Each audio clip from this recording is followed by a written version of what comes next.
A brand new ensemble of characters narrates their tales within the realm of magic. One is a scion of the most esteemed pureblood lineage, while the other is a descendant of Slytherin raised in an orphanage. What story shall unfold when a naturally born white wizard encounters a born black wizard? Voldemort is no longer the most powerful dark wizard. How will Severus Snape's fate be altered? Chapter 1. The Companion, Draco. Gently placing the hat upon the head crowned with radiant golden locks, Kof crouched down to gaze into the pair of crystalline blue eyes. Little Ross, after we disembark from the train, follow the usher and do not wander off. The small figure before her nodded. Mother, I understand. Minister Kof, a voice called out from behind. As a diligent minister, she naturally recognized that the call emanated from Lucius Malfoy, a distinguished head of a wizarding family. Turning around, Kof wore a professional smile. Lucius, you have arrived to see us off with young Draco. Kof's gaze shifted to the little boy beside her, who possessed similarly platinum locks.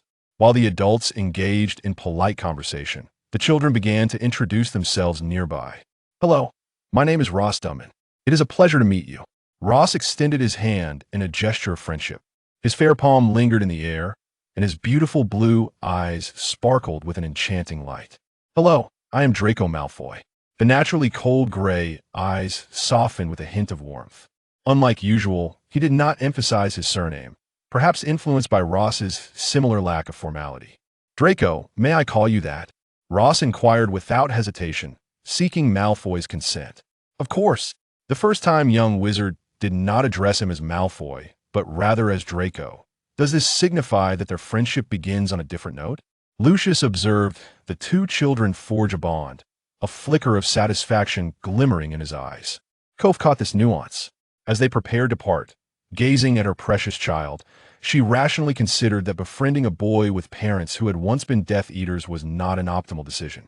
Reflecting on her child's disposition, the typically composed and serious Kof felt a swell of concern within her. Crossing platform 9 3/4, the aged train stood still upon the tracks. The spirit of the times.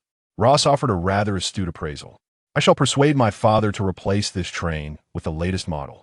Draco cast a disdainful glance at the train before them. Most noble pureblood families have an inherent arrogance. Do not take it to heart. Recalling a remark his father had made in passing, Ross found Draco's animated expressions endearingly charming. Amid the throngs of young wizards filling the corridor, Draco held on to Ross to prevent him from getting lost. The privileges of the Malfoy family afforded the two individuals a comfortable compartment. As Ross peered inside, he noticed that two young wizards were already present. One was rather plump, while the other was quite slender. Upon seeing Draco enter, they promptly rose to their feet. Malfoy, they exclaimed. Observing their anxious demeanor, Ross surmised that these two were likely Draco's diminutive lackeys. As they settled onto the benches, Ross introduced himself. Greetings, I am Ross Dunman, but you may call me Ross. Upon hearing this surname, the two young wizards visibly froze. They exchanged glances before one of them spoke. Hello, my name is Gregory Goyle. Greetings, I am Vincent Crabbe, the other chimed in. Clearly, both were adhering to their family's admonitions regarding the importance of amicable relations with this illustrious lineage. Draco, observing Ross's cordiality towards the two, felt a twinge of discontent. He had assumed Ross would reserve such friendliness solely for him, only to realize that Ross treated all young wizards with equal warmth. Although a sense of disappointment lingered within him, Draco set aside his unease upon witnessing the jovial exchange among the three and joined their conversation. The distinctive sound of the snack trolley echoed through the train. Goyle's attention was instantly captivated. His hand unconsciously retrieved several silver sickles. Ross, what would you like to eat? He inquired, gazing at his charmingly attractive companion. His thoughts turned to sharing as a means to forge friendship. Let's see. I'm uncertain of what they offer, Ross replied, his eyes sparkling with excitement. Having never traveled on a magical train before, he felt a keen yearning for the magical snacks mentioned. Young Master Draco Malfoy declared that had it not been for Ross's interest, he would not have deigned to cast a glance at that unseemly snack cart. Goyle stared blankly at the nearly empty cart, while Ross mused, is it truly the case that magical snacks are so highly coveted? I apologize, children, but all the snacks have been sold out today. The vendor's voice rang out, tinged with sharpness. The golden-haired, azure-eyed child, possessing an excessively charming countenance, was often favored. "This is the last chocolate frog. I intended to bring it for my son, but here you go, little angel." The vendor placed a small box on the table. After politely expressing his gratitude, Ross gazed at the chocolate frog resting on the table. He had certainly encountered this popular magical treat within the wizarding world before. Skillfully unwrapping it, he seized the rebellious chocolate frog and offered it to Goyle beside him. "Gregory, you may have it. I desire the card." Goyle's small eyes, set in his round face, were instantly filled with delight as he grasped the chocolate frog and took a bite. However, when the accompanying magical card was revealed, Ross felt a pang of disappointment. He immediately recognized the figure depicted on the card as his father, Roger Dunman, whom he had seen daily. "Hello, I am Roger Dunman," the image proclaimed before vanishing, returning after an indeterminate duration. "Are you not pleased to draw your own father?" Draco inquired with curiosity. After all, only the most illustrious wizards could be encapsulated within these cards, and he had yet to encounter his own father. "Not particularly. I was hoping for a card of Professor Dumbledore," Ross replied. Upon glimpsing the image of the kindly elder, he felt an immediate warmth. The wise eyes of the magical headmaster gave him the appearance of a prophet. Draco scoffed slightly, clearly unimpressed by the headmaster, hailed as the greatest white wizard in history. After a moment's contemplation, he refrained from voicing his thoughts. "Hello." A boisterous girl burst in, breathless, as if she had encountered some urgent matter. "Is there anything I can assist with?" Ross was the first to speak. The gentle and soft tone of his voice instantly endeared him to Hermione. "Hello, I am Hermione Granger. A boy named Neville has lost his toad. Have you seen it?" Hermione unconsciously softened her tone. Among the boys before her, the most striking feature was the boy donning a hat, yet his hair shone brightly, reminiscent of the clear sky, leaving a profound impression on little Hermione. "I haven't seen it. However, do not worry. Magical pets can sense their owner's presence and will not wander too far. That toad is likely just a bit mischievous," Ross pondered before responding. Chapter 2 First Encounter with Harry. "Very well. However, Neville is quite anxious. I shall go and search for him," Hermione declared, a slight blush gracing her cheeks as she exited the room. The moment the carriage door closed behind her, a wave of regret washed over Hermione. Why had she not inquired about the name of that boy? Perhaps they could have forged a friendship. "Do not fret, Hermione Granger. You shall see him again shortly," she reassured herself, redirecting her focus back to her task as she strode purposefully forward. Once Hermione departed, the displeasure on Draco's face lingered. "Rose, do not pay heed to those lowly mudbloods," being well versed in the details of his classmates. Malfoy was acutely aware that the girl with the curly hair and unrefined appearance hailed from a Muggle family. "Draco, where has your decorum gone? Hermione will soon be our classmate. And who asserts that a Muggle-born is inherently inferior to a pureblood wizard?" Reflecting on her determined brown eyes, Rose's intuition indicated that she was an exceptionally clever witch. With a scoff, Draco chose not to pursue the topic further. Had prejudice reached such an extent? Rose suddenly felt that some of his friends were quite obstinate. "Rose." After a moment of contemplation, Draco called out. "What?" Rose replied curiously, intrigued by what could astonish their young master so. "Which house do you wish to enter?" Draco inquired with a grave expression, a stark contrast to the youthful plumpness of his cheeks. "I believe each of the 4 houses has its own unique charm, so any would suffice." Rose had no particular preference nor aversion towards any house. "If possible, I would prefer not to enter Slytherin." This statement caused Rose to slightly part his lips in surprise. Why not? Every Malfoy has been sorted into Slytherin. Rose assumed Draco would fervently encourage him to join Slytherin. Slytherin is admirable, yet this time, there is a particularly dangerous individual likely to be sorted into that house. Draco recalled his father's warnings, never having felt such trepidation towards anyone. Save for that one person, who happened to be just an 11-year-old child. "You mean Leon MYSS Slytherin?" Rose promptly answered. Draco nodded. Leon MYSS Slytherin, descendant of the Slytherin headmaster. With his father, Kunter Slytherin, being the most formidable dark wizard after Voldemort, sentenced to life imprisonment in Azkaban for injuring several light wizards. Upon uttering this name, both Draco and the others fell into an unusual silence, as it seemed their parents had all imparted stern warnings. However, Roger had not offered such counsel to Rose. "Rose, my father once said that if Voldemort truly perished, that fellow would undoubtedly become the next Dark Lord," Gregory whispered in Rose's ear. Observing the apprehensive expressions on his 3 companions, Rose mused that such young children pondered far too much.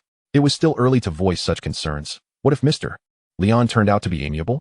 Rose voiced this thought, only to be met with incredulous gazes from his friends. As the train, steeped in historical ambience, gradually came to a halt, it signified that the little warriors aboard were drawing closer to the enchanting magical school, dressed in their brand-new wizarding robes. The quartet of young wizards disembarked in an orderly fashion. As night fell, Rose cautiously navigated the uneven, waterlogged ground to avoid slipping.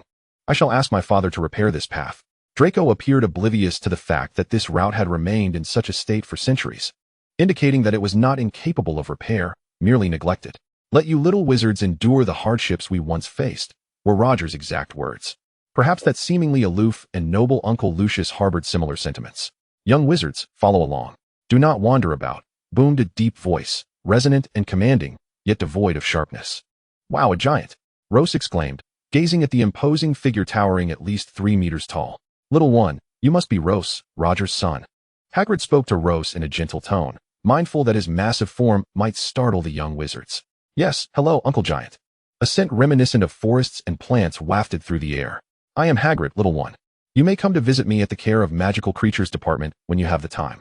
With that, Hagrid resumed issuing commands in a normal, albeit thunderous voice to maintain order. A cluster of young wizards in robes boarded small boats, their flickering lights resembling new stars, casting a beautiful glow upon the surface of the water. Before the grand oak doors, marked with scratches and the passage of time, stood Hogwarts. Indeed the safest place in the world, yet one could not expect it to remain invulnerable to invasion, could one? Hermione's voice rang out from behind, overly confident. She appeared somewhat proud in the eyes of others, thus few were inclined to associate with her. To the only one who bore her any goodwill, Rose, Hermione initiated conversation. Rose nodded earnestly. Initially, Hermione was somewhat disappointed, pondering why Rose had inquired about the school's past invasions. However, seeing the seriousness etched on Rose's face, she chose to overlook her discontent. A seemingly stern yet affectionate gaze radiated from Professor McGonagall as she briefly introduced herself and outlined some important guidelines. I believe if Professor McGonagall were my head of house, I would be exceedingly pleased. This thought captivated Rose's attention, prompting him to turn and observe a boy with bright green eyes and unruly black hair, adorned with glasses. Rose. Draco harbored a natural animosity towards the boy who had caught his friend's attention. You are Harry Potter? I am Malfoy, Draco Malfoy. Seemingly recalling something, Draco extended his hand, clearly startling Harry. After a moment's hesitation, just as Draco prepared to withdraw his hand in frustration at Harry's apparent lack of awareness, Harry grasped it. Hello, I am Harry Potter. Draco regarded the outcome with satisfaction. A malevolent gaze drifted over from the side. You are one of the Weasley family, aren't you? The signature red hair and freckles were unmistakable. Before Draco could voice his disdain for the Weasley clan, he suddenly realized something and hastily departed. The first-year little wizards were irresistibly drawn to the captivating, dreamlike castle. Twinkling stars adorned the ceiling of the Hogwarts Great Hall. Chapter 3 Pure and Kind Slytherin. I love magic, Rose whispered. Who could have imagined that above this starry expanse lay a ceiling? Countless candles burned brightly, illuminating the entire hall, magnificent and ancient.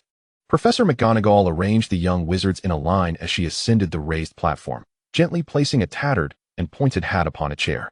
The hat, quite worn, attracted the gaze of every individual in the hall. A seam split open, and the hat began to sing loudly. Your top hat is black and shiny. Your high hat is sleek and tall. For I am the Sorting Hat of Hogwarts, and none can surpass me at all. I know precisely what you think. So wear me now, and you shall see which house you truly belong to. Perhaps you belong in Gryffindor, where brave souls abound, courage and spirit unyielding, unafraid of challenges and tumult. If you are to join Hufflepuff, where loyalty and integrity shine bright, patience and sincerity reign, undeterred by hard labor. If you were to enter the wise halls of Ravenclaw, it would indeed be a remarkable fortune, for a plethora of scholars and sages abound there, a rarity elsewhere. Alternatively, should you find yourself in Slytherin, you would discover true friends, albeit amidst residents who are cunning and treacherous, willing to employ any means to achieve their ends. Do don me, do not tremble in fear. With my protection, you shall be safe, for I, the Sorting Hat, am far from foolish. After singing a song, many muggles and young wizards, previously unaware of my purpose, were suddenly enlightened. Among them, young Weasley, who had nearly clashed with Draco, wore an expression of indignation, muttering something about Fred's deception. Silence. Professor McGonagall's stern voice echoed, and subsequently, as I called each name, you will ascend the platform one by one. Let the Sorting Hat determine the appropriate house for you. The young wizards immediately fell silent. Ross's gaze frequently darted towards the faculty, where the esteemed Albus Dumbledore sat in the center. Beside him was Severus Snape, exuding a somewhat brooding aura, a master of potions. Ross's movements did not escape the notice of the professors above. No teacher could resist the charm of a student gazing up with the innocence of an angel. Even the most acerbic Professor Snape could not utter a harsh word. Little Ross, much like his father, is a delightful child, Dumbledore exclaimed with a beaming smile. Soon, one by one, the young wizards were called to the platform, and as each student was sorted, enthusiastic applause erupted for their new houses. When Draco first touched the hat, he was placed in Slytherin, an outcome that surprised no one. Then came the much-anticipated moment, Harry Potter. As Professor McGonagall spoke his name, a fervent buzz of conversation filled the air. The savior of the wizarding world, whose fame was unparalleled, appeared somewhat at a loss. He sat strong and composed, awaiting the Sorting Hat's verdict. The ensuing wait felt interminable. Though only a matter of minutes, it stretched on for those who had been sorted in mere moments. No, I do not want to go to Slytherin. The moment those words escaped his lips, the faces of the older Slytherin students darkened. Draco, already seated, cast a glance at Harry that turned increasingly hostile. The pride and nobility of Slytherin met Harry's declaration with the collective animosity of all its students. Realizing he had spoken his true feelings, Harry's face flushed slightly, but he understood that nothing he could say now would alter his fate. Gryffindor. After a prolonged deliberation, the Sorting Hat ultimately placed Harry in Gryffindor, the house symbolizing bravery and valor. Raucous applause erupted from the Gryffindor table, celebrating the arrival of their savior, Harry Potter. We have our savior, Harry Potter, someone shouted excitedly, which only deepened the scowls among the Slytherin students. Then, a hush fell over the room. No whispers could be heard, and most gazes were filled with trepidation as the next wizard approached the platform. For Professor McGonagall had just called Leon Myers, Slytherin, the fated Dark Wizard, the next Dark Lord. Under Voldemort's bloody reign, the Dark Lord's name was considered taboo. With sleek, raven-black hair, slightly upturned eyes, and green irises bearing a hint of a diamond shape, he embodied the unique traits of the Slytherin lineage. Slytherin. After a brief pause, the Sorting Hat announced in a resounding voice his affiliation. Slytherin had reclaimed one of its own. The applause that followed was notably less fervent than that for the newly sorted Gryffindors, yet none dared refrain from clapping. This silence was shattered when Ross Dunman was called. Professor McGonagall's smile widened noticeably. Having removed his original woolen cap early, Ross approached the platform, his golden hair shimmering in the candlelight, a gentle smile gracing his features, capturing the hearts of many young witches present. Even the Ravenclaw upperclassmen, previously engrossed in their tomes, turned their attention to the young wizard. The tattered Sorting Hat was gently placed upon Ross's head. Each time it sensed a student's emotions, it often first encountered disdain for its own existence. After all, no child relished donning such a hat at that age. Yet, Ross exuded no such aversion, only curiosity about his sorting. The hat fell silent, realizing it had lingered longer than usual. With azure eyes, Ross glanced at Professor McGonagall beside him. Little Ross, tell me which house you desire to join? The Sorting Hat finally spoke, leaving both Ross and the gathered students astonished. You can choose? Ross inquired, his eyes widening slightly. Little Ross, you are courageous and valiant. You should belong to Gryffindor. You are diligent and honest. You should belong to Hufflepuff. You are a lover of learning, sharp-witted. You should belong to Ravenclaw. The hat proclaimed with a tone of pride and a hint of resignation. However, as you have no particular house you must join, it paused. Due to your pure and kind soul, you should belong to Slytherin. The last 4 words were delivered with utmost effort, resonating throughout the Great Hall. This declaration astonished not only the students present, but also the esteemed figures seated above, including Dumbledore. Chapter 4. The Only Roommate. McGonagall was the first to exchange a glance with Dumbledore, followed by Snape, who surprisingly mirrored the same expression directed at the headmaster. Soon, all students turned their gazes to the venerable figure at the front. That look was unmistakably saying, Headmaster, the Sorting Hat has malfunctioned. For the first time, Slytherin students began to murmur amongst themselves. Cunning and treachery were traits few Slytherins would willingly acknowledge, as pride and aloofness, prioritizing family interests, characterized nearly every member of Slytherin. To describe Ross as haughty was evidently misplaced. Envisioning a face of arrogance and disdain upon him would only render him more endearing. Unaware of the Sorting Hat's thoughts, the Slytherin long table, after a brief moment of silence, erupted into warm applause to welcome Ross. He was a pure-blood aristocrat, a charming young wizard, was he not?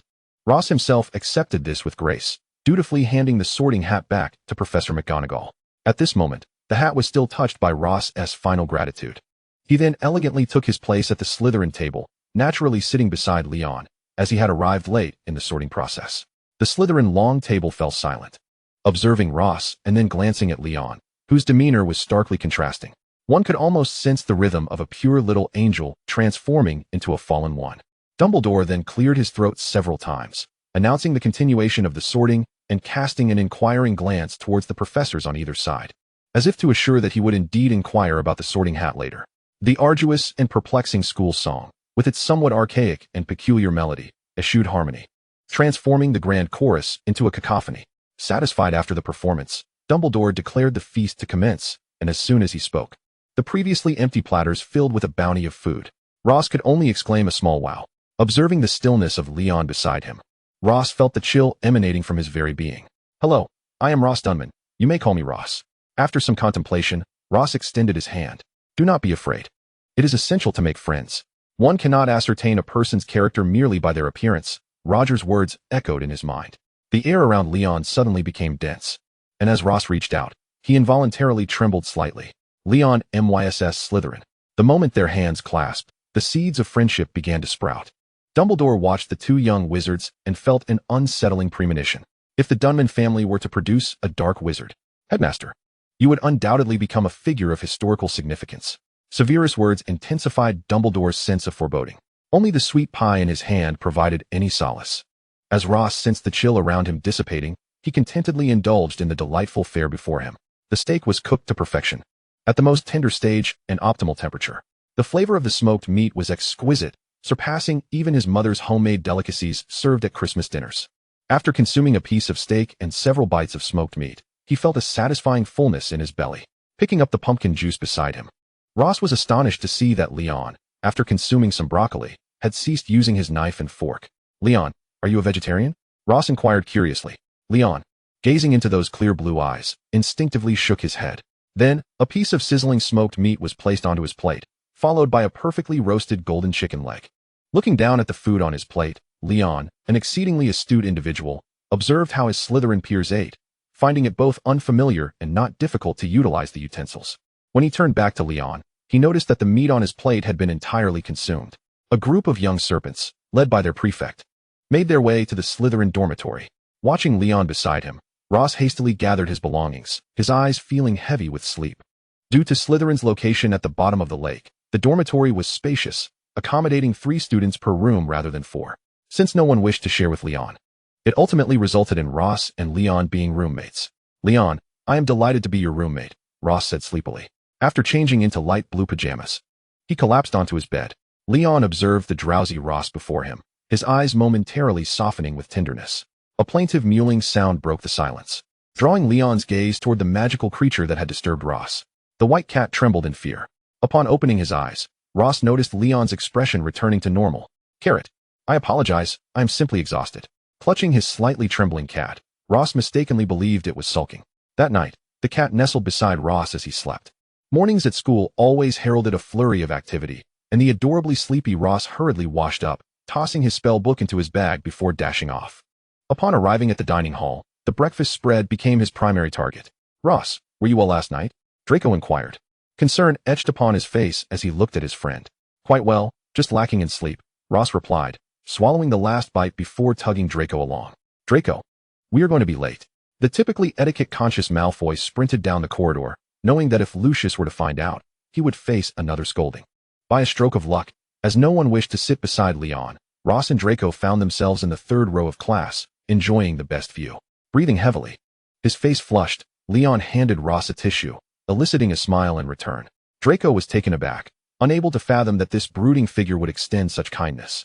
The faint smile lingered in Leon's mind, leaving an indelible impression. The beginner's transfiguration lay steadily on the desk. The tardy Harry was met with derisive smiles from his peers. Had McGonagall not been the head of Gryffindor, points would undoubtedly have been deducted. After class, Draco called out to Ross, having noticed Leon had already distanced himself. His platinum hair shimmered under the light, while Pansy trailed silently behind him like a shadow. "Ross, perhaps it would be best if you did not continue living with Leon," Draco suggested gently. Due to their height difference, Draco was about 5 centimeters shorter than Ross at that moment, making it appear as if he were speaking to Ross's shoulder.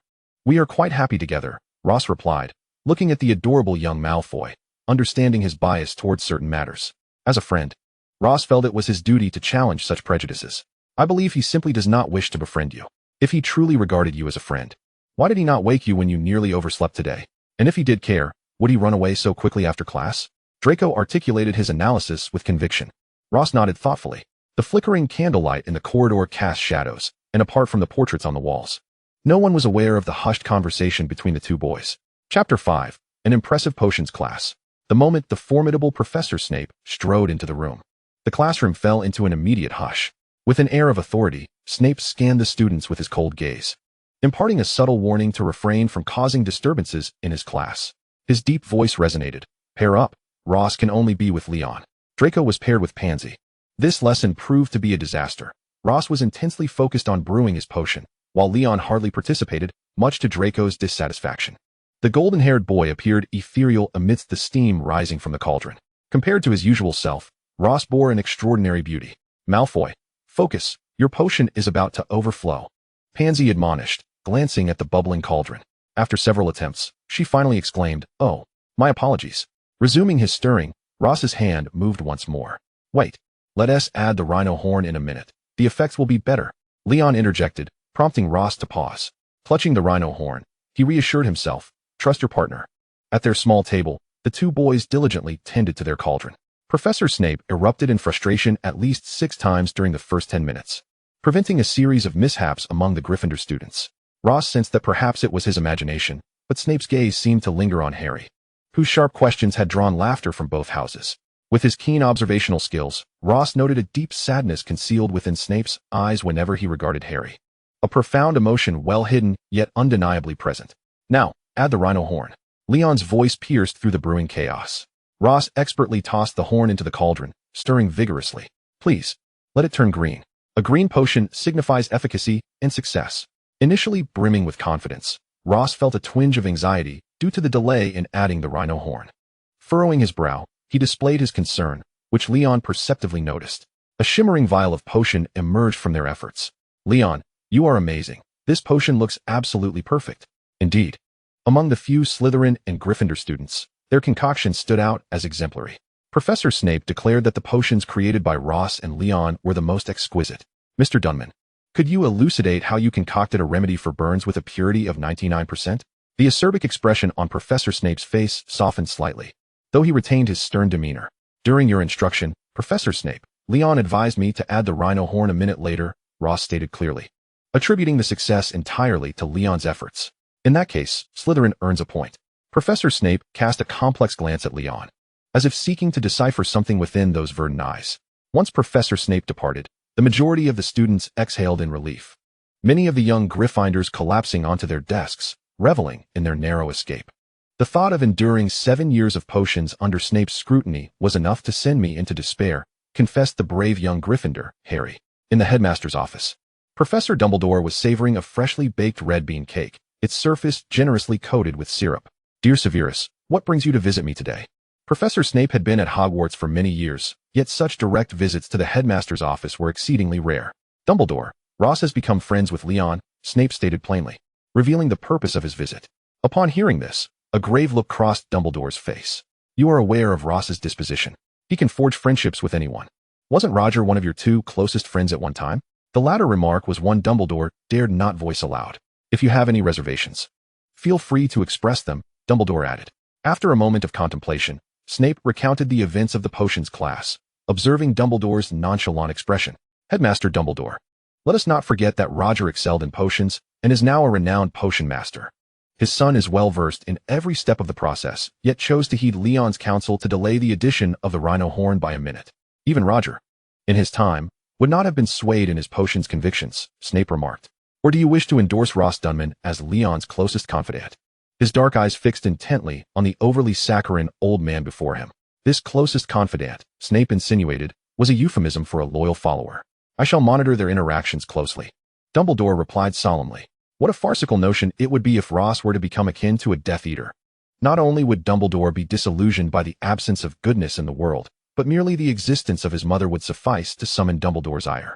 The union of the kind-hearted Roger and the formidable Cough was indeed an unforeseen surprise to all those years ago. Dumbledore reminisced about events from 12 years past. "Severus, would you care to sample a freshly baked red bean cake?" Dumbledore extended the invitation, his kindly visage having led many to partake in that sickly sweet confection. No, thank you. With that, Snape rose and departed with his robes billowing behind him. Another calamity awaited in flying class. Gazing at the nearly disintegrating broomstick, Ross worried about mounting it and potentially falling. On the expansive green lawn, rows of little wizards stood in formation, each beside a broomstick on the brink of obsolescence. Madame Hooch, the flying instructor, with her short white hair, succinctly outlined the key points of flying before proceeding to practical application. Young wizards, summon your brooms and let them fly into your hands. As her command echoed, now, the little wizards uttered the incantation in unison. Harry, Ross, and Leon nearly succeeded instantaneously, grasping the wooden handles and feeling the connection coursing through. Beside them, Draco, having fallen a moment behind, pouted in exasperation. Ross, pay close attention in flying class. If you excel, you might join the Quidditch team. Draco murmured. Ross's expression faltered momentarily. Draco, I'm not particularly adept at flying. As a scion of a magical lineage, Ross held a profound awareness of his own abilities. Chapter 6, An Unexpected Turn in Flying Class. You possess remarkable sensitivity to the broomstick. You must have faith in yourself. Draco quickly reconsidered his words. Following Madame Hooch's command, the young wizards embarked on their ascents one by one. Ross couldn't suppress a startled cry. The broom seemed to possess a will of its own, whisking him high into the air, with an inclination to rise even further. Mr. Dunman. Ross. Can anyone explain why a soon-to-be-retired broom can fly so swiftly? Up above, Ross found himself in a state of panic, recalling Madame Hooch's teachings on broom control. He gripped the broom's head, desperately attempting to steer it downward. However, the descent was alarmingly rapid, akin to plummeting straight towards the ground. Suddenly, Ross felt something catch him. It was Leon. Using the levitation charm, he elevated himself and managed to seize Ross. Accommodating two riders on a single broom proved somewhat precarious. Yet under Leon's guidance, it remained relatively stable. Feeling the warmth radiating from behind him, Ross's anxious heart began to settle. In the span of just 2 to 3 minutes, such thrilling events had unfolded. Ross bore a few scratches on his face, and his arm throbbed painfully, likely bruised. Observing Madame Hooch's concerned expression, Ross felt exceedingly apologetic. I'm sorry, Madame Hooch, he murmured, lowering his head like a contrite child. Ross, you needn't apologize. This is not your fault. I shall escort you to the infirmary. Madame Hooch gently reassured the little one before turning to address the other young wizards. Under no circumstances are you to mount your brooms until I return. With that, she promptly lifted Ross and carried him away. Before they could reach the infirmary, they crossed paths with Professor Snape, who was on his way to procure some herbs. At that moment, Ross, still feeling shy about being carried by Madame Hooch at his age, was whispering softly. However, Madame Hooch's resolve remained steadfast. Professor Snape, who normally intended to ignore the two, halted upon noticing the striking golden hair. Thanks to Professor Snape, Madame Hooch eventually relinquished her hold on Ross. Good day, Professor. Ross greeted sweetly, his demeanor obedient, despite a few drops of blood oozing from his facial wounds. Mr. Ross, I believe you ought to take better care of yourself. A mere flying lesson should not leave you injured. Snape's serpent-like nature elicited some sharp words. I apologize, Professor Snape. Ross promptly adjusted his posture, acknowledging his fault. Madame Hooch, please entrust Ross to me. Without waiting for her reply, he grasped Ross's hand and led him away. As Ross felt the warmth of Snape's grip, he turned to say, Thank you, Madame Hooch. Goodbye. With that, he obediently followed Professor Snape. Golden light bathed Ross, and looking up at Professor Snape, the ordinarily stern figure appeared somewhat gentler at that moment. Had any other students traversed that corridor at that time, they would have surely been left agape in astonishment. Inside the potions classroom, filled with an array of herbs, a pungent aroma permeated the air. Ross, please take a seat, Snape instructed, pointing to the only 2 benches in the room. Compliantly, Ross sat on the bench, watching as Professor Snape retrieved a potion patch and applied it to his bruised area. He then consumed a vial of blue potion, which instantly restored him. Ross, would you care to explain how you sustained your injuries? Professor Snape leaned against the cluttered desk, mirroring the disarray of the room, observing as the traces of injury on Ross's face faded away. I mounted my broomstick, and as I ascended, the broom's speed spiraled beyond my control, akin to a rocket. Ross glanced at Professor Snape, noting the slight furrow of his brow. It's true, he added softly. I know, replied Professor Snape, gazing into those cerulean eyes. Once back in the family, I was besieged by Draco and Harry and the rest. I'm fine now. Ross revealed his fully healed wound. That is good, Ross. You must exercise caution in the future. Harry was the first to chime in. Draco nodded in rare agreement. I understand. I assure you there will be no next time, Ross declared, raising his right hand with earnest conviction. That night, Ross perused the Intermediate Transfiguration book borrowed from the library, intermittently experimenting with a small blanket. The Slytherin dormitory, nestled beneath the lake, was somewhat damp, but the room was exceedingly warm, thanks to an ample supply of firewood. The only drawback was the slightly excessive humidity in the air. Transform this blanket into a cup. With a joyful flick of his hand, he cast the spell, and the beautifully patterned blanket morphed into a grand goblet. Wow! He exclaimed, marveling at his own performance. His spirits lifted as he continued his experiments. Across from him, Leon observed Ross casting spells in silence, holding a book titled Complete Defense Against the Dark Arts. Ross surmised that Leon was merely curious about the incantations of dark magic, rather than genuinely interested in defensive measures. Carrot, if you dare to grab my foot again, I shall transform you into the very rodent you detest most. He cradled his slightly overindulged white cat, taking a few contented breaths before settling it back into his lap. After some time spent satisfactorily reading through the spells, Ross turned to his roommate. Leon, could you wake me up tomorrow? I can, Leon replied, though he was interrupted. Yes, he added, setting down his book and fixing his gaze on Ross. Thank you, Leon, Ross exclaimed cheerfully, placing the book on the bedside table before drifting into slumber. At the moment Ross fell asleep, Carrot nimbly burrowed beneath the blanket. A second's delay, and Leon could have transformed into something utterly bizarre. Another grueling potions class awaited. And once again, the unfortunate Harry found himself in Professor Snape's sights. Mr. Potter, tell me, from where can one procure stomach stones? When Snape's voice echoed, Harry knew his fate was sealed.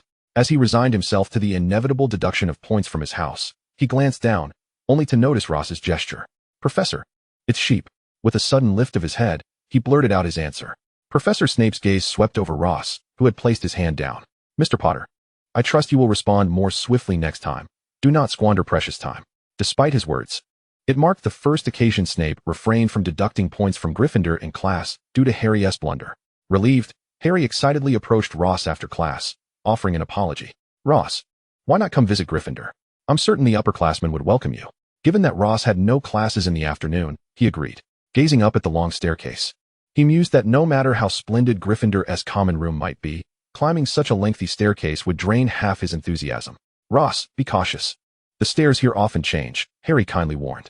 Beside him, Ron nodded in agreement, indicating that the Gryffindor cubs had endured their fair share of trials. Chapter 7, Salazar Slytherin. The troublesome staircase appeared remarkably tame before Ross, not only maintaining its shape, but also thoughtfully easing its incline to facilitate Ross's ascent. Is this the fate of different characters? Ron remarked with an envious expression. Ross smiled, choosing to remain silent. The Gryffindor common room exuded warmth, with a massive fireplace continually radiating heat. Posters adorned the walls, predominantly featuring Quidditch and portraits of notable Gryffindors. In a glance, Ross spotted a portrait of his father, Roger, who, like him, boasted a head of golden hair. Surely, father wouldn't he be so vain as to hang his own portrait here? Ross felt a wave of shyness wash over him. He politely greeted the Gryffindor crowd, among whom the affable older student would enthusiastically begin to show Ross around. Little Ross, with his angelic visage. If only Ross had been sorted into Gryffindor, Ron whispered to Harry. I agree, and I believe Ron is suited for Gryffindor as well. Harry fervently nodded in agreement. Meanwhile, Wood continued to share amusing anecdotes about Gryffindor and its famous alumni. The camaraderie was palpable, particularly among the first years who had been tormented by Professor Snape, who clung to Ross, eager to inquire about the potion's homework assigned that day. As dusk approached, Ross was not inclined to join the Gryffindors in their nocturnal adventures. Wood and Harry, both fond of Ross, accompanied him to the bottom of the lake. Ron lamented his hunger, craving some treacle fudge. Ross. Two shrill screams pierced the common room. The Gryffindor cubs leaped forth, having spotted a startled Wood and Harry in the middle of the fifth staircase. Wood, Ross has been absorbed by the wall, Harry exclaimed, bewildered. The golden staircase was filled with astonished Gryffindors. The Duchess in the portrait, seemingly aware of the turmoil, swallowed hard, her expression betraying a hint of fear. Everyone, return to your common room. Harry, come with me to find the headmaster and the professors. Wood remained remarkably composed compared to Harry. Just moments ago, Ross had been descending the stairs in jovial spirits, but as he leaned against the wall, a gaping hole appeared, swallowing him whole before sealing itself as if nothing had transpired. Ross plummeted downward, landing with a thud on the hard wooden floor. Lying face down, he felt a sharp pain in his back and a throbbing ache in his arm. Surely, his arm could not be broken. Despite the discomfort, Ross's instincts kicked in. Disregarding the pain, he instinctively drew forth his azure wand, pointing it around the dimly lit space. The wand emitted a glimmering light, A thick fog enveloped Ross, obscuring his surroundings. Dissipate the mist, he incanted, and the suffocating darkness began to clear, revealing the true nature of the place. Candlelight illuminated a candelabrum directly in front of him, casting a glow throughout the chamber. Indeed, it was a hidden chamber. Having spent countless hours in the library, Ross had stumbled upon tales of mysterious secret rooms within Hogwarts. Inside could lie the treasures of some great master, or perhaps a gathering of danger. A foul stench wafted into his nostrils. Ross raised his wand, meticulously examining his surroundings, which were cluttered with various jars and vials, while the walls displayed an array of portraits and maps. After carefully surveying the area without touching anything, he fixed his gaze upon a massive portrait on the wall. "Elder, are you within?" he tentatively inquired. The blank canvas began to shift, an array of colors swirling within, gradually forming the likeness of a man. "Salazar Slytherin." Ross gasped in shock. Quickly regaining his composure, he added, "My apologies, Headmaster Slytherin," switching to a tone of reverence, for as the founder of Slytherin House, Salazar held a timeless dignity. "Which house do you hail from, young wizard?" A voice, strikingly cold and devoid of any emotion, resonated, reminiscent to Ross of that Christmas holiday encounter with the vending machine at the Ministry of Magic. With a slight easing of tension, he addressed the head of Slytherin. "Good day, Professor. I am Ross Dunman, a student of Slytherin." He adhered to decorum, wishing to avoid the ire of this esteemed figure in the wizarding world. The Sorting Hat certainly needed some adjustments. The same frigid tone echoed back to him, yet the words were all too familiar. Why did everyone seem to believe he was unworthy of Slytherin? A twinge of melancholy washed over Ross. Those green eyes bore an uncanny resemblance to the gaze of a venomous serpent, clad in dark robes that radiated danger. "Ross, enlighten me about the significant events of the past few centuries." As Ross anticipated an inquiry of substance from the Slytherin head, he was instead met with this rather perplexing request. "On the table lies a potion numbered 11. Consume it," Salazar commanded. Externally composed, Ross felt a surge of anxiety as he clutched the dusty vial filled with yellow liquid, hesitating momentarily. Though the headmaster likely harbored no ill intent, could this potion truly be effective after centuries? What if it was poison? Yet, without further hesitation, he uncorked the vial, revealing a remarkably pure potion devoid of dust.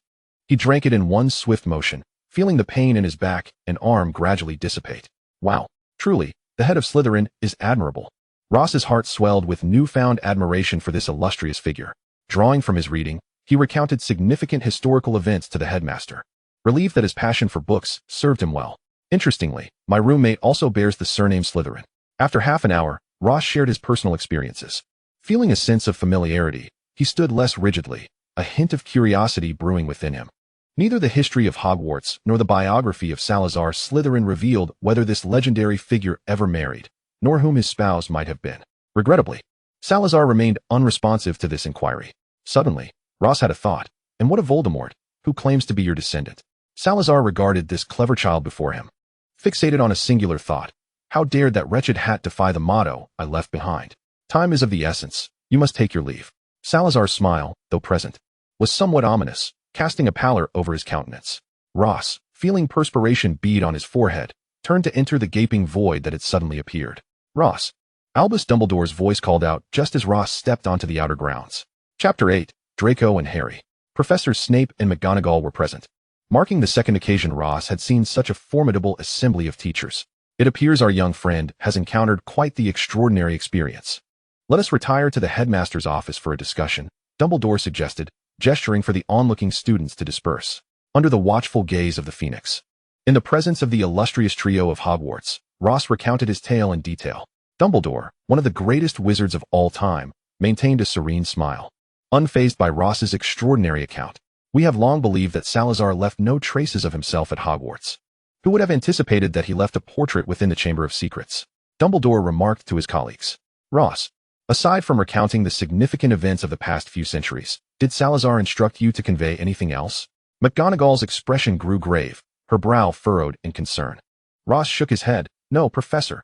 You have endured much today, my dear boy. Return and rest well," Dumbledore advised. The flickering candlelight in the headmaster's office remained bright as Ross exited, leaving the three educators to engage in fervent discussion about the enigmatic head of Slytherin. The mystery of Ross's sudden disappearance had ignited considerable speculation throughout the school. By then, Dumbledore had mandated silence on the matter, and Ross himself remained tight-lipped. The fervor began to wane, only to be replaced by the anticipation of the annual Quidditch tournament. Harry Potter had been appointed as the Seeker for Gryffindor. This news electrified the entire school, as the boy who lived became the center of attention once more. Draco, disgruntled, set down his utensils with a clatter. I, too, shall become the Seeker for Slytherin, Draco declared, establishing yet another ambitious goal. Whether it was a clash of personalities or mere fate, Draco and Harry seemed perpetually at odds, neither willing to yield. Of course, the young Malfoy was adept at gaining the upper hand in verbal exchanges. Ross silently mused. Draco's rhetorical skills were on full display as he sparred with Harry. Are you feeling a tinge of jealousy, Draco? Ross lifted his gaze to the source of this audacious question, Pansy, who trailed closely behind Draco. Upon uttering her words, Pansy seemed to realize her misstep, her typically icy demeanor faltering.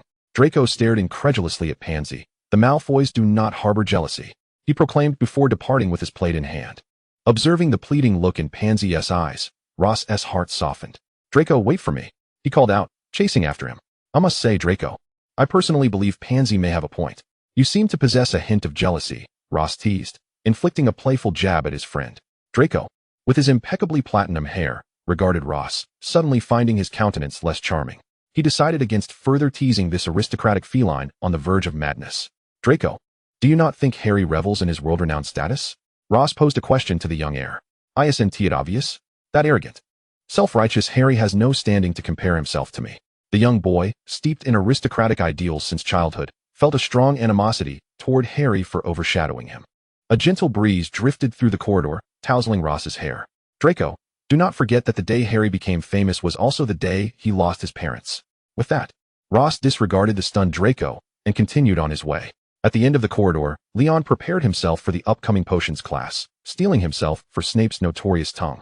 Clad in black Quidditch attire, Draco made his entrance, broomstick in hand, encountering Harry in the Quidditch preparation room. He maintained his usual haughty demeanor. Harry Potter, let us strive to bring glory to our respective houses on the field. The absence of sarcasm in his words took Harry by surprise. After a moment's contemplation, he accepted Draco's outstretched hand. The kind-hearted savior would not easily reject the goodwill of another. With time still remaining before the match, the Quidditch teams from the four houses immersed themselves in rigorous training. A small piece of news spread throughout the school today.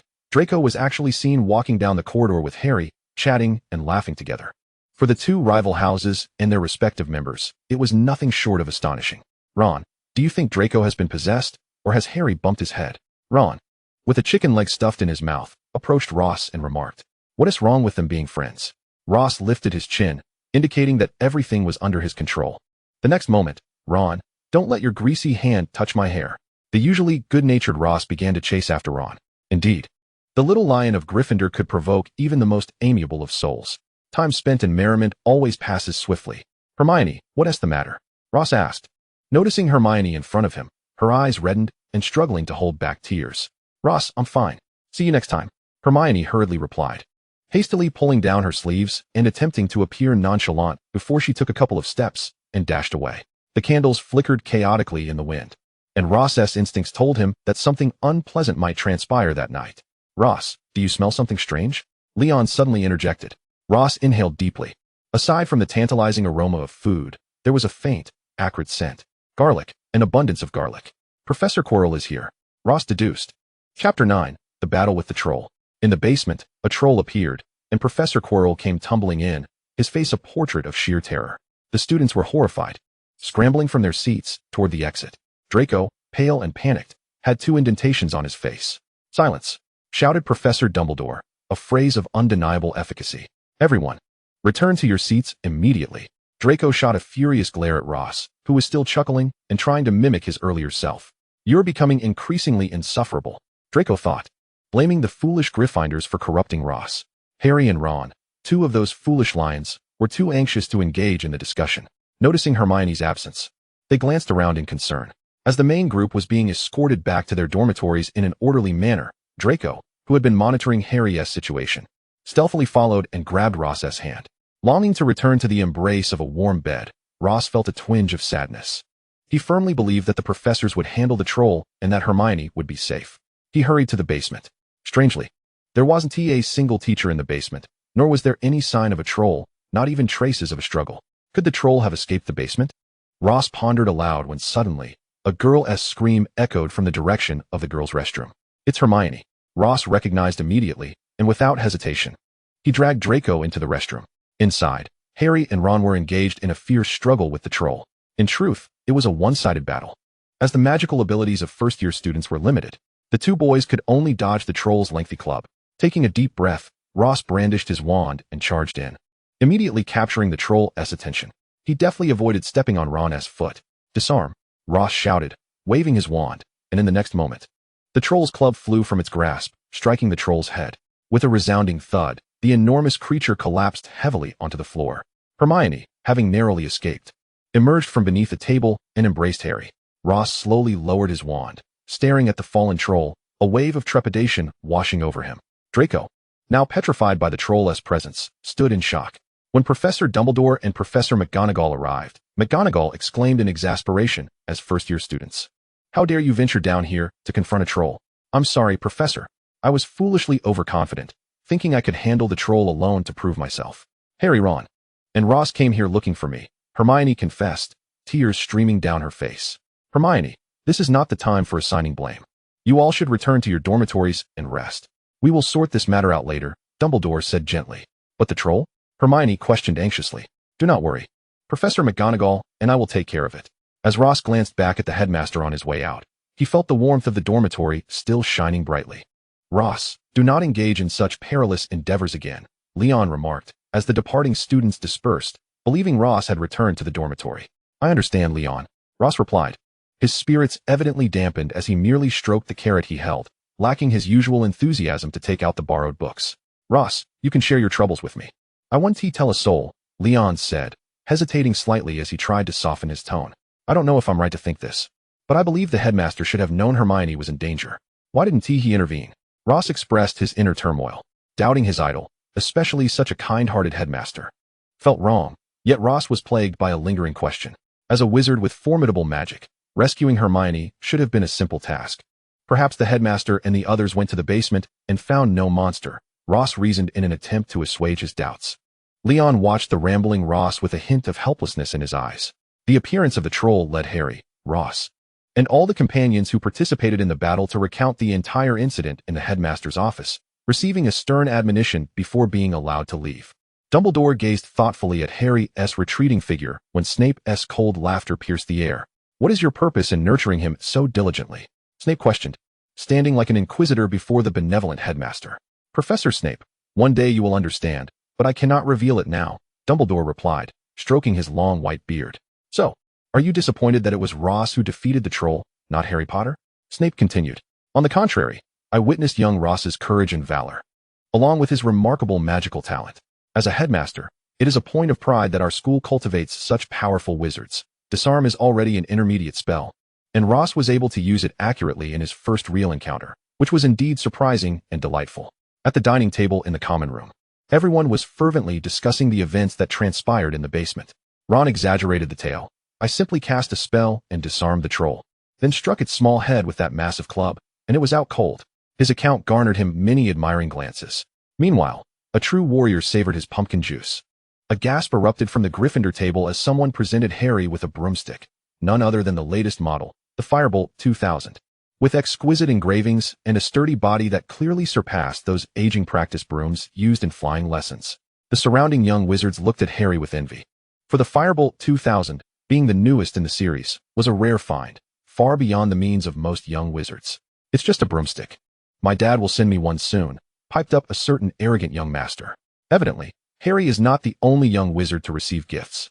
A sleek, entirely black owl swooped down, landing gracefully upon Rose's left shoulder. "Hello, Bubo," Rose greeted cheerfully, though her spirits dampened upon noticing the crimson envelope. Instinctively, she removed the letter and hastily concealed it beneath her robes. As the envelope departed the owl's beak, it sprouted a fissure resembling a mouth. "Dear little Rose, I have heard of your recent experiences in flying class. Worry not, for I have crafted a bespoke broomstick for you, which I believe will resolve all your challenges. Should you have any queries regarding its use, do not hesitate to write to me. Yours affectionately, Uncle Donald Harlow." The deep timbre of his voice radiated immense charm. Chapter 10, Suspicions of Snape. The voice, neither too loud nor too soft, was still audible to the assembled students. Rose, her cheeks slightly flushed, carefully stowed the letter into the pocket of her wizarding robe. "I eagerly anticipate your new broomstick," Draco remarked with a smile. secretly resolved to urge his father to send one. Following her previous ordeal, Rose's expectations for the new broomstick were subdued. The Quidditch finals are officially underway. With a fervent declaration from Headmaster Dumbledore, the two rival teams stepped onto the verdant field, basking in the cheers of their fellow students. The stands, filled to capacity, erupted in the most ardent applause and shouts of encouragement for their respective houses. Although Professor Snape was absent from this event, Professor McGonagall was present, her hands clasped on her lap, displaying a hint of nervousness. As a member of the atmosphere-creating team, Rose brandished a flag emblazoned with the house crest, cheering for Slytherin. The match commenced. "Go, Draco!" Rose shouted, vocally supporting her dear friend. Harry, astride the brand-new Nimbus 2000, appeared to be surveying the field, seemingly searching for an opportune moment. Draco was similarly poised. Both moved almost simultaneously. Draco aimed to seize the golden snitch from the captain's grasp, while Harry sought to reclaim the quaffle, striving for a victory for Gryffindor. Harry's flying prowess surpassed the rest, swiftly and steadily reclaiming the quaffle. However, at that very moment, his broom began to tremble violently, as if beset by an unseen force. "Harry, what's happening?" Rose exclaimed, hoping Leon could provide some clarity. "Only dark magic can interfere with a Nimbus 2000, Leon replied. "In the entire school, only Professors Quirrell and Snape have the ability to wield dark magic." Instinctively, Rose's gaze shifted toward the Slytherin stands, where Professor Snape sat in the last row, muttering incantations under his breath. "Impossible, Professor Snape would never stoop to such treachery," Rose asserted with unwavering conviction. Alongside Rose, Hermione and Ron had also noticed, their expressions pale. After a tumultuous series of events, Harry ultimately led Gryffindor to victory in the Quidditch Championship. Rose exchanged glances with Leon, whose nonchalant demeanor quelled her urge to voice her thoughts. "What are you doing?" Rose inquired behind Harry, who, along with Hermione, was following the recently entered Professor Snape into his office. Harry gestured for silence. "We suspect that Snape unleashed the troll," Harry explained, his reasoning sound. "I overheard Snape discussing how to evade the three-headed dog, and after the troll emerged, he sustained an injury to his foot, presumably from a bite." Rose remained steadfast in her belief. "No way, Professor Snape would never do such a thing." "Why not? Then tell me your reasons for doubting Snape," Harry retorted, his temper flaring as he directed his ire at Rose. He was immediately chastised by Hermione, who gestured for him to temper his tone. "It's simple. Professor Snape is the head of Slytherin, our teacher. He would never do anything to harm students or Hogwarts," Rose asserted, locking eyes with Harry's furious gaze. With that, Rose turned and departed. "I cannot comprehend it. How can Rose trust such a sinister and brooding teacher?" Harry exclaimed, his agitation palpable. Ron shrugged beside him, equally perplexed. Returning to her cozy nook with the brand-new broomstick, Rose noted that it was significantly wider than a typical broom and weighed nearly twice as much, clearly capable of withstanding greater pressures. Perhaps due to the unpleasantness of that day, Harry and the others had refrained from informing Rose of their actions. Confident in her faith in Professor Snape, Rose was unperturbed by their scrutiny. On days devoid of classes, Rose relished spending her time in the expansive, book-scented library, roaming the sea of knowledge alongside her peers. Occasionally, Leon would accompany her, though he had recently borrowed an intermediate-level defense against the dark arts book and preferred to remain inconspicuous, often retreating to the dormitory with a book in hand. On numerous occasions, while quietly engrossed in her reading, Rose found herself coaxed back to the dormitory by the mischievous Leon. As with any school, the library during finals was the busiest of times. Even the most carefree of Gryffindors had no choice but to dutifully pick up their books, revising and praying for favorable grades. Not to mention Ravenclaw and Hufflepuff, who were now experiencing their moment of glory in the library. Chapter 11. The Terrifying Investigator. The first rays of morning sunlight streamed into the library, illuminating the long, pristine tables, now filled with students from all four houses. "Where's Rose?" Draco inquired of his companion, Gregory, as he clutched a newly borrowed book. "Malfoy, it seems Rose hasn't arrived," Gregory promptly responded. Draco frowned slightly. "Rose," he called out, his voice echoing outside. "What is it, Draco?" The morning dormitory felt dim and empty, imbued with a sense of gloom. "Rose, it's already the end of term. Even those foolish Gryffindors recognize the need to study in the library. Why are you still in the dormitory?" Draco's gaze was fixed on Rose, resembling that of a stern parent. "Draco, you should know I have already mastered this semester's content. Studying in the dormitory is just as effective," Rose replied, brushing aside a strand of golden hair that had fallen across her face. "That is not acceptable," Draco retorted haughtily, his gray eyes locked on Rose. After 2 seconds of resistance, Rose capitulated. "All right, I'll gather my things and head to the library." As Draco led Rose away, he cast a glance inside, his expression turning grave. We must not allow Rose to spend too much time with that Leon. My instincts tell me he will prove to be a dangerous figure in the future. Students, due to unforeseen circumstances, Professor Quirrell will no longer be teaching the Defense Against the Dark Arts course. This term's classes are now concluded, and a new instructor will be appointed for the next term. Headmaster Dumbledore announced abruptly during lunch in the Great Hall. The sudden departure of Professor Quirrell, shrouded in ambiguity, sparked considerable discussion among the students. The Weasley twins even wagered on the reasons behind Quirrell's exit. How splendid! We can finally be rid of that wretched garlic odor, Draco proclaimed, a look of liberation gracing his face. As he elegantly sliced into his steak, he abruptly paused, a frown crossing his features. Rose, do you think Professor Snape will be taking over the Defense Against the Dark Arts class next term? The mere thought of eliciting such fear on Draco's face speaks volumes about Professor Snape's formidable reputation. Aren't you pleased? After all, he is your godfather. Swallowing a somewhat bland piece of steak, Ross remarked, eliciting a heavy sigh. Such a young age, yet so burdened with worries. Careful of becoming bald? Ross admonished with a serious expression. No, what do worries have to do with baldness? Draco, the young boy, pondered inwardly. A loud explosion erupted, and all the young wizards instinctively turned their gazes towards Seamus. True to form, Seamus had once again transformed himself into a frizzy-haired spectacle. As Hogwarts' renowned prankster, these occasional mishaps had become a staple of Seamus's antics. Seamus, are you all right? Harry inquired with concern. I'm fine. I just wanted to turn Scabbers yellow for aesthetic purposes, Seamus replied somewhat defensively, his voice choked with emotion. Seamus, it's all right. You simply didn't control the spell's intensity, Hermione said sympathetically from the side. Allow me to demonstrate, she continued, retrieving her wand and casting a beam of light upon Scabbers. As the light faded, Scabbers remained unchanged. How is this possible? Hermione nearly shrieked, almost overwhelmed without Harry's reminder. I am certain my magic was flawless. She turned to Harry and Ron, her brows furrowed. The commotion had not escaped the notice of Ross and Draco, who watched with intrigue. To their astonishment, Hermione Granger, known for her flair, was unable to transform a mere rat into yellow, a feat considered the most elementary of transfiguration spells. Gregory remarked with a hint of schadenfreude. Observing the entire episode, Ross contemplated for a moment and stated, Hermione's magic is undoubtedly sound. I suspect the issue lies with that rat. His gaze fixed intently on the gray rodent, half of its body marred by scars, searching for any peculiarities.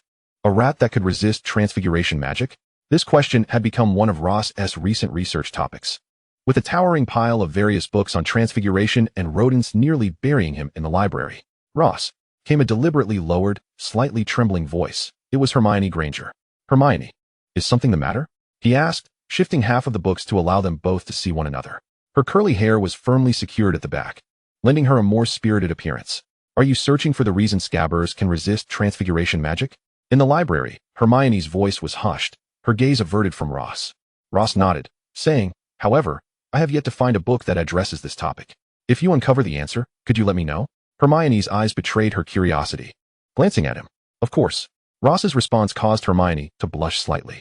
In the Hogwarts headmaster's office, the atmosphere was unusually grave. Even Dumbledore, the master of mood, found it challenging to uplift the ambience. A cold air conditioner stood before the desk. Clad in a black wizarding robe, a tall figure loomed there, transporting Dumbledore back to that valley where nightmares and beauty coexisted. Mr. Grindelwald, I welcome you to our investigation into dark magical artifacts. However, I have a sincere request. Please do not disrupt the normal order of our school, especially not for our students, Dumbledore stated with a serious demeanor. Very well. Conrad Grindelwald acquiesced. In the Great Hall, Dumbledore formally introduced Conrad Grindelwald. This gentleman has been dispatched by the Ministry of Magic to examine Hogwarts for safety hazards. I urge you all to cooperate with his inquiries, Dumbledore concluded. After a moment of silence, scattered applause arose from the crowd. Good heavens! One Goyle has already made me tremble with fear, and now another Grindelwald appears. Are they intent on turning Hogwarts into a realm of dark wizards? Ron exclaimed. He then proceeded to enlighten his friend Harry about the ominous implications of the Grindelwald surname. Gellert Grindelwald was the second Dark Lord. I will explain further later. Just remember to steer clear of this dark wizard, Ron said earnestly. Upon hearing Dark Lord, Harry's complexion paled noticeably. Not just him, the faces of all students, save for Ross, reflected unease. Chapter 12. The Dark Wizard Conrad Grindelwald. Let us once again extend a warm round of applause to welcome Mr. Grindelwald, Dumbledore began, clapping in welcome. A steady, purposeful stride echoed from the entrance. Conrad's black robe swayed slightly as he walked, imposing and regal, a fitting description. His dark eyes remained fixed ahead, momentarily shifting to a golden-haired youth as he ascended the podium. I am Conrad Grindelwald. I shall remain at Hogwarts for the foreseeable future. His words were simple, yet delivered in an icy tone. Without delay, he exited through the back door. As the students finally began to murmur amongst themselves, Conrad stood silently by the grand, gilded window, gazing down at the courtyard below. Before him lay the institution he had called home for 7 years, a castle steeped in British classical charm. Now a significant part of most Hogwarts students' cherished memories. A golden-haired boy appeared in his mind's eye, a constant presence from first year through 7th, forever smiling. The scene shifted to the day of that boy's wedding. His golden hair slicked back for the first time, standing before a radiant bride clad in white. The soothing strains of a symphony lingered in his ears as the newlyweds glided gracefully across the floor. As Conrad turned to leave, the faint smile that had graced his lips vanished, swallowed by a chilling desolation.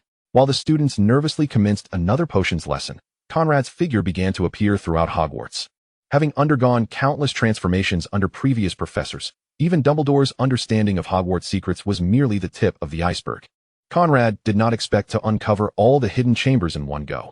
He merely needed to ensure that no dark magical artifacts were within reach of the students. Guided by a third-year student with fiery red hair, Conrad entered the Gryffindor classroom. Rest assured, Mr. Grindelwald, there can be no dark magical contraband within Gryffindor House, the red-haired boy declared confidently. At that moment, Conrad suddenly cast a spell, causing a grotesque rat to emerge from behind the warm hearth. The boy's face registered shock. He had witnessed Conrad perform magic without a wand. That is Ron's pet rat, Scabbers, the red-haired boy declared nervously. Although Ron was not particularly fond of the creature, it remained his only pet. Conrad scrutinized the rat for 2 seconds, an instinctual unease settling upon him. The boy, visibly anxious, observed as the flickering flames illuminated the rat before them, revealing a despairing glimmer in its tiny eyes. As he turned to leave, Conrad glanced at the portrait on the wall. With a gentle flick of magic, he removed it, departing without a backward glance. The remaining boy, caught in his turmoil, did not pursue him. The events in the Gryffindor common room went unnoticed by the classmates engrossed in their lessons. They discussed Professor Snape's excessively challenging assignment. How could I possibly brew a sleepless potion in one night? Gregory's face scrunched up in distress. Why aren't you worried? Do you even know the recipe for the sleepless potion? Hermione exclaimed impatiently at the two who appeared utterly unfazed, casually discussing dinner. You have me. The two boys spoke in unison, only to be met with Hermione's furious glare. A sobbing sound reached Ross's ears as he passed the almost abandoned washroom, sending a shiver down his spine. He recalled the 2 tales of ghosts he had once seen. His hand, resting on the handrail, tightened slightly as the crying continued unabated. Is anyone there? Ross whispered at the door.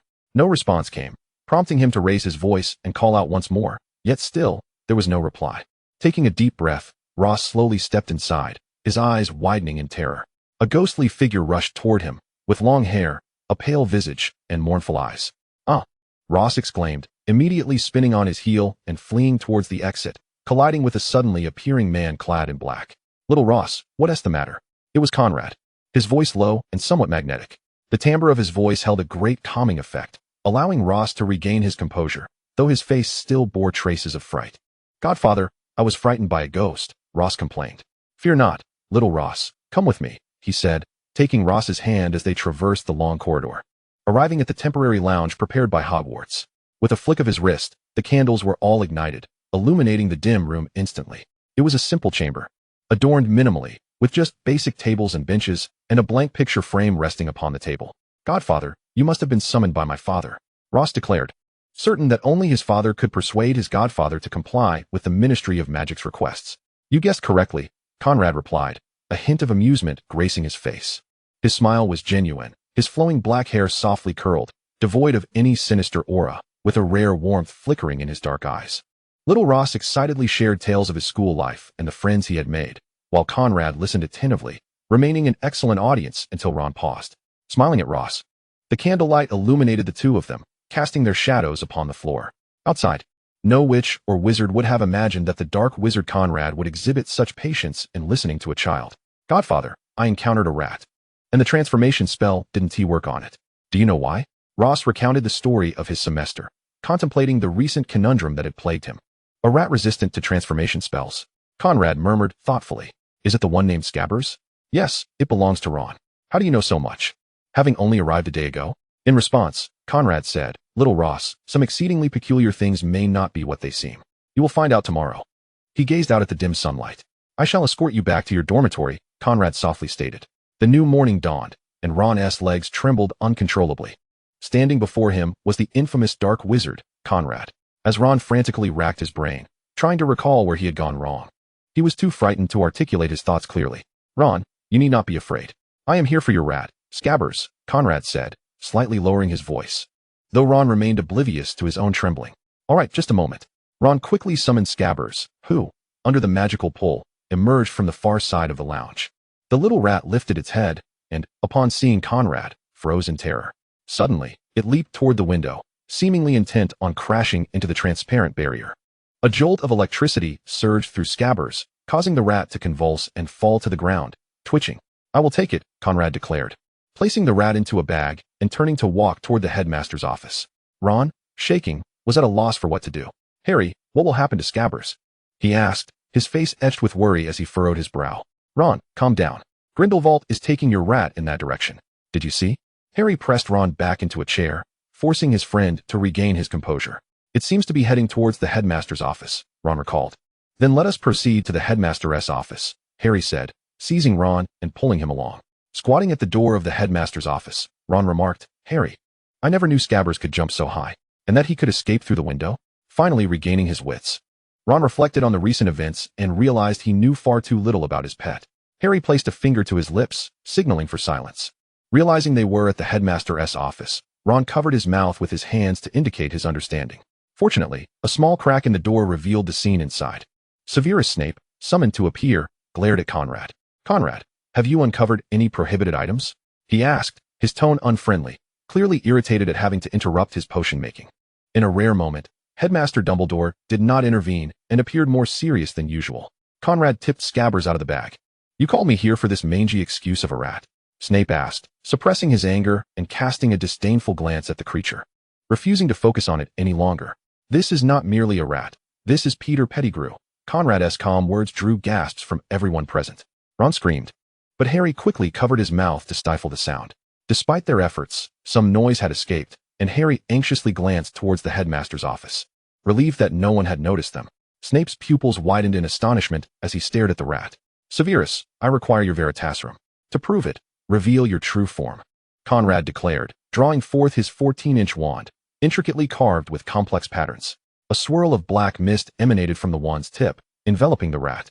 A piercing scream echoed through the headmaster's office as the rat gradually expanded until it assumed human form. A pale, balding, short man with grizzled hair. Peter Pettigrew, Snape exclaimed, suddenly alert to his predicament, yet still unarmed. Binding curse, Conrad calmly incanted, a rope ensnaring Peter Pettigrew completely. Dumbledore, Snape, and Peter Pettigrew wore expressions of indignation, resembling a persecuted individual. I transformed into a rat to evade the Death Eater's attacks, he protested. Conrad snorted derisively. Sirius Black has been imprisoned in Azkaban for 10 years. And the other Death Eaters no longer dare to reveal themselves. This filthy rat must be lying. Severus, you surely have some Veritasserum left? Conrad inquired lightly. Snape, realizing the urgency, hurried to his potion office and retrieved a small vial. Holding it, Snape did nothing, but Pettigrew's face grew increasingly pale. No, you cannot do this, he shrieked in protest. If you are truly innocent, the Veritasserum will not harm you, Dumbledore stated calmly. Conrad accepted the Veritasserum, and it was evident that in the presence of such a renowned wizard, Peter Pettigrew was paralyzed with fear, fully aware that resistance was futile. After a few drops of the potion, his eyes began to glaze over. Why did you transform into a rat? Dumbledore inquired. To prevent Dumbledore and the others from discovering my allegiance to Voldemort, Pettigrew replied. Snape and Conrad exchanged a rare glance. You have wronged Sirius Black. It was you who betrayed Lily and James. Severus Snape inquired with palpable agitation, his hands unconsciously forming fists, poised to strike the wretched face before him that resembled an unsightly rodent. Under the effects of the Veritasserum, the diminutive Peter Pettigrew could not utter a falsehood, even if the truth he revealed would condemn him to a lifetime in Azkaban. Yes, I betrayed the Potters, framing Sirius as the traitor, he confessed after a moment's hesitation, slowly articulating the truth from a decade past. If Conrad and the others were to be merely shocked and enraged by the revelation, Harry, who overheard the entire truth at the entrance of the headmaster's office, fled outside in a daze, ignoring Ron's quiet calls from behind.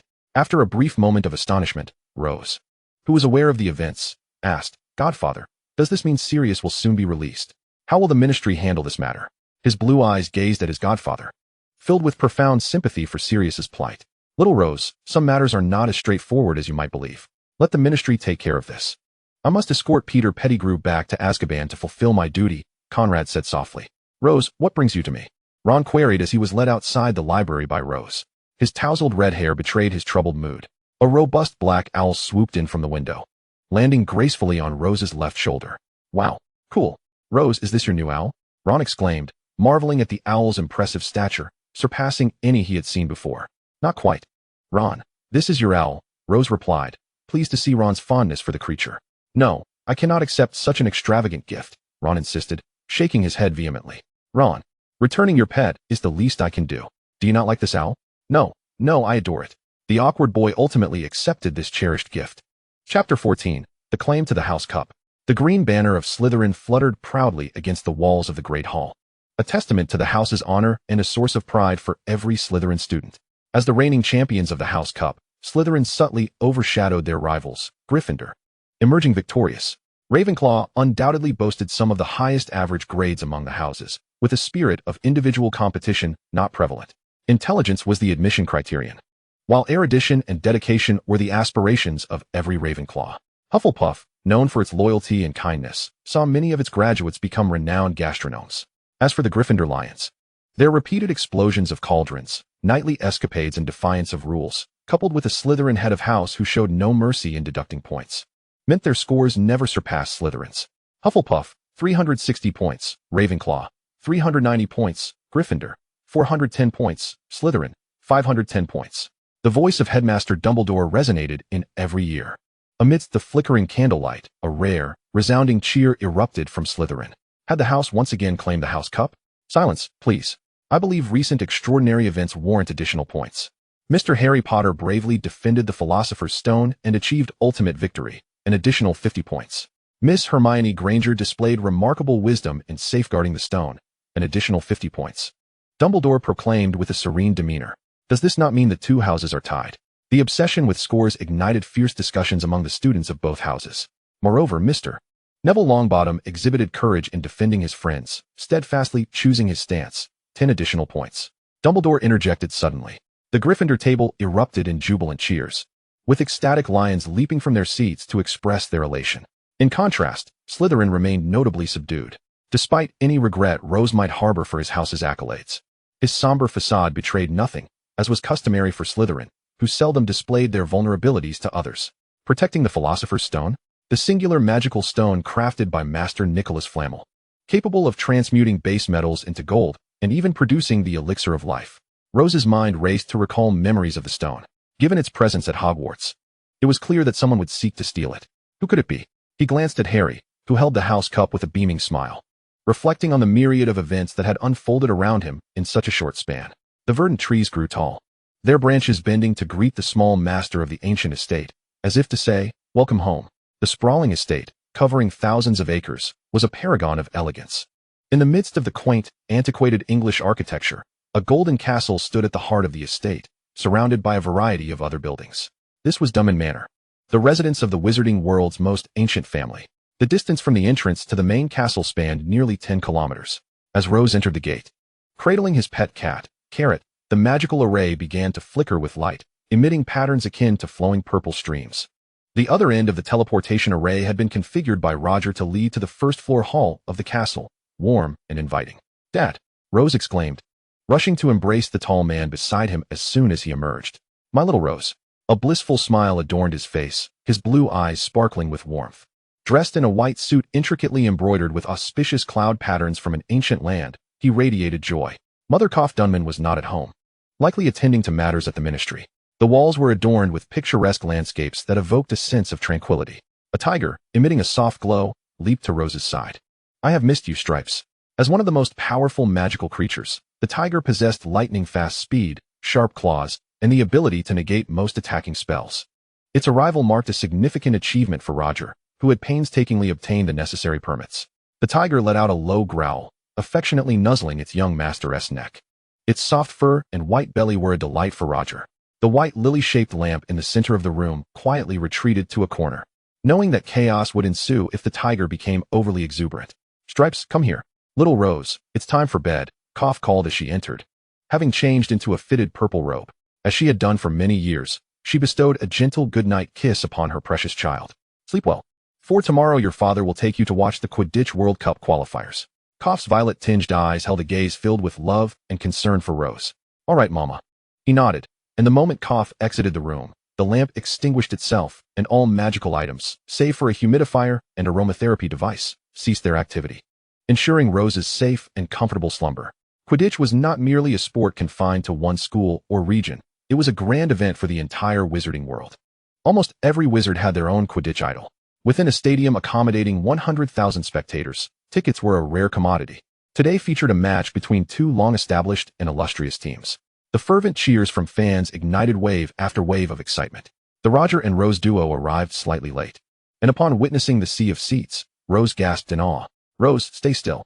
Roger lifted him up, and with a flick of his wand, they transported to their designated seats. In the midst of the fervent fans and supporters, even the VIP section was brimming with excitement. The fervor with which the wizarding aristocracy embraces the Quidditch matches is unparalleled. Positioned centrally, Rose found himself at the most advantageous angle. As the two settled into their seats, Draco's shout of "Rose" was drowned out by the jubilant roars of the crowd. "Rose, Draco is calling you," Roger whispered, leaning down to speak into Rose's ear. Instantly, a look of delight spread across Rose's face. "Where's Draco?" he inquired, scanning the surroundings until he spotted Draco and his father, Lucius Malfoy, 6 rows back. Excitedly, Rose waved his arms, greeting his little companion, while Lucius and Roger exchanged friendly nods. The sound of fireworks erupted, and vibrant, colossal displays illuminated the square, captivating every pair of eyes. As one grand firework burst forth, a rider on a flying broom emerged from behind the dazzling pyrotechnics. "Ham!" The crowd erupted, clearly recognizing a superstar athlete of immense popularity. Chapter 15, The Quidditch World Cup Qualifiers. With hair as fiery as the flames, even amidst the brilliant fireworks, he shone like a beacon. "Rose, that's Morton Daniel, the seeker for Team Ben." Roger introduced the illustrious player to his son. The flag of Team Ben, adorned with 2 crossed arrows, fluttered high above. As Morton Daniel hovered nearby, the majority of the audience rose to their feet, chanting the name Ham. Particularly among the supporters of the white team, fans brandished banners identical to the one overhead, fervently waving them in a display of their unwavering love for Quidditch and their team. A formation of players on brooms soared into the air, their movements a seamless blend of human and broom, dazzling spectators with their aerial prowess. Roger, too, welcomed the team with enthusiastic applause.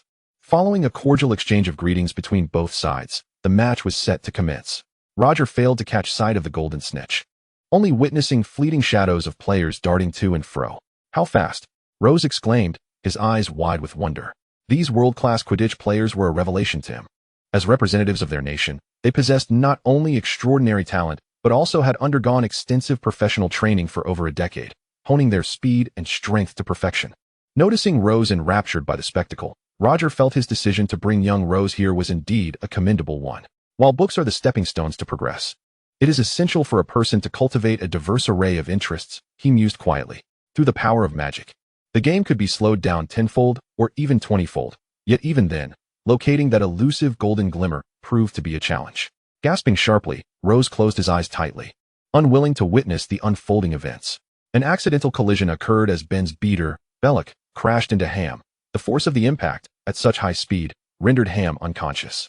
A hush fell over the arena as medical personnel on standby swiftly attended to Ham, casting healing spells while transporting him to a makeshift hospital.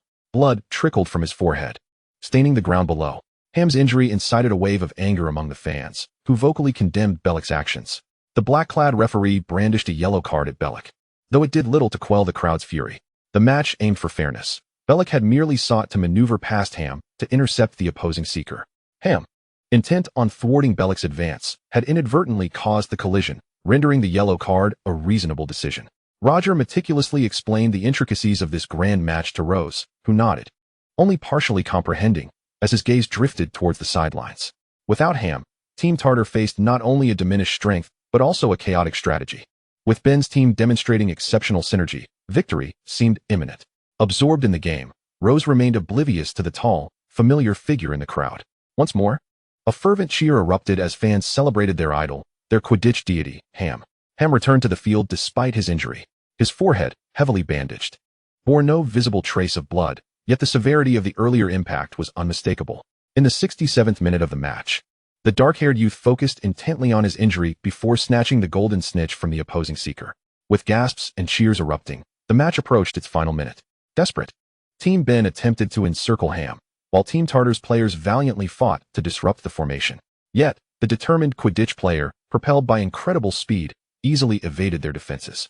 Just as Bellick prepared to seize the ball from Ham, the golden snitch plummeted suddenly. Along with it, Ham's shadow followed suit, channeling the magic within him.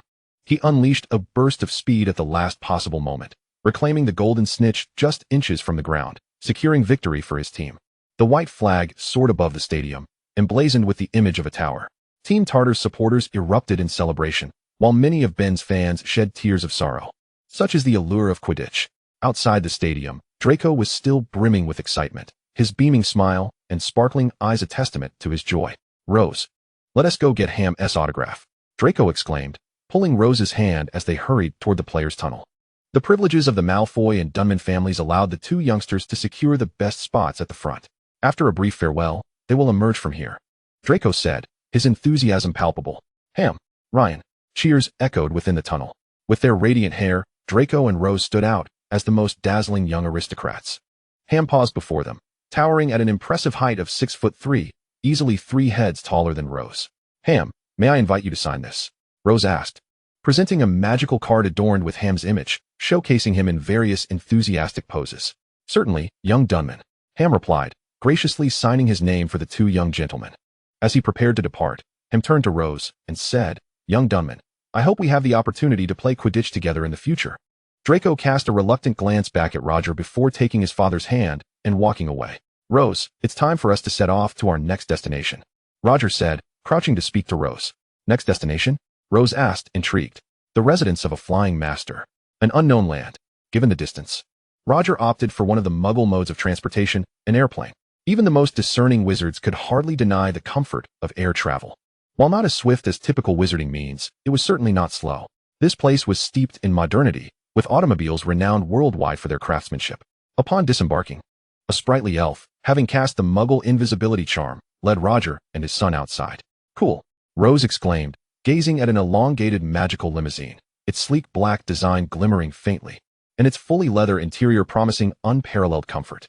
As they settled in, the magical vehicle activated automatically, vanishing from sight as it ascended into the sky, racing toward their destination. The wizard before them was the King of Quidditch, a lifelong recipient of the Quidditch Gold Medal. Decades had faded his once black hair and fine features, yet they could never diminish the resolute gleam in his eyes or his passion for flying brooms. Chapter 16, Leon in Nocturne Alley. As Ross gazed at the world-renowned master, he sat in his seat, watching the new flying instructor before him. "Mr. Peake, it has been many years since we last met, and your son has grown so much." The sentiment of time's relentless passage weighed heavily on Peake. "Ross, I have learned that there are some issues with your flying. Do not worry. I shall assist you in resolving them." A faint smile graced Peake's lips, a rarity for a master typically marked by severity. Many wizards mistakenly believe they can possess numerous flying broomsticks, eagerly replacing them whenever a new model of the Nimbus is released. This notion is erroneous. Just as a wizard possesses but one fated wand, so too does a wizard find only a select few broomsticks suited to them. Peake retrieved a broomstick from a room behind him. Its smooth surface gleamed with the sheen of frequent use. "This broom has accompanied me since my first competition until my retirement.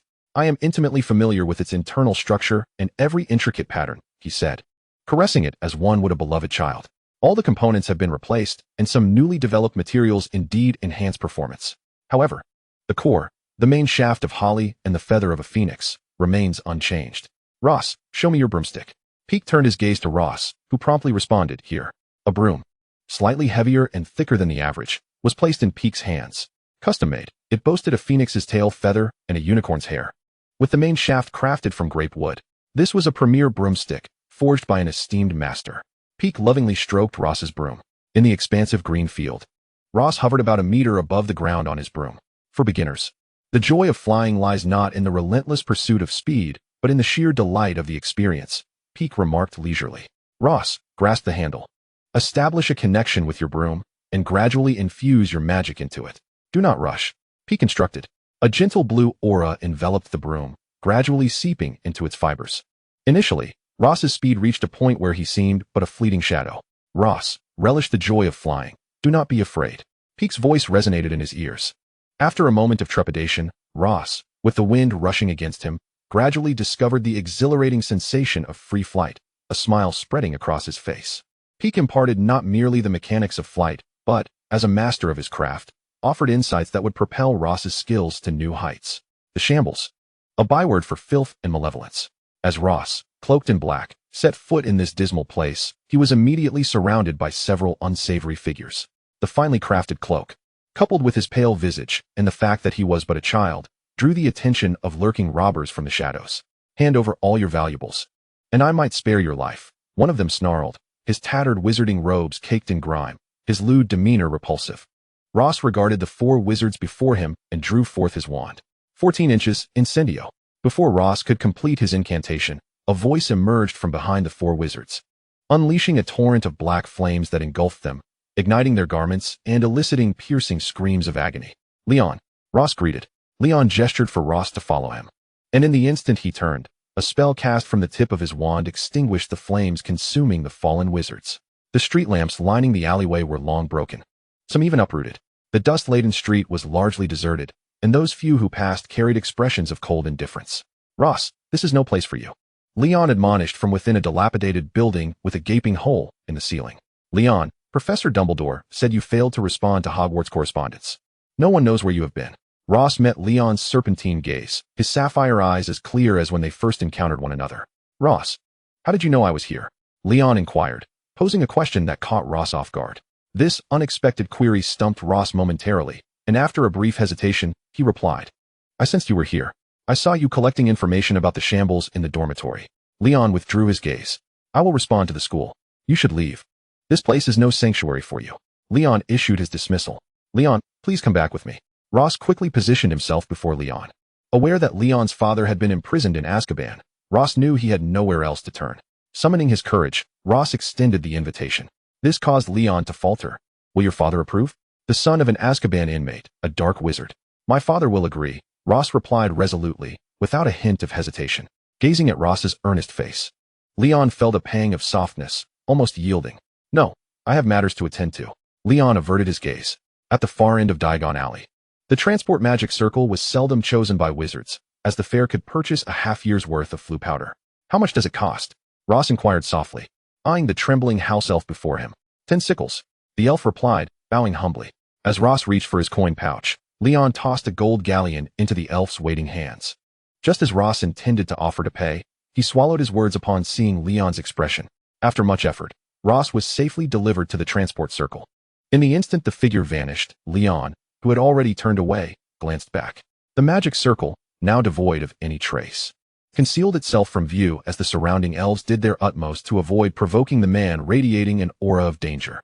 After a long moment, Leon turned to depart, destined to become a formidable and fearsome wizard, as noted by the 300-year-old elf. During the back-to-school season, throngs of young wizards scurried through Diagon Alley, gathering various supplies. Draco, who had eagerly invited Ross to join him on their shopping excursion, had just collected their custom-made robes from Madame Malkin's. Frowning at the 2 extra sets, clearly too large for Ross, he asked, "Ross, whose are these?" Pointing to the bag in his right hand. "They're Leon's. He's too busy to come. So he asked me to help him prepare for school supplies," Ross replied, standing before the mirror. Chapter 17, The Summoned Roger. The autumn wizarding robes were lined with a knitted vest, providing warmth while also imparting a tailored effect. "Ross, I told you, Leon is not a good person. Do not get too close to him," Draco remarked, wishing he could discard the offending bag upon learning of its contents. Concerned that Ross might be upset, he refrained from doing so. "Draco, I think Leon isn't so bad. Besides, why have you been so prickly lately? You're acting just like a ruffled carrot," Ross teased. Draco seemed poised to retort, but was interrupted by a call. "Pansy," Ross shouted, spotting her emerging from the bookshop, her arms laden with thick tomes. As an heir to a noble family, how could he afford to appear flustered in front of a female classmate? With remarkable composure, Draco swiftly resumed his usual haughty demeanor. Ross shot a glance at Draco, silently urging him to assist Pansy with her books, all the while wondering why he himself didn't offer to help. Before he knew it, the books were already in Draco's hands. Pansy, with her chin-length hair, stole glances at Draco several times. When Rose inadvertently caught sight of this, She felt her presence as an unwelcome light bulb and decided it prudent to take her leave first. The bookstore was so crowded that there was hardly space to place a foot. As Rose contemplated whether to wait, she heard a burst of enthusiastic applause emanating from within. Gilderoy Lockhart. Many voices clamored for this name. A man of superficiality. Upon hearing this name, her mind recalled the disdainful remarks of the godfather. Mr. Lockhart, in his excessive self-promotion, had once declared in a newspaper interview that his abilities far surpassed those of several dark wizards, including the godfather himself. Unbeknownst to him, the godfather, aware of this boastful proclamation, suspended Lockhart from a tower one night, alongside a note that read, "A lover of lies.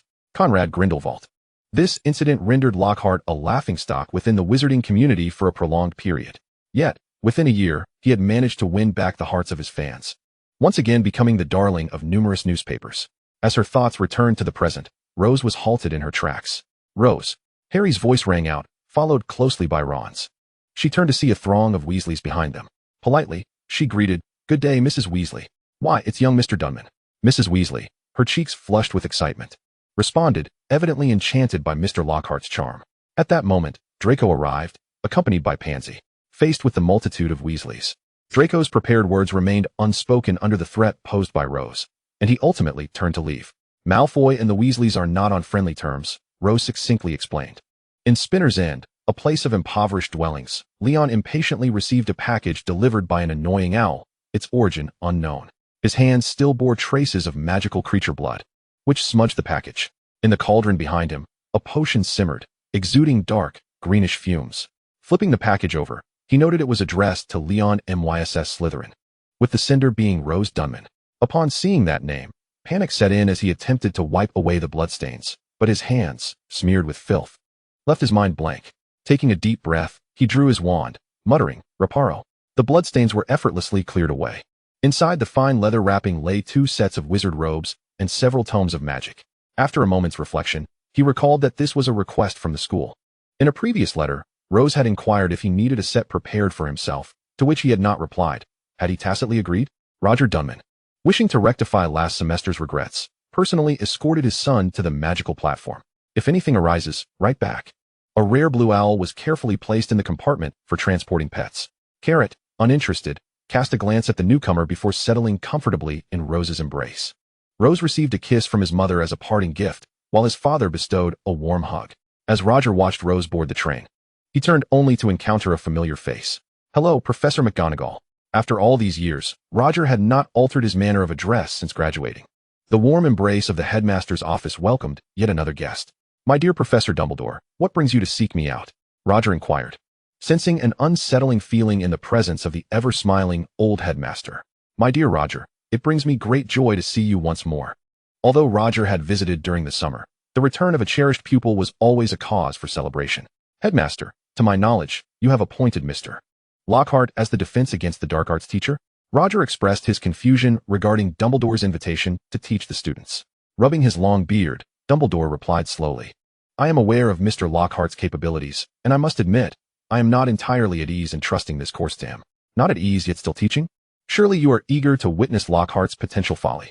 Severus Snape interjected, having rushed in, his thoughts brimming with sarcasm. "Headmaster, I have been overwhelmed with tasks lately. I fear I may not have the time to teach," Roger stated, wishing to ensure a pleasant summer for Rose. The pile of duties awaiting him at the ministry was indeed daunting, not to mention the matters concerning those rascals. "My dear Roger, you wouldn't want the young wizards to suffer harm due to a lack of proper defensive education, would you?" Dumbledore's innocent gaze met Roger's. "Headmaster, this feels like moral coercion," Snape remarked, slightly turning away, pondering the embarrassment that might ensue for Dumbledore. "Is it possible to reconsider?" After following Snape out, Roger noticed Dumbledore contentedly lifting his teacup, the rich aroma of cream wafting forth, a victorious smile gracing his lips. "Severus, after all these years, the headmaster remains unchanged. He always manages to persuade me." "You place too much faith in him," Snape replied. "Let us not speak ill. He is still our headmaster." With that, Roger handed Snape a magical pouch. "Inside are the materials you requested. Severus, do try not to wear that perpetual scowl, for I am certain you rank among the most feared teachers by the students." Roger sighed. Years have passed without change. One wonders when he might find a girlfriend. Amidst reminiscing, they were soon interrupted by the call of an owl. Snape opened the golden pouch to reveal 20 prepared sets of materials, while he had only requested one. A hint of a smile graced Snape's face. After all these years, the debt he owed Roger would likely require thousands of precious potions to repay. Since it cannot be settled, let it be. Chapter 18. The Unreliable Lockhart. The weather was pleasant as the Hogwarts Express traversed tunnel after tunnel, ferrying young wizards to their magical school. Within the spacious and comfortable carriage, Draco fixated intently on Leon. His brow furrowed in concern. Rose, accustomed to this tension, absent-mindedly stroked Carrot's soft fur. Why do I hear the sound of a car? Draco peered out the window. Seeing nothing. I think I heard it too, Rose replied, rising to gaze outside. There's a magical car out there, she exclaimed, pointing in astonishment. The occupants of the carriage all stood up. It's Harry Potter. Draco, ever observant, recognized him instantly. And Ron, Rose added. The mutual confusion in their eyes was palpable. Did the Gryffindor Lion intend to enter the school through some unique method? I'd wager that Professor Snape will deduct 50 points from Gryffindor for this. Draco turned away, unwilling to regard the foolishness of his peers. Rose continued to gaze out the window, her thoughts troubled. The car appeared quite old. Would it hold up? Her concern deepened as the vehicle began to sway precariously. Harry, Ron, Rose shouted, observing the black smoke billowing from the car's undercarriage. She knew there was no time to hesitate. She flung open the window, climbed onto the ledge, and leapt onto the roof of the train. Rose, Leon called out. And in the next moment, he too joined her atop the train. The descending car was perilously unstable. Rose brandished her wand, conjuring a rope of magic that latched securely onto the car as it extended toward it, then slowly began to reel it in. Witnessing her actions, Leon also extended his aid, helping her pull the car back. Leon, be careful. Don't let it crash through the train, Rose cautioned as she turned to him. A tremendous crash echoed, accompanied by a cloud of dust, as they finally reached solid ground safely. Rose, thank you, Ron exclaimed, looking thoroughly shaken, his face contorted with worry. Harry stood frozen, still unable to comprehend the situation. Ross, we are about to enter the tunnel, Leon remarked, attentively surveying their surroundings. Harry, Ross, quickly get into the carriage. Ross urged them both. But what about my dad's car? We're heading into the tunnel, and if the car breaks down, Ron is certain he will face his mother's wrath, Harry fretted. Levitation charm. With a steady incantation, he lifted the vehicle and gently set it down on the adjacent grass. Let us go. Ross and Leon swiftly jumped through the window, inside which Draco, their younger classmate, appeared visibly anxious. Are you all right, friends? Draco sighed in relief. Harry, don't you think an explanation is in order? Draco demanded, his tone sharp. This time, the fault lay with Harry, who could only sheepishly touch his nose. He stumbled through a muddled recounting of events. You can't enter the platform? Draco scrutinized the pair before him, searching for any signs of deceit. Harry's earnest gaze prompted Draco to momentarily place his trust in him. It's because someone has sealed off the platform, preventing your entry, Ross elucidated. As for who did it, we have yet to ascertain that. After Ron's earnest entreaties, Ross had penned a letter detailing the entire incident to Mr. and Mrs. Weasley, hoping this would mitigate any harsh reproach directed at him. The malfunctioning vehicle had been repaired and returned to the Weasley household by Ross's associates. Upon receiving a letter filled with both admonishment and concern, Ron felt a tremendous weight lift from his chest. However, his elation was short-lived, as it was soon overshadowed. Let us warmly welcome our new defense against the dark arts professor, Gilderoy Lockhart, announced Professor Dumbledore, leading a spirited round of applause. Dressed impeccably, with wavy golden locks and a dazzlingly bright smile, he captivated a throng of Hogwarts female students. All show and no substance. Draco's eyes glimmered with disdain. The reputation of this renowned dandy was no secret among the upper-class elite. Draco, Ross whispered urgently, it wouldn't bode well if the incoming professor overheard you. Lockhart, who was expected to be seen only in defense against the dark arts classes, made frequent appearances in other teachers' classrooms, ostensibly to assist, but in reality to flaunt his experiences and insights. Thus far, only Professor Snape had unceremoniously ejected him from his class, which was likely the most delightful occurrence for the male students of Hogwarts. If this teacher is conducting a class, I'd rather study at home, Draco remarked after 2 tedious hours of Lockhart's self-aggrandizing discourse. He probably penned a letter to his father upon returning to the dormitory. Mr. Ross, do you have any feedback regarding my teaching? Is it too challenging? We can certainly slow down, Lockhart inquired. Oblivious to Ross's disinterest in yet another repetition of the theoretical material, his gaze drifting to the window. He seemed to assume that Ross was struggling to comprehend the material. Rising from his seat, Ross replied politely, No, Professor, I have understood. After a brief pause, Lockhart resumed his lecture while Ross remained standing, having been reprimanded for his inattentiveness. This was Ross's first experience of being made to stand, and he felt a twinge of discomfort. When the bell rang, His legs felt slightly numb as he sat down. Mr. Lockhart, everyone must face the consequences of their actions. Wouldn't you agree? Draco's cold, gray eyes locked onto Lockhart, suddenly sensing peril. Lockhart was aware that many male students had already tuned out his words in a bid to establish his authority. Ross, appearing to be the most amiable among the Slytherin students, naturally became Lockhart's primary target. However, Lockhart would never admit that his choice was a petty act of revenge against Snape. Yet, in his incessant praise, Lockhart overlooked one crucial detail: the pride and power of pure-blooded aristocrats. Mr. Grindelwald, I trust one have not offended you. Just after sending a letter to the Malfoy family, Draco encountered Conrad Grindelwald standing in the corridor, facing the inept professor. In the next moment, both Lockhart and Grindelwald vanished. Chapter 19, Lockhart's Misadventure. Lockhart found himself being dragged by the collar into a dimly lit room by Conrad. Mr. Grindelwald, I assure you I have not wronged you. Moreover, I am a professor at Hogwarts and a recipient of the Order of Merlin, 3rd class. Do you not fear retribution from Hogwarts and the Ministry of Magic for treating me this way? Lockhart feigned composure, though his legs trembled uncontrollably. To me, you are nothing but a waste of space. Grindelwald's icy glare sent shivers down Lockhart's spine. This incompetent fool dared to abuse his authority over my pupil. A myriad of curses raced through Conrad's mind, each one more fitting than the last for this loathsome individual. In the pitch-black room, devoid of any light, Grindelwald's dark eyes were unmistakably clear. Resolutely, he drew forth his wand. Obliviate. A cold smirk crept across Conrad's lips as he waved his arm, effortlessly negating the spell without a ripple. Bind him swiftly. With a flick of his wand, Lockhart found himself ensnared by what felt like countless ropes, rendering him immobile and gasping for breath. Let me go, Conrad. I can pay you. I'll give you all my possessions. Just spare me. He wailed desperately. Suspended in the tower, Lockhart received a final bit of grace from Grindelwald for the sake of Hogwarts, being enveloped in a pocket. A small enchantment was placed upon the pocket, ensuring that amidst his suspended terror, faint screams would occasionally echo forth. The disappearance of Lockhart oddly failed to garner the attention of the headmaster, as Draco, the sole individual privy to the truth, opted for silence. Aside from the girls in class, the boys applauded, though they faced disapproving glares and insults from several female students. Ross, do you know where Professor Lockhart has gone? Hermione asked, stealthily trailing Ross after class and cornering him in an empty alcove. I don't know, he replied truthfully, unaware of his godfather's arrival. Did you have him kidnapped? Hermione's tone was harsh, driven by her anxiety. I truly don't know, Ross responded, turning to leave. Draco, witnessing this exchange, felt a sense of satisfaction. This way, Ross would have little more to do with Gryffindor. Hermione's suspicion that Ross was involved stemmed solely from her own conjecture. In the entire school, the only student with a grievance against Professor Lockhart was Ross, who had been made to stand. Oblivious to Lockhart's reputation among the faculty, Hermione remained infatuated with him. 7 days later, Lockhart returned to Hogwarts and, following a highly confidential meeting in the headmaster's office, reappeared in class. However, he refrained from imposing any punitive measures on Ross or Draco, the scions of noble families. Headmaster, are we truly going to overlook this matter? Professor McGonagall broached. Lockhart, regardless of his shortcomings, is still a teacher at Hogwarts.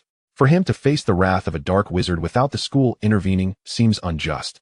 Professor McGonagall, let us consider this matter concluded. Lockhart has been found to have sustained no physical harm, merely a psychological ordeal, Dumbledore replied. He had no desire for Hogwarts to inadvertently create a formidable adversary in addition to Voldemort. An incompetent individual will invariably reveal his inadequacies. This statement is particularly fitting for Lockhart, as over half of the male wizards in the class opted to pursue their own studies in magic. Lockhart entered the classroom, carrying a basket. Classmates, after our prolonged studies, let us engage in some practical application today, he declared, observing with satisfaction the curious expressions below. You are to capture and subdue these little demons, who are rather fearsome and cunning, so remain vigilant. At the mere mention of demons, some students were struck with fright, particularly Neville in the front row, who was trembling uncontrollably. Upon unveiling the contents of the basket, a hush fell over the classroom. It merely contained a few diminutive sprites.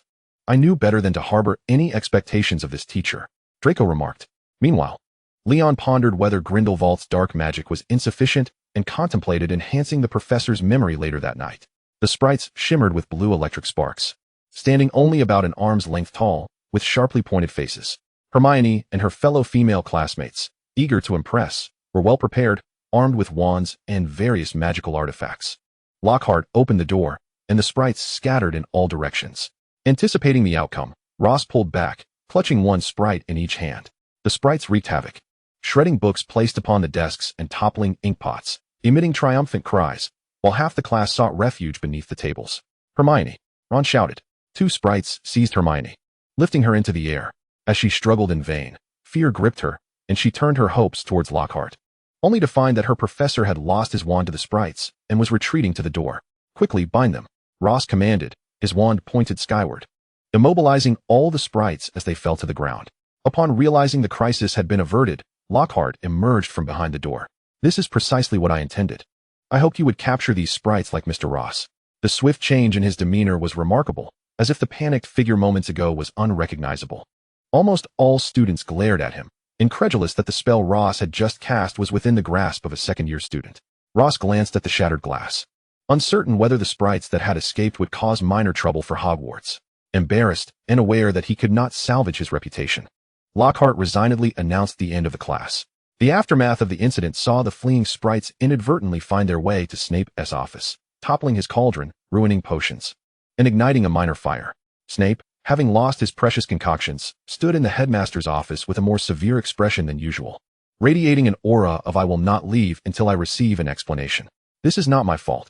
How was I to know the students could not handle those sprites?" Lockhart hastily defended himself. The second-year wizards may lack the ability, but what of you? A fully fledged wizard, and yet you merely stood aside as chaos unfolded in your classroom. Snape retorted, clearly dominating the confrontation, leaving Lockhart with reddened eyes, his eloquence failing him in the face of Snape's fury.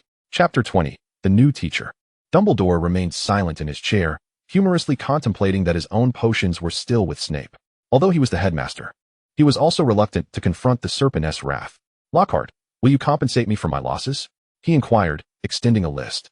Lockhart had initially exhaled in relief, thinking potions could not be too costly, but when he saw the figures, it felt as though he had been struck by lightning. The final number rendered him utterly speechless, 1,600 galleons. It is worth noting that a year's salary at Hogwarts amounts to only 565 galleons. Why is it so expensive? Lockhart blurted out, bewildered by the invoice. If Mr. Lockhart's eyesight was functioning properly, he would see the detailed list of potion types and their origins. Snape's acerbic tongue rendered Lockhart speechless. With a grim expression and the memory of his previous humiliation, Lockhart remained silent. Mr. Lockhart, I await your compensation, Snape stated, turning to leave without a moment's delay. After incurring such a hefty expense, Lockhart spent a sleepless night reflecting on the catastrophe that was his arrival at Hogwarts. Dumbledore, with a look of utmost sympathy, symbolically declined to intervene. With a sigh, he seemed to lament the loss of a teacher. Very well, Mr. Lockhart, I respect your decision. You need not return your salary for this year, the headmaster said leisurely. Once Lockhart exited the office, Dumbledore immediately broke into a smile, stroking his white beard. At the Department of Magical Law Enforcement, a thick document had just been signed. Conrad, if this gets out, it will have adverse effects, Roger remarked, glancing at his friend. The spacious office was cluttered with papers that had remained untouched for the past 2 months. I am unconcerned. If any wizard seeks me out, I believe it would add some flavor to this monotonous existence. It has been ages since I last employed dark magic, and I find myself missing it, Conrad stated. Before Ross could finish his thought, a phone call interrupted him. Dear Roger, came the warm voice of Dumbledore from the other end.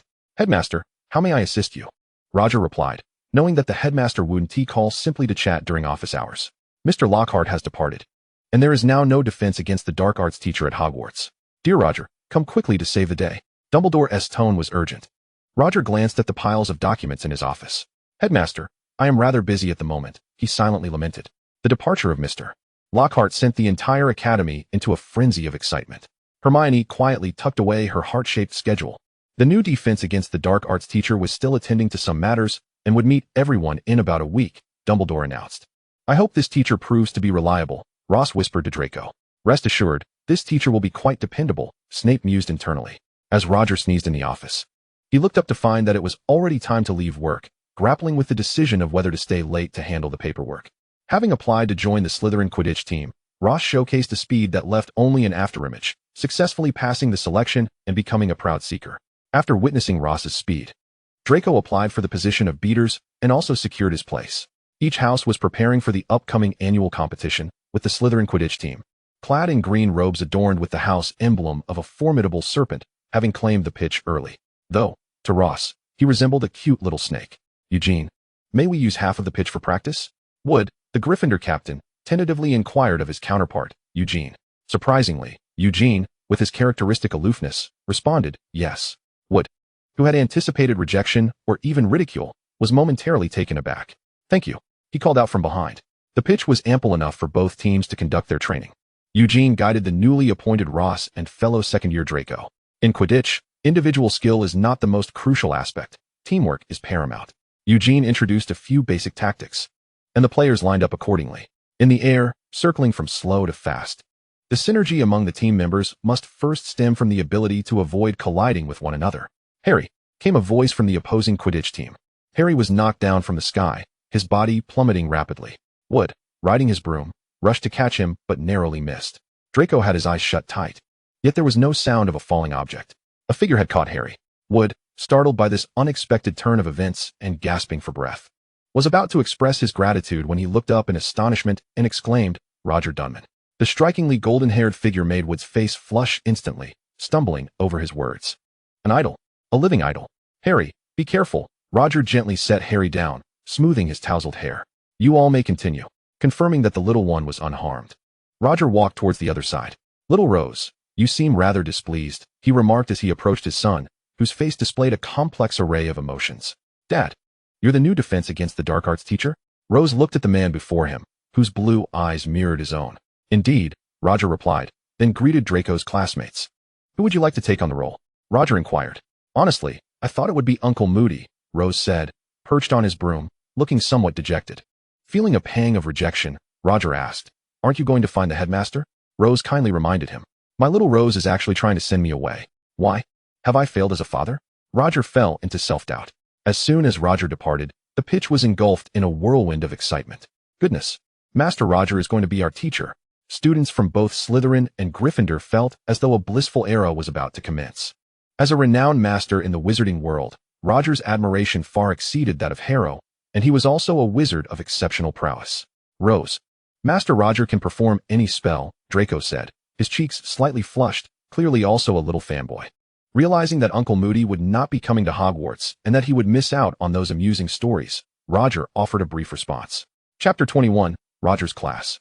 An hour before Roger's first class commenced, young wizards began to arrive to secure their seats. With merely 15 minutes remaining, the classroom was nearly full. Only missing 2 students, Rose and Leon. In the third row, rumors in the magical community suggested that Professor Dunman could master any spell. Hermione excitedly shared this with her friends Ron and Harry. That can't be true. He can't possibly master even the dark arts, Ron skeptically interjected, earning an eye roll from Hermione. But I heard that Professor Dunman emerged unscathed when he battled that one wizard at 16, Ron recalled, lowering his voice as he remembered his father's accidental praise of Roger. Which wizard? Harry asked, clearly confused. Ron shot Harry a nervous glance. After a year together, wasn't it sufficient for Harry to understand whom he was referring to? Ron was speaking of the one who left him with that lightning scar. Hermione decisively stated, looking at her friend. Harry reached up to touch his dreadful scar. Why is Master Roger so formidable when Voldemort could still inflict harm on so many? Harry's tone was low and despondent. I'm not entirely sure. It seems there was a significant upheaval in the Dunman family back then, Ron said, equally perplexed. 7 minutes before class began, Rose brought Draco to a position occupied by Gregory. Once they settled, Roger appeared. Rose glanced at Draco, confident in her assessment. In the spacious classroom, every seat was filled. And the moment Roger made his entrance, silence fell over the room. As the young wizards looked at him with curiosity and admiration, Roger ascended the podium. With a gentle flick of his wand, the curtains automatically drew back, revealing a sheer layer that softened the sunlight pouring into the classroom. Cool, Ron whispered. Having attended a semester's worth of classes here, not a single teacher had known that the classroom featured a sheer window treatment. I am Roger Dunman, and I will be responsible for your defense against the dark arts course this semester, Roger announced in a clear, captivating voice. The first question, students. I wish to know your thoughts on this subject. As soon as he finished speaking, a multitude of young wizards raised their hands, with Hermione's hand elevated the highest. The defense against the dark arts class is designed to better equip wizards to contend with dangerous creatures like dark elves, as well as to defend against attacks from dark magic. Hermione confidently articulated her answer. Correct, Ms. Granger. And what is your perspective on dark magic? Roger followed up with another question. This query left Hermione somewhat flummoxed. Articulating her thoughts might offend someone. Looking down, she pondered before continuing. Dark magic is what dark wizards learn and practice. It is a particularly vile form of magic. Only wicked wizards would study it. Her words caused a few Slytherin students' expressions to shift. Upon hearing this, Draco's naturally aloof gray eyes fixated on Hermione, remaining motionless, as if his gaze could inflict harm. Hermione would have been left in tatters. Ms. Granger's statement is partly correct and partly incorrect. Professor Dunman indicated for her to take a seat. Imagine a wizard chasing after your close friend, your parents. In that moment, you cast a curse against him to save the one person most important to you. Would that make you an evil person? Roger's pace slowed, and this question rendered all the young wizards silent, save for a pair of similarly colored eyes propped on the desk, gazing at him with curiosity. The focus of our lesson today is a single spell. Students, do not underestimate the so-called lower-level spells you are learning now. They will be some of the most frequently used spells in your future, and at times, they can be immensely helpful, Roger continued. The blackboard automatically displayed a row of words, reading Stupefy. Now, assume the position for casting, Professor Dunman instructed. Various wands were drawn, and whether due to nerves or other reasons, many young wizards performed the incantation incorrectly. First row, maintain your position. The rest may lower your wands and familiarize yourselves with the spell. Professor Dunman corrected the incorrect casting methods one by one. Longbottom, raise your arm a little higher, he said gently.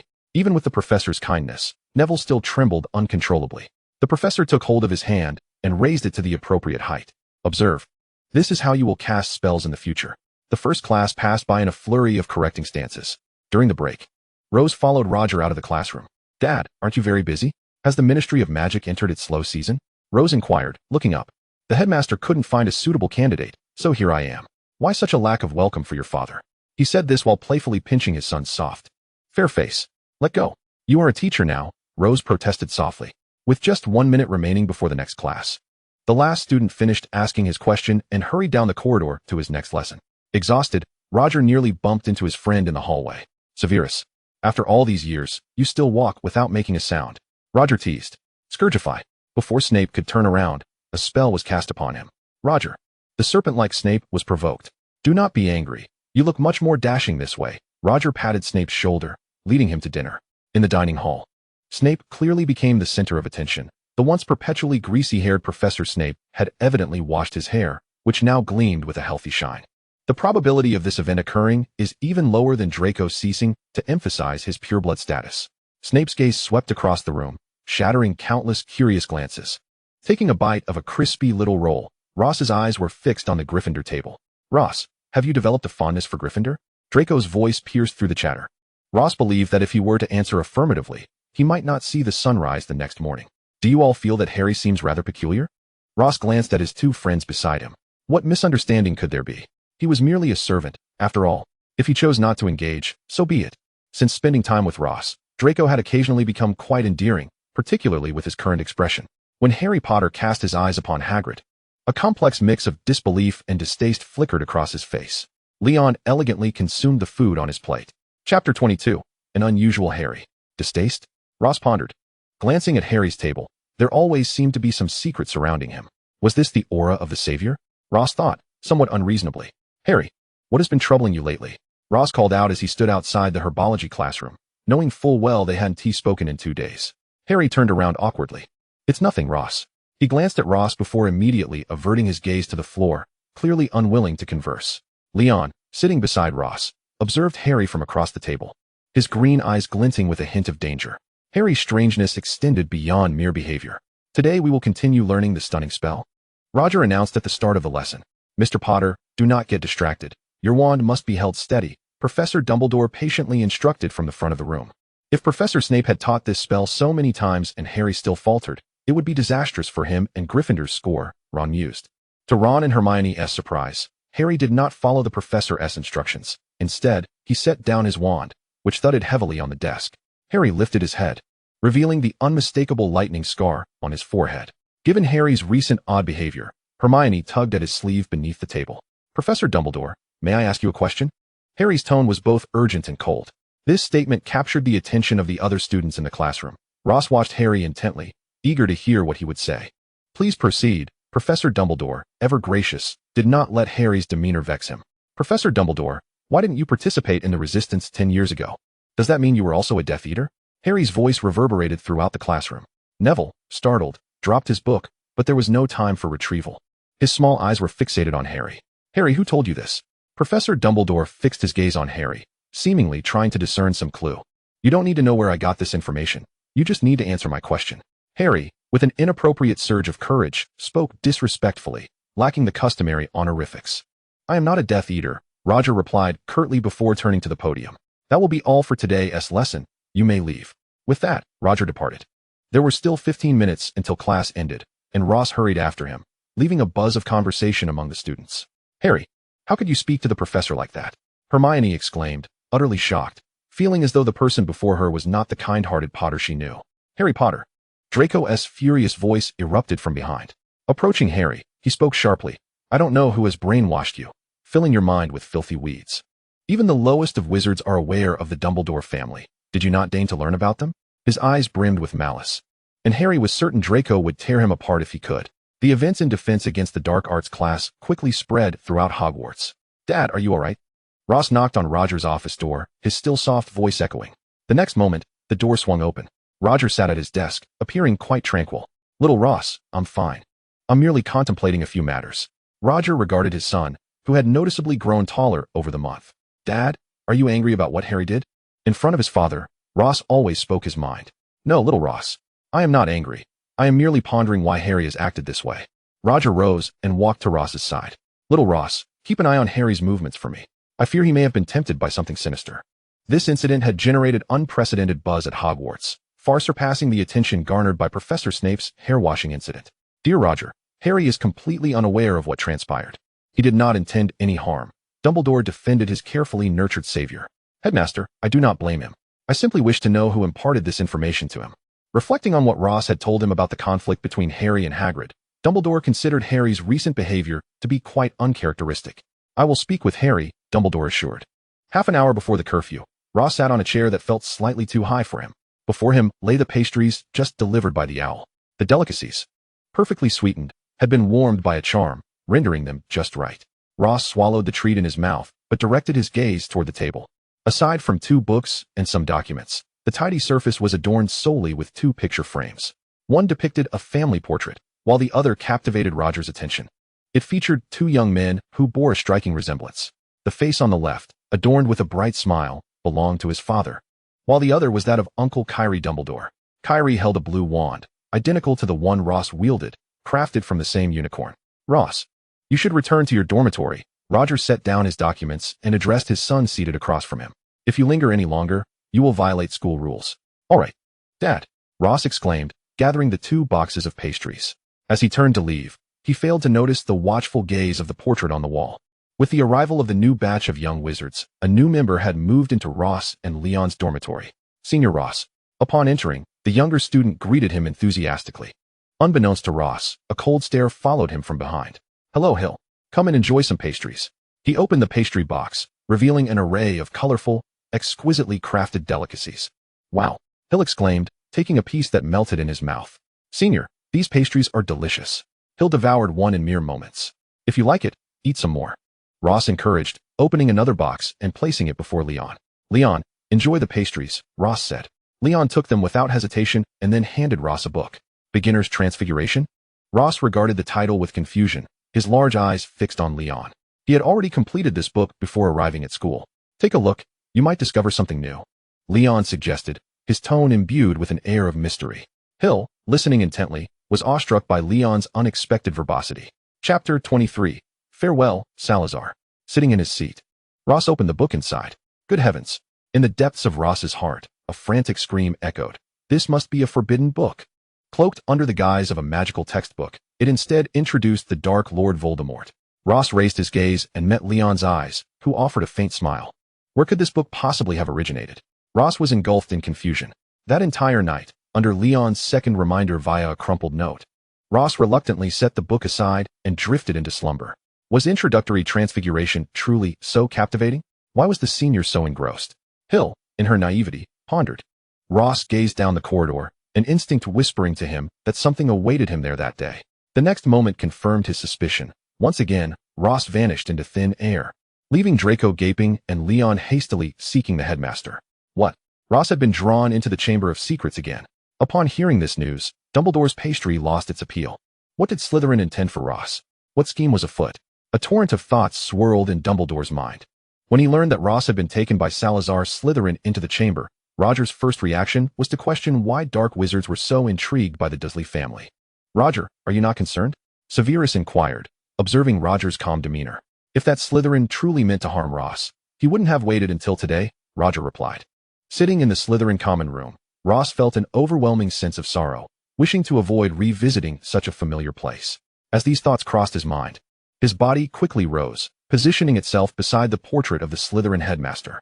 "Headmaster Slytherin, do you require my assistance?" Ross inquired, noting that the headmaster's attire appeared different from last time. The lights flickered on automatically, and the portrait of the headmaster seemed more lifelike than ever. Ross chastised himself internally. The headmaster had passed away centuries ago. Ghosts can change their attire at will, he reminded himself. "Ross, focus," Salazar urged, his tone tinged with a hint of exasperation. Ross sheepishly smiled and stood attentively. "Are you familiar with Tom Riddle?" Salazar's tone turned grave. "Voldemort?" Ross blurted out, his mind catching up to his words. It seemed that Hogwarts had not provided this knowledge. Contemplating this, Ross fell silent. Salazar appeared surprised yet unsurprised. After all, it was not unusual for someone from such an ancient lineage to be privy to certain secrets. "These matters must not be disclosed to others," Salazar cautioned. Ross nodded, sincerity gleaming in his blue eyes. "Since you are already aware of the Dark Lord's existence, I shall speak plainly. Voldemort crafted 7 Horcruxes, one of which is my diary." He continued, a trace of anger lacing his words. "The headmaster's diary?" Ross deduced swiftly. "Are you asking me to retrieve it?" He immediately grasped Salazar's intent, not merely to locate it, but to obliterate its essence as a Horcrux and return it to him. Salazar maintained a cool demeanor, though a flicker of excitement danced across his features. But can this young lad truly confront the Tom within? Salazar pondered anxiously. Remember, the Sword of Gryffindor can eradicate the soul fragments contained within, and the diary is in the possession of a certain Potter, Salazar concluded, casting Ross back into the world. "Potter? Harry." Ross instantly connected the dots, realizing the Horcrux was in Harry's hands. With a casual grace, Ross landed firmly on the ground, avoiding the embarrassment of a clumsy fall. "Ross, just like last time," Dumbledore's voice rang out. "Headmaster, I have something to discuss with you." Without hesitation, Ross seized the headmaster's arm and led him toward the office. "Hurry up, Ross, slow down, no need to rush." The scene felt eerily familiar. Upon entering the headmaster's office, Ross froze. Where once the Phoenix Fox had perched, only a pile of charred remains remained. "Headmaster, Fox has risen from the ashes," Ross marveled, witnessing a phoenix's rebirth for the first time. "Indeed, Fox will grow swiftly," Dumbledore replied. "Ross, you should first share what Salazar wanted with you." Noticing Ross had veered off topic, Dumbledore hastily redirected the conversation. "Salazar's diary has been transformed into a Horcrux by Voldemort and is currently in Harry's possession." Ross's revelation caused Dumbledore's wand to slip from his grasp. A wizard's wand is never far from their hand, especially that of a great wizard, as Conrad once stated. This thought brought a wide smile to Ross's face. Dumbledore, momentarily flustered, was fortunate that his thick beard concealed his embarrassment. Accepting the wand Ross offered, he said, "Thank you." "Ross, by the way, did Salazar mention how to destroy Horcruxes?" The transition felt abrupt. "The Sword of Gryffindor," Ross replied without hesitation. Roger, who had been summoned repeatedly to the office, looked at Ross in the headmaster's office, his initial reaction being that he was in trouble. Surely not. Ross was too well-behaved for that. Roger, now carrying a gilded flat mirror, exuded an air of scholarly elegance. "Headmaster, what is the matter?" he asked, eyeing the somewhat sheepish Dumbledore. Indeed, who could explain why a venerable and long-lived white wizard occasionally behaved like a child? These were revelations Roger had only come to understand after assuming the role of a teacher. The once majestic image of the headmaster had faded. "My dear Roger, I have a crucial task for you." Dumbledore swiftly shifted the responsibility, not delegating a significant mission, but rather assigning the destruction of the Horcrux to Roger and returning the diary to Ross. "Headmaster, you and Salazar have not seen each other for years. I believe he would be pleased for you to return the diary to him." Ross's large, innocent eyes gazed at the headmaster, a tactic that rarely failed. "Very well," Dumbledore conceded, maintaining a calm facade while his insides quaked. "Salazar may be willing, but I am not." "Is there a basilisk in the chamber?" Ross inquired, flipping through documents alongside his father. He uncovered many secrets of the school. Salazar did not mention it. "Father, how do you plan to deal with the basilisk? And when will you take action?" Excitement glimmered in Ross's eyes. Chapter 24. The Search for the Chamber. "Ross, this matter is perilous. Leave it to me." Before Ross could frown, Roger added, "What you need is to learn. Right now. You need to go to the dining hall." With that, He unceremoniously pushed the young boy out of the office. Reflecting on his own time in Ravenclaw, Roger realized he hadn't been so invested in school affairs. As he reminisced about his school life, a smile broke across his face. It became evident that Ross, lauded by the Sorting Hat for embodying the virtues of all four houses, had inherited traits from each. For instance, donning the invisibility cloak, he stealthily followed Roger. In the abandoned lavatory, faint cries echoed. Roger stood on the platform, surveying the surroundings. So handsome. A ghost floated out of a wash basin, unabashedly complimenting him. However, Roger turned to face the direction of the ghost. When it first appeared, a faint scream had pierced the air, though it was quickly suppressed. Little Ross, I told you this matter is dangerous. Ross stepped forward, placing his hand atop his father's head. Father. Ross revealed himself, wearing a pitiful expression as he looked up at Roger, as if to say, if you don't want me to go, I will cry. As before, Roger ultimately relented. Upon receiving permission, Ross concealed himself behind Roger, observing the student-like specter. With twin ponytails and black-framed glasses, the ghost was a disconcerting sight. Was Yao Jinyang truly terrifying? No one dared to play with her. Tears streamed down the ghost's face, seemingly without end. Do not cry. I am not. Roger slowly emerged from behind, addressing the specter that had once terrified him. This halted Yao Jinyang's inclination to retreat back to the wash basin. We are here to inquire about the Chamber of Secrets and the Basilisk, Ross spoke up. As soon as he uttered the words, it seemed to strike a nerve with Yao Jinyang, who exclaimed, I don't know. I'm so scared, and leapt into the water. Dad. The ghost seems to know something, Roger noted, observing the ghost's demeanor. The fear lurking deep within her eyes when the chamber was mentioned was unmistakable, revealing that she was certainly not an uninformed entity. I suspect Yao Jinyang was the girl slain by the basilisk, Roger whispered. Gazing wistfully in the direction Yao Jinyang had vanished, he surveyed the rudimentary washroom, where the only striking feature was a large, dusty sink of an ordinary design. Both Roger and Ross noticed a tiny snake intricately carved on the surface of the brass faucet. This must be the entrance to the chamber, Ross asserted. But how do we open it, Dad? Are we to blow it up? After all, this is the chamber of the Slytherin headmaster. If we were to destroy it, we might find ourselves trapped in Salazar's domain, Roger mused. It likely requires a password, articulated in Parseltongue. The tiny snake appeared lifelike, displaying its sharp fangs to the two. Having discovered the entrance to the chamber, even if Roger and his son returned empty-handed, the mysterious location was still sealed with a protective charm to prevent the basilisk from escaping. Roger wielded his wand, adorned with golden patterns, which emitted a blinding light, channeling immense magical energy throughout the washroom, ultimately sealing it within the sink. At that moment, Harry had been summoned to the headmaster's office. In the resplendent office, Dumbledore revealed a grave expression for the first time before Harry. Harry, you have received a notebook that conveyed certain information, have you not? Dumbledore's words resonated with an authoritative wisdom that rendered Harry unable to lie. Yes, it is a diary written by a certain Tom Riddle, Harry replied candidly. If not for Tom, he might have remained oblivious to past events, including Hagrid's unintentional involvement in a student's demise. Harry, do not place your trust in others too readily. You must know that Tom Riddle is none other than your Voldemort. Everything he has said is a fabrication. And I have reason to believe that it was he who unleashed the basilisk within the chamber, not Hagrid. You have been deceived by this dark entity. Dumbledore unveiled the truth. A profound silence enveloped the office, as the enormity of this revelation was overwhelming for Harry. Voldemort, why is he in a notebook? Harry inquired. His green eyes filled with confusion. Now is not the time for such discussions. Quickly, take me to that notebook before Voldemort emerges from it, Dumbledore urged, turning his back to Harry as he moved a potted plant from his right side. The wall behind the desk shifted silently, revealing a small secret chamber, within which lay a gleaming white sword. The two then proceeded to Gryffindor's dormitory, where they encountered an unusually disoriented Ginny outside the common room. Ginny? Harry questioned, as it was unlikely she should be out of class at this hour. Harry, the headmaster, I am feeling unwell, and the professor asked me to return to rest. Ginny replied with an unnerving calm following her initial panic. As they brushed past each other, Dumbledore sensed he had missed something significant. 2 minutes later, Harry burst from the dormitory, his glasses askew. Professor, the diary is gone, he exclaimed. In a flurry of anxiety, Harry searched every corner of his dormitory in vain. Harry, one must never panic. Have you mentioned the diary to anyone else? Dumbledore queried, a sudden realization of Ginny's ambiguous reference to a professor flashing through his mind. She did not specify which professor. Dumbledore immediately turned and headed towards the second-floor washroom. The magically altered staircase seemed to recognize him, allowing him safe passage without hindrance. Harry, you should find Roger. I will see if I can catch up to Ginny, Dumbledore instructed, striding purposefully. Meanwhile, Roger was drafting a letter to the Ministry of Magic, inquiring about recent disturbances at Azkaban. Professor. Harry rushed to Roger, managing to scribble a note on his letter. The headmaster requests your presence in the second-floor washroom. Ginny is there. Harry was deeply concerned for the Weasley girl, sprinting at top speed, perspiration forming on his brow. Ginny?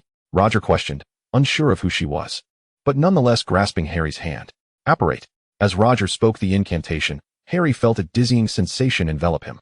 The world spun violently, nearly causing him to lose consciousness. When he managed to open his eyes, he found himself beside a rudimentary sink. In the next moment, someone shoved a sweet candy into his mouth, its sugary taste overwhelming. Eat it. It will make you feel better, Roger said, habitually ruffling Harry's short black hair, smoothing down the unruly strands. Chapter 25, The Chamber of Secrets. Ginny stood by the sink, reciting a string of Parseltongue. Ginny. Harry called out.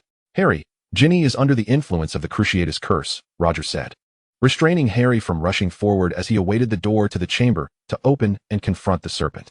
Dumbledore harbored similar intentions. Voldemort, fully aware of the necessity to summon his basilisk, understood that if he were captured, the Horcrux would be destroyed. The brass faucet turned, and the bricks of the sink shifted aside, revealing a gaping hole. Ginny, no? As Voldemort prepared to leap down in a swift, stealthy motion, a shimmering barrier obstructed his path. With all his strength, he slammed against the energy shield, the force of the impact causing Ginny to lose consciousness. Roger, your sealing magic is still as impressive, Dumbledore remarked with a hint of admiration. What a pitiful Voldemort, Harry thought to himself. Roger approached Ginny, extracting the fragment of her soul that had latched onto her and guiding it into the chamber. I should have added a spell to seal the soul, Roger lamented, casting a series of healing spells. She will be fine. Headmaster, please take Ginny to the infirmary. The rest is up to me, Ross stated, lifting his gaze. Just then, Professor McGonagall arrived, alerted by the commotion. Upon seeing the large hole and the unconscious Ginny, the typically stern McGonagall exclaimed, Good heavens! What has happened? McGonagall, your arrival is fortuitous. Ginny is injured. Please escort her to the infirmary. Roger and I will handle the matter of the basilisk, Dumbledore instructed, handing Ginny over to McGonagall's bewildered gaze. Without further ado, the two men leapt into the abyss. Harry, what are you doing? McGonagall called after them. But it was too late. Harry had already followed the professors into the depths. The sound of the basilisk's body scraping against the ground echoed in Roger's ears as he swiftly approached the central platform. His eyes alighted upon the creature's striking golden mane. Ross, what are you doing here in such a perilous place? He exclaimed. Dad, to be honest, I did not wish to come at all, Roger admitted. Yet, as he spoke, he drew forth a wand radiating potent magical energy. Salazar's wand. Dumbledore, ever the erudite and astute, recognized the figure before him immediately. How striking. Ross mused silently to himself upon beholding Voldemort's appearance. The Dark Lord now seemed to be merely 16 or 17 years of age, possessing handsome features and captivating black eyes. No wonder he was referred to as the Dark Duke, Ross reflected inwardly. Roger's attention was captivated by Voldemort's manifestation. Bind. Roger's incantation passed through Voldemort, striking the ground instead. Father, Voldemort is in a spectral form now, Ross said languidly from the back, observing his father's flustered demeanor. A rare sight indeed. Voldemort uttered little, his lips moving in Parseltongue. The stone carving of a gigantic serpent in the center of the room stirred, unleashing a behemoth more robust than the columns in Hogwarts' Great Hall. Roger directed his wand at the colossal creature, his magical energy accumulating. Wait. A low, cold voice emanated from behind. Roger turned to see Ross, who was innocently pointing at his own wand. Father, it wasn't he, he silently protested. The wand soared into the air, and the released magical energy coalesced into a humanoid form, Salazar Slytherin. Incredible, exclaimed Professor Dumbledore. The spectral Slytherin did not resemble the decrepit figure depicted in the Founder's tomes. Instead, he appeared no older than 40. With long hair cascading over his shoulders and a pair of green serpent-like eyes, noble and aloof. As if assessing something, Salazar scrutinized the spectral youth before him, with Tom's eyes following his every movement. You truly are Salazar Slytherin? Tom's voice brimmed with fervor and excitement. The determination of a champion glimmered in his dark eyes. Salazar exchanged a glance with the serpent, which began to lift its massive form, moving behind him, its intent unmistakable. It would no longer aid Tom. Why? Tom questioned, bewildered. It is your legacy that foretold your heir would one day return to Hogwarts, unseal the chamber, and eradicate those unworthy of wielding magic. As Tom observed Salazar's actions, he suddenly felt as though the beliefs he had held for a lifetime were being obliterated. Tom Riddle, the prophecy I left behind is indeed true. But I have changed my mind. Is that not permissible? Salazar spoke slowly. How can you change your mind? Ross interjected, his skepticism apparent. I see no need to explain myself to you, Salazar replied, turning his gaze away from Tom to Ross. Ross, plunge the broken sword into that diary, he instructed. What is the broken sword?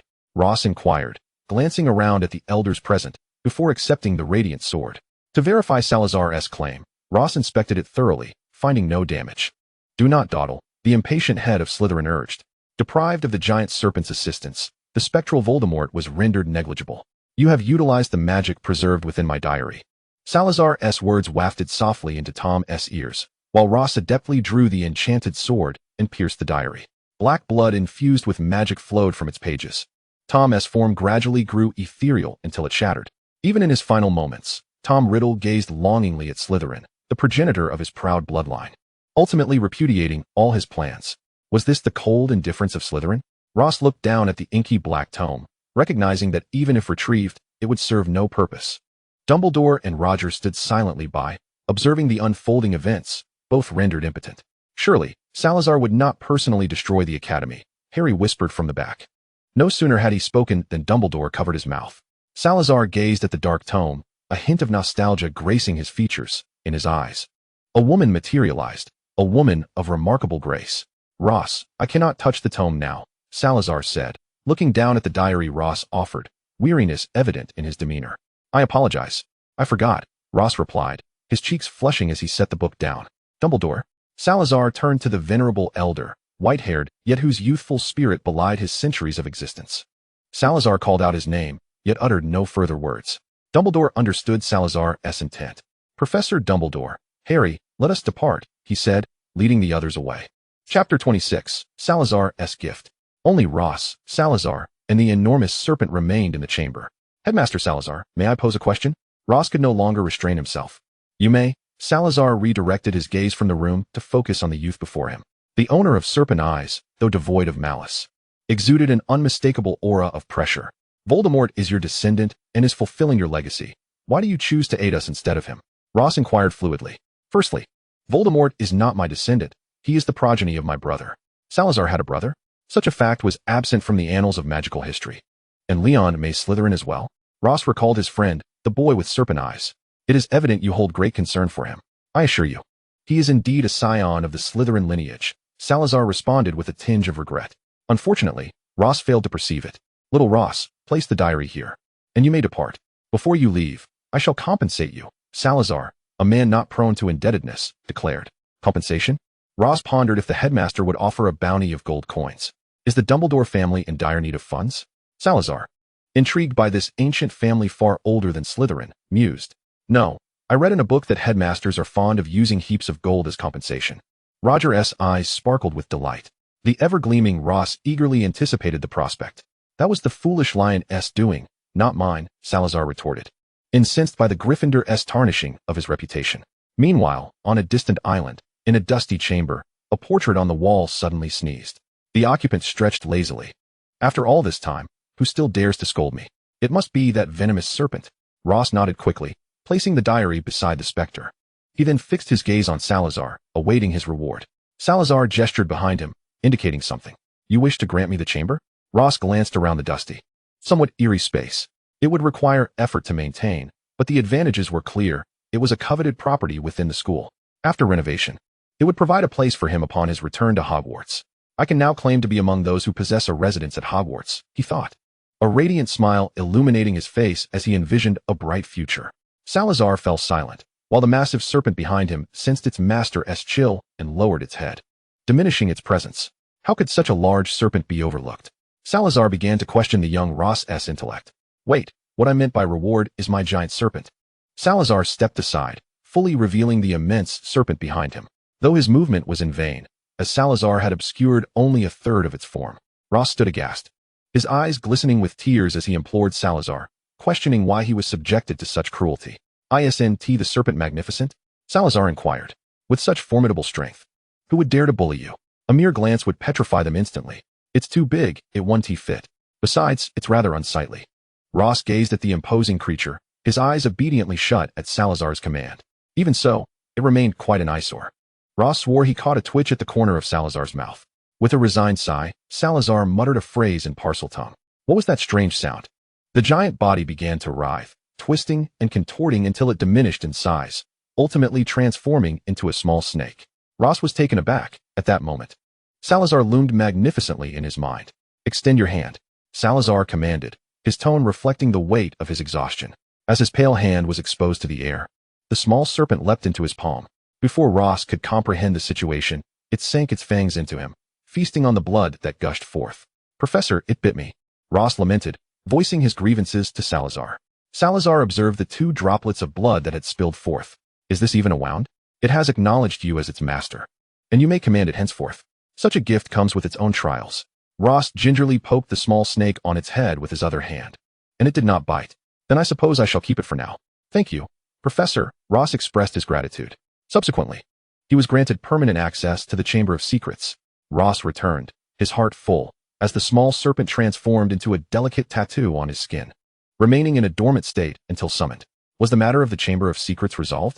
Not by a long shot. Father, will you help me renovate the chamber? To realize his vision of transforming the district housing, the first step was to find a reliable ally. The permanent access to the Slytherin chamber was a crucial asset. Upon hearing this, the headmaster remained silent, sipping the overly sweet pumpkin juice, digesting the implications. In his old age, he could not afford too many shocks. As they beheld the tattoo, the teachers remained taciturn. Ross, the basilisk must never appear in the school, the headmaster finally declared. Understood, Professor. I will ensure the small snake does not harm my fellow students. The headmaster acquiesced to the presence of the small serpent. Exiting the headmaster's office, Ross mused. What a splendid day this is. Roger, usually of good temperament, felt tension grip his hand around the quill as the 79th visitor knocked on the door. Come in, he called. If it isn't of utmost importance, kindly refrain from returning. Roger thought to himself, silently wishing to cast the intruder out. Clearly, Harry was not among those to be dismissed. Harry, do take a seat. Roger's face instantly brightened at the sight of Harry. Professor, I hope I am not interrupting your busy schedule, Harry remarked, having noticed several groups exiting the office earlier, most adorned with badges. Not at all, Harry. You are always welcome here, Roger assured him, while the recently disdained ministry colleagues internally lamented. Harry, in my presence, you may voice whatever you wish to express. Roger discerned Harry's shyness. Although this was somewhat atypical for a Gryffindor, what did it matter? Professor, I sincerely apologize for speaking to you in class, Harry earnestly expressed. Do not dwell upon it, Harry. I completely understand your feelings at that moment, Roger replied, rising from his chair and approaching Harry. We cannot alter the past, so let us not be ensnared by it. Hold your head high and look forward. Those who love you will always be there to protect you. Roger placed his hand gently on the back of Harry's head. Thank you, Professor.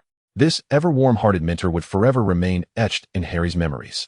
After bidding farewell to Harry, Roger resolved to write a letter urging the responsible officer to expedite the resolution concerning Sirius. It had been far too long. A conclusion was overdue. Harry would surely be the happiest upon his godfather's return. The documents on the desk were pushed aside as Roger began to pen the first word on a pristine sheet of paper. Chapter 27. Ross's birthday. Ross, you are our trump card. Remember to act at the opportune moment, head boy Eugene instructed Ross, far surpassing the average speed of a Quidditch player. Ross had become Slytherin's secret weapon. Eugene, Wood, clad in red Quidditch attire, stood opposite him. Ross, positioned behind Eugene, peeked out, silently observing the unfolding events. Wood, is there something you need? Eugene inquired. This is Slytherin's Quidditch lounge. I doubt Gryffindors wish to intrude here. The pitch has already been partially allocated to you. Wood, slightly taller than Eugene by 5 centimeters, still appeared to be a head shorter in his presence. Oh, thank you. Eugene replied somewhat dismissively before turning back to Ross to continue elaborating on the tactics discussed earlier. Ross noted Wood's hesitance and exchanged several glances between the two. On the green field, Harry soared through the air on his broom, having already completed several laps, accompanied by Ron. Even before formal practice began, the Quidditch-loving boys would not squander such an opportunity. The sunlit pitch emanated a lethal allure for the players. Eugene had not relaxed training since Draco's first year, let alone now in their second year. Draco shook his somewhat numb hands, but refrained from voicing any complaints. Malfoy, remember not to deliberately disrupt the opposing team's chasers. Your task is to locate the quaffle and shoot it through the hoops, Eugene said, narrowing his eyes. Wood, Harry called out softly, having caught Wood's attention multiple times regarding Slytherin. Do you think this might lead Slytherin to believe we are stealing their tactics? Harry wondered. Apologies. Wood returned to the present, focusing all his energy on the training. After 2 hours of practice, Ross felt as if he could scarcely lift his wand. Ross, A voice called from the dormitory. "Leon?" Ross responded. Miraculously, Leon had taken the initiative to greet him that day. The weather had gradually warmed, and a bouquet of lilacs rested on the table. "Leon, is there something on your mind?" Ross inquired, staving off drowsiness as he sat across the table. "My father has been released from Azkaban," Leon stated calmly, though his gaze remained fixed on Ross. "Wow, that is truly wonderful. Your uncle is out. You will be able to see him often now," Ross exclaimed, his fatigue dissipating as he felt genuine happiness for his friend's good fortune. Leon had never disclosed why his father had been imprisoned in Azkaban, nor had he explained how he could be released. Ross did not pry further. Having been sent to bed, Ross soon fell into a steady rhythm of breathing. At that moment, a certain roommate was still being forced to chat in another dormitory. "Ross, you must come to fetch me back," Hill silently implored. Leon had a package with a small snake emblem resting in his cabinet, heavy and foreboding. As dawn broke, Ross's mind finally kicked into gear. Leon's father was out. In other words, the Slytherin uncle. He realized he had now acquainted himself with 4 Slytherins. Ross suddenly felt as if there existed an inexplicable bond between him and Slytherin. During the bustling mealtime in the dining hall, an oddly eerie quiet settled over the space. Leon received a package delivered by an owl. "Goodness, someone actually sent Leon a package? Isn't he an orphan?" Ron remarked in astonishment. Without hesitation, Hermione delivered a punch to Ron. "Ouch," he exclaimed, covering the spot where he had been struck. "Violent girl," he silently lamented. At the Slytherin long table, a Slytherin family owl perched regally, embodying the very essence of Slytherin. Just look at that haughty disdain in its eyes and its proud stature, forbidding anyone from approaching. Ross locked eyes with the owl before him. "Draco, what is the matter?" Ross gazed at his friend, whom he had seen dozens of times today, and remarked, "Surely not. Have you been captivated by my charm?" Having arrived at Slytherin, Ross's eloquence had significantly improved. "Who said that?" "I am merely preparing a birthday gift for you," Draco Malfoy boasted, fluffing his silver hair. "That must be a side effect of having watched a movie," Ross chuckled. Some platinum aristocrat was a bit too vigorous with the hairdryer, and it got tousled. "I apologize. I cannot laugh," Ross said, burying his face in his plate. During another potions class, after Harry had danced perilously close to the edge of exploding cauldrons several times, Snape's lips twitched, deducting 10 points from Gryffindor. This deduction finally snapped Harry back to reality. Draco, seated at the adjacent table, made a face in mockery. Due to his lack of seriousness in class, Draco received a week's detention. As the class continued, Ross diligently brewed his potion, a smile gracing his lips. What a delightful lesson this is. Unbeknownst to him, perhaps due to the long journey or the owl's early departure, the first birthday gifts Ross received were always from Durmstrang, the most prestigious of magic schools. The gift was wrapped in fur, showcasing a distinct school emblem. Holding the present felt somewhat warm. Inside lay an unmelting ice sculpture resembling a unicorn. Upon entering his bedroom, Ross cast a spell on the ice sculpture, which gradually morphed into a real unicorn. The silver unicorn spread its wings, soaring gracefully, its shimmering silver light scattering around before it nestled against Ross and reverted to an ice sculpture. "Wow," Ross exclaimed in awe. "What a splendid gift." On his bed, Leon observed Ross's gift, his expression tinged with concern. Inside the box lay a letter sealed with the family crest. This magical seal could only be opened by a designated individual using a knife, otherwise it would self-ignite. Some families even included punitive measures within. Clearly, the contents of this letter were disheartening, plunging Ross into deep contemplation and conflict. In the days that followed, Ross received a plethora of gifts from friends and relatives, filling his dormitory to the brim. Fortunately, Roger later stored these gifts in a magical bag. Among the treasures was a 14-inch phoenix feather wand, a gift from his godfather, Conrad, renowned for its excellence in dark magic studies. Ross was certain that when his father laid eyes on this gift, his anger would be palpable. The accompanying letter urged Ross not to inform Roger. "My apologies, Godfather, I opened it in front of Dad. I shall pray for you," Ross thought, showing no signs of remorse for his godfather's predicament. Chapter 28. Unconscious in a new round of Quidditch matches, Slytherin was pitted against Hufflepuff first. "Hufflepuff is an underestimated house," was Ross's immediate thought. The emblem of Hufflepuff features a badger, a creature adept at burrowing. For ages, Hufflepuff students had been undervalued, often labeled as clumsy and dim-witted. Yet, integrity, kindness, and loyalty are qualities that define Hufflepuff students. Moreover, this year, Hufflepuff boasted an exceptional student, Cedric Diggory, whose vision and talent were unparalleled. He had achieved Hufflepuff's sole perfect score in the previous year's final exams. Eugene, the head boy, was well aware that the primary focus of their defense lay with Cedric. The stands were filled to capacity, with spectators from both houses fervently cheering for their teams. Professor Snape, the head of Slytherin, occupied his seat alongside Professor Dumbledore, who had been invited to watch the match. Across the field, Professor Sprout, head of Hufflepuff, smiled as she encouraged her team. She was a kind-hearted professor, rarely deducting points and generous with rewards, treating all four houses equally. As the match commenced, Cedric, serving as Hufflepuff Seeker, soared on his broom, searching for the elusive golden snitch. His exceptional flying skills allowed him to evade several bludger attacks. Meanwhile, Ross, having undergone rigorous training, navigated the first 15 minutes unscathed when suddenly, a golden blur appeared before him. He swiftly tracked its trajectory and dashed towards it. Midway, a chaser forced Ross to dodge, the tremendous impact nearly dislodging him from his broom.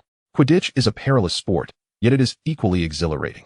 Searching for the golden ball once more, Ross locked eyes with Cedric, who, 2 years his senior, offered a friendly smile before veering off in another direction. "Ross, be careful." Eugene was the first to sense something amiss as Ross's broom began to shake violently, attempting to throw him off. The dire consequences of plummeting from such heights were unmistakable. The Quidditch players whizzing about the field remained oblivious to Ross's predicament, most spectators believing he was merely deep in thought, except for Snape. At that moment, Professor Snape murmured an incantation, battling a dark wizard's curse. However, its effectiveness was evidently minimal, as the broom continued to shake violently. Suddenly, the broom shot upward like a rocket, soaring hundreds of meters into the air. A wave of dizziness washed over Ross. He knew he could not succumb to it. He had to regain control of the broom, channeling his magic into it, struggling to seize command. Everyone present witnessed the trouble Ross was experiencing with his broom. What is happening? Is Ross Dumbledore unable to control his broom? A cascade of questions raced through the minds of the audience. Roger, without his own broom, conjured one in the Quidditch locker room, where several spare brooms were stored. With a powerful spell, he easily erased the identification markings on the broom. Roger mounted the broom and ascended into the sky, where Eugene and Cedric were attempting to assist Ross. As Roger approached, the broom suddenly plummeted straight down. "Stop it immediately." Eugene's voice rang out. The magic emanating from Roger's left hand enveloped the broom, freezing both it and Ross midair. Roger swiftly scooped Ross up, placing him safely on the broom before descending to the ground. This Quidditch match had to be postponed. It should have been a mere bout of dizziness. Yet Ross had been lying in the infirmary for a full 5 hours. Inside the infirmary, Madame Pomfrey's expression grew increasingly grave after Ross had been unconscious for 3 hours. She began a detailed examination once more, while Severus and Roger stood by. Roger's brow furrowed slightly. "Severus, during the Quidditch match, besides noticing someone casting a spell to interfere with the broom, did you sense any other curses? When it comes to knowledge of dark magic, aside from Voldemort, Severus was among the elite." "No, just that the interference spell was significantly stronger than the one Harry encountered previously." Professor Snape seemed puzzled. Logically, Voldemort had just suffered a severe blow and should not be making a comeback. From whom could such potent dark magic originate? "Dumbledore, I regret to inform you that I could not ascertain the specific curse that has afflicted Ross. I can only sense a dark force lurking within him, seemingly waiting for an opportunity. Unless we identify its source, Ross may face catastrophic consequences." Madame Pomfrey's words struck Roger like a thunderclap. "Roger." Snape quickly steadied the shaken and unsteady Roger. "Severus, I am fine. I must find a solution." With that, Roger cast a worried glance at Ross before turning and exiting the infirmary. 15 minutes later, an owl soared from Hogwarts, carrying a letter adorned with blue patterns. Severus conducted yet another examination on Ross after Roger's departure, yielding no results. "Professor Snape, I require some potions to protect the internal organs," Madame Pomfrey stated. "Not to worry. I shall procure them for you immediately." The news of Ross's unconscious state swiftly spread through the Hogwarts communication network. "Is Ross going to be all right?" Ron asked anxiously, his red hair slightly askew, turning to his two companions. Hermione shook her head, indicating her uncertainty. However, Ross hails from a powerful and ancient lineage. "Professor Dumbledore will undoubtedly find a way to heal him," Hermione asserted with conviction. "But who could have cast a dark curse on Ross?" "It cannot have manifested on its own," Harry inquired. "Professor Quirrell is already deceased. Could there be other malevolent dark wizards within the school?" Ron glanced around fearfully, resembling a startled rabbit. "Severus should not be suspected. After all, he is a friend of Professor Dumbledore. Who else within Hogwarts possesses the ability to wield dark magic?" Harry questioned Hermione, as much as himself. Ron pointed towards the Slytherin table, where an empty seat caught their attention. "Leon Myers of Slytherin," Harry exclaimed, only to have Hermione swiftly cover his mouth. "It cannot be Leon. He is a friend of Ross," Hermione refuted. "I don't believe it. Just observe how Leon has been mysteriously absent all day. Unless he has classes, he is rarely seen." and his demeanor is cold and fiercely unapproachable, Ron described. His expression akin to that of someone recounting a terrifying demon. Chapter 29, Awakening. The three friends' gazes fixated on the vacant seat. Setting down his cutlery, Draco lifted his head, locking eyes with the trio. The surrounding clamor irritated Draco, prompting him to vacate the noisy hall. Does Ross's unconsciousness pertain to you? Draco directed his wand toward the Slytherin table. The tip of his wand shimmered with magic, behind which lay Ross's bed, radiating a warm, golden glow. No, Leon replied, his gaze never straying from the book in his hands, dismissively uttering the two words without concern for Draco or his wand. Draco, eyes blazing with ire, forcefully lowered his hand. Ross's trust in you is his gravest error. With that, Draco departed from the dormitory without a backward glance. After Draco's exit, Leon watched him go and quickly rose. He picked up a brick from the floor near the shoe rack. A black wand lay quietly within, exuding a disquieting power. Perhaps sensing something in the ether, Leon grasped the wand and heard a voice sighing, "Welcome, my master," the wand whispered, though its volume was too faint for Leon to detect. Simultaneously, a silver dragon appeared above Hogwarts. With a piercing cry, all the students were captivated by the magnificent creature. "Merlin, I see an adult dragon," Ron exclaimed in awe. The dragon was far from ugly. Its large, profound eyes regarded the throng of excited young wizards without further action. Perched upon the dragon's back was a wizard clad in shimmering silver armor, his iconic bright silver hair revealing his identity, Blau Harrow, the current head of the ancient Harrow family. "Darn," Roger called out to the sky. Upon hearing him, the silver dragon hovered, nodding in acknowledgement, exhibiting an extraordinary intelligence. Its 2-meter-long tail gracefully swept past the young wizards, landing steadily in the clearing before the castle. The silver dragon's body nearly lay flat against the ground, facilitating Conrad's descent. With silver hair and cold, pale blue eyes, Blau faced Hogwarts, this venerable institution. Roger stepped forward. The two faced each other, the atmosphere thick with unspoken tension. Blau's armor appeared designed for battle, crafted by the finest smiths and blessed by Merlin, a treasured heirloom of the Harrow family, rarely displayed. "I believe that rather than seeking Dumbledore, we must first eliminate the mysterious force that harmed Ross." Blau strode purposefully down the resplendent corridor, his eyes scanning the surroundings. "Ready for confrontation? Do you already know who harmed Ross?" Roger, cautious of this formidable brother-in-law from a family renowned for its martial prowess, inquired. "I can sense the origin of all dark magic within this school, including the demon concealed within Ross." A glimmer of fervor and resolve flashed in Blau's eyes, anticipating the impending conflict. His silver boots echoed crisply against the floor. On the pristine hospital bed, Ross remained in slumber. "Roger, once I extract the entity within, you must take Ross to safety," Blau instructed, a sword forged from a single piece of dragon bone hanging at his left hip. This blade could repel all malevolent forces. Blau's hand brushed the sword's surface, which shimmered with a radiant white light symbolizing justice. Ross began to stir, clutching his chest. Roger pressed his palm against Ross's forehead, channeling healing magic into him. Under the nourishing magic, Ross ceased his struggles as a dark mist shifted from his chest toward his throat.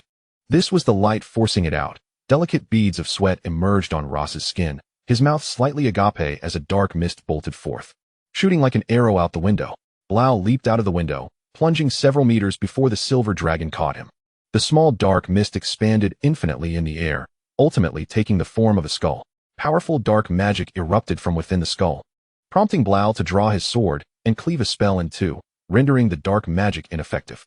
A tempest howled throughout the school as Dumbledore led the wizards into the Great Hall. "Headmaster, should we not assist outside?" Professor McGonagall remarked, eyeing the unfolding scene. The magic emanating from the skull evoking trepidation. The dark magic that once besieged Hogwarts was no less formidable than this. Professor McGonagall murmured, "There are more Dark Lords than just Voldemort. The heirs of ancient and mysterious families are powerful and will be fine," the headmaster replied, shaking his head. The silver dragon unleashed a barrage of water blasts, its luminescence flickering against the darkness cast by the skeletal figure. A magnified sword struck the skull, shifting the balance of power. A formidable magical force shattered this equilibrium, with half the sky claimed by a golden tiger engulfed in flames. Roger had come to assist. As the tiger pounced upon the skull, the sword descended in tandem, scattering the remnants of the dark magic with the wind. Blau produced a cloth bag. Upon opening it, the bag soared into the air, wide open, absorbing the swirling dark magic. Such potent magic was the foremost thought in every wizard's mind. If I possessed such power, I would not fear Voldemort, Harry pondered, his anxiety for the resurrected foe palpable. After vanquishing the fleeing dark entity, Blau mounted his silver dragon and departed. Ross, does that dark entity hail from a mysterious realm? Dumbledore, perhaps among the few outside the 7 great families aware of such a place's existence, inquired. Indeed. Blau discovered a fissure during his patrol. But fret not, it has been mended. For the sake of prize safety, Blauer would negotiate with the guardians of the past. Roger consoled the headmaster. Poor Ross, upon entering his room, was immediately startled by the sight before him. A dark curse hurtled towards him, and the stunned Ross was tackled to the ground by someone. His heart raced as he stood up to gaze at the large black hole on the floor. Glaring at the culprit, a fellow dormitory student practicing dark magic. Chapter 30, End of Term Routine. I'm sorry, Ross. Leon sincerely apologized, hands clasped behind his back. Resembling a junior pleading for forgiveness from a senior. Ross shot him a glance with his striking blue eyes, devoid of any intimidation, before walking away. In the following days, Ross frequently encountered a person blocking his path, who eagerly inquired about Blauer. More directly, Ron, without reservation, pulled Ross aside against the wall. Before him stood 3 individuals, their eyes gleaming with excitement. Blauer's uncle possessed an extraordinary charm, Ross silently mused. Ross, Master Blauer is truly amazing, Ron exclaimed, shaking Ross's left hand with such fervor that Ross feared his hand might become incapacitated within moments. Swiftly retracting his hand, Ross reiterated, Master Blauer, whose full name is Blauer Harlow, currently resides at Harlow Manor, and you are unlikely to meet him unless under one of 3 circumstances. If you've stolen a dragon, if you've slain a dragon, or if you've been injured by a dragon. Only then, as the overseer of dragons, would he make an appearance. Ross monotonously recited the words he had repeated countless times, realizing that these individuals were somewhat familiar with him. Look, a dragon, he exclaimed, bolting away. The trio exchanged glances, and as they processed this, the 3 young lions darted after Ross. Ross, you're leaving me behind, Ron shouted. Help! The stamina of the Gryffindor lions was truly remarkable. A black shadow appeared before the trio, causing Ron and Hermione to halt abruptly, while Harry, unable to stop in time, collided with the figure before him. A moment of silence for you, Harry, Ross said solemnly. Harry, recognizing the familiar robes, stiffened as he looked up to see the most beloved Professor Snape. After Ron and Hermione greeted Professor Snape with calm composure, they turned away. Poor Harry. Ross internally mourned for him for a brief moment. In this corridor, wide enough for 10 to pass through, Harry managed to bump into me. Was it foolishness or recklessness? Professor Snape's biting voice sliced through the air, and Harry stood beside him, feeling as though his heart might leap from his chest. Ron and Hermione had not forgotten their initial objective, the golden-haired boy. Our next class is herbology. Let us go find him, Hermione suggested. Despite elaborate calculations, the relationship between Leon and Ross, which had been strained for days, surprisingly improved. Ross sat with Draco on his left and Leon on his right, both of whom were evidently not to be trifled with. At that moment, Draco was engaged in a staring contest with the mandrake in the pot before him, reminiscing about the last time he had been bitten by the foolish plant. Meanwhile, Leon remained silent, glancing at Ron and Hermione upon noticing their gaze. His serpentine eyes successfully compelled them to turn back to the plant, becoming obedient little students.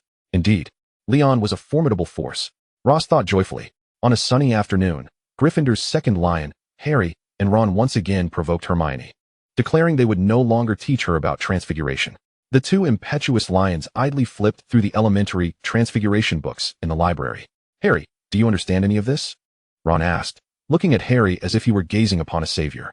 Harry adjusted his glasses and shook his head. Frustration welled up in Ron, who, in a fit of agitation, transformed his unruly red hair into a bird's nest. Ron, we need to find a helper, Harry suggested, glancing at the golden-haired lion. To be honest, among Harry's many friends, aside from Hermione, the most academically inclined and amiable was this unique Slytherin. Shall we ask Ross? Why not consult Professor Dumbledore? Ron proposed, unafraid of the professor, who was Roger. Professor Dumbledore has been summoned to the ministry for 3 days. Have you forgotten we just had 2 defense against the dark arts classes? Harry ruffled his slow-witted friend's hair. The transfiguration exam is the day after tomorrow. This statement became the last straw. Dear Ross, seizing the opportunity while Draco had left early, Ron and Harry approached Ross. Hearing this address, Ross felt an ominous sense of foreboding. What is it? He inquired, his tone laced with curiosity. Ron was rendered speechless, and at that moment, Leon lifted his head to look at the source of the noise. Slightly adjusting his position, Leon's face was obscured. He nudged Harry with his right hand. Ross, may we ask you some questions? Harry mustered his courage. Truly a savior, he remained composed even before the little dark wizard. Nearby, Gregory buried himself in his book, yet his ears were perked, eagerly awaiting the latest updates. Of course, Ross replied, relieved.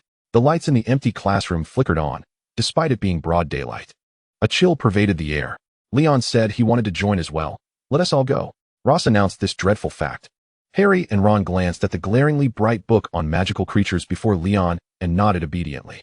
Next, Ross's treats soothed the fright brought on by Leon as he devoured a crispy fruit tart, and soon the cookie box on the table was emptied. How do you transform a table into a chair? This fundamental transfiguration spell, which had been explained thrice already, left Ross feeling exasperated. Suddenly, he found himself admiring Hermione. It's getting late, Leon interjected, a disjointed statement escaping his lips. At that moment, the argument between Harry and Ron ceased, and silence enveloped them. They exchanged glances. The day was waning, and they said, "We should leave now, Ross." "Thank you." With that, the two quickly packed their bags and fled the scene. Leon. It's still 3 hours until dark. In the Quidditch finals, the seekers were Leon and Harry.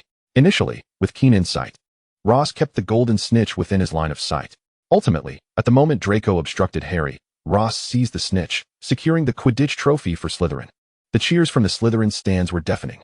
Following the intense end-of-term examinations, Ross achieved the highest score in Slytherin, being the only one to earn full marks. While Draco placed second, a certain platinum noble was dissatisfied with his ranking. "Ross, next semester, I will definitely surpass you." Draco declared his ambition. Ross scored full marks. "If you wish to exceed him, you'll have to score higher than full marks." Harry chimed in, having overheard this. Chapter 31. A Day Trip to Azkaban. Their relationship had evidently softened considerably, yet the two, who often clashed, predictably found themselves arguing again on the eve of parting. "Leon, your father has returned to Slytherin Manor. Will you go find him?" Ross inquired, observing the boy with scant luggage on his back. "Yes," Leon replied, clearly disinterested in the matter, displaying no concern for the father who had been away for 5 years. This attitude caused a subtle ache in Ross's heart. "Once you have settled everything, do come to my house for a visit during the summer." Ross contemplated for a moment before speaking. "Ross, I'm saddened that you haven't invited me." Ron, who had recently taken on the role of a dramatic performer, gazed at Ross with a face full of sorrow. "Someone, take this impudent fellow away." Harry thought to himself, bemused. "Of course, you are welcome to come. But aren't you supposed to accompany your father to Northern Europe this summer?" Ross called out Ron's theatrics. Turning to Harry, Ross approached him, gently wrapping his arm around Harry's neck, and said, "Harry, you are also warmly welcomed. However, I presume you will first wish to visit your godfather." After 2 long and tedious months of discussions, the Ministry of Magic finally issued an official statement, acknowledging that Sirius Black had been wrongfully accused, restoring his reputation, and reportedly providing him with compensation. As the current sole heir of the Black family, Sirius was hardly in need of such monetary recompense. According to Ross, at the moment of his release from prison, Sirius had drawn his wand, intending to deliver a fatal blow to Peter. Unfortunately, he missed, and the residual magical energy was dissipated by the magical barrier. This incident left Sirius filled with regret for quite some time. As Ross drew nearer, Harry felt a prickling sensation along his spine, as if a venomous serpent had set its sights upon him. His godfather had already written to him, yet they had yet to meet face to face. Still, Harry eagerly anticipated this encounter. From the letters delivered by owls, it was evident that this unseen godfather had deep concern for Harry. The Hogwarts Express set off once again, carrying a train full of young wizards back to their homes. As Harry stepped onto the platform, he spotted Ross disembarking the train, swiftly whisked away by a carriage, leaving him no time to bid farewell to his friends. "Ross's family must be in quite a hurry," Harry remarked, watching the carriage disappear into the distance. "If my eyes do not deceive me, is that not Professor Dumbledore?" "No, it is Master Conrad." Draco's tone bore an unusual quality, tinged with subtle worry. "So, this is a tale of Gellert Grindelwald abducting someone in broad daylight," Hermione concluded. Seated in the spacious carriage, Ross gazed down at his classmates, now mere specks in the distance, feeling a mixture of amusement and bewilderment. "Godfather, where are you taking me? Does Dad know?" He refrained from voicing the latter question, for the urgency with which his godfather was acting suggested that Roger was unaware of Ross's departure. "To a most delightful place," Conrad revealed with a mysterious smile. However, the true nature of this amusement was likely known only to him. At that moment, within the castle at Dunman Manor, Cough was extricating herself from her busy affairs, preparing to welcome her son's return. The dining table was lavishly adorned with an array of delectable dishes, including several of her signature recipes. An owl arrived bearing a letter, and instinctively, Cough sensed that it bore ill tidings. Conrad has taken Ross, claiming to lead him to an interesting place. A faint smile graced Cough's face. Beside her, Blar knew that whenever his sister smiled in such a manner, it typically heralded misfortune for someone. Blar, would you be willing to retrieve my son? Perhaps pay a visit to Conrad as well? Koff turned to her brother, who sat nearby. How could he possibly refuse? Blar mused silently. Who would dare oppose a formidable sister? Grindelwald hardly needed a visit. His elder sister surely intended for him to teach someone a lesson. The departing Blar set his course towards a lonely island. Where else could Conrad be thinking of? Godfather, are you serious? Ross exclaimed, gazing in astonishment at the buildings he had only ever seen in newspapers or photographs. He suppressed his excitement, anxiously observing his godfather. But last time, you were so eager to come here and experience it. Conrad replied, his keen eyes having already detected the glimmer of excitement in Ross's gaze. What about my parents? When Ross uttered this phrase, he noticed a flicker of panic in Conrad's eyes. Fear not. Such a feeble explanation.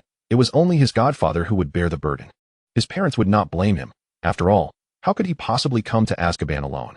Kind-hearted Ross would not expose his godfather's secret. Azkaban was not a place just anyone could enter. This notorious prison of the magical world housed the most heinous of criminals.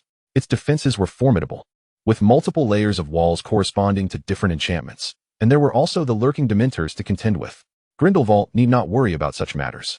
As a premier dark wizard, the potent waves of dark magic surrounding him kept the dementors at bay. For Ross, visiting such a dark and foreboding place for the first time, Azkaban was filled with cold stones, heavy chains, and expressionless figures passing by, all of whom were prisoners of various sorts. The most numerous among them were the Death Eaters and their families, who had once rebelled alongside Voldemort. Azkaban had not housed a new inmate for 5 years. To my knowledge, capturing prisoners is the job of Aurors, Ross thought to himself, realizing his godfather was merely too idle. However, such thoughts were best left unvoiced. The atmosphere of death pervaded the entire prison, pressing heavily upon one's chest, making it difficult to fathom how the inmates had not succumbed to madness. Godfather, are we here to visit someone? Ross inquired softly, somewhat apprehensive about disturbing the somber ambience. We are here to see an old fellow. Fear not, young Ross. With your godfather by your side, you are perfectly safe. Conrad replied with a light chuckle. Outside the specialized cell, an Auror was on duty, observing Conrad with a hint of hesitation. You usually come alone. Why bring a young boy this time? The Auror's gaze suggested he regarded Conrad as a potential abductor. None of your concern. Having encountered this Auror before, Conrad ignored the familiar face and led Ross inside. It should be noted that the solitary cells housed only the most irredeemable and perilous criminals. You have arrived. A frail voice echoed from within. How familiar? Ross thought to himself as he regarded his godfather. The individual imprisoned within must be someone of great significance to Conrad. Tidying his collar, Conrad prepared himself. Roger had a peculiar obsession with having his collar adjusted every time he encountered Conrad. The heavy door was adorned with more than 20 mechanical locks, an impressive sight that dazzled the eyes. Upon its opening, a muffled sound emanated, suggesting the door weighed several thousand pounds. As 3 such doors slowly creaked open, they finally reached their intended destination.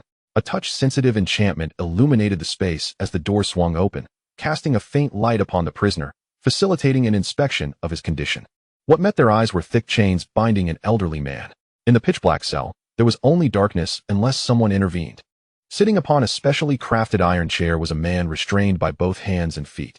His hair was entirely white, and his face was etched with deep wrinkles. What crime could warrant such treatment of an elderly individual? You brought a member of the Dunman family? The old man caught sight of Ross, recognizing the signature golden hair and blue eyes, unmistakably marking him as part of the Dunman lineage. Ross is my godson, Conrad replied, waving his wand, which instantly brightened the cell considerably. Ross instinctively retreated, finding himself behind Conrad. The walls were densely inscribed with intricate runes, each representing a defensive or sealing spell, the complexity of which was indicative of a high-level wizard's craftsmanship. The bizarre symbols stirred a flicker of fear within Ross. I know you are rather close to the Dunsany family. The elderly man in the chair shifted slightly, brushing aside the hair that obscured his vision. With that, his gaze shifted to Ross, who stood a few paces back. Do say hello. I am Gellert Grindelwald, the old man stated calmly, yet the name was anything but ordinary. Ross stared blankly at the elderly figure before him. Had he not spoken, one could hardly associate him with the Dark Lord who had once spread his influence across Europe decades ago. To Ross, this man appeared merely as an elderly soul on the brink of departure from life. Those murky eyes no longer bore a hint of vitality. Hello, I am Ross Dunsany. After a moment of initial shock, Ross realized that the elderly man awaited his response, inhaling deeply to introduce himself. Ross, you two have entered Hogwarts, I presume? Gellert inquired, his tone reminiscent of a senior expressing concern for a junior. Indeed, I have joined Slytherin House, Ross replied, gradually stepping out from behind his godfather to confront the Dark Lord directly. Slytherin, very well. Gellert mused, weighing his words carefully. Conrad, you may step outside. Gellert issued the dismissal. Just as he prepared to take his protege away, it dawned on him that he had only expelled Conrad.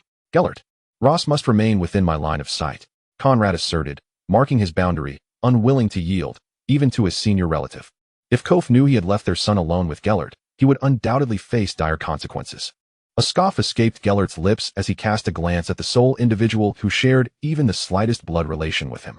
Ross, how is your headmaster faring? Surprisingly, Gellert's inquiry was rather peculiar. Very well, the headmaster is a wonderful person. Ross detected a hint of gossip in the air, having sensed a note of concern in Gellert's tone. The enmity between Dumbledore and Grindelwald was well known throughout the wizarding world. It was Dumbledore who had ultimately defeated Grindelwald, leading to his imprisonment in Azkaban. One would expect a deep-seated animosity to prevail. Dumbledore and Grindelwald had known each other since their youth. When Grindelwald ruled over the European magical realm, he notably refrained from interfering in matters concerning the British Isles. Ross recalled having seen an article speculating about the profound friendship between the two.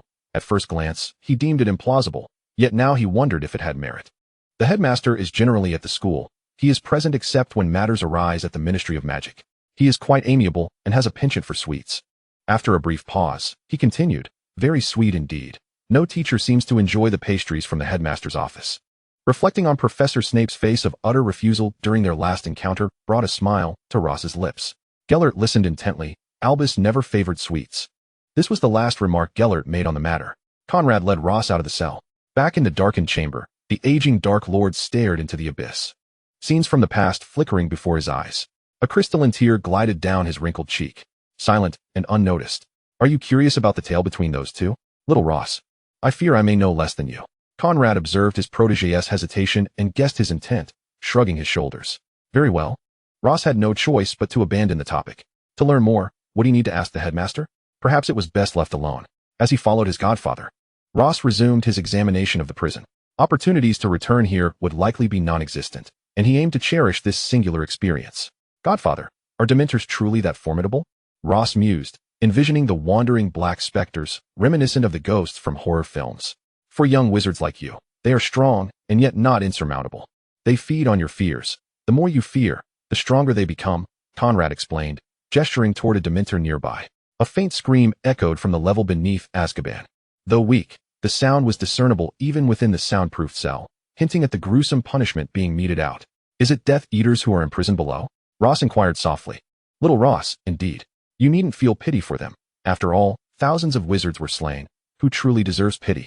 Conrad's expression darkened at the mention of Death Eaters. I brought you here merely for an experience. I do not wish for you to be well acquainted with this place. That is a matter for your adulthood. With that, Conrad grasped Ross's hand and led him toward the exit of Azkaban. As the door swung open, a magical attack surged toward Conrad. Swiftly dodging to the side, Conrad regarded the intruder with little surprise. Chapter 33, The Abduction of Ross. Conrad, have you lost your mind bringing Ross here?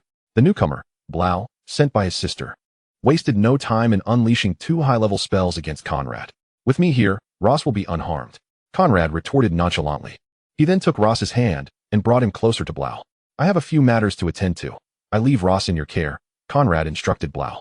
Lowering his head, he waved goodbye to Ross before vanishing in a flash of apparition.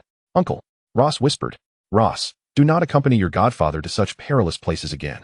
Clearly, Blau did not intend to engage in combat with Conrad. Observing Ross, who appeared much healthier than when he had been bettered in last time, Blau smiled.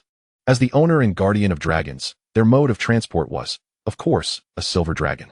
With a firm grip around Ross's waist, Blau gently lifted him onto the dragon's back. Uncle, has Ivan returned? Unlike Ross, Ivan, the eldest son of the Harlow family, studied at Durmstrang. In a few days, he wrote to say he would be staying a bit longer. Blau expressed confidence in his astute son, noting how well Ivan was faring at Durmstrang. Naturally, it would be preferable if he could refrain from causing too much ruckus. Receiving frequent letters from the headmaster was hardly a joyous affair. The silver dragon soared over mountains and across expansive magical seas.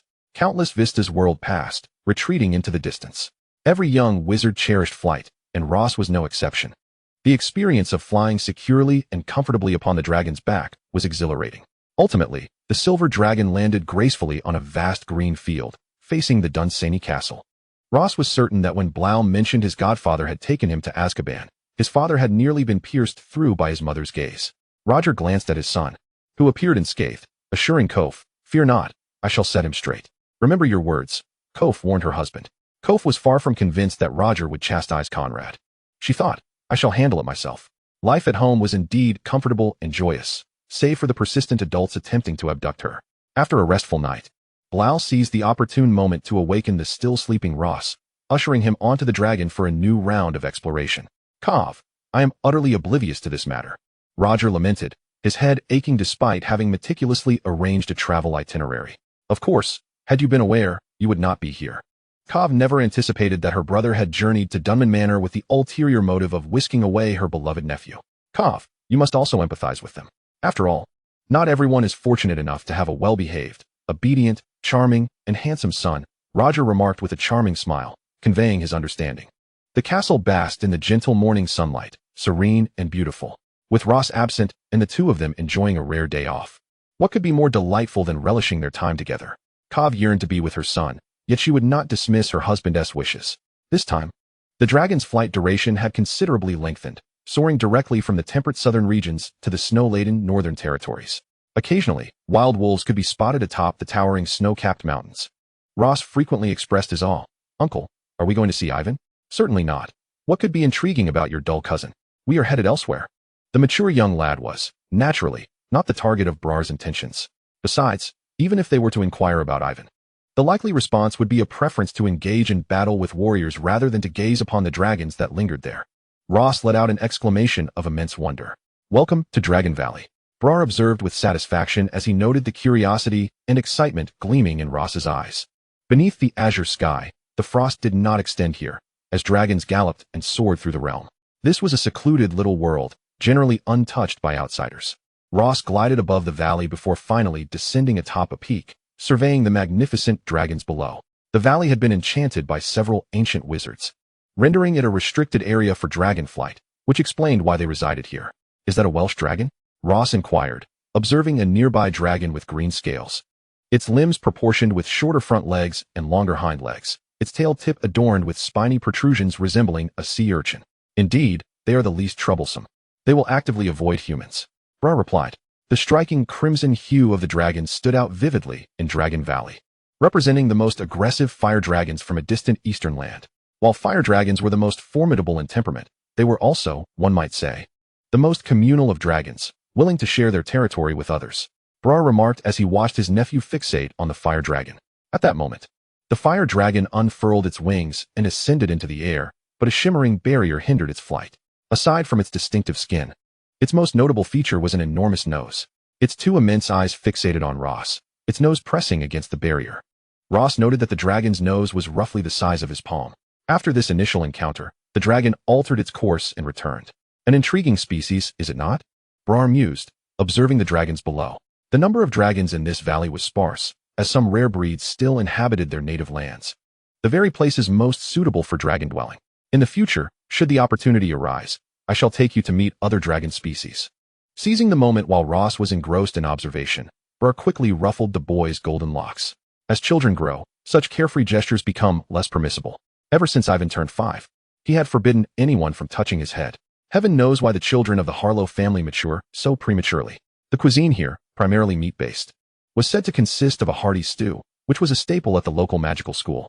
As Ross watched a piece of beef, larger than 2 of his fists, being placed onto his plate, he struggled to wield his knife and fork. To his surprise, the dish was delectable. The meat was tender, saturated with flavor. With minimal effort, the knife and fork glided through, releasing aromatic juices. The few pieces of carrot on his plate melted in his mouth, clearly promising a sumptuous dinner. On their return journey, Brar conveniently picked up his son Ivan. This perpetually serious cousin made Ross feel somewhat apprehensive. Inheriting the family's silver hair, he exuded a cool demeanor, tall stature, and muscular build, embodying the image of a handsome warrior. Chapter 34, Visiting Malfoy. Greetings, Ross. Ivan greeted his cousin with polite detachment. Hello, Cousin Ivan, Ross replied. Gazing into Ivan's similarly blue yet slightly paler eyes, Ross perceived a chill, akin to the glaciers atop high mountains. Ivan, do not wear such a frosty expression. Surely you are eager to see your cousin? Brar teased Ivan, his eyes twinkling. Ivan appeared somewhat chagrined. I presume Ross has made many friends at Hogwarts, he remarked in a subdued tone. Oh, indeed. Throughout the ensuing journey, Ross recounted his life at school. Malfoy and Slytherin. Ivan pondered these names, observing his cousin, who seemed rather uninterested in making friends. Words hung on the tip of his tongue, yet he refrained from voicing them. Ivan's reticence went unnoticed by Ross. As the quiet demeanor of his cousin was hardly unusual, the silver dragon effortlessly carried the trio southward towards warmth. Amidst a flurry of letters, one caught Ross's eye, emblazoned with the distinctive Malfoy family crest, reminiscent of Slytherin's emblem. Both bore the colors of emerald green and silver, featuring serpentine motifs. Truly, a devoted follower of Salazar. Ross thought silently. This was an invitation, beckoning Ross to spend his holiday at Malfoy Manor. Initially, the letter appeared formal, but the closing lines gradually revealed a row of words. Ross, if you do not come, your school year will be ruined. This was quintessential Draco Malfoy, packing his belongings. Ross prepared to head to Malfoy Manor, situated in Wiltshire, England. No magic before the age of 17, Draco remarked, eyeing the blatant golden-haired boy descending from the sky in a magical car, articulating the ministry's prohibition clearly. Ross met Draco's gray eyes and replied, Draco, this is a magical car. I am not utilizing magic. He patted young Malfoy on the shoulder without ceremony. Returning to a sense of home, Draco seemed considerably more serious. Ross would soon learn the reason behind this change. Greetings, Ross Dunman. A polite, yet distant voice emanated from the Malfoy family member opposite him. With platinum hair and striking features, it was evident that the Malfoy lineage was indeed formidable. Yet, the gaze of this Malfoy was genuinely frigid, unlike Draco, who merely feigned indifference. Hello, Uncle Malfoy. Roger greeted with utmost courtesy. As a responsible head of the family, Lucius scrutinized the young Dunman before him. Should you require anything within the manor, do not hesitate to inform me. With that, Lucius bid farewell and departed. Draco immediately took Ross's hand, leading him swiftly to his room. The decorum displayed moments ago by Malfoy was indeed a mere illusion. Ross discerned the true nature of the young dragon before him. The room was expansive, clearly a testament to Lucius and his wife's indulgence of their only child. The decor was warm and inviting, a stark contrast to the somber manor, filled with neatly arranged books and a variety of models and toys. Draco handed Ross a model of a short-nosed dragon. Ross, it's wonderful that you could come. I'm the only one here who hasn't reached adulthood. In Ross's presence, Draco was typically more relaxed, crossing his legs and smiling at him. By the way, Rose, Draco said with great enthusiasm, Father mentioned that the Korean Magic Troupe will be holding its 10th anniversary performance. How about we go together? Did you know that when we set off this morning, Father felt quite disheartened about not being able to attend with me? Rose replied, fiddling with the model on his wrist. That's all right. Professor Dumbledore is rather busy anyway. Let us go. Rose was convinced that if he declined the invitation, the ensuing days would be anything but peaceful. Very well, I have no objections. The little dragon, content, took his friend to the dining hall. You know, Father has always been opposed to me bringing friends to the manor, yet upon hearing it was you, he surprisingly agreed, Draco remarked as they navigated the long corridor. Really? Rose replied, his tone somewhat dismissive, as his attention was captivated by the paintings lining the walls. The depiction of black peaks illuminated by flashes of lightning was exquisitely detailed, yet it emanated a sense of oppression.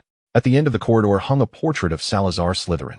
Observing the image of Salazar, which appeared to be over 20 years older than the one depicted at Hogwarts, Rose found himself imagining the myriad expressions that Salazar must have exhibited while gazing at this very painting. Rose, Draco exclaimed, venting his frustration at being ignored by his friend. All right, Draco, I concede. Let us hurry and eat. Upon entering the dining hall, the first sight that greeted them was the lady of Malfoy Manor, Mrs. Narcissa. Hello, Mrs. Narcissa, Rose greeted, always dutifully polite in the presence of elders. Narcissa offered a faint smile, her expression perpetually tinged with an air of arrogance, a mark of pure-blood superiority. Welcome to Malfoy Manor, Narcissa stated, her haughtiness unmistakable, yet her eyes softened with affection upon seeing her son. A mother deeply devoted to her child cannot be entirely unkind. The pampered young master, Rose silently defined Draco, oblivious to the fact that he too was a recipient of similar indulgence. Mrs. Narcissa remained quiet, offering no further words throughout the meal aside from her initial greeting. Draco, aren't you tired? It's past 10 o'clock. And yet this young master is still animatedly discussing everything in my room, from major happenings at Hogwarts to that boy Potter, whom he neither likes nor dislikes. Draco shook his head, a faint blush coloring his pale cheeks, clearly a sign of excitement. All right, so you're not tired. Rose answered himself. Draco, you shouldn't harbor such disdain for Muggle-borns. They can be quite decent people. Rose once again endeavored to alter Draco's deeply entrenched prejudices. Muggle blood is an affront to wizards, a blemish upon magic.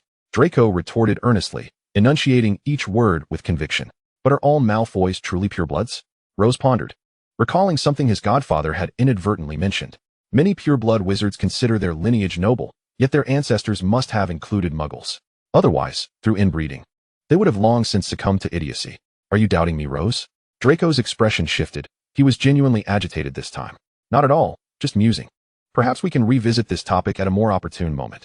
Chapter 35, A Train Scare.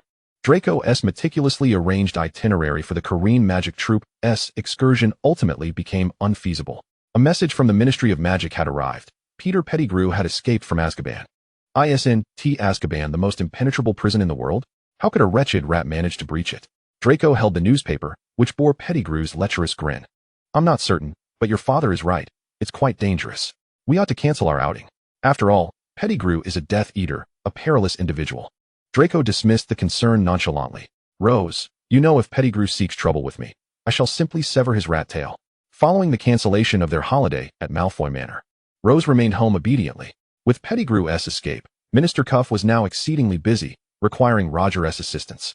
The magical artifacts at Dumbledore Manor, along with the enormous tiger, would deter any adversary. There was no need to fret about safety. However, to stave off Rose's boredom, Conrad ultimately secured Cuff's approval to visit the manor. At that moment, the ministry was convening to discuss the safety of Hogwarts students. The escape of Peter Pettigrew posed a significant threat, as he would likely target Harry, being a Death Eater intent on eliminating the Chosen One. However, the Dark Lord is deceased. Surely Pettigrew wouldn't hide as a rat among the Weasley family. Another official countered. Yet he remains a Death Eater, and one cannot guarantee he wouldn't harm those who expose his disguise, Fudge asserted. At this point, all eyes turned to the minister seated at the head of the table. Wasn't he Cuff's son, Rose, who had revealed Pettigrew's true identity? It would be tantamount to inviting trouble upon himself if Pettigrew sought vengeance. An Auror bluntly remarked, revealing his dissatisfaction with the deputy minister. Wiping his nose awkwardly, Fudge proposed. Regardless, I suggest we dispatch Dementors to Hogwarts to ensure the students' safety. After much deliberation, Cuff finally articulated his ultimate objective. As a minister, I cannot afford to lose my temper. Cuff silently reminded himself, suppressing the urge to expel the man from the meeting.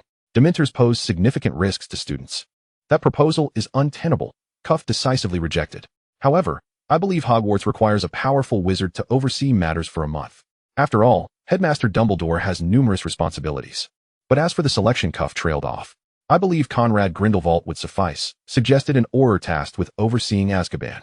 A dark wizard at Hogwarts? Fudge gasped in disbelief. After a harmonious debate, the table was left in disarray. Perhaps we should consult Headmaster Dumbledore regarding this matter. Cuff tossed the responsibility back to Dumbledore. Meanwhile, in the headmaster's office, Dumbledore, enjoying a rare moment of leisure, was sampling a freshly baked dessert when he was suddenly taken by a sneeze. A sense of foreboding washed over him. Stroking his beard, he looked up just in time to see an owl delivering a letter. Should he choose Dementors or Conrad Grindelwald? Dumbledore felt the weight of the dilemma. Whom could he confide in? Dementors were out of the question. They posed too great a threat to student safety. As for Conrad, never mind. It would be prudent to consult with the professors. This matter had become a collective concern. Ultimately, Conrad emerged victorious by a landslide. Professor Snape exhibited an uncharacteristic display of enthusiasm. Never in his life had he anticipated Conrad would become so popular. Unbeknownst to the young wizards, they boarded the Hogwarts Express once more. The escape of Peter Pettigrew was the hot topic of conversation on the train. Aside from the increasingly handsome trio of Rose, Leander, and Draco, the most notable change was the noticeably plumper Harry. My goodness, Harry, did your godfather mistake you for a piglet in need of feeding? Ron exclaimed, his words eliciting a punch from both sides. Hearing the gossip, Rose arrived at the compartment door, observing Harry. It can't be that severe, he thought. Previously, Harry had appeared frail due to malnutrition, with his bones visibly protruding. After enjoying ample meals at Hogwarts, he and T gained much weight. Yet after spending time with Sirius, he looked as though he had put on at least 20 pounds, not overweight, but rather resembling an ordinary person. It seems Harry had a splendid summer, Rose remarked as he retreated to his compartment. At this moment, Draco inexplicably uttered, if Sirius Black is not exonerated, then the one who escapes would become Sirius Black. Following this, a tale of love and conflict unfolded. Ross continued, glancing at Draco with a hint of disappointment. His dear friend had grown up, shedding his baby fat. Unbeknownst to him, Draco harbored similar sentiments. With a touch of wistfulness, they engaged in conversation as they traveled in the carriage. Occasionally, Leon interjected, mostly jabbing at Draco, whose gaze seemed as if it could devour Leon whole after being relentlessly teased. Leon, too, had enjoyed a splendid holiday. Ross observed Leon's subtly fuller face and remarked, came the simple reply. Leon's father had treated him well. The night had fallen. I bet this is definitely related to Potter, Draco mused, staring out at the encroaching darkness like a prophet. Suddenly, a piercing scream echoed, and Ross exchanged alarmed glances with Leon. Grabbing their wands, they dashed out of the carriage and into the adjacent room where Harry was. Inside, they found an adult wizard present, and Harry lay sprawled on the floor. Hello, Professor Lupin. Ross had long known that after his father's departure this semester, the headmaster had sought a new professor to guide them. This somewhat disheveled Remus John Lupin. Hello, Ross, Lupin replied, unfazed by Ross recognizing him. On the contrary, due to Roger's influence, Lupin held a significant fondness for Ross. At this moment, Hermione and Ron realized that it was their new professor who had just saved their friend. Professor, what happened to Harry? Ross asked as he and Ron helped lift the unconscious Harry onto a seat. He was attacked by a Dementor, Lupin explained. What? The Ministry hasn't sent Dementors to Hogwarts. Has it? Ross exclaimed in astonishment. I am not entirely sure. In fact, I suspect a Dementor has been released by someone. Lupin grimaced as he spoke this dreadful truth. Chapter 36, The Escaped Dementor. Subsequently, Harry and Hermione's peers turned to Ross, their inquisitive eyes fixed on him. With a shrug, Ross replied, I don't know either. But I believe we'll find out what truly happened once we reach school. After Professor Lupin departed, Harry remained in a state of terror, with Hermione and Ron anxiously observing him. Ross, do you think Harry will be all right? Hermione inquired, looking up at the towering youth. He will be fine. Dementors feed on human fear. Professor Lupin arrived just in time. Harry has only been startled, Ross reassured them. The starry sky in the Great Hall was as beautiful as ever, yet the usually cheerful headmaster, who welcomed the young witches and wizards, stood solemnly at the podium today. Ross whispered in Harry's ear, where there is light, Dementors cannot appear. Still haunted by the recent terrifying memory, Harry nodded, finding immense comfort in the brightly lit hall. Ross, your godfather is beside the headmaster, Leon noted, always the first to spot something out of the ordinary. Just moments ago, there had only been Professor McGonagall beside the headmaster. But now, Conrad had appeared on the other side. With no prior information, Ross gazed at his godfather, still clad in black, puzzled as to why he was present. Conrad met his godson's gaze with a gentle smile. Students, quiet down. As you enter the school, it signifies the beginning of this academic year. The headmaster's voice quickly silenced the chattering students. This year, due to the escape of Peter Pettigrew, the Ministry has sent Mr. Conrad Grindelwald to ensure Hogwarts safety. As soon as the words left his lips, students from various houses turned to look at Conrad, murmurs of discussion erupting. Why send Grindelwald? Is the Ministry short on personnel? Draco complained in a low voice. Draco, do you have an issue with my godfather? Forgetting his own friend's connection to Grindelwald, the young Malfoy quickly amended, No. I wholeheartedly welcome Mr. Grindelwald's arrival. Just as the headmaster called for silence once more, he announced another piece of news. Due to the escape of the Dementor, the Ministry has dispatched an Auror to capture it and investigate the circumstances of its release. This Auror's name is Alastair Moody. Upon hearing this name, Ross's interest peaked significantly. Fixated on the headmaster, he listened as Dumbledore continued. Due to the sudden nature of the incident, Mr. Moody will arrive at Hogwarts in 2 days. You seem quite fond of Mr. Moody, Leon observed, noting the excitement on Ross's face. Uncle Moody is one of the individuals I admire most, Ross declared earnestly. What is so admirable about that Mad-Eye Moody? Draco, embodying the traditional Malfoy spirit, successfully provoked Ross's ire. On the first day of school, Ross chose to ignore the young Malfoy. Nearby, Leon, observing Draco's incessant wandering, wore a relieved expression when he thought he was unseen. Eventually, after Draco promised to amend his arrogant and mocking ways, Ross generously forgave him. By now, night had fallen. On the first night of the school year, many dormitories were brightly lit, for Dumbledore had mentioned that where there is light, Dementors cannot appear. After climbing into bed, Leon watched Ross, who had just claimed he was unafraid, light several large candles that were thicker than Leon's arm. Ross, who do you think released the Dementor? Leon, clad in a charming set of pajamas adorned with designs of mystical Eastern creatures, appeared adorably endearing. This set was Ross's Christmas gift, said to be perfect for Leon. Leon gazed at the bear on his pajamas for several minutes before asking softly, Do we look alike? Indeed. Unfortunately, Ross's response was overheard by him as he had just entered, leading to a week of Ross wearing a barely concealed smile whenever he looked at Leon. Ross glanced at the other bed, noticing their younger classmate lying motionless and deeply asleep. Leon, did you cast a sleeping charm on Hill? Ross asked, astonished. He won't die? Leon replied curtly. But Hill is our junior. Ross considered this action inappropriate. Oh, came the exceedingly dismissive reply. You wouldn't dare suggest it was my mother, would you? Only the Minister of Magic has the authority to release Dementors. Of course not. I suspect it is Tom Riddle, Leon stated slowly yet firmly. You mean he has returned? Ross sat up suddenly, looking at Leon. Not exactly.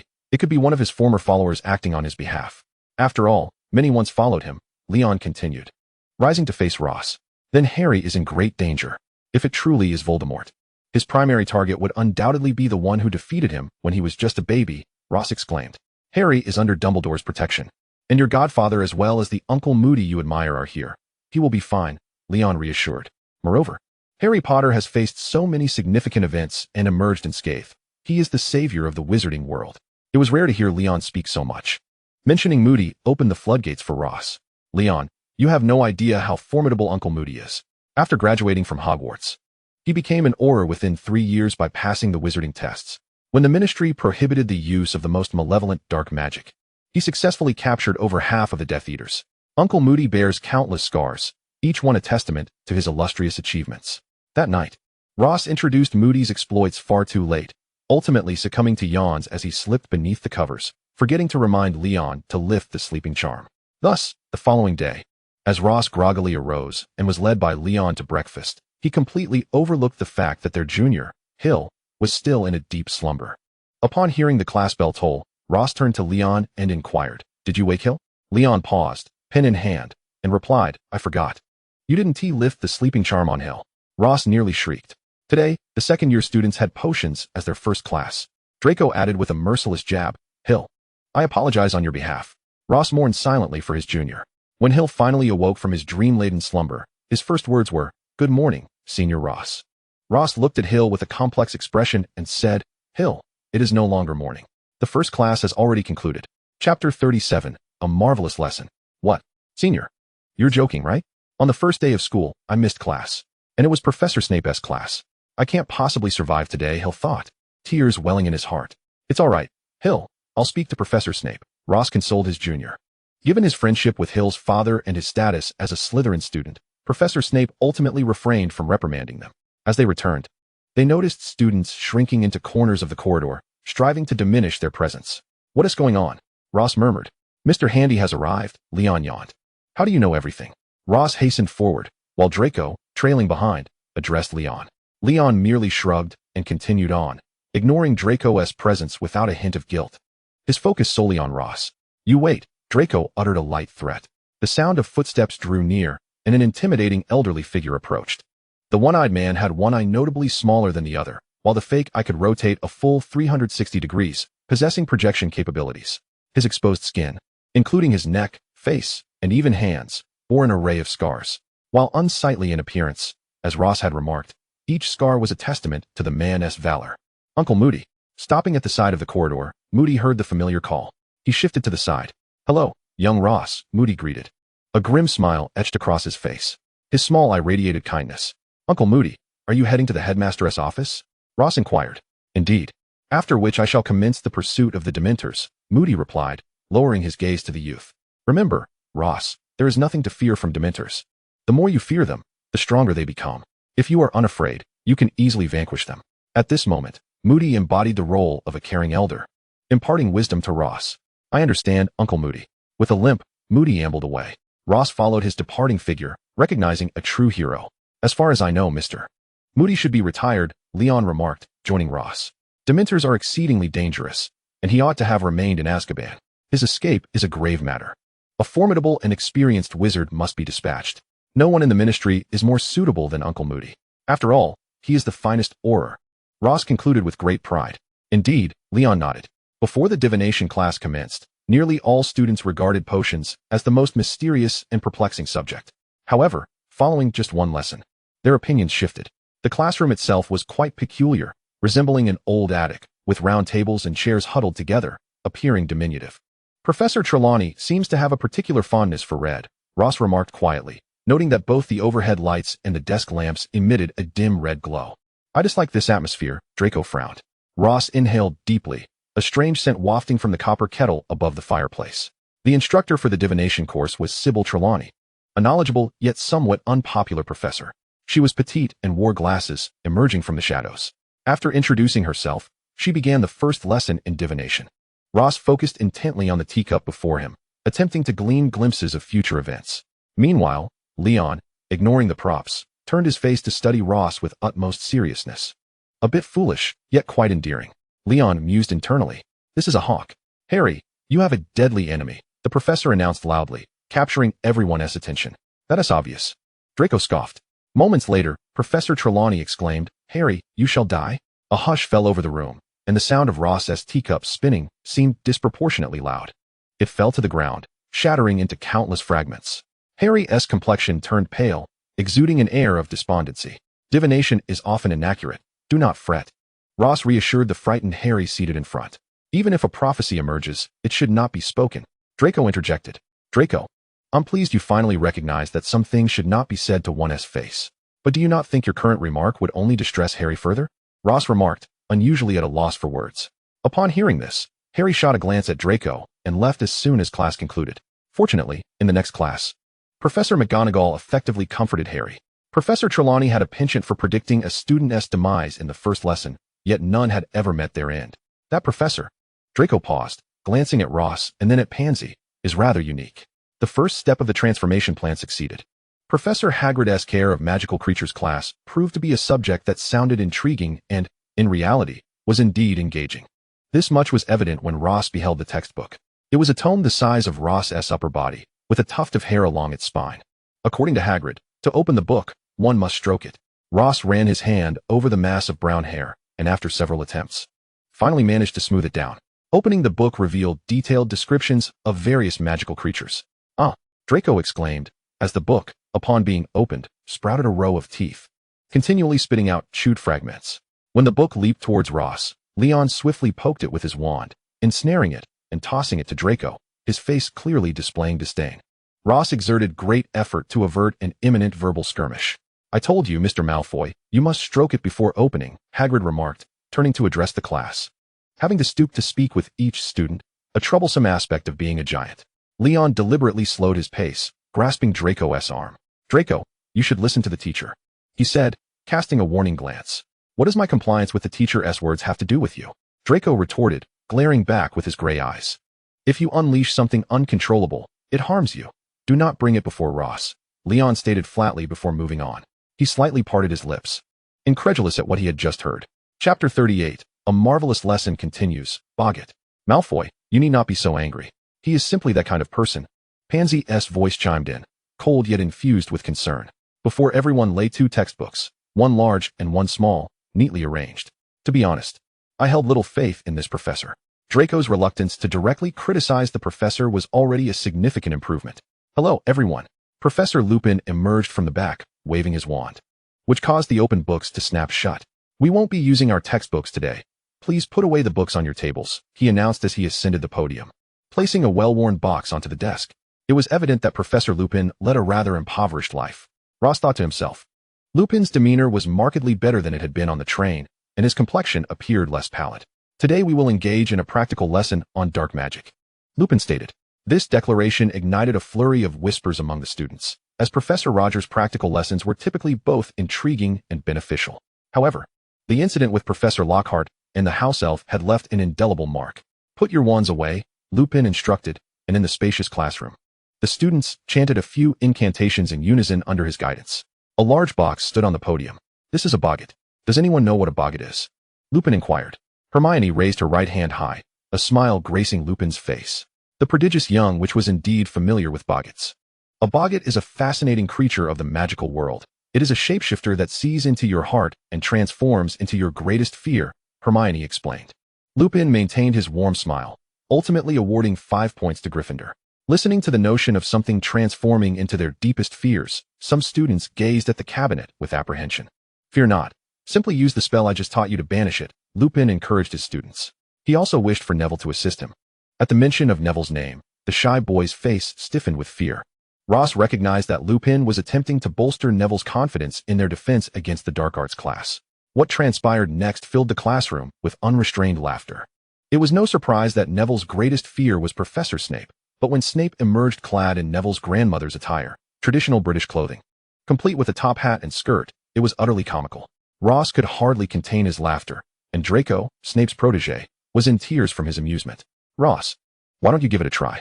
Lupin suggested. Struggling to regain his composure and rubbing his aching cheeks from laughter, Ross found himself summoned. In that instant, his mind went blank. Ron, observing Ross's bewilderment, wore a satisfied expression, as if to say that Ross finally understood the plight they often faced. "No need to be nervous. Focus on the cabinet and envision your worst fear," Lupin said patiently. "But I can't think of anything truly frightening," Ross admitted honestly. "Everyone has something they fear. Think again," Lupin urged with a slight frown. Ross pondered for a moment, wondering if the horror films he had watched counted. As the cabinet opened, it initially revealed nothing. Gradually, a wisp of black mist began to emerge, thickening into a dense fog. The entire classroom watched in anticipation as a figure slowly stepped forth. The first thing visible being a pair of golden boots adorned with intricate cloud patterns. The figure revealed itself to be a masked man, with golden hair reminiscent of Ross's. Though his eyes were amber, his lips thin, and his muscular frame unlike any of Ross's relatives. Ross had never encountered such an individual before. He stared at the stranger in confusion, unsure why this figure represented his fear. "Damn man, the realm of despair has been opened. You have no choice," the man declared in a chilling tone, issuing an order that could not be disobeyed. With that, he turned and stepped back into the cabinet. Lupin, taken aback by the unexpected turn of events, lowered his head and asked, "Ross, have you seen this person before?" Ross nodded, his eyes confirming he was not lying. "You may return for now," Lupin said soothingly. The students' whispers quickly subsided as Lupin called upon Leon. Without a shred of emotion, Leon rose and approached the cabinet, wand in hand, exuding an air of indifference. After the initial fear, some students began to feel a sense of awe towards Leon. With his outstanding academic record, handsome appearance, and noble demeanor, Leon possessed an undeniable charm. Had he not been so aloof, his following and popularity would have surely doubled. Lupin asked Leon if he was prepared, and upon receiving an affirmative response, he proceeded. The cabinet swung open once more, and to everyone's astonishment, a mass of black mist surged forth, rushing towards Leon. In the face of danger, Leon remained composed, quietly uttering an incantation that sent the dark mist retreating back into the cabinet. Bang!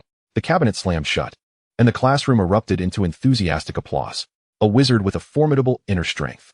Lupin mused to himself, reflecting on Leon's background and the academy, coupled with a tinge of concern for the future. Ross ruminated over the mysterious figure that had appeared before him, unable to recall any semblance of familiarity. "Perhaps it's just a frightening relative from your infancy. No need to worry," Leon remarked, casually sliding a plate toward Ross. "That could be it," Ross replied, shaking his head slightly as he focused on the meal before him.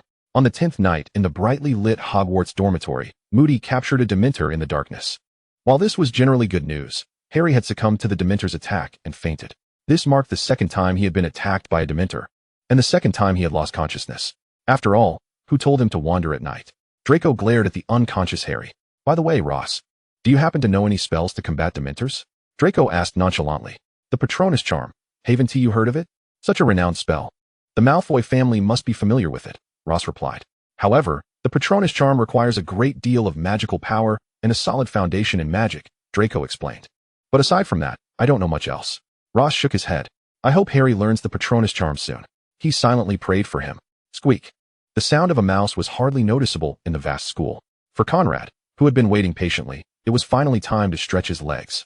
Rising from the soft sofa, he made his way to the next chapter, the Patronus charm tiger. Hogwarts, without a doubt, was the safest fortress in the world. Yet even the most secure places have their minor oversights. For Peter, one of the former members of the adventurous quartet, discovering these oversights was hardly surprising. The sound of shattering objects echoed from the Gryffindor dormitory, followed by a series of shrieks. Ross leaped from his bed, grabbing Leon and heading for the door. Retaining his composure, Leon used his wand to transfigure clothing for both himself and Ross, transforming Ross's loose pajamas into a sleek black wizard's robe. Just as they ascended a few steps, they spotted a throng of young wizards rushing down, pursued by something overhead. Leon pulled Ross back to safety. As Ross pressed against Leon, he could feel the warmth of his body. "Leon, I know we need to retreat. You don't have to tug me along like a child," Ross remarked swiftly. A throng of wizards, grand and diminutive alike, suddenly materialized before them, and in that instant, the diminutive Peter appeared from the fireplace. He seized Harry, and the murmurs from the crowd elucidated the recent events. "Where has he taken Harry?" Ross urgently inquired of the lions before him. We do not know. They vanished through the fireplace. We only just arrived, came the reply. The head boy, Bosie, squeezed through, stating, "What are you all doing crowding here? Hurry back." Suddenly, Professor Snape emerged, his countenance shrouded in darkness as he stood before the assembly. "But, Professor," Harry, one began, only to be interrupted. "Rest assured, someone will seek out that Harry Potter. You must return now and do not forget the school's prohibitions," Snape intoned gravely. As the Gryffindor students turned to leave, he added, "You too, make haste back as well." "Very well, Headmaster," Ross replied dutifully, departing with alacrity. Leon. "The only places where one could conceal themselves within the school are likely those hidden chambers," Ross remarked as they made their way back. Before Leon could respond, the once brightly lit corridor was suddenly plunged into darkness. Leon cautiously surveyed their surroundings, stepping forward to shield Ross behind him, gripping his ebony wand tightly. Ross mirrored Leon's apprehensive stance. The wind howled ominously, resonating through the sealed corridor, an unusual occurrence. "It's a Dementor. Be cautious," Leon whispered. Dementors lack a corporeal form and excel at lurking in shadows, lying in wait for their moment to strike. Without warning, a Dementor burst forth from the wall, confronting the two. As the distance between them dwindled, Ross could only perceive a swirling mass of indistinct darkness. Yet his mind involuntarily conjured an image of the Dementor's true form. "Leon, allow me," Ross declared, taking a deep breath to steady himself as he addressed Leon. Ordinary spells would not harm a Dementor, only the Patronus charm would suffice. With a flourish of his wand, luminous orbs began to manifest. "Expecto Patronum," Ross intently intoned. A brilliant light erupted from the tip of his wand, illuminating the dark corridor. All the magic within him coalesced in his wand, and as he released its energy, the twinkling starlight gathered in the air, coalescing into a translucent, silvery animal spirit. Ross's Patronus took the form of a tiger, the very symbol of the Dooman estate, representing it in a profound sense. The resplendent aura of the Patronus effortlessly dispelled the Dementor, its dark essence eroded by the light, until it ultimately dissolved into nothingness. The Patronus, having fulfilled its purpose, did not vanish immediately, but instead bounded joyfully around the corridor before disappearing into the distance. Clutching his wand tightly, Ross did not relent. "Leon, did you see? I successfully summoned my Patronus," he exclaimed, elated. "Splendid." Leon responded succinctly, his admiration evident. The complete eradication of the Dementor allowed Moody to resume his leisurely post-retirement life. "Uncle Moody, have you discovered the reason behind the Dementor's escape?" Ross inquired upon encountering him in the square. Moody shook his head. "However, the chances of a Dementor defying the Ministry's commands are quite slim. Your mother should be aware of this. My task is complete. I can return to a life of leisure," he declared, stowing away his portable compass. After retiring, the Ministry bestowed upon the tireless Moody a generous pension, sufficient for him to pursue any endeavor he desired. He limped out of Hogwarts, much like the manner in which he had arrived. "Students, tomorrow is Saturday, and you will be venturing into Hogsmeade, but the prerequisite is that you must have parental consent," Professor McGonagall announced. The young wizards' faces lit up with excitement, save for Harry, who stood forlornly to the side. Could it be that his godfather has not provided him with a signed consent? Draco observed. "Sirius would never refuse him," Ross interjected. "Perhaps Sirius simply forgot," Leon casually remarked. The truth lay with those who remained silent. Harry had sent an owl to Sirius 2 months prior, and with time still on his side, Sirius had not hurried to respond. An hour before their departure, Sirius's letter finally arrived, leaving poor Harry to contend with a rather scatterbrained godfather. "Ross, you've got a new wizarding robe," Draco exclaimed, noticing the change in his companion. Now standing around 5'7", Ross had shed his baby fat, and his leaner visage rendered him even more handsome. "I've grown. Of course, I need a new robe," Ross replied nonchalantly, his attention already captivated by the destination of Hogsmeade. This village was inhabited solely by wizards, devoid of muggles. Charming little wooden cottages and quaint country paths infused with fresh air enchanted the young wizards. "Everything here is delightful, except for the pesky mosquitoes," Draco grumbled for the 4th time, swatting at the red welts on his skin. Ross wholeheartedly agreed. The densely vegetated areas served as breeding grounds for insects. The first-time visitors to this locale evidently had not prepared any insect repellent. Smack! Draco's hand came down sharply upon Ross's head. "Draco!" Ross glared at his friend. "You owe me an explanation, or you will regret it." He spread his palm to reveal his spoils. He had merely been swatting mosquitoes. "Do mosquitoes choose their victims?" Ross mused, as Leon walked along, unaffected by the insects. "It seems that emitting a chill also deters them." Chapter 40. The Impromptu Quartet of Adventurers. Leon, wand in hand, focused intently ahead, where the bustling heart of Hogsmeade awaited, filled with numerous shops and throngs of people. Harry and the others had already entered. A flash of light flickered before Ross's eyes, and upon turning towards its source, he saw Leon wielding his wand, swatting mosquitoes. Leon's explanation was all too familiar. I never knew wands could be employed in such a manner. Do they have a super mosquito-repelling charm? Ross, where do you wish to go? Leon inquired, a slight furrow creasing his brow, as he realized that he would not navigate these many shops alone.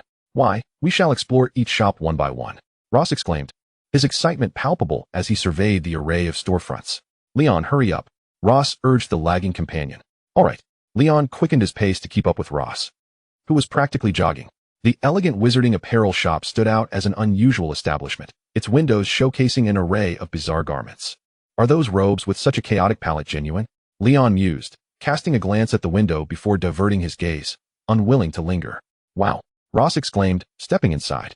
A plethora of hats adorned with long feathers, along with an extensive selection of robes, dominated the store's offerings. As a brand chain, all items sold, except for one-time use, came with a 3-year warranty. Try this on, Ross declared, placing a hat atop Leon's head. He pulled Leon before a full-length mirror, the wide-brimmed hat adorned with an adorable sheep decoration. The contrast between the charming hat and Leon's typically stoic demeanor was striking. Do you like it? Ross inquired from behind.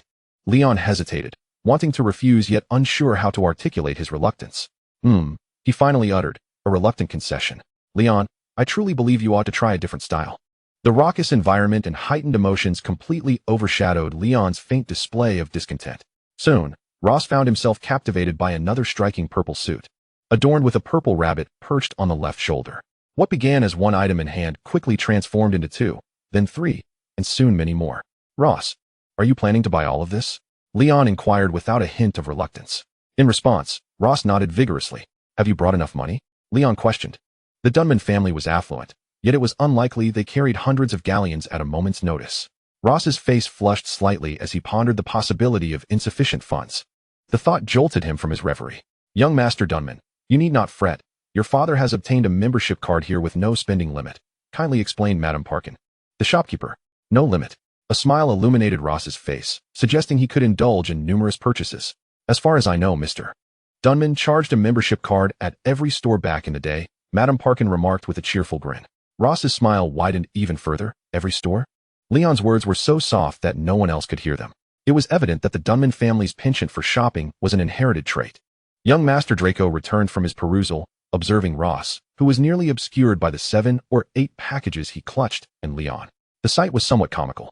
Leon, do you realize your aloof persona has crumbled? Draco remarked, unable to look directly at them, shifting sideways to feign unfamiliarity. Have you heard the legend of the Scream Shack? Pansy paused, addressing the trio of boys with an air of mystery. The place reputed to be the most terrifying in the country? Ross tightened his grip on his precariously balanced items. Pansy, do you wish to explore it? Draco asked, intrigued by Pansy's unusual enthusiasm for a location. Pansy shook her head. We could return on a designated weekend to embark on an adventure. Ross recognized this as Pansy's way of accommodating him and Leon, laden with their purchases. Ross, next time. Perhaps refrain from buying so much, Draco said, begrudgingly holding onto his items. All right, I understand, Ross assured him. Young Malfoy tilted his head. Next time, I'll take you to visit our family's enterprise. Draco smiled, his eyes sparkling with shrewdness. Oh, are there many delightful things there? Ross inquired curiously. Not many. But with you around, the store's sales could increase by 10%, Draco replied, wearing a look of feigned cleverness. I consider you a friend. Yet you wish to profit from me. Do you believe I would let that slide? Ross huffed lightly, turning his face away. The carrot, as a magical pet cat, was meant to be the most docile, yet inexplicably, it lunged at Draco to bite him. That said, upon returning to school, Draco did take the set of robes adorned with dragon motifs. Leon acquired a hat, a toy, some quirky gadgets, and a set of robes. Every wizard entering Hogsmeade was intrigued by the Scream Shack, but particularly the Gryffindor trio, the adventurous little lions. Ross, would you care to join us for an adventure tonight? With the weight of their years of camaraderie, Ron eagerly invited Ross to break the rules and visit the haunted house. On the 15th of every month, it is said that the shack becomes inhabited by ghosts. Shall we explore together? Ron proposed. Since you have so earnestly invited me, I shall accept. On the night of the full moon, the adventure squad was officially formed. Upon seeing Harry and Ron, Ross felt a sense of being used. You invited me because you fell out with Hermione, didn't you? The trio, usually inseparable, was now missing their brainy companion. So I am merely a substitute, Ross lamented dramatically, a look of feigned sorrow on his face. That is precisely why we trust you, Harry said, a hint of embarrassment in his tone. However, Ross, why did you bring Leon along? Noting Leon's aura of coldness, the two could have comfortably fit 3 Rosses between them. Where are we headed? The haunted house. Having an extra person provides more security, Ross asserted with conviction. That is true. Leon could contend with the horrors inside, Ron remarked, only to feel a sudden chill in the air. Let us hasten to our adventure, Harry interjected, attempting to shift the focus. The 4 remained at the entrance while the Scream Shack lurked within the village. Ross exchanged a glance with Leon, who raised his wand and murmured, "Disillusionment charm." The incantation cast a spell over Ross. He's vanished, Ron exclaimed in surprise. Below, the invisible Ross cast the same charm on Leon. Harry donned his invisibility cloak. Wait, you all are invisible, what about me? Ron felt a wave of loneliness wash over him. No use, Leon succinctly replied, and with a flick of his wand, Ron successfully vanished. The joy of invisibility enveloped him, prompting Ron to mutter, "I shall no longer hold you accountable for your remarks." The temporary private invisible group advanced towards the Scream Shack. Taking a deep breath, Ron nearly screamed. Fortunately, Harry pinched him from behind, preventing the outburst. Following the light, they approached the haunted house. Chapter 41. The secret revealed by Pettigrew. The Scream Shack had lain abandoned for many years since the onset of supernatural occurrences, causing the villagers to avoid it. However, on this full moon night, the lights of the Scream Shack flickered back to life. Could it be that it knows we are coming? Ron speculated. Trembling despite the protection of the invisibility charm, Ross sensed Ron's unease as he stared apprehensively at the shack. Now that we are here, let us enter directly. Make no sound. Harry, remain well concealed beneath the cloak. Do not give us away, Ross instructed his companions. The 4 approached the Scream Shack as quietly as possible, the dim glow of candlelight illuminating the interior.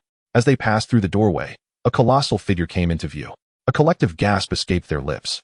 In the dust-laden room, a creature covered in long, deep brown fur, a werewolf, sat in one corner, quietly awaiting the passage of time. The invisibility charm allowed Ross to confront the werewolf directly. Covered in fur, its eyes seemed eerily familiar. It's a werewolf.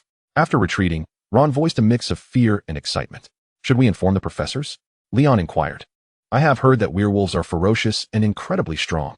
Perhaps we should tell the professors, Harry stated, unusually siding with Leon. Let us hold on a moment. This werewolf gives me a sense of familiarity, Ross continued.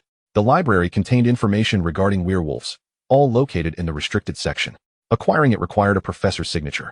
But for Ross, who had already mastered the invisibility charm, this was not a problem. Werewolf Confidential, Ross silently recited in his mind. Among the numerous tomes, he spotted a book with a crimson hue, seemingly stained with blood. This volume detailed the werewolf clan and significant events. His hands flipped through the pages swiftly until they halted. A wizard bitten by a werewolf will also transform into one. Ross extracted this vital information. In the final pages, it stated that those infected would transform on the night of the full moon. The legend of wizards turning into werewolves at the Scream Shack had circulated for over a decade. The return of the werewolf after all these years indicated that this wizard had only recently arrived at school. In Ross's mind, the familiar eyes amidst the multitude of fur from the previous night resurfaced. Professor Lupin, he is a werewolf. Ross abruptly closed the book. Should he inform the headmaster? Is it necessary to tell Harry? Ross felt a tumult within, realizing that if this matter were to leak, Professor Lupin would undoubtedly face dismissal, and in more severe circumstances, punishment from the Ministry of Magic. Leon, what do you think we should do about this? Ross inquired of his most dependable friend. Leon, who remained composed in any situation, was evidently far more reliable than Harry and the others. Ross, since the legends about the Shrieking Shack have persisted for so many years without intervention from Professor Dumbledore, it indicates that he is aware of it. Moreover, I suspect he may have been the one to disseminate those rumors back in the day, Leon thoughtfully analyzed. Are you suggesting that the headmaster knew during Professor Lupin's student days, and that he aided him? Ross quickly grasped the implication. Leon nodded. Thus, what we need to do now is to keep this secret. The headmaster would never allow any threats to Hogwarts to exist, and Professor Lupin is indeed a good teacher. Ross swiftly made his decision. With clarity restored, he felt a weight lift from his heart, and he breathed easier. Ross, it's time for bed. Leon flicked his wand, extinguishing the candle. All right. Ross realized it was quite late and obediently climbed into bed. Ross, doesn't Mr. Conrad seem to be unmarried? Before Ross could step into the hall, he was pulled aside by Harry, who inexplicably posed this question. Confusion filled Ross's blue eyes. Harry, why do you ask that? Wasn't I captured by Peter Pettigrew that day? Mr. Conrad rescued me. Harry furrowed his brow as he spoke. Certainly, you had a terrible time that day, kidnapped, rescued, and then fainting from the Dementor's presence. Harry had earned the title of the unluckiest person at Hogwarts. That's not what I meant.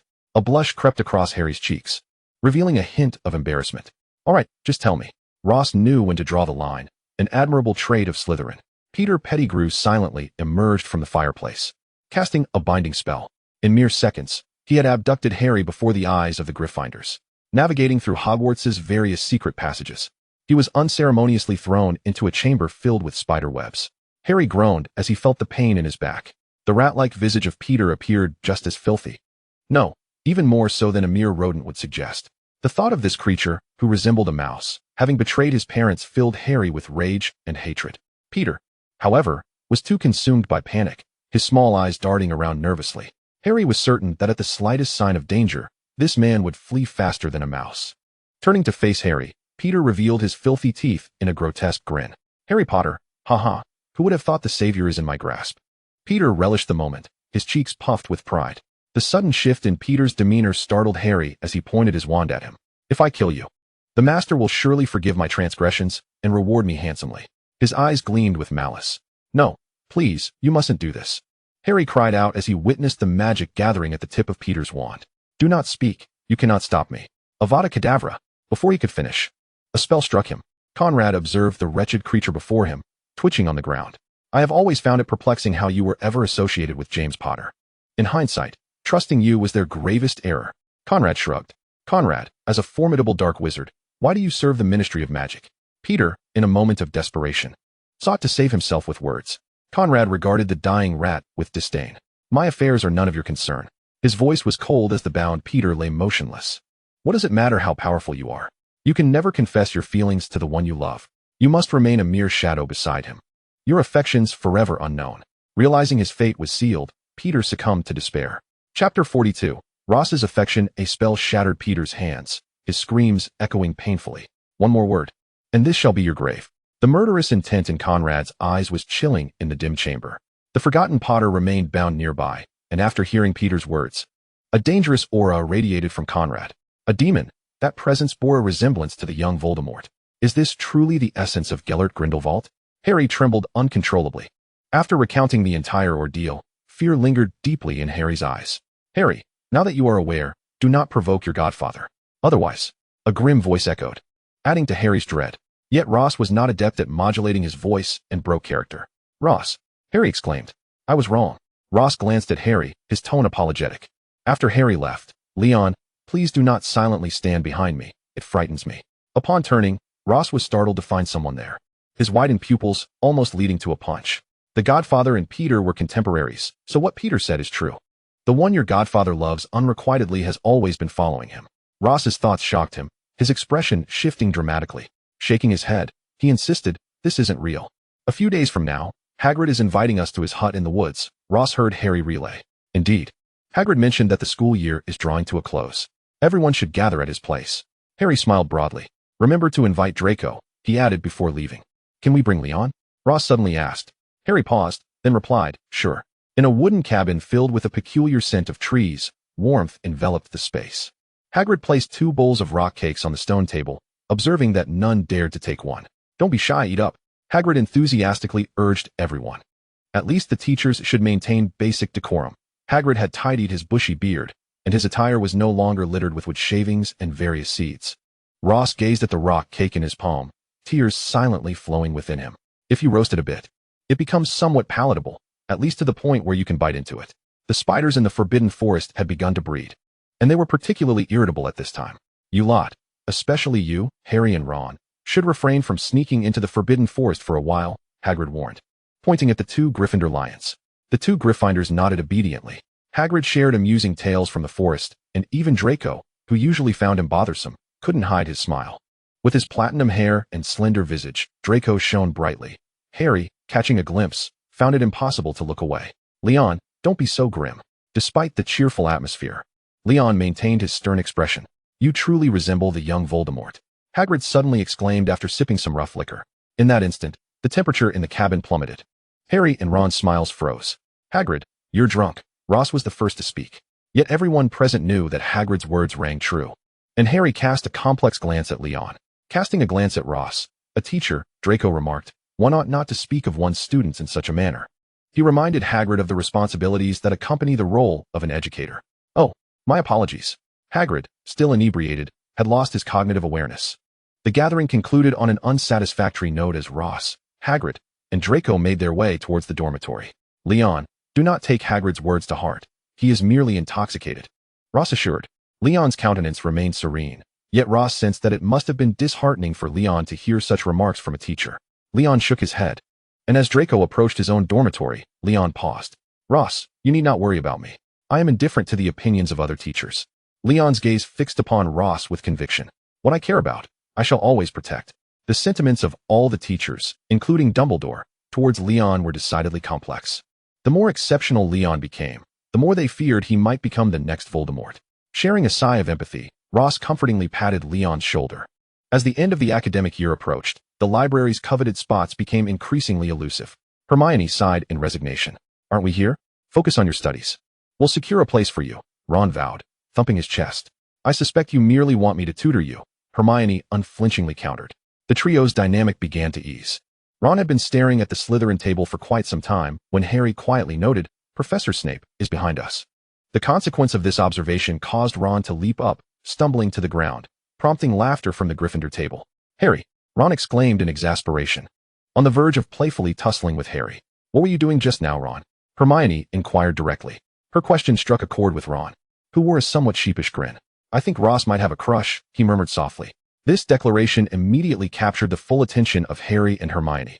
"Ron, don't speak such nonsense," Hermione retorted swiftly, disbelief etched across her face. "Hermione, isn't your reaction a bit overblown?" Ron questioned, his mouth slightly agape, unable to comprehend her fervor. "Even if Ross is a friend, having a girlfriend isn't a bad thing. Or do you have feelings for Ross?" Ron's mind seemed to click into place.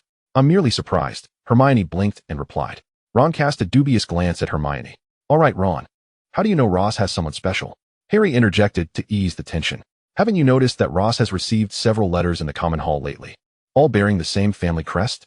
It can be deduced they come from the same individual." Ron articulated his reasoning with conviction. "That doesn't prove Ross has a crush," Hermione countered. "I'm not finished. Have you not observed that every time Ross receives a letter, a smile graces his face? It's clearly a smile of happiness. Therefore, I'm betting that Ross is indeed exchanging letters with someone he fancies." Ron concluded emphatically. Chapter 43. Ross's affection, what winds sweep most swiftly through Hogwarts? Surely, it is the tempest of gossip. Even without deliberate disclosure, the rumor mill had spread the word of Ross's supposed romantic interest to every house. As a heartthrob to many a young lady, it left some feeling heartbroken, while others were merely curious to uncover the identity of the girl who captured Ross's heart. When Ross received yet another letter bearing the silver-white dragon crest, Leon scrutinized it closely, as if hoping to bore a hole through it with his gaze. "Draco, have you noticed anything unusual about Ross lately?" Harry inquired, subtly probing his rival. "Don't tell me you wish to glean information about Ross's girlfriend from me." Draco's expression darkened, his normally aloof gray eyes glinting with a menacing chill. Harry, with his hair grown long enough to obscure his vision, was nonetheless aware of Draco's ire. No, I was just asking casually," Harry stammered, waving his hands in a flustered manner. To Draco, Harry's startled demeanor resembled that of a frightened rabbit, somewhat endearing in its own right. As Harry, oblivious to Draco's sudden wrath, prepared to retreat cautiously, Draco posed another question. "Harry, why do you think Ross would fancy a girl from Durmstrang?"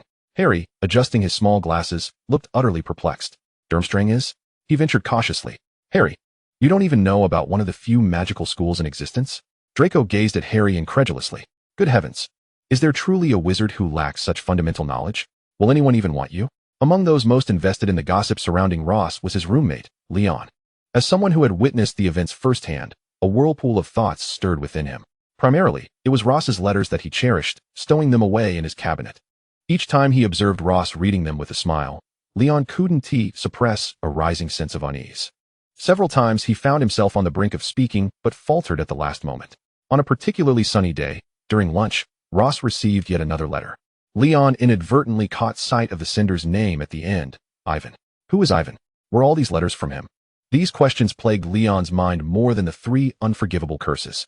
Especially as he watched Ross smile at the letters, his head ached even more. "Ross, do you like a girl named Ivan?" At last, under the watchful eyes of the distant trio of adventurers, Leon posed the question. Bright sunlight enveloped them. With Leon and Harry standing on one side and Ross alone on the other, creating a somewhat surreal tableau. Draco took it upon himself to ask, "Ivan, a girl?" Ross seized upon the glaring absurdity, bursting into laughter that was uncontrollable. "Do you think my cousin is a girl?" Ross gasped, nearly losing his breath in mirth. In that moment, Draco felt a flush of heat on his face. "Ivan is your cousin?" An eerie silence fell over the gathering. "Your cousin has written you all these letters?" Leon suddenly interjected. "No, only one," Ross replied, confusion etched on his face. "Then why have you received so many letters bearing the silver-white dragon crest?" Hermione quickly followed up with another question. "It's simply the envelope my uncle's family has always used. Not many, really. One from my uncle, one from my aunt, and 4 from my mother," Ross recounted. "So, this is the root of our overactive imaginations." Harry reflected on the incident, suddenly feeling a wave of amusement. "Wait, why are you all asking these questions?" Ross queried, belatedly realizing the implications, his voice laced with curiosity. His keen gaze bore down on the group, expectantly awaiting their responses. "I just remembered I have something to attend to. I'll take my leave." Hermione was the first to make her escape. "I suddenly recalled that Professor Snape is looking for me. I must go." Draco decisively opted to leave after the Gryffindor trio. Leon, typically more relaxed, merely twitched his lips in response. This comical anecdote, which Ross recalls with laughter each time, encapsulates the delightful essence of his school experience.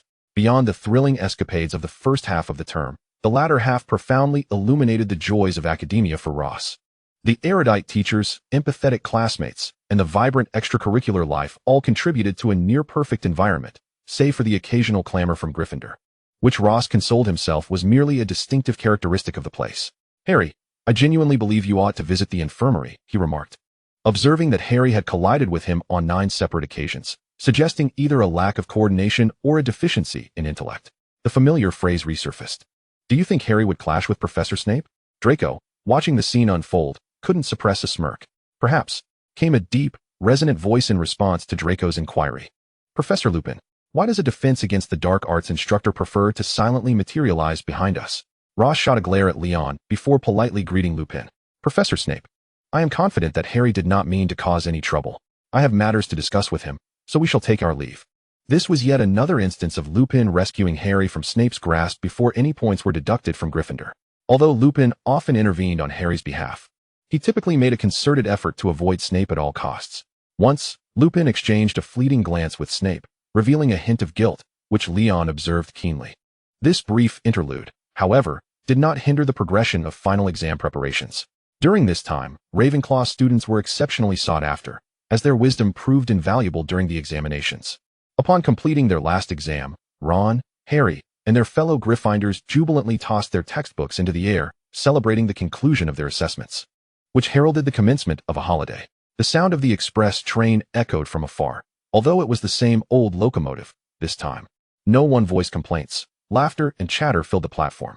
The warm sunlight and the comforting embrace of home held nearly all of Ross's cherished memories. Yet, who could elucidate to Ross why this holiday felt so distinct from the others? After a long-awaited return home, Ross, feeling undernourished and inadequately dressed, found himself ushered into a desolate place under Roger's worried gaze. Chapter 44. The place of heritage. Ross had always known that his family boasted a long lineage. Yet he was hearing about the concept of inheritance for the first time. Ross, every member of the Dunman family must visit the place of heritage upon turning 15. And one must exercise utmost caution while there, Roger advised, gazing at his son, who now stood at his height. Ross, somewhat puzzled, retorted, "Father, I have yet to turn 15. Have you forgotten my birthday?" Although he refrained from voicing the latter sentiment, his eyes conveyed his feelings clearly. "How could I possibly forget?" "Ross, it's close enough to 15, Roger chuckled. "Is that not a bit too lax?" Ross's regard for this rite of passage diminished significantly. Koff glanced at the father-son exchange, sensing an oddity in their dynamic. "Ross, you should go in now. Rest assured, it's not perilous," she insisted, pulling him toward the place of heritage. "Koff, is this the proper way to treat our son?" Roger said, bemused. "You know very well that your ancestors have always behaved this way. Would they truly endanger their offspring?" With that, Koff hurried off to attend to her own matters. Roger, finding some comfort in her words, followed suit.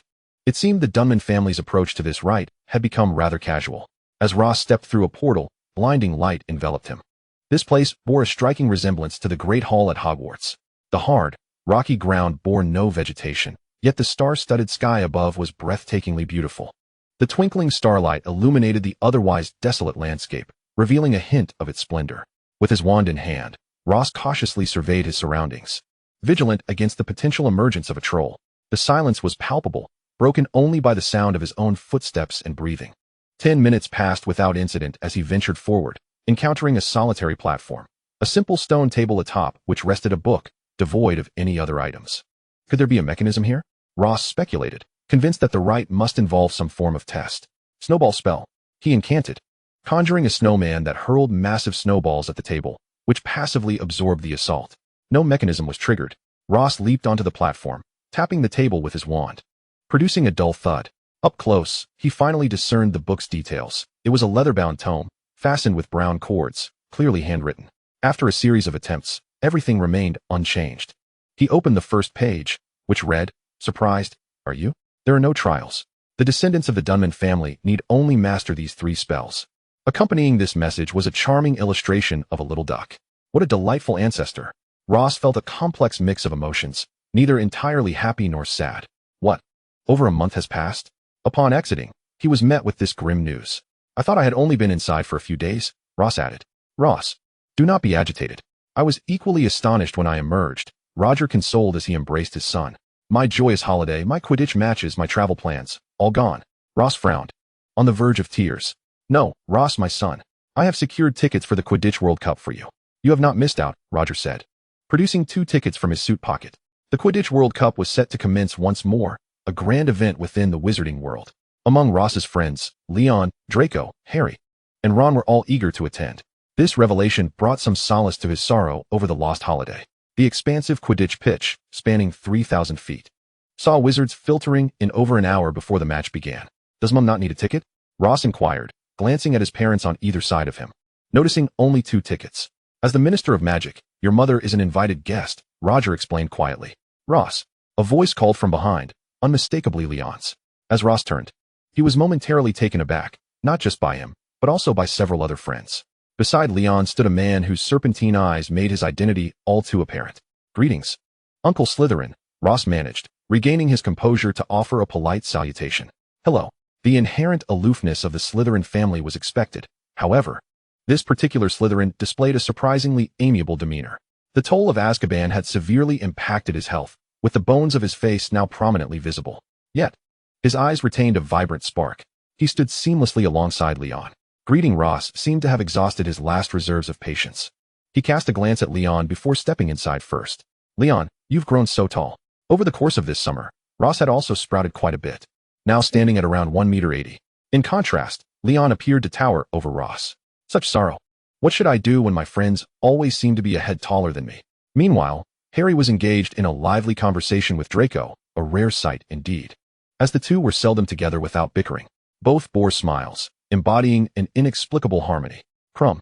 Ross and his companions followed the Weasley twins, George and Fred, to the outermost edge of the entire stadium, where the view was most splendid for the aerial Quidditch match. The identical twins were enthusiastically shouting, their spirits high. They were quite amiable, albeit with a penchant for mischief. Perhaps it was best to maintain a little distance. This was Ross's impression of the twins. Standing beside Leon, Ross gazed at the stadium illuminated by dazzling lights. "When will it commence?" Fred inquired impatiently. "Soon, Minister Koff is about to deliver her speech," came the response. As Koff took the stage, the crowd fell into a hushed silence, a mark of respect for the capable and courageous minister. As she proclaimed the match's commencement, a multitude of fireworks erupted into the sky.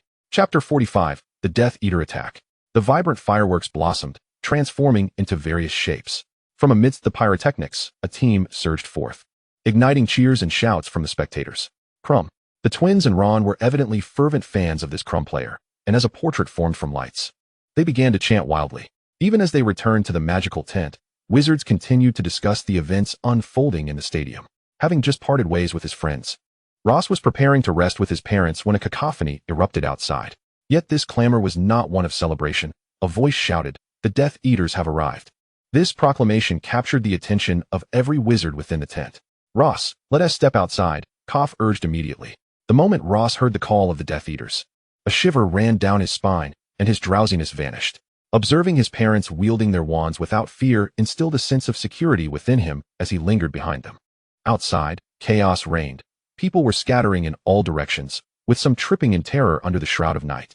Ross beheld the source of this turmoil, a group of individuals, swathed in dark cloaks, revealing not an inch of skin, brandishing their wands to assault fleeing wizards. Fire Serpent.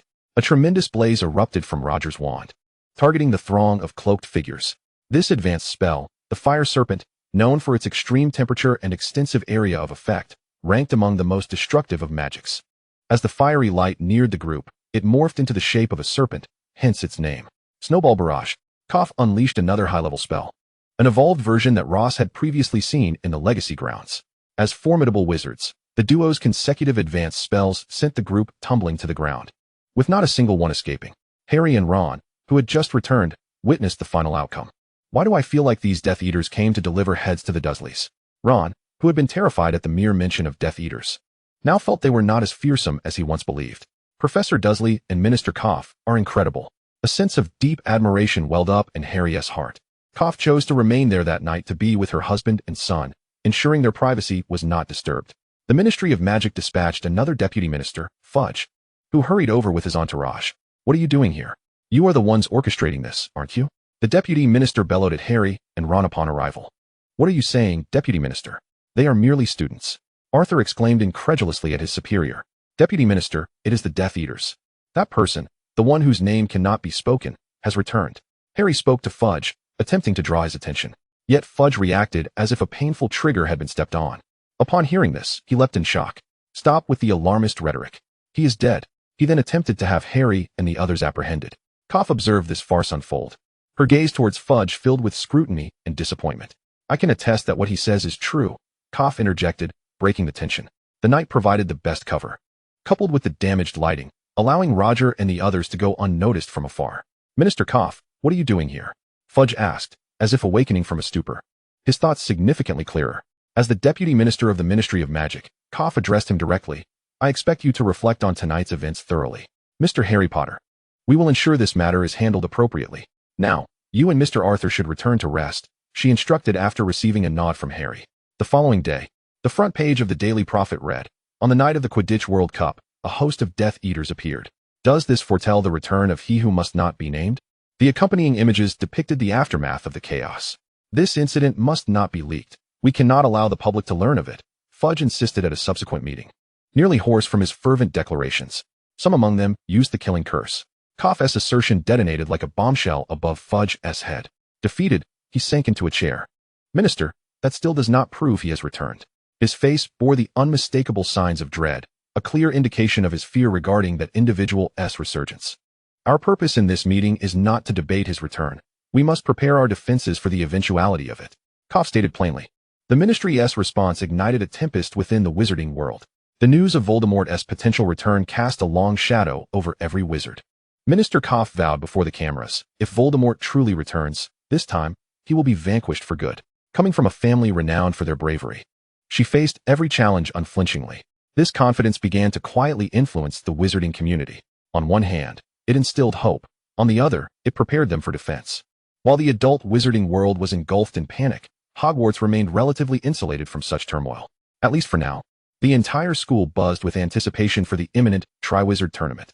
After many years, the long-discontinued Triwizard Tournament was announced to be reinstated after careful consideration by the International Magical Office and the Department of Magical Games and Sports. On the Hogwarts Express, Ross was asked by Ron, do you know where this Triwizard Tournament will take place? Hogwarts. Ross replied confidently. You really know? Ron exclaimed joyfully upon hearing that it would be at their school, excitedly popping a Bertie Bott's every flavor bean into his mouth while emitting a tiger-like roar. If it weren't at Hogwarts, we wouldn't be heading to school. We'd be boarding a ship to another school instead, Ross remarked, setting down his book. Right. How did I not think of that? Ron exclaimed, smacking his forehead in realization.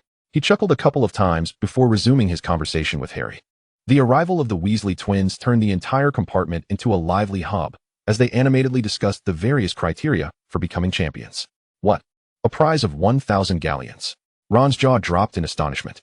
This indeed amounts to a substantial sum, should it be obtained. Covering a family's expenses for 2 years would pose no challenge. Ross gazed intently at the jubilant crowd before him, his expression a mixture of complexity and resolve to keep the age-restricted matters to himself. He felt somewhat like a solitary sober figure amidst a throng of inebriated revelers, ultimately deciding it would be more prudent to discuss potion-making with Leon. Harry Potter, if you continue to stare, your eyes will surely become glued. Chapter 46. Cousin Ivan. Outside the carriage, Draco startled Potter, who had been lost in thought while gazing out the window. "Draco, you frightened me," Harry exclaimed, a hint of annoyance evident in his tone. "I found you here fixated on a woman. Who else should I blame?" Draco replied, furrowing his brow at Harry with an air of warning, or perhaps something else. Inside, Leon seemed to have caught wind of something, his smile widening. "Harry, Draco, cease your quarrel." "Draco, come in and take a seat," Ross interjected, attempting to mediate. Why does the Sorting Hat sing its song in such an operatic style?" Ross covered his ears as the already strained voice of the Sorting Hat continued to revel in its own melodious performance, while students seated at the long table shielded their ears. Poor first years, their initial impression of this school was indeed profound. Dumbledore, feeling somewhat uncomfortable, picked up his goblet and took a gentle sip of the pumpkin juice. "Had I known, I would not have allowed medieval opera in my office." Ross glanced towards the faculty table, where the headmaster sat resplendently in the center, flanked by the other professors. It was evident that Professor Lupin, after a semester of teaching, had become somewhat affluent, now clad in a stylish brown suit, exuding an air of charm. Noticing Ross's gaze, he offered a captivating smile. Following the annual sorting ceremony, Hogwarts did not descend into silence, but rather erupted into fervent discussions. The new students stood by awkwardly, uncertain of how to navigate the commotion. Silence. Headmaster Dumbledore ascended the podium, casting an appreciative glance over the students, filled with warmth and other sentiments. After the customary address, he paused before finally addressing the topic of utmost interest. The Triwizard Tournament would be hosted at our school. Established over 7 centuries ago, the Triwizard Tournament is a friendly competition among the 3 largest magical schools: Hogwarts, Beauxbatons Academy of Magic, and Durmstrang Institute. Each school selects a champion who competes in 3 magical tasks. Dumbledore looked upon the students, now brimming with enthusiasm, and continued.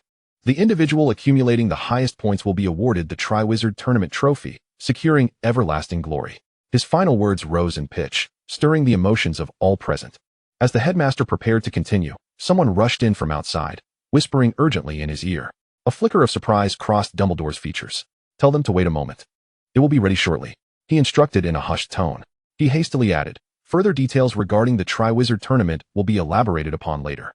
Now, let us extend a warm round of applause to the girls from Beauxbatons Academy and their headmistress, Madame Maxime." Ross joined in the applause, directing his gaze toward the grand entrance. The doors opened slowly, revealing a procession of girls clad in exquisite blue satin gowns. Each girl exuded grace as they approached the stage and curtsied to the professors. "Wow!" Gasps of admiration filled the air, accompanied by a whistle from Fred and George.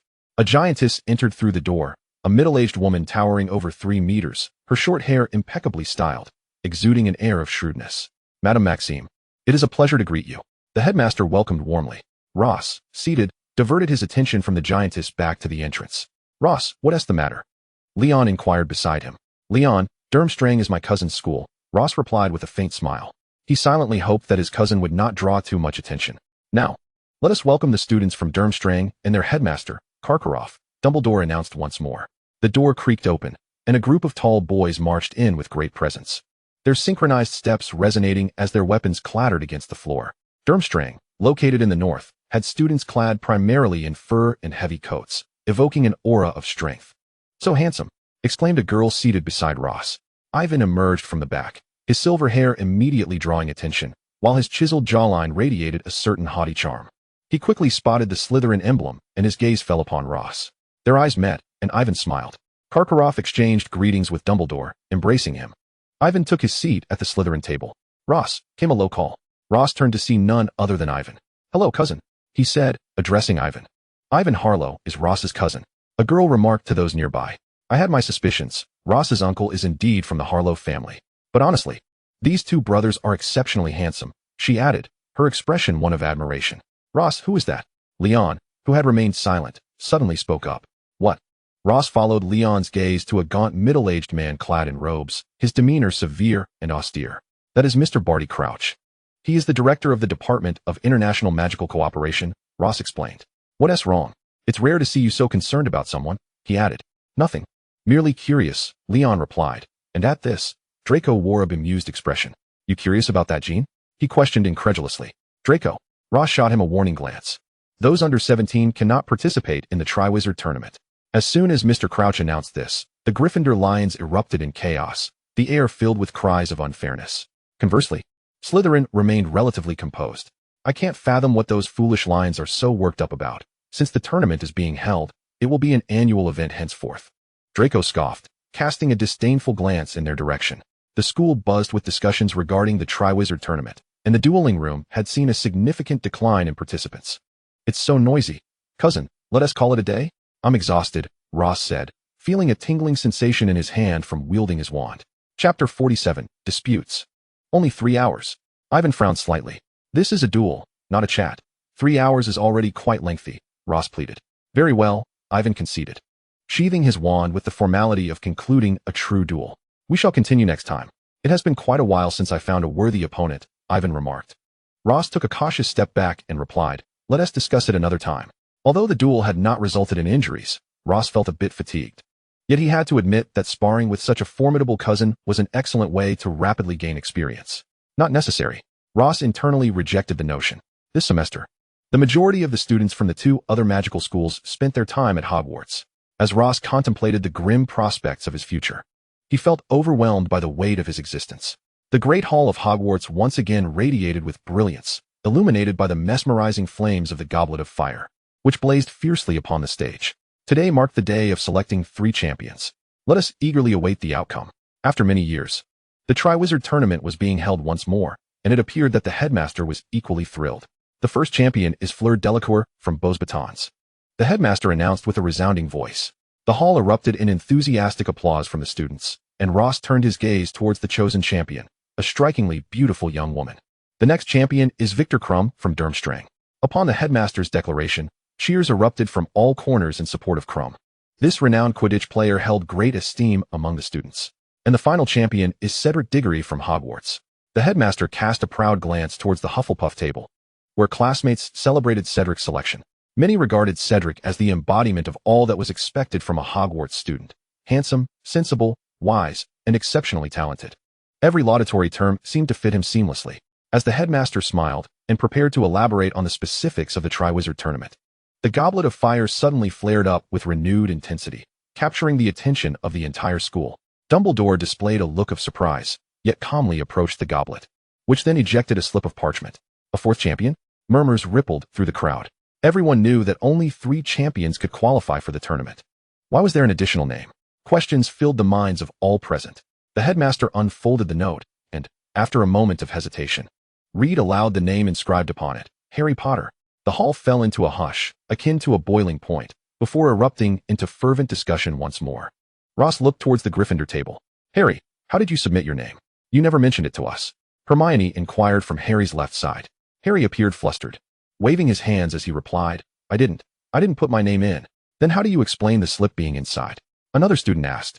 Harry was at a loss for words. Ross surveyed the entire hall, his gaze landing on the professor's table. Regardless, we must abide by the goblet selection, Dumbledore declared with resolve.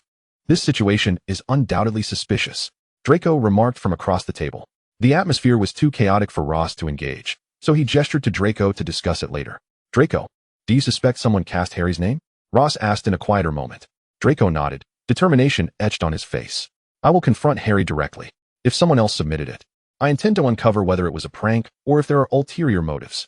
No matter how Ross and the others interpreted the situation, the Triwizard Tournament was set to commence. The first challenge involved retrieving a dragon egg under the watchful eye of a dragon. This task was formidable for Harry. At that moment, Ross was concocting a high-level potion with Leon.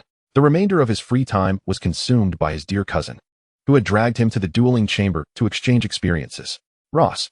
Draco suddenly appeared at the door of the dueling chamber, startling Ross, who reflexively pointed his wand at him.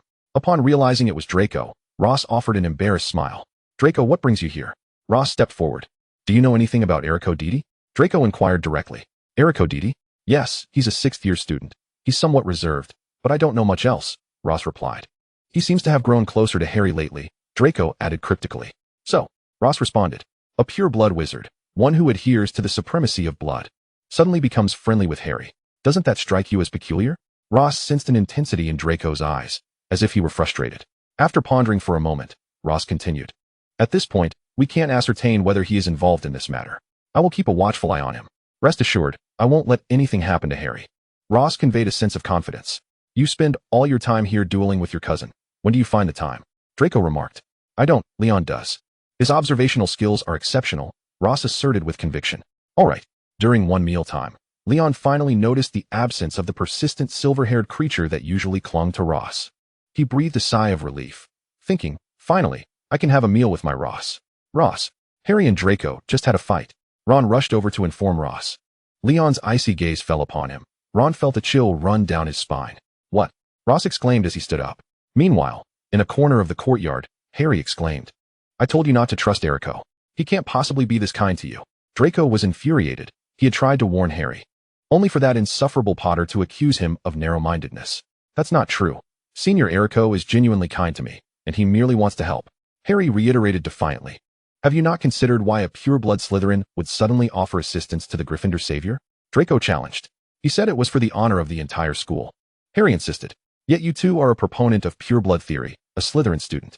According to your reasoning, what purpose do you have in approaching me? Harry retorted. His green eyes, usually gentle, appeared icy at that moment. Chapter 48. Hermione was furious. Think whatever you like. Draco, filled with disappointment, turned on his heel and left Harry alone. Draco. Ross comforted his friend, observing the scene. I'm fine, Draco stated curtly as he walked away. Harry gazed after Draco's retreating figure, pondering, is there truly something wrong with Erico? A month later, the day of the first event had arrived. Ross sat in the stands. The atmosphere rivaling that of a Quidditch match. This was a real dragon. Ron waved a small flag enthusiastically as he watched the short-nosed dragon appear. They had truly spared no expense, having imported dragons from other regions. It was said that during transportation, they had even enlisted the help of leaders from the Muggle world. Ross could only imagine the helplessness and fear that those individuals felt upon learning they were to transport dragons. Harry, run. The younger Harry's magical abilities were undoubtedly inferior to those of the other three champions, especially when facing a tree wasp dragon, a creature known for its ferocity and brutality. Hailed as the most dangerous of dragons, Harry wisely chose not to confront the beast head-on, skillfully evading its long tail adorned with bronze spikes. At this rate, Harry will exhaust his stamina, Draco observed.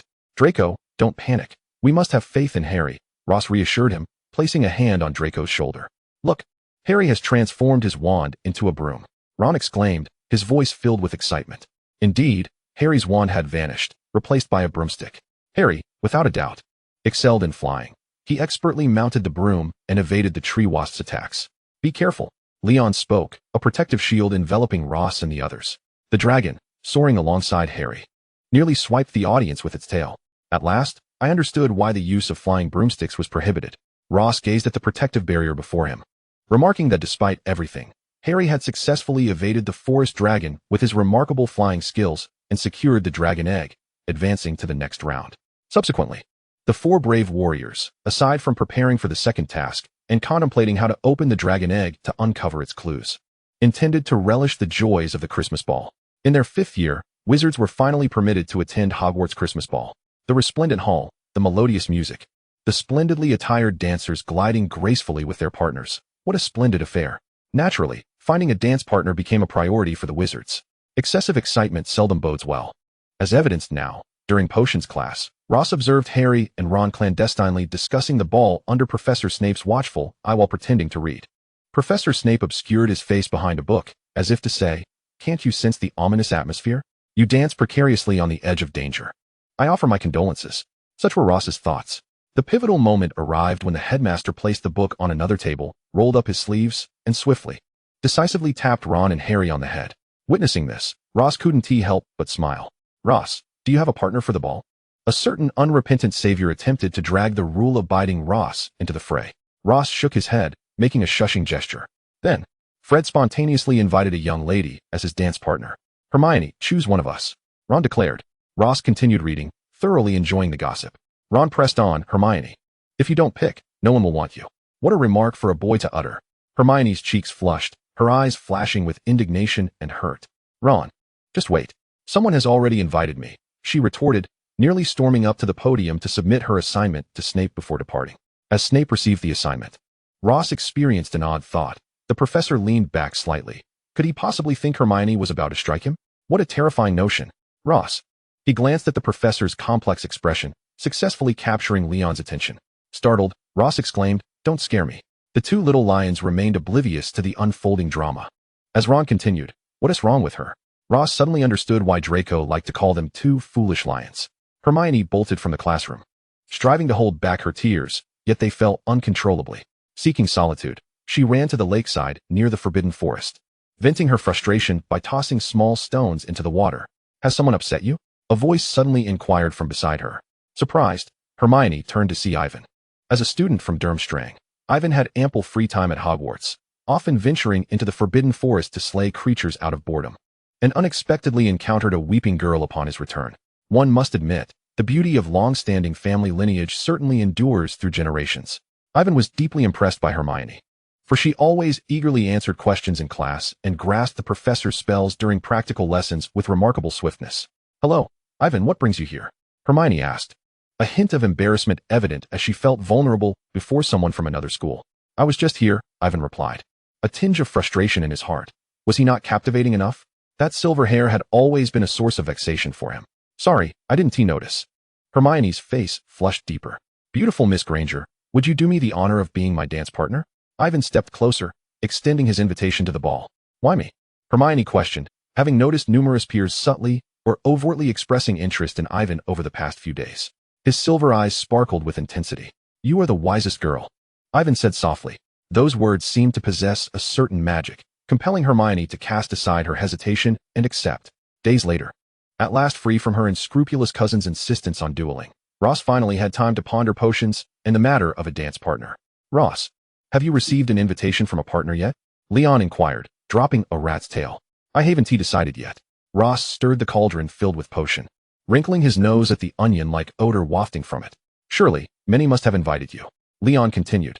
You're quite talkative today. Ross thought to himself, responding, not really. Leon, let us focus on preparing the potion. The concoction in the cauldron began to bubble over. Harry, Ron, I challenge you to a duel. Chapter 49, Ivan's showdown with Harry and Ron. Harry and Ron were conversing in the corridor about the recently upset Hermione. Harry, do you know why Hermione is angry? What did we do to upset her? Ron frowned, utterly perplexed by the female temperament. I have no idea, but I think we spoke a bit harshly just now.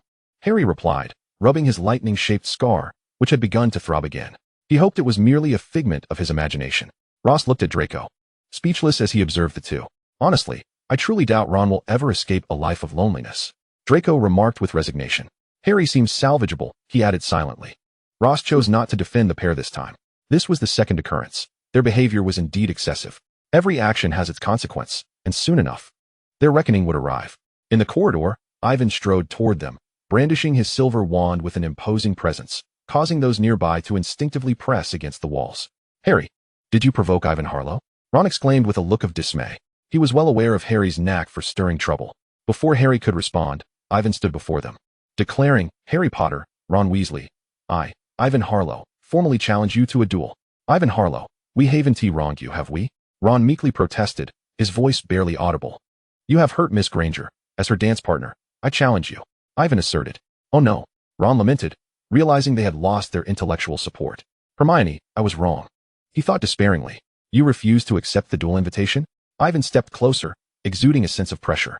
In Hogwarts, it was almost unheard of to decline a duel from a classmate, especially for Gryffindor, as it would be deemed a sign of weakness. Ross, upon seeing his cousin, felt no inclination to mediate. How unfortunate. Draco, why don't you step in to assist Harry? Ross suggested to Draco. No need. Ivan 1T seriously heard him. Draco replied after a moment of contemplation, weighing the combat prowess of both parties. However, he was already mentally calculating how many healing potions would be required. The dueling classroom was soon filled with students eager to witness the spectacle. To ensure fairness, Ivan summoned a professor to act as referee. Spotting the familiar shadow in the distance, Ross exclaimed, Professor Snape. His cousin evidently knew how to exert psychological pressure. Yet, it was indeed Snape who had voluntarily offered his services upon hearing of the duel. Unbeknownst to all, beneath Snape's stern facade, a pair of hands trembled with excitement. The entire assembly fell silent at the arrival of Professor Snape. Classmate Ivan Harlow, if you wish to challenge both Harry and Ron simultaneously, you must enlist another companion.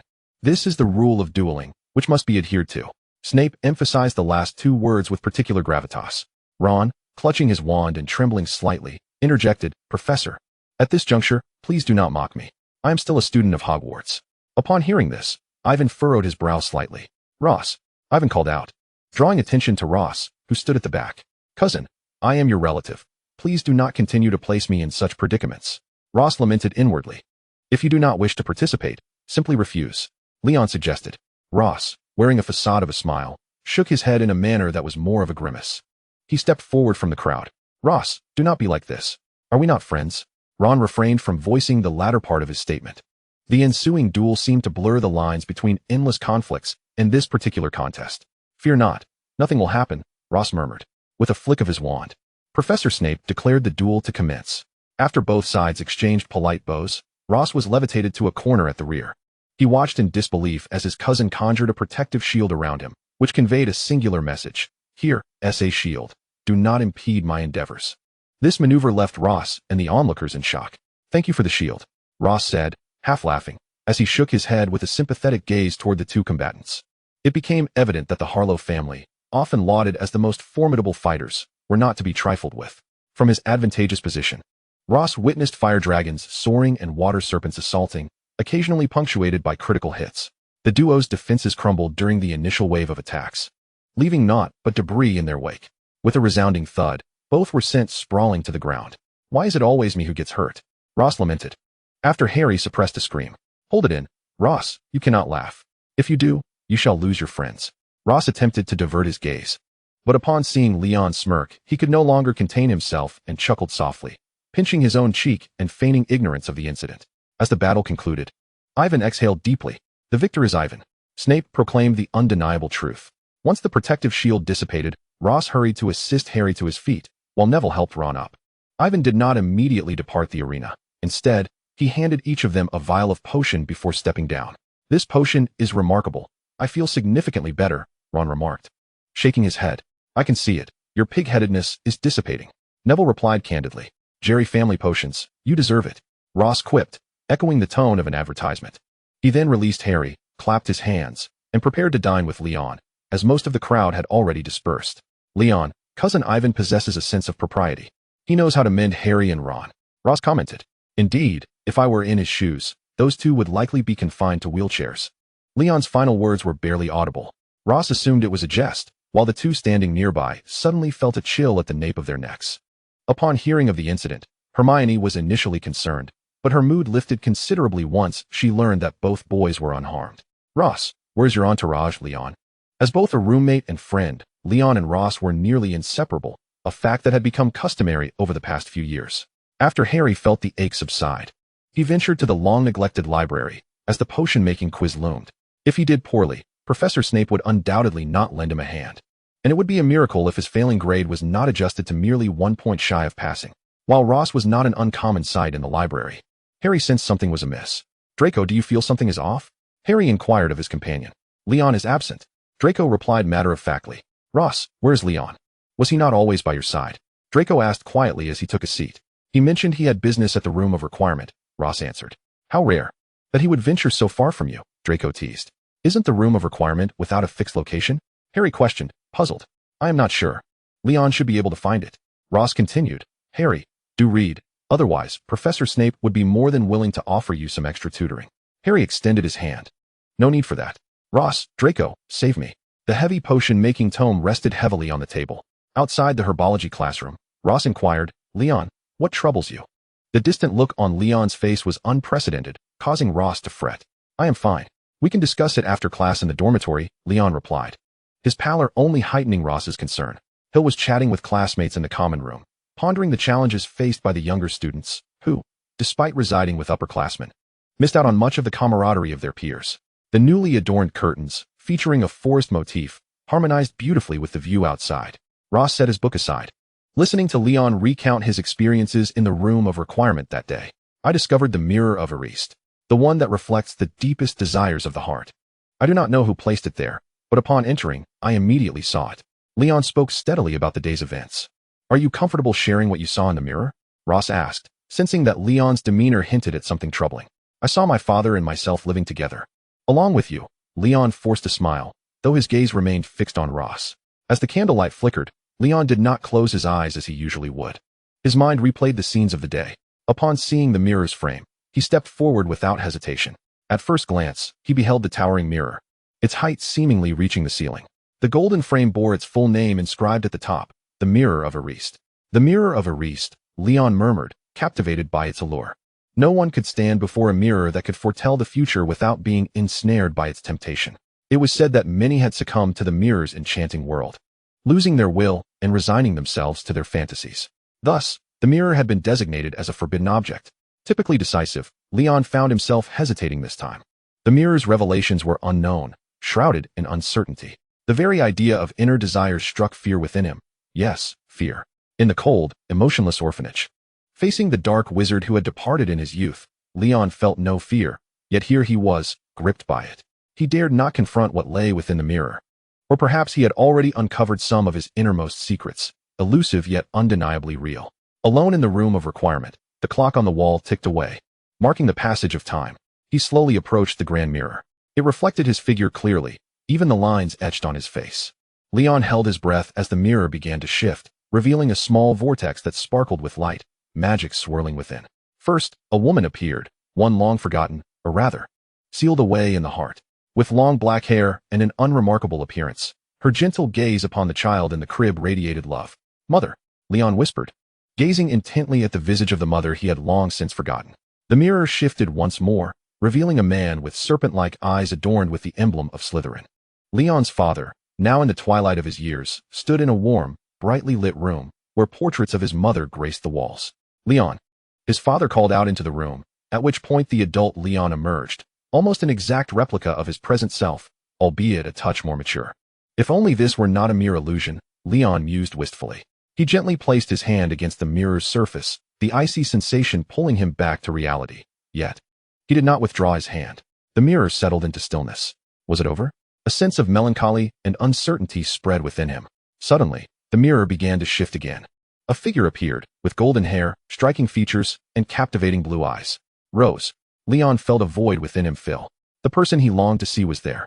He stood amidst an expanse of endless darkness, devoid of any specific scene. In the mirror, Rose moved, extending his hands toward the adult Leon. Just as their fingers were about to touch, the image vanished, truly vanished. What did this signify? Did it imply that the two would never unite? Or was it merely a harbinger of an uncertain future? "Rose," Leon whispered, but the enchanted mirror remained silent. "Leon," a frail voice called from behind, causing Leon to grip his wand tightly. "It is you who placed this mirror here, headmaster? What is there left to comprehend?" From the moment the letter appeared last night, it was clear that this headmaster had orchestrated everything. "Do not fret. I have not glimpsed the contents of the mirror. It belongs solely to you. I brought you here to help you understand your innermost desires. Do not let superficial yearnings overshadow your deepest longings." Dumbledore stroked his beard thoughtfully. Leon remained silent. Striding toward the door, at the threshold, he turned back and asked, "Headmaster, have you ever lost that which you desired most?" The soft inquiry pierced his ears, akin to a potent spell. "Indeed. Thus, I have spent my life in remorse," Dumbledore replied. Awakening from his reverie, Leon turned his gaze toward Rose. "Having spent a sleepless night, Rose, will you be my dance partner?" On that morning, a weary Rose had risen early. As he adjusted his wizarding robes, he heard the peculiar invitation. "Leon, you know we are both boys. How can we dance together?"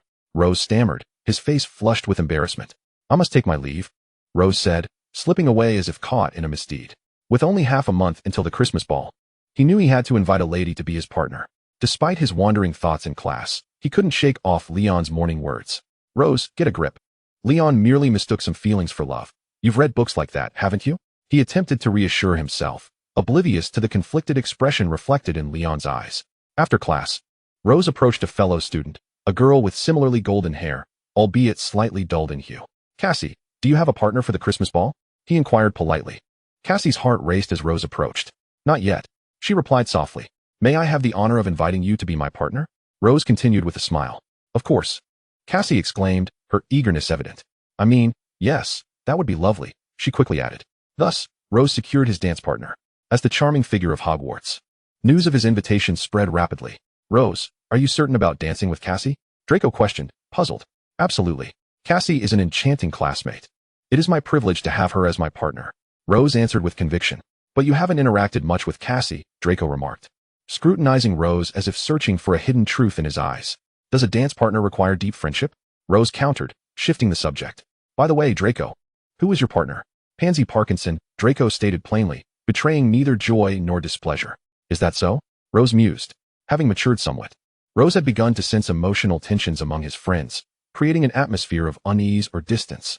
He felt troubled, but was at a loss for a solution. Perhaps, with the passage of time, everything would resolve itself. Rose could only hope for a brighter future. In potions class, Draco was absent for the first time. Pansy, where's Draco? Rose inquired of the girl who was usually by his side. His father is here to speak with him, she replied tersely, the words laden with worry. Lucius Malfoy? A foreboding instinct told Rose that this visit would not bode well. When Draco returned, his complexion was notably paler, and he focused intently on the book in his hands. He looked pale and gaunt, yet strikingly handsome, like a deity from myth. Draco, what troubles you? Harry sent a note asking. Draco shook his head, indicating he was fine.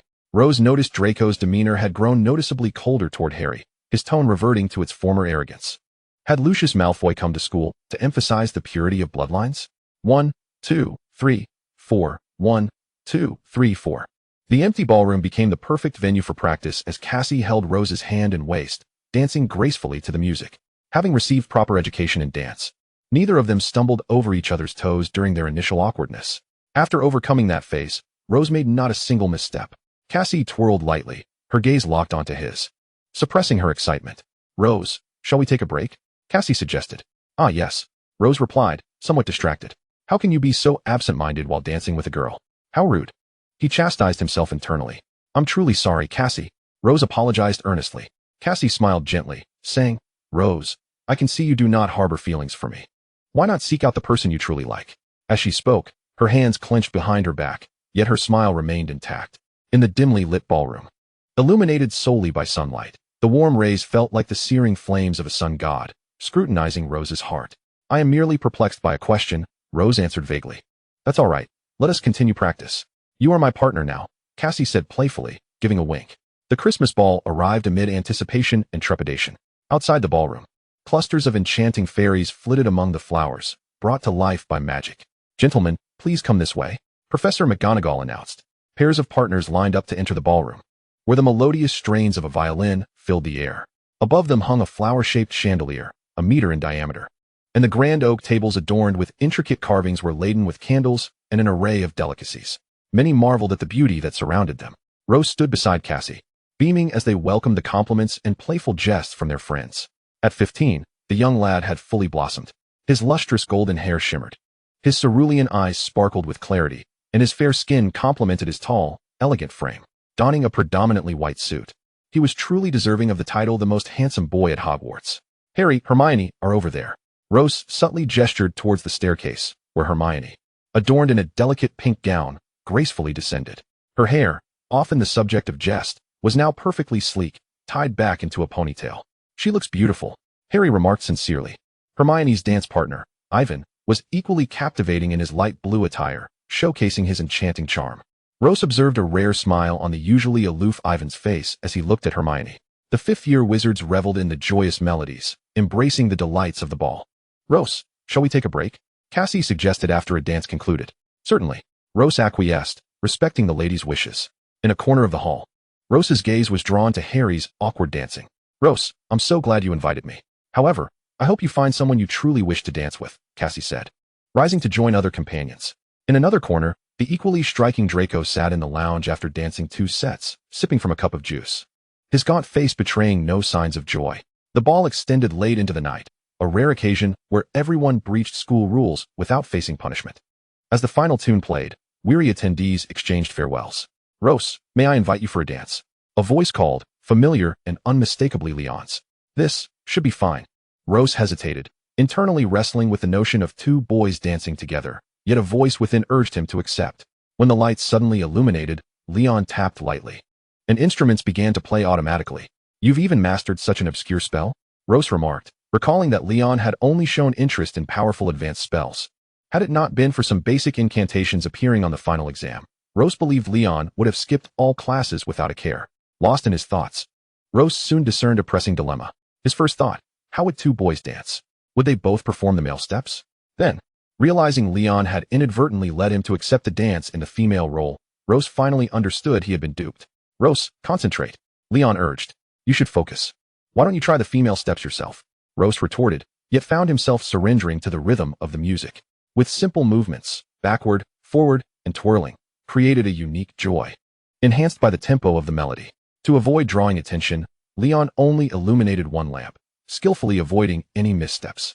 Although each spin brought a tinge of embarrassment, Rose ultimately embraced the reality of the situation.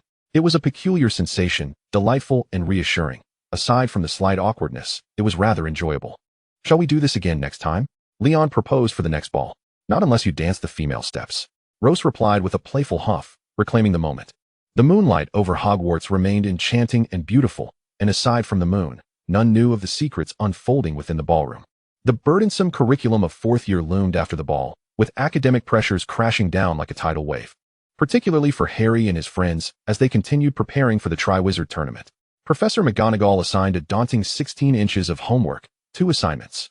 Rose gazed at the thick stack before him, feeling a tear well up. "Rose, don't fret, we can take our time in the library," Leon suggested.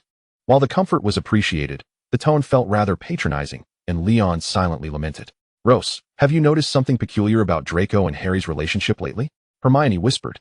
Since the ball, Hermione's once exuberant hair, now straightened by potion effects, and her improving front teeth, were propelling her into the ranks of Hogwarts beauties. "What's wrong? I hardly see the two of them," Rose inquired softly. "Draco treats Harry like a complete stranger. His tone is insufferably haughty. Hearing him speak makes me want to punch him," Ron interjected. "I can assure you, doing that would undoubtedly earn you the title of a pig's head," Rose replied gravely, implying a challenge. "I have no desire to die," Ron reacted, his expression suggesting that he thought Rose had gone astray. After some light banter, Hermione added, "As long as you speak with Slytherins, Snape won't lash out, nor deduct points." No sooner had she spoken than a book thudded atop her head. 5 points from Gryffindor, Professor Snape declared before continuing his lecture. Rose discreetly gave a thumbs up, appreciating Snape's observant nature, as it absolved Slytherin of blame. The jovial atmosphere of the class had dissipated. "Dear Draco, what troubles you?" Rose inquired. "Nothing," Draco replied coolly. "Do you no longer like me?" Rose feigned distress. Wrinkling his nose in mock dismay, Draco shot a long glance at Leon, contemplating. "Leon, you should go eat," Rose suggested. "I refuse to embarrass myself in front of Leon." Draco's facade crumbled, his stoic expression vanishing. The wistful glint in his eyes directed at Rose spoke volumes. "You know very well I hold no affection for Leon. Are you here to witness my humiliation? How could I forget? By the way, what is the deal between you and Harry? Why the cold demeanor?" Rose pressed. "My father advised me to maintain distance from Harry. I bear the honor of being a Malfoy, along with its responsibilities," Draco replied, his brow furrowing. "Do not fret. Worry will only lead to baldness. And baldness isn't appealing, which means no one will want you," Rose jested. "Draco," he exclaimed loudly, "do not be angry. Is it merely to uphold the Malfoy honor? I suspect it also pertains to that mysterious figure." Upon mentioning this, Draco's expression darkened. Although his father had not mentioned it, Draco felt it was connected. "But what can we do?" he lamented, cradling his forehead. "Perhaps inquire during the holidays. There must be a solution," Rose consoled. "And Harry? That fellow is so infatuated with that Ernie. Let him be. I refuse to concern myself with him any longer." "Isn't the private investigation also you're doing?" Despite the challenges, Harry and the other 4 champions successfully navigated the 4th task. After a month of deliberation, Harry finally deduced how to open the dragon egg underwater to extract the information within. All of this was relayed to me by Leon. While it was Cedric who provided the clue, I believe it's intricately linked to that Ernie. He seems rather keen on ensuring Harry reaches the final task. Draco confided to Rose. Draco visited in the morning, had lunch, and departed, while Harry arrived in the afternoon. How splendid. Once more outside the Slytherin common room, Rose stood in the same spot as in the morning, sensing a certain synergy between the two. "Are you suggesting that you believe Ernie is problematic?" Rose directly inquired. Harry nodded frantically, and I couldn't shake off the feeling that his enthusiasm was excessive. Moreover, his familiarity with the Triwizard Tournament was unsettling. However, that alone did not warrant taking him into custody, Ross remarked. But what could his intentions be? What was his purpose in wanting me to succeed? Harry pressed his palm against his forehead. "Is your scar hurting again?" Ross inquired with concern. "It's nothing, Ross. Let's leave it at that for now. I need to prepare for tomorrow's final task," Harry replied before turning to leave. The next day, the sun shone brightly, illuminating what could only be described as a meticulously tidy room. Ross found himself in Harry's dormitory, contemplating. Chapter 53, The Scheme of Little Barty. Residing alongside an enormous natural aquarium at the bottom of the lake, various vials and jars filled with potions cluttered the shelves and tables. According to Draco's intel, it seemed that this senior, Harry, was not particularly passionate about potion making. Ross observed the dark-haired, brown-eyed senior sitting on one of the 2 chairs in the dormitory, eyeing him with an unnerving gaze. akin to that of a predator sizing up its prey. Are you particularly interested in potions? Ross inquired, genuinely resembling a curious junior. Of course, after all, our headmaster is a professor of potions. Harry replied with an expression devoid of emotion, his face seemingly frozen in a state of paralysis. Actually, I came primarily to thank you for your assistance with Harry. During the Triwizard Tournament, you provided him with numerous clues, Ross continued, keenly observing even the slightest shift in Harry's expression. I acted for the honor of the school. I didn't provide many clues. Harry Potter is simply quite clever. Though it was a compliment, the tone was void of any feeling, lending it a bizarre quality. Suddenly, a trunk in the corner began to tremble, capturing Ross's attention. The mahogany chest, adorned with multiple locks, piqued his curiosity. As Harry drew his wand to cast a spell, Ross swiftly threw a small black ball. Upon contact with Harry's body, it ricocheted off, and silver ropes ensnared Harry tightly to the chair. Is the senior attempting to duel me in the dormitory? Surely. No Slytherin student would make such a blunder under Professor Snape's watch, Ross thought. His hands moved deftly. Alohomora. A beam of white light struck the sealed chest. This spell could generally unlock any encrypted locks, albeit the movements were rather cumbersome, Ross mused. One by one, the locks on the chest began to open automatically, revealing another box inside, which, upon further opening, unveiled yet another. Eventually, only 2 small boxes remained, and once they too were opened, nothing else emerged. Finally, it's over. I must ask, Senior, why set up so many intricate mechanisms? Is one spell not sufficient? Is it truly necessary to employ so many locks? Ross lamented, feeling a pang of frustration. Who can explain why a 5th-year student possesses such advanced magical abilities? Harry silently screamed within. Ross peered into the box, revealing the dark-haired, brown-eyed senior, tightly bound within. If you're here, then who are you? Ross pointed his wand at the impostor Harry. Headmaster, a spy has infiltrated the school, masquerading as Senior Harry, Ross announced as he burst through the door, where Snape was nonchalantly peeling the shell off a foul scorpion. Half of the shell had already been removed, creating an odd scene. What did you say, Ross? Snape waved his hand, discarding the scorpion to the floor. I found the real Senior Harry imprisoned in his dormitory, and I have restrained the false Harry, Ross recounted, stumbling over the words. Snape pondered for a moment, then ascended to his potion storeroom, retrieving a small vial from the top shelf. Professor Snape, is that a Veritaserum? Ross inquired, following him. Indeed, Snape replied curtly. May I learn it? Ross asked. Do you truly wish to acquire my unique technique at this moment? Snape queried. If you achieve full marks in potions class, I shall teach you, he declared as they reached the dormitory. Before the professor could administer the Veritaserum, the bound Harry began to jump about in his chair, involuntarily bouncing. Though it was evident he was not acting of his own volition. As he hopped, a vial rolled off him. Snape inhaled deeply. Polyjuice potion. His skin erupted in welts, uncontrollably shedding, until his true form emerged. Little Barty Crouch, Snape proclaimed, revealing a pale-skinned young man with light yellow hair, appearing gaunt and skeletal, as if draped in skin. Little Barty Crouch, son of Barty Crouch, the director of the International Magical Cooperation Department. 10 years ago, he was sentenced to a life in Azkaban for following Voldemort, delivered to the prison by his own father. Why is he here now? Ross pondered, gazing at the Azkaban prisoner before him. Snape deftly administered the Veritaserum, and Ross watched as the man known as Little Barty's gaze became distant and hazy. Who sent you to Hogwarts? The Dark Lord. The response elicited a sharp intake of breath from Snape. What is your purpose here? Little Barty's face twitched uncontrollably, as if battling against something, but it was evidently futile. To allow Harry Potter to enter the third task, resurrect the Dark Lord, and kill Harry. Also, to kill my father. His words were fragmented, yet comprehensible. The Dark Lord is in the maze? Snape said in a low voice. Harry, Ross exclaimed. Outside the maze, throngs of wizards gathered to witness the crowning of the Triwizard Tournament champion. Wizards from various nations mingled, each face adorned with smiles, blissfully unaware of the impending danger. Dumbledore, seated alongside the other 2 headmasters, and the Deputy Minister of Magic, Fudge, prepared to welcome the champions. At that moment, Ross hastily arrived at the tournament grounds and found Draco and Hermione, relaying the events that had transpired in the secret chamber. What about Harry? Ron and Hermione asked anxiously. We should seek the headmaster. He must have a solution, Ron suggested. There is no solution. To ensure the safety of the Triwizard Tournament, the final task's maze is an isolated space. The only way out is if the center of that space, the Triwizard Cup, recognizes a master. Otherwise, there's no other means. Hermione explained, clearly more knowledgeable about the rules of the tournament. Are we just to watch the mysterious figure kill Harry? Ron shouted. Professor Snape has gone to find the headmaster. Let us wait for now, Leon interjected. Ross looked at his companions, realizing he needed to take action. His blue eyes brightened. Ron, Hermione, you go find the headmaster. Tell him I have a way to save Harry and that he must come at once. Ross instructed. Hermione, though puzzled, did not hesitate when thinking of Harry's life-threatening predicament and quickly took Ron to find Dumbledore. Chapter 54, Rending Time and Space?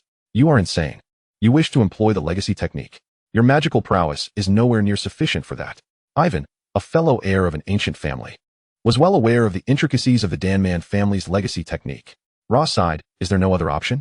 My father cannot arrive in time. Ross, no? Leon's voice rang out behind him. This was the first time Leon had intervened to stop Ross. Do not worry, Leon, nothing will go awry. At most, I will merely exhaust my magical energy. Leon's sharp gaze remained fixed on Ross. Excessive consumption of magical energy can lead to death. The sharpness gradually faded from his eyes, replaced by a gentle softness, ultimately giving way to worry. Ross, be careful. Harry and Leon retreated to the side, leaving Ross standing alone 20 meters away. Taking a deep breath, he encouraged himself. You can do this, Ross. With his azure wand held aloft, he pointed it toward the heavens. Blessings of the sorcerer. A beam of light shot skyward, only to vanish into the darkness. A tremendous surge of magical energy was released from the tip of the wand, gathering power. The ominous clouds above began to disperse under the star-like accumulation of magic, revealing 7 radiant stars etched upon the sky. Ross recited the lengthy and intricate incantation with unwavering focus, channeling every ounce of his magical essence into the wand, causing the space around him to ripple ever so slightly. The waves increasing in both frequency and intensity. The entire fabric of time and space began to warp. Hermione exchanged a few words with Dumbledore, then declared, Hermione, Ron, hold on to me. Dumbledore warned, casting the disapparition charm. By the time they arrived, Ross stood in an open area, a rift in time and space forming before him. His face, increasingly pale, bore no trace of color, while the rift, radiating a magnificent glow, gradually stabilized under the influx of magic. Ross was tearing apart the very fabric of time. Dumbledore instantly recognized the rift as a repository of temporal mysteries. Can a 15-year-old wizard truly achieve such a feat? This thought echoed from the newly arrived Madame Maxime. At this moment, Ross was oblivious to the outside world. His magic was autonomously replenishing the seemingly insatiable void within him. Tearing apart time and space comes at a cost, Ivan murmured, a look of deep concern etched upon his features. What cost? What do you know? Leon shouted at Ivan. Ivan gestured for Leon to turn around. Lightning had begun to coalesce within the rift, emanating a terrifying power. Ross. Leon stepped forward, but Ivan grasped him firmly. This is the punishment imposed on Ross by the laws of magic. Should anyone interfere, the penalty will be doubled, Ivan stated.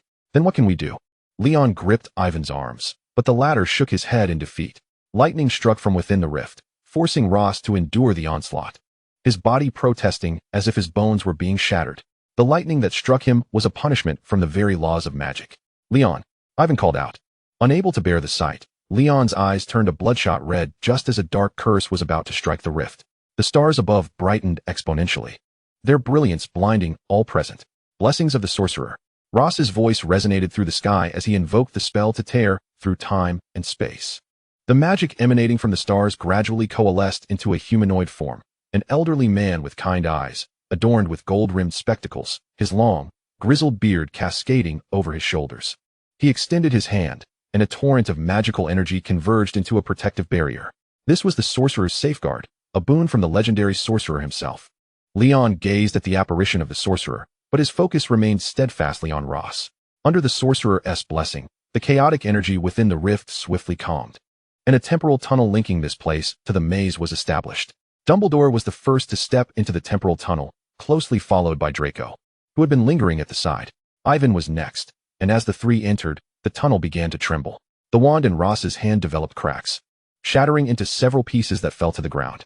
Leon dashed forward to catch Ross's collapsing body, his ashen face sending a jolt of dread through Leon's heart. Hermione and Ron rushed over, exclaiming, "Let me see." Snape approached from behind, administering several vials of healing and restorative potions. "We must take Ross back to St. Mungo's immediately," Snape decisively proclaimed.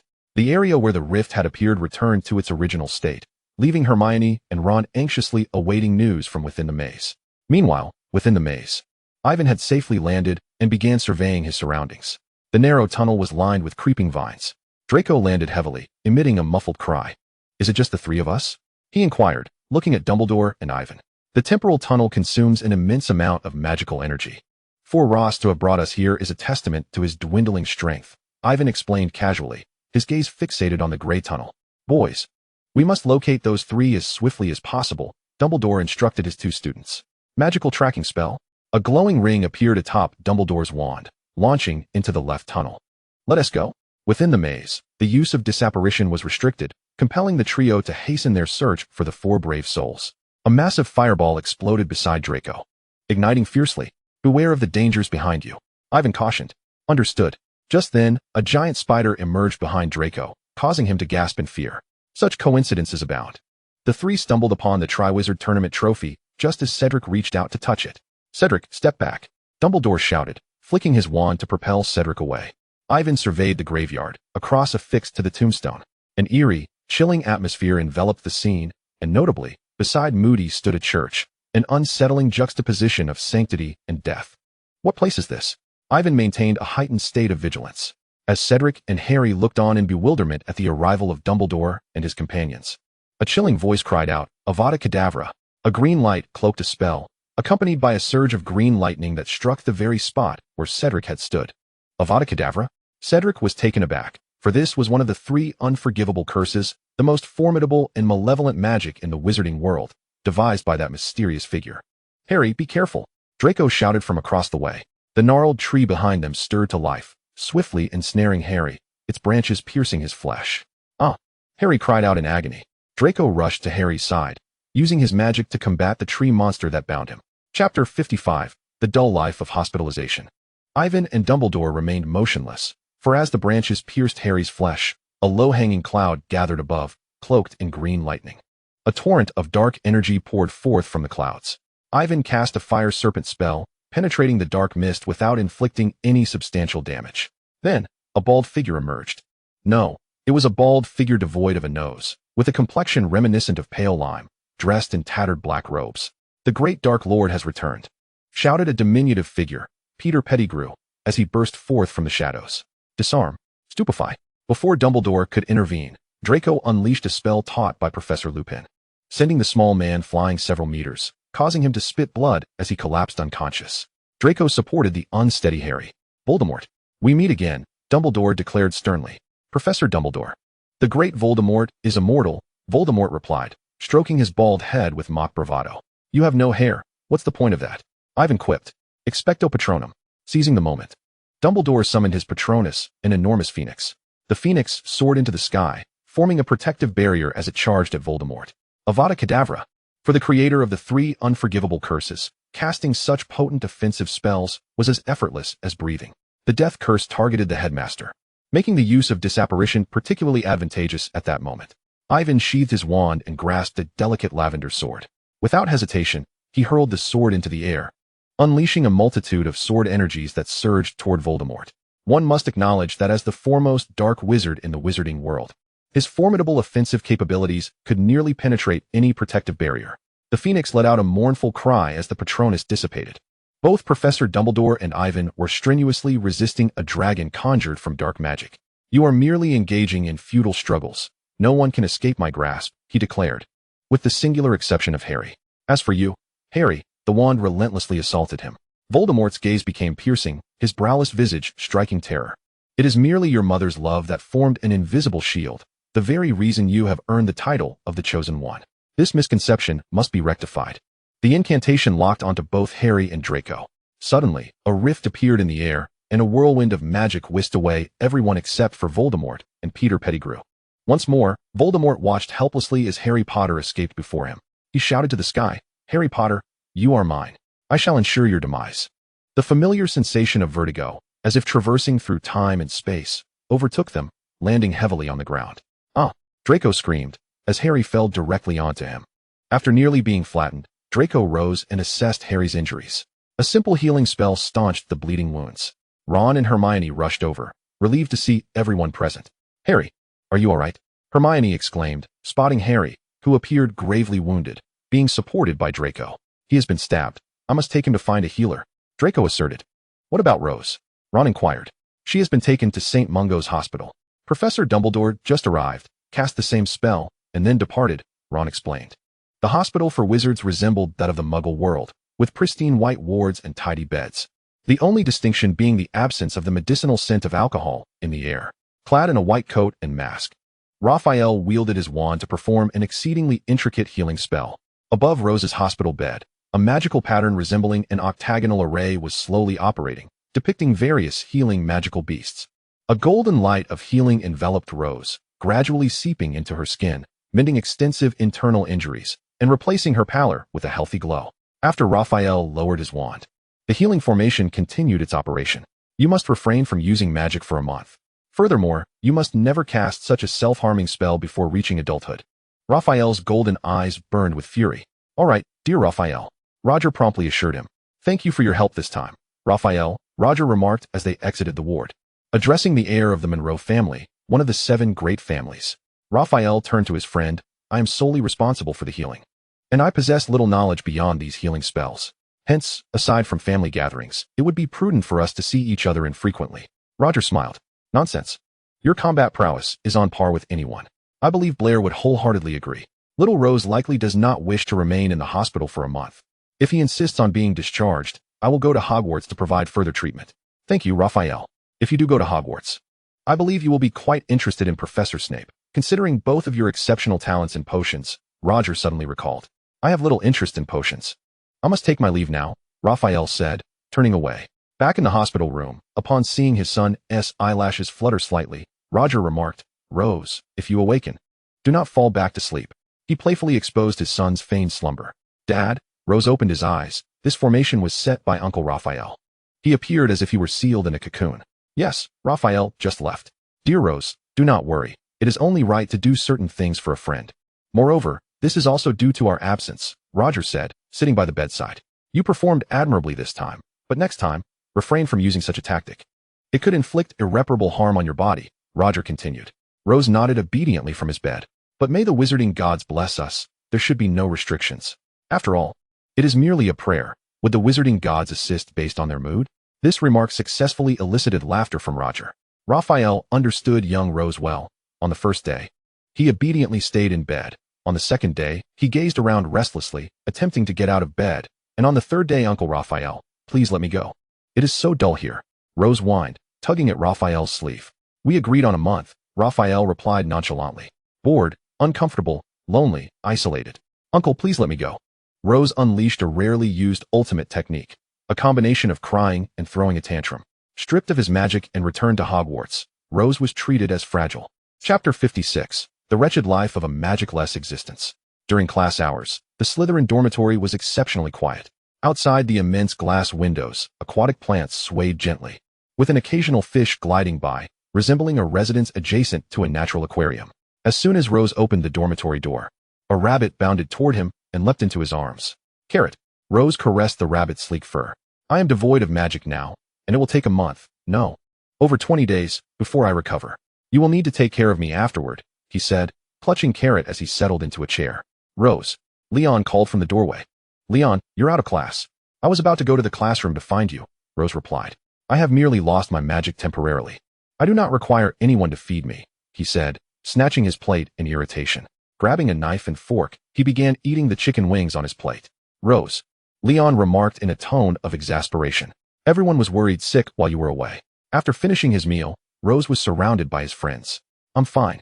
Just a result of excessive magic depletion. No need to worry, he reassured them. When that lightning struck, I was completely stunned, Ron said, his untamed red hair a mess. Expressing deep concern. I'm fine, how is Harry? I heard you encountered Voldemort. Rose. Ron interjected. All right, you met the Dark Lord. Is he all right now? Rose finally asked. Professor Dumbledore rescued us in the end. That person truly resurrected, Harry stated. Once the topic of the Dark Wizard arose, nearly everyone was engulfed in concern for Hogwarts. A cloud of dread hovering over the group of friends. It's all right, there are so many top wizards. We need not fear, Rose offered his encouragement. Though it proved ineffective. Following Voldemort's resurrection, the Ministry of Magic was also actively preparing for the impending battle, speculating on Voldemort's next sinister plot. After a series of meetings, the Ministry concluded that if Voldemort had any plans, his primary target would undoubtedly be Hogwarts. Few were aware of the Ministry's defensive arrangements, while life in the four houses resumed its normalcy. Thus, the Triwizard Tournament came to an abrupt end, leaving Ron feeling a sense of regret over the promised first champion. What if that Dark Lord is still lurking in the maze? waiting for a champion. Rose pondered aloud. I propose we let Ron participate next time. Perhaps he could have a friendly chat with Voldemort. Harry jested. Ron, taken aback, promptly ran away. For the underage wizards at this historic school, learning remained the foremost priority. Despite the multitude of events that have transpired, the overwhelming burden of academic pressure surged forth after the conclusion of the Triwizard Tournament. Ever since Ross informed Leon that he could not utilize magic for an entire month, Leon has proactively taken on nearly all responsibilities.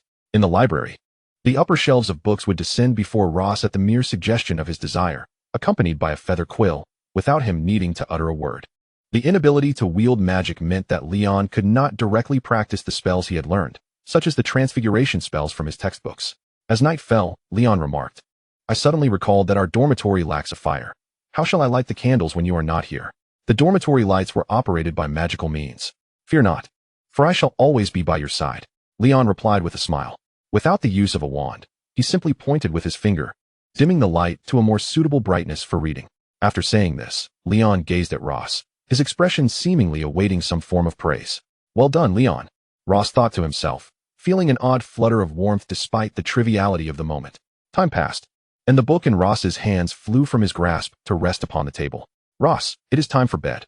Would you like me to assist you with your clothing using magic? Leon inquired cheerfully. No, really, it's not necessary. I can manage, Ross replied. Leon, turn off the lights. He leapt onto his bed and drew the curtains. Surely, he did not see me blush. Oh, magic, magic, return to me. How I long for you. This was the thought that lingered in Ross's mind as he prepared for sleep. Leon, no, I can tidy my own bed. Ross clutched his blanket tightly. Refusing to let go, the idea of allowing someone else to make his bed was absurd. It's merely a simple spell. Leon, resembling a wolf in sheep's clothing, continued to tempt him. No, that is my boundary. Ross quickly tidied himself and arranged his bed. Grabbing his backpack, he rushed to the door. Leon, we must depart. Came the reluctant response. When Raphael arrived at the headmaster's office, the esteemed Professor Dumbledore was engaged in a heated discussion with Severus Snape. Upon hearing a knock, they instinctively ceased their argument. Hello, Headmaster Dumbledore. Greetings, Professor Snape. Although Raphael had never visited Hogwarts, he was well aware of the renowned wizards before him. Mr. Monroe, it is a pleasure to welcome you to Hogwarts, the headmaster said with great warmth. If it weren't for basic politeness, Raphael would have preferred to treat his patients and return home. As Ross is still in class, perhaps Professor Snape could entertain you for a while. Dumbledore, ever the shrewd leader, was determined to extract every last moment of Snape's time. Raphael responded politely, Headmaster, do not think your acting can deceive me. You are clearly in pain. The formidable image of Dumbledore had long been dismissed from Snape's mind. In front of outsiders, Snape afforded Dumbledore one last shred of dignity, refraining from a public outburst. Once they exited, Dumbledore covered his right cheek, exclaiming, Snape, you have left no potion. This is the hospitality of Hogwarts. Raphael was led to Snape's office, where a single finger gesture directed him to a leather chair, and that was the extent of the welcome. Sitting down, Raphael surveyed the room, filled with an array of potions and ingredients. Professor Snape was busily adding materials to a large cauldron, and a fresh scent akin to that after rain permeated the air. Unable to resist, Raphael performed several cleaning spells, leaving the space immaculate. He tidied the cluttered desk, which was strewn with remnants of potion ingredients. If you have time to spare, you might consider cleaning the entire school, Snape remarked, his brow furrowed. My temper flares easily. I have not moved any items. Raphael stood defiantly, unwilling to back down. Chapter 58, Leon's invitation to his home. Ross, why not come to my house this holiday? Leon extended a heartfelt invitation, his dark eyes sparkling with excitement. Slytherin Manor, Ross said, considering the implications. I attend Slytherin during the school year. Do I really want to visit Slytherin in the summer? As he pondered this, he felt a wave of dismay wash over him. Behind the manor lies the enchanted forest, where my ancestors built a charming little cabin. Leon skillfully highlighted the intriguing aspects. The enchanted forest, the most legendary woodland in the wizarding world, was home to countless treasures left by forebears and a myriad of wondrous creatures, as well as countless beasts. A cabin in the forest sounds delightful. But will your father approve? Ross considered the uncle who bore a striking resemblance to Salazar Slytherin and found the prospect less than appealing. He will agree. He spends most of his time at the manor and seldom visits the mountain cabin, Leon insisted, confidently executing his second stage of persuasion. Successfully convincing Ross, he exclaimed, I will write to my parents. I shall warmly welcome you to my home, Leon replied with a smile. To excel in the final exams, one must begin preparations early. Harry was a faithful adherent of this principle, especially in potions class, where the instructor seemed intent on thwarting his success at every turn. The professor is merciless, Ross noted, having heard Harry's name called for the third time, resulting in Gryffindor losing points yet again. Perhaps Gryffindor should be renamed Griffinless, as long as Professor Snape was present. This was the summary from a certain scion of a noble house. For most of the time, Harry sought Hermione as help for tutoring, and occasionally, he turned to Ross for assistance. Another splendid study session in the library commenced, with books meticulously arranged, presenting a semblance of order tinged with chaos due to their varied sizes and appearances. Harry trembled under Ross's scrutiny. Heaven knows what it felt like to be examined by a true Slytherin with such serpent-like intensity. Harry was warned that fear carried the risk of dire consequences. This moment was a test of Harry's nerve. Harry Potter, you got question 10 wrong. Leon's voice rang out, causing Harry to instinctively flinch, his hand quivering and his quill falling to the floor. As Harry nervously bent down to retrieve his quill, Ross waved his wand, making it float back onto the table, casting a glare at the troublemaker. Leon sat in his seat, wearing an innocent expression. One would never guess how adorably naive his serpent-like eyes could appear when not serious. What a calamity! My godfather demands I achieve excellence in every subject. Hermione insists I seek tutoring from Ross, and here I am, watching them enjoy their sweet moments together. Harry lamented inwardly. Emerging from the library, Harry, physically and mentally exhausted, hung his head low. Harry, have you had a quarrel with Draco recently? Ross inquired, walking alongside his two companions towards the dining hall. The moment Harry's face fell, he replied, I don't know why, but it seems Draco is deliberately avoiding me. His voice was laced with bitterness. Avoiding you? I can't say for sure. Draco has been quite busy lately. Do not worry. It may simply be the weight of academic pressures, Ross reassured his friend. Do you truly believe that? Ross mused. Draco would fret over his studies? The problem is that foolish Harry believes it. Leon realized the considerable responsibility that lay ahead, as Harry joyfully settled at the Gryffindor long table to enjoy their lunch. Leon turned to Ross and remarked, I have a premonition that Harry and Draco are destined to face numerous trials. Leon, in that moment, bore the air of a prophet. I dare say Professor Trelawney would be delighted to have you as her successor. Ross swallowed the food in his mouth and cast a complicated glance at Leon. Under the illumination of the lights, Leon's lustrous golden hair shone brilliantly, complemented by his enticing lips and charmingly elevated nose. Heaven knows how biased fate had been. He could sit there and gaze at Leon for a century. Draco's gaunt visage, illuminated by the dim light of the Slytherin common room, exuded an air of cold nobility. His eyes were imbued with profound anguish and a hint of struggle. Why did the Malfoy family choose to follow such a person? That was the burden of the Malfoys. Draco's innermost thoughts remained a mystery to all but himself. At Dunman Manor, upon receiving a letter from her son, Cora furrowed her brow. Roger, I have never interfered with our son's arrangements, but this time, I cannot condone Ross visiting Slytherin Manor. After all, that individual was once a prisoner of Azkaban. Cora approached Roger, who was engrossed in transcribing letters. His long, elegant hand paused, and he set down his quill. Cora, the case against Mr. Slytherin was born out of a desire for vengeance for a loved one, he remarked, a wry smile gracing his lips. At times, I feel the ministry has wronged him. No, it is society as a whole that has been excessively prejudiced against dark wizards. Roger, not all matters in this world can be easily delineated as right or wrong. His methods of vengeance were, indeed, excessively extreme. The decision regarding Azkaban was inevitable. Cora placed her left hand on Roger's shoulder. Slytherin Manor was situated on the edge of the famed Forbidden Forest, a realm teeming with both opportunity and peril. A place only the eccentric yet magnificent dark wizard Salazar Slytherin could have chosen to build his estate. The magical defenses within could repel incursions from dark creatures. The Slytherin Hall was, well, rather desolate. After a moment of contemplation, Ross could only come up with that assessment. The enormous windows adorning the walls were etched with numerous fantastical beasts, even including some legendary ones.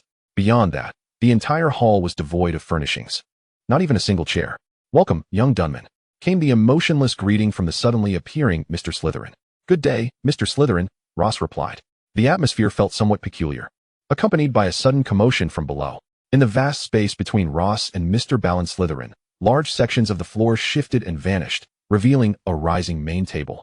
A grand long bench, capable of seating 24, emerged, with each table leg intricately carved with a lifelike serpent, and 3 sets of cutlery were already arranged atop the table. Please, have a seat. Balin continued to extend his cold invitation. Chapter 59. A journey for two with keen eyes. Ross noticed that 3 of the chairs lacked serpent carvings, instead adorned with a lion, an eagle, and a badger. These were the seats designated by Salazar for the other 3 house founders. Ross mused silently. The Slytherin fare was exceptionally delectable. Each dish was a delight to the palate. If only the lighting were a tad brighter, Ross thought to himself. Seated beside the rather aloof host, Ross observed the backs of the adjacent 3 chairs, which featured a badger, an eagle, and even a lion. If I am not mistaken, after Salazar departed from the academy, he maintained connections with the other 3 founders. Ross contemplated while savoring a piece of beef. Both the host and the guests dined in serene silence, but a sense of lingering sorrow haunted Balin's excessively thin face. Years of imprisonment had sapped the health of this dark wizard, leaving him only with ailments and perhaps unquenched ambitions. Ross pondered. After exchanging brief pleasantries, Balin retreated to his chamber. Ross, are you all right? My father treats everyone this way, Leon inquired softly. It's fine, Ross shook his head. We will head to that little cabin this afternoon. After that, I want to see my father again. He usually remains in his room. Leon endeavored to dispel Ross's discomfort regarding the foreboding manner. Ross nodded. From a distance, that golden hair was the most radiant presence. Is this truly just a little cabin? The cabins Ross had seen in the wizarding village, although charming, were relatively small. However, the imposing structure before him could easily accommodate 50 individuals. The term small did not quite apply. Yet the building materials were indeed wood, coated in a light yellow paint, exuding an aura of rustic elegance intertwined with refinement. Ross, please come in. Leon opened the door and gracefully gestured inside. It's stunning, Ross exclaimed. The fireplace, bookshelves, and various essential furnishings were all present, along with a cabinet filled with tomes on potion making and dark arts. If someone outside were to see this many restricted books, I dare say the ministry would arrive in the next heartbeat, Ross joked. But this is Slytherin Manor. Leon smiled, responding to the jest. Ross settled into a plush armchair, holding a tome of magical records. Some of these books were unique treasures from Salazar's collection, while others had been amassed by generations of Slytherins, filled with insights and reflections. I traversed mountains and crossed paths with friends, ultimately finding myself seated here, reading. Ross sighed softly. The golden-haired youth sat there for 2 hours, carefully closing the book and placing it back in the cabinet. Ross adjusted his chair, stifled a yawn, and succumbed to slumber. Indeed, reading proved to be the finest sleep-inducer. Leon, in the midst of concocting potions, halted his movements, as even the gentle addition of spider venom might disturb Ross's repose. He sat down and opened a book, pausing as he began to inscribe a few words with his quill. Leon lifted his gaze, propping his chin on his hand as he watched the peaceful slumber of the individual before him. The eyes of a serpent do not remain forever indifferent, harboring malice. Sometimes, perhaps, warmth can be glimpsed within them for particular souls. After 2 days of waiting, a torrential downpour ensued. Following the rain, the time was ripe for the growth of dragon-scale grass. We shall set off once the rain ceases, Leon informed the newly awakened Ross. With eyes barely open, everything appeared somewhat hazy. Oh, all right, he replied, stifling a small yawn while covering his mouth. Leon ruffled his somewhat disheveled golden locks, and after a second attempt, the tousled hair was neatly arranged. At this moment, I detest magic, Leon silently lamented. Leon, have you forgotten the decree prohibiting the use of magic for those under 17? Ross kindly reminded him. We mustn't attract the ministry's attention over this matter, even if tea with them might involve my dear mother. No one would come to monitor the forbidden forest, Leon remarked, glancing at a rather peculiar wand, feigning casual interest. You have acquired a new wand, Ross. Ross produced a 14-inch deep blue wand, nearly identical to the one he had broken previously. With a mere glance, Leon discerned it was not the original. Wasn't my wand broken? This wand was originally my uncle's, but he ceased to use it when I was just a child. Ross examined the wand, noting only slight differences at the base. My apologies, Leon murmured softly. The Forbidden Forest, while possessing its magical embellishments, remained largely akin to an ordinary forest. The fresh air, towering trees in abundance, and even a day and night of wandering would yield no magical creature. Yet, none of this detracted from the forest's formidable reputation. More than one witness had attested to having seen dragons deep within its confines, true dragons. Dragon-scale grass typically thrives beneath tall trees, emitting a faint glow at night, while colossal spiders stand guard nearby. Ross reminisced about the lessons on magical creatures from his Care of Magical Creatures class. If Hagrid were here, we would have undoubtedly located the dragon-scale grass much earlier. He is a teacher with an innate passion for the forest and magical beings. Leon remained silent, plucking some red fruit from a nearby tree. The fruits resembled iron balls, their dark exterior heavy and substantial. Inside, they were filled with succulent flesh. After casting a cleaning charm, Leon watched as Ross approached, gently placing a piece of the fruit into Ross's mouth. Taken aback, Ross bit into it, savoring its sweet juiciness. This fruit was rather delightful. A blush crept onto Ross's cheeks. Are you feeling shy? Leon inquired with a hint of mischief. Of course not. It's just the sun that's made me red, Ross retorted stubbornly. Leon glanced up at the sun, nearly obscured by the treetops. Ross felt justified in his irritation. Leave it to me, Leon declared, directing his gaze toward the colossal spider 100 meters away, along with the dragon scale grass it guarded. Protego, he incanted, deflecting the spider's venomous attack, then unleashed a fire spell, incinerating the creature. The battle concluded in 2 minutes, half of which was spent conversing with Ross. Is this really how you do things? Ross pondered silently. The dragon scale grass, as its name suggests, resembles dragon scales to a remarkable degree. Put it in your bag. Ross, let us explore the area near the Forbidden Forest, Leon suggested after dispatching the spider. Internally, he regretted proposing this idea. Chapter 60, The Unbreakable Vow. There's a wizarding village here, Ross exclaimed as he approached the small settlement, drawn in by the sounds of conversation. The villagers were preoccupied with their own affairs, completely oblivious to the two newcomers. Ross, a familiar voice called out, and he turned to see Wood, much to his surprise. It was unexpected to encounter Wood here, as he was a true Quidditch enthusiast who had reportedly signed with a team after graduating this year. What brought him to this wizarding village? Wood held a less than favorable impression of Slytherin, but he was genuinely delighted to see Ross, the charming newcomer to the school. Let's talk more when we return. Wood invited Ross and Leon to the inn where they were temporarily staying, the only one in the village. This village seldom sees outside wizards. So it's just us two and you right now, Wood explained as they entered. Hello, Eugene, Ross greeted, spotting the former Slytherin Quidditch captain, Eugene Ent, who looked somewhat surprised but quickly masked his reaction. The Slytherin trait of concealing one's true feelings was evident. Hello, Ross. Leon, are you here for a vacation? Eugene inquired, embodying the characteristics of a pureblood wizard.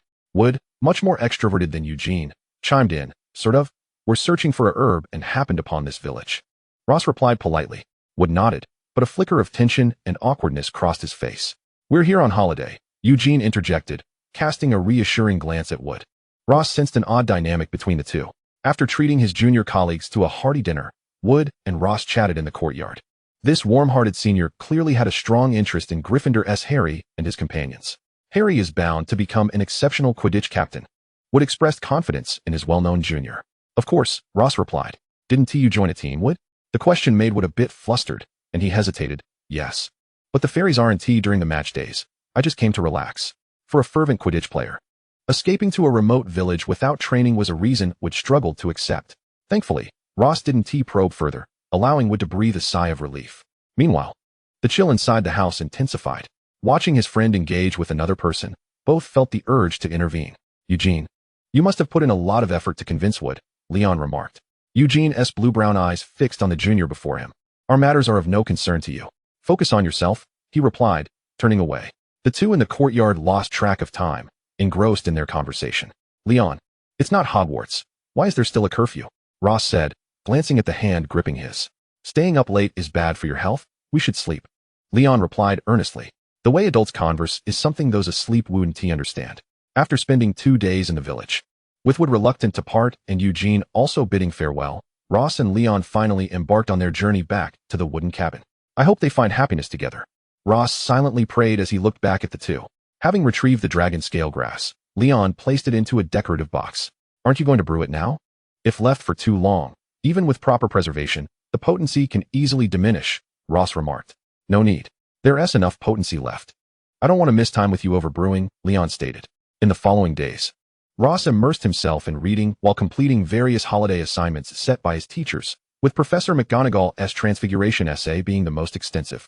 His attention was wholly captured by the books and papers on his desk, oblivious to Leon, who pretended to casually observe him. Leaning against the doorframe, Leon held a book but focused intently on Ross's silhouette. If this is happiness, I gladly embrace it. Ross, Leon gently called out to the handsome boy illuminated by moonlight, his usually clear gaze appearing somewhat entranced. What is it, Leon? Ross replied softly. May I invite you to dance once more? Leon rose and stepped toward the open space, gazing at Ross, who was admiring the moonlit scenery. In that moment, the darkened woods shed their sinister air, as if the moon had become a witness. All right, Ross replied instinctively, his body moving to dance without hesitation, emotions overpowering reason. Free of any shyness. A slender, radiant flame erupted from Leon's wand, entwining around their arms and spreading to their clasped hands. The unbreakable vow, though not an intricate spell, is rarely invoked by wizards. Should the vow remain unfulfilled or betrayed, the vow-maker faces the ultimate penalty of death. Within the wooden cabin, Leon and Ross stood, candlelight flickering, casting shadows on the walls that sometimes appeared and sometimes faded. "Ross, do you vow never to hate me or leave me?" "I do," Ross affirmed, as a portion of the flame entered his body, sealing an eternal covenant. "Leon, do you vow never to abandon or despise me?" Ross's voice resonated through the enchanted night. "I do," Leon replied, as the flame similarly entered him. The unbreakable vow was fulfilled, the fire extinguished, and scattered embers fell to the ground, succumbing to the darkness. After a month at the Slytherin Manor, Roger arrived at a place not meant for underage wizards, the Ministry of Magic. The Roger couple had long since ceased to leave the ministry. Draco was experiencing everything a boy of his age should not endure. With a soft sigh, Roger set down the letter in his hand and gazed at his son, who had just entered the room. "Uncle Arthur brought me here," said Ross with a smile. "I did not openly violate the ministry's agreement." "Have a seat, young Ross. Did you enjoy your visit?" Roger gestured towards the teacup he placed before his son. "I had a wonderful time, father." "You should know the purpose of my visit," replied Ross. Chapter 61. The Malfoy Couple's Sleepless Night. Roger's expression shifted to one of understanding. "You are quite concerned about your classmate, Malfoy. Young Ross, we have gathered some information. Lucius Malfoy is indeed a Death Eater and remains so," Roger remarked, observing his son, who appeared to have matured into adulthood, his eyes reflecting both pride and a hint of worry. "Will Draco follow the same path as his father, with no choice in the matter?" Ross inquired, already aware of the answer but reluctant to accept it. Family choices are often inescapable, yet individual decisions, particularly those of the core members, can significantly impact the entire family. As the sole heir of the Malfoy lineage, doted upon by Lucius and his wife, it is evident that Draco occupies a central role within the Malfoy clan. Roger, seeing his son no longer in confusion, continued, "Do not fret. I have sent Conrad to reason with Lucius. With Conrad's persuasive skills, the Malfoy estate shall not descend into ruin." Typically, Lucius would instinctively summon assistance if he discovered someone in his office, especially with Voldemort residing in his own home. However, Lucius calculated the odds in silence. The likelihood of being killed here was non-existent, and revealing his identity as a Death Eater would be immediate. A shrewd businessman always gauges the currents of circumstance. With a professional smile, Lucius inquired, "What brings you, Mr. Grindelwald?" Before him stood Conrad Grindelwald. "Why is your estate so vast? Yet your office is so small and rather shabby?" The unconventional Conrad immediately expressed his disdain for the office. "I endure. The previous office is under renovation. This is merely temporary," Lucius responded with a smile. After a moment of silence, Conrad scrutinized Lucius with an expression akin to assessing a fool. "What exactly do you intend to accomplish? How dare he look at himself in such a manner? For he is a Malfoy. I perceive you as a fool." Conrad leapt provocatively within Lucius's threshold. In that instant, the urge to cast the killing curse upon this man surged fiercely within him. "All right. My choice of words may have been unfortunate." Conrad reflected heavily on his statement. "You are truly foolish, frolicking about with a madman. Do you believe that after a madman destroys both the wizarding and muggle worlds, you will have anything left to do? Catch mice?" Adhering to a philosophy that relishes in provoking without consequence, Conrad unleashed a barrage of verbal assaults upon Lucius. Decades of aristocratic upbringing were cast aside as Lucius, in fury, brandished his wand at Conrad. "I am so frightened," Conrad stated calmly, uttering those 3 words. A spell instantly struck Lucius, binding him to his chair, rendering him a pitiable figure, reminiscent of a fallen dandy.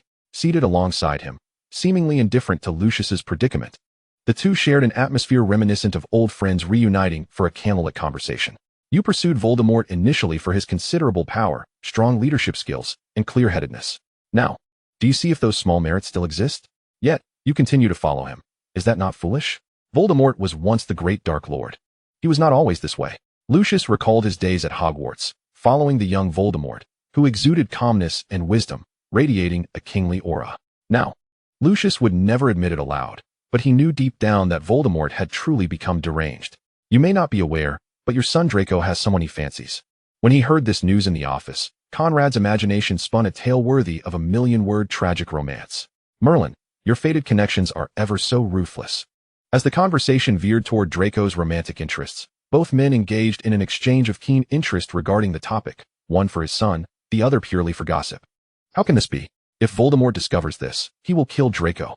Fear enveloped Lucius's face. "What can one do? Perhaps Merlin is simply cruel. Or perhaps your past misdeeds have cursed your son's romantic prospects." Conrad remarked with gravity. Thank you for your consolation. Lucius's lips twitched, contemplating how to rid himself of this man, yet knowing he was powerless to do so. Once Conrad vanished into the shadows, a trembling Lucius sought out his wife to devise a strategy. The Malfoy couple's sleepless night. The defense against the dark arts course must be cursed, as it seems to change instructors nearly every year. Professor Lupin discreetly informed Harry and the others at the end of the last school year that he would not be returning as a professor. This meant the defense against the dark arts position would be filled anew. Indeed, it is said that the position was cursed because the previous Dark Lord was not appointed. Ross was gossiping with the elite of the Badger House. Ross, you did not know? Harry's head popped in through the door. The already crowded carriage made room for Harry to join the gossiping throng, courtesy of the boy who lived. My godfather, he exclaimed, surveying the petrified assembly. With the exception of Leon. However, there is no need for undue concern. The ministry has sent a representative to assist the professor. Ross divulged the information he had. A professor with an assistant? And from the ministry? Harry murmured. Gazing at the row of professors above, Ross felt a profound sense of belonging. As long as they were present, Hogwarts would feel like another home. Except for that overly pink middle-aged woman. Ross harbored no prejudice against anyone, especially not against someone who could be considered half a teacher. However, the disdainful scrutiny from that woman, who seemed to appraise him from head to toe, was enough for Ross to regard her as a saint by comparison. In contrast, the dark-clad godfather beside him appeared far more amiable. As customary, Headmaster Dumbledore introduced some new regulations and professors. For the first time, the headmaster was interrupted during his speech at the opening ceremony. The interrupter was none other than Madame Umbridge, adorned in pink and sporting a pink hairpin. I am delighted to be at Hogwarts, a school with such a rich history. I trust that this year. Ross tugged at Leon's sleeve, signaling him to watch their godfather. 3, 2, 1. Umbridge, do you not feel that you are lacking something? Conrad interjected, reclining in his chair, eyeing the woman before him. Professor Grindelwald, please, share your thoughts. She inhaled deeply, glaring at the individual who had dared to interrupt her speech, clearly seeking to assert her authority. Chapter 62, The Unpleasant Defense Against the Dark Arts Assistant. You lack decorum and are rather impolite. Conrad leaned forward slightly, addressing the ministry's representative. Do you have the right to speak? He retorted bluntly, gazing at the pink-clad woman before him. I am the assistant dispatched by Deputy Minister Fudge. I possess the authority to convey Minister Fudge's directives, which are aimed at restoring the school's ethos, Umbridge proclaimed, invoking Fudge as her shield. With a mere wave of his hand, Conrad sent Umbridge crashing back into her seat, rendering her immobile. Headmaster, please continue. He urged Dumbledore. Though somewhat reckless, it felt rather exhilarating. Dumbledore thought to himself, wow, this professor is incredibly handsome. Fred exclaimed with excitement at the table. Yet, what if he behaves like this in class? Harry expressed his concern at an opportune moment. The exuberant Gryffindor fell silent, pondering whether he might end up with a swollen face. Meanwhile, Conrad Grindelwald gazed at the throngs of young wizards in the hall below, feeling a headache coming on. Who knows how to teach this? Merlin, I hope I don't lose my temper in class, Conrad mused, possessing a clear understanding of his own temperament. Amidst the students' worries and Conrad's self-awareness, the first defense against the dark arts lesson finally commenced. Sunlight streamed through the windows as the waiting wizards sat upright in their seats. No professor had ever garnered such obedient behavior from all four houses, not even Snape, who, after becoming familiar with the students, ultimately saw no incidents of talking during class. Conrad entered from the back, wandless. Today marks the beginning of your first lesson with me. You are already in your 5th year at Hogwarts. I shall not cover basic operations again, he announced from the podium, laying out the class expectations. This year, you will take the Wizarding Standards examination. If you pass, you will be deemed qualified wizards. If not, he paused, you may as well withdraw from school, as you will not be entitled to wield magic. Noticing Conrad's lack of a wand, Hermione raised her hand, appearing quite eager. Miss Granger, please speak, Conrad said, focusing on the girl in the front row, her profile emerging in his mind. Professor, why does the textbook not include practical lessons? I see you have no wand. Does that mean we want to have hands-on practice? Hermione had quickly skimmed through the newly issued textbooks for the semester and harbored many questions, especially since Voldemort had returned. And a theoretical approach in defense against the dark arts seemed inadequate. Professor, theory alone won't defeat our enemies. Harry chimed in from the side. Conrad picked up the teacher's edition of the textbook and perused the contents. Allow me to address this. Return your books. With that, the tomes on the table seemingly sprouted legs, hopping and stacking themselves neatly atop the podium. Once the books were collected, Conrad glanced back at the students, who now regarded him with admiration, which surprised him. He had done nothing extraordinary.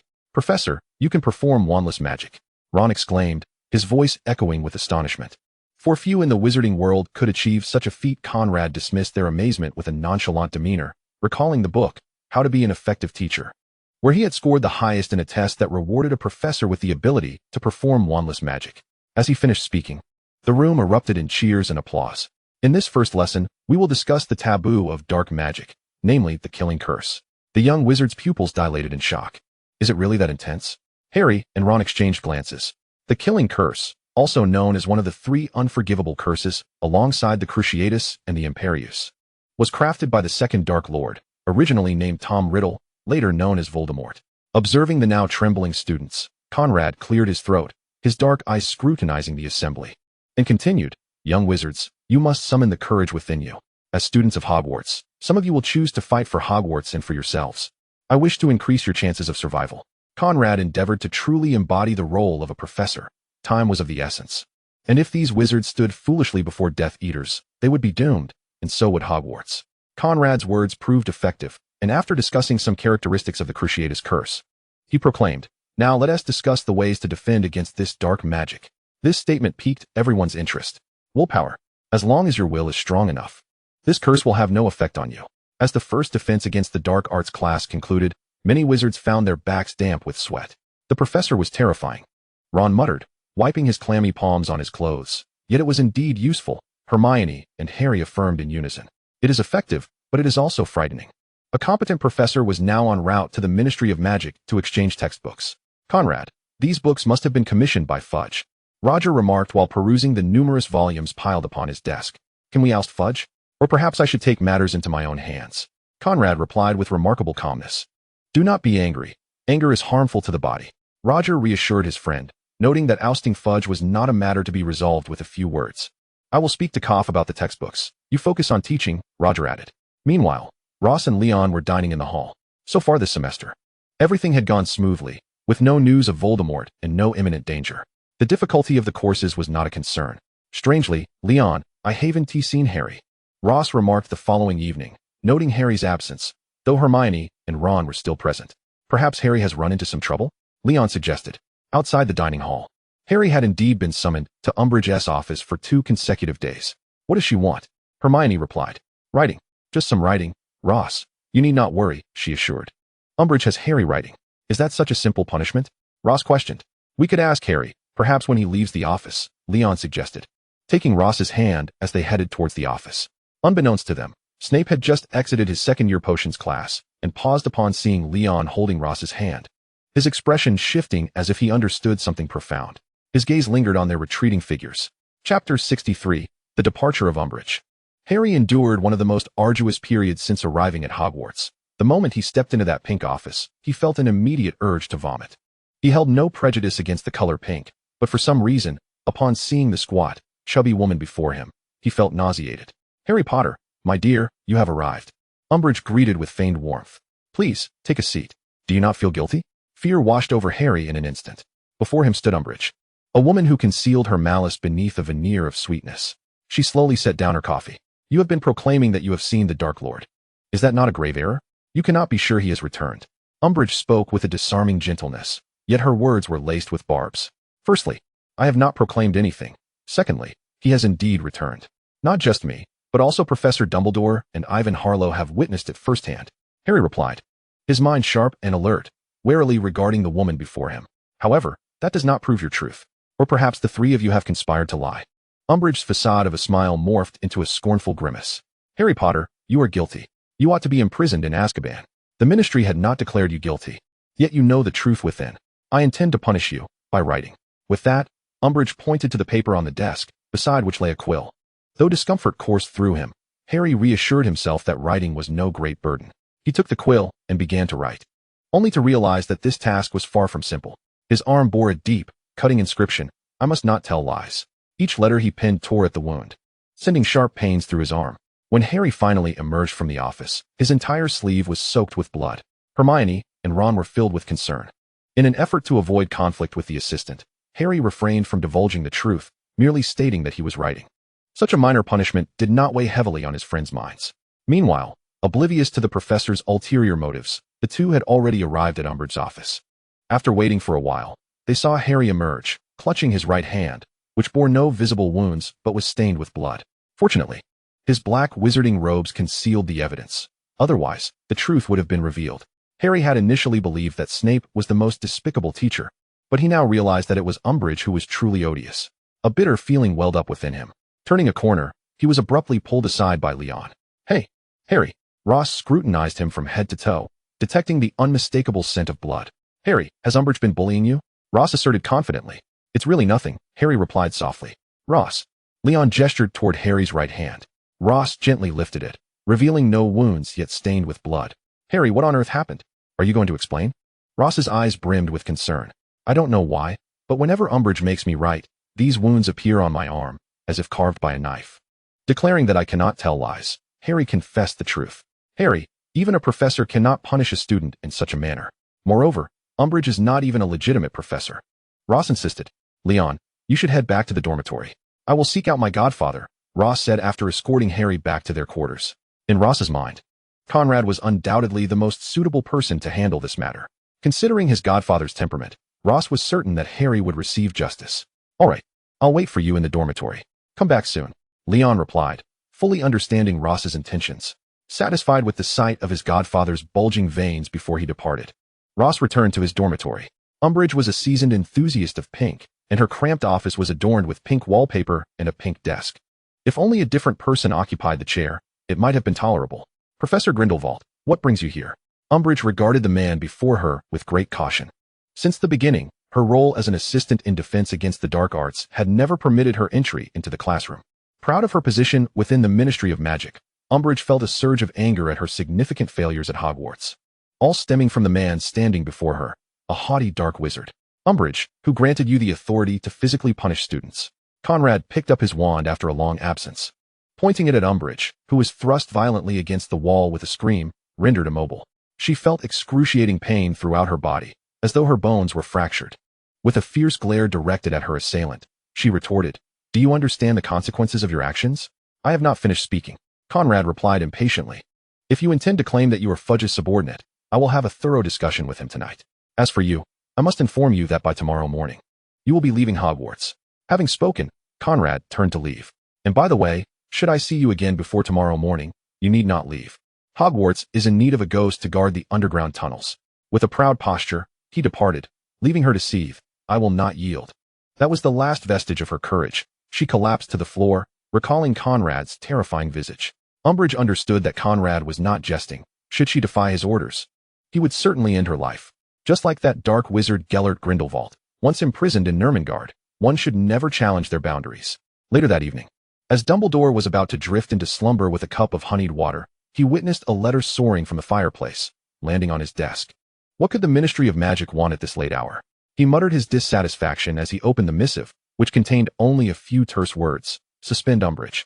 She is to leave Hogwarts by tomorrow morning." It also imposed a restriction on her departure time. Reflecting on Conrad, who had just taken leave earlier that day, Dumbledore found the night rather delightful. Perhaps Conrad would prove to be a commendable professor. With him, Hogwarts might become a safer haven. Before dawn, Umbridge departed from Hogwarts. According to reports from the early rising Neville, she scurried out like a rat fleeing for its life. With the vexatious assistant gone, students, under the guidance of various teachers, began to acquire invaluable and life-saving knowledge. Chapter 64, Weeping Draco. With Umbridge's departure, the school regained its normal order. Yet this did not imply that students could resume their lives in the temporarily safe castle with the same joy as in previous years. Draco's silhouette vanished from Ross's view. Time and again, Draco began to deliberately avoid encounters with Harry, immersing himself in his studies to the point of neglecting his own well-being. His demeanor was shrouded in gloom, as though he were a completely different person from the Draco of old. As curfew approached, Ross trailed after Draco, who, instead of heading to the Slytherin dormitory, made his way to the abandoned washroom on the second floor. Leaning against the door, Ross listened intently to the sounds within. The deserted washroom was empty, but gradually, the muffled sounds of sobbing emerged from inside. Draco was crying. Stepping inside slowly, the young master clad in black leaned against the table, facing the mirror. Tears streamed down his face. He was not wailing, but rather sobbing softly. Ross approached him. "Draco." The sudden call startled Draco, causing him to tremble. But upon realizing it was Ross, he relaxed. Wiping his tears, he asked, "Ross, what brings you here?" "Draco, do not worry. We are friends, and whatever happens, we will face it together," Ross spoke gently. Meanwhile, Leon's gaze pierced through Draco. In the late hours, Ross had excused himself, leaving him alone to converse quietly with Draco. Annoyed, Leon sat in a chair, watching the younger Slytherins gossip about school rumors and academic matters. Within 2 minutes, the common room was left with only Leon. The once clamorous world finally fell silent. He casually picked up a newspaper to read. In the dormitory, Ross was delicately recounting Conrad's visit to Lucius and the subsequent outcome. Professor Grindelwald wouldn't physically assault my father, would he? Draco's immediate reaction revealed his understanding of Conrad's brutality. Draco, are you perhaps misdirecting your concern? Besides, is Professor Grindelwald truly the type to indiscriminately attack your father? Ross responded, then proceeded to narrate the entire sequence of events in vivid detail. That means my father is no longer allied with that mysterious figure. However, Draco hesitated to complete his thought. The Death Eater mark. Fear not, he hasn't publicly defied Voldemort. All he needs to do is gather intelligence. Even if Voldemort discovers it, he can be sent to a secluded space where Voldemort cannot sense him, ensuring that he remains unharmed, Ross explained clearly. Later that evening, Ross and Draco conversed for a long time. The original younger student, Hill, after changing positions, had moved in with his peers of the same year. It was said that this had significantly improved attendance, and incidents of truancy had ceased entirely. Ross, is there anything you can't share with me? Leon felt a sense of distrust from Ross. Of course, I can. It's just that there are many students outside, and I need someone to keep watch. Ross wore an expression of unwavering trust. Thus, I find myself merely a gatekeeper. Leon, with tears streaming down his face, stirred a cauldron filled with a viscous, black potion, while Ross delicately ensured that not a single drop splashed out, for it possessed formidable corrosive properties. Draco, I sincerely apologize. The potion has splattered. How is your hand? A minor incident had occurred at a nearby table. No worries, just keep an eye on the pot, Draco replied. The sudden shift in his demeanor was rather astonishing. I had been indifferent to you just the day before, and now, it seems my scalding presence does not faze you. Who claims that only women are capricious? Ross silently mused. The emergency meeting convened by the Ministry of Magic had become more efficient following the resignation of Deputy Minister Fudge. Wizards were now aware of the impending return of that individual and had adopted a certain level of vigilance. However, mere awareness was insufficient, as the esteemed Moody pointed out. The killing curse wielded by Voldemort is immensely powerful, and his early followers now languish in Azkaban. Our primary defenses must focus not only on Hogwarts, but also on Azkaban itself. The Death Eaters imprisoned there must not escape. This caution was echoed by Arthur Weasley, who added, Dementors are malevolent creatures and could very well betray us. Moody elaborated. The repeated escapes of young Barty and Peter Pettigrew have shown that the Dementors' watch over Azkaban is no longer reliable. We must seek additional personnel or alternative guards. At that moment, the attention of the assembly turned towards the unmistakable presence beside Roger Dunman. With a wry smile in response to their gazes, Roger remarked, I shall inquire with the Harrow family to see if we can borrow a few dragons. He then posed a critical question. Why is Voldemort able to resurrect himself? If we cannot ascertain the reasons behind his revival, even at great cost, we cannot eliminate the threat he poses. A pall of despair fell over the room. I believe this matter warrants a consultation with Dumbledore. Concluded. Harrow, without disturbing anyone, made her way to the headmaster's office. Headmaster. Fawkes has once again undergone his fiery rebirth, she observed, gazing at the pile of ashes. Indeed, Minister welcome to Hogwarts. The headmaster greeted with a smile. The Harrow family members either studied at Durmstrang or were self-taught. Had not received her education at Hogwarts. Headmaster Dumbledore, I have come to ask you a crucial question. During Tom Riddle's time as a student, did he learn a spell capable of bringing the dead back to life? Recalled Roger's warning and politely declined a pumpkin pasty. Dumbledore sighed at the mention of such a perilous topic. I am not entirely certain, Minister To be candid, I too suspect that Voldemort has knowledge of certain forbidden arts. He produced a charred notebook. This was encountered by Harry and his friends during their second year, a sinister diary in which the young Tom Riddle resided, summoning the basilisk from within the Chamber of Secrets. Accepted the scorched diary, which bore a gaping hole. Headmaster, I recognize its origins. It was placed in Ginny's basket by Lucius in an attempt to incriminate Arthur Weasley. She remarked, examining the charred text. Thus, this notebook was intended to be safeguarded by Lucius, who himself was unaware of its true purpose, Dumbledore deduced promptly. Chapter 66. The Disappearance of Roger. Ross. Leon arrived at Ross's bedside. Leon, I dreamt that father was attacked by Voldemort. Ross gripped Leon's hands in a panic. Ross. It was merely a dream. Do not worry. Everything will be fine, Leon reassured softly, stroking Ross's hair and allowing him to lean against him. The moonlight shimmering beneath the lake seemed to amplify the somber atmosphere. The following morning, A piece of news graced the front page. Roger Dunman, the director of the Department of Legal Affairs at the Ministry of Magic, had been mysteriously attacked while returning from the north and was currently unaccounted for. Speculation suggested that Roger Dunman might already be deceased. This sentence was positioned as the opening line of the article. Upon hearing the news, Ross felt as though a thunderclap had erupted in his mind, engulfing him in chaos. Ross, Leon rushed forward, catching the collapsing figure. Do not fret. Your father will be all right. Dumbledore, as headmaster, had a knack for comforting students. Consider this.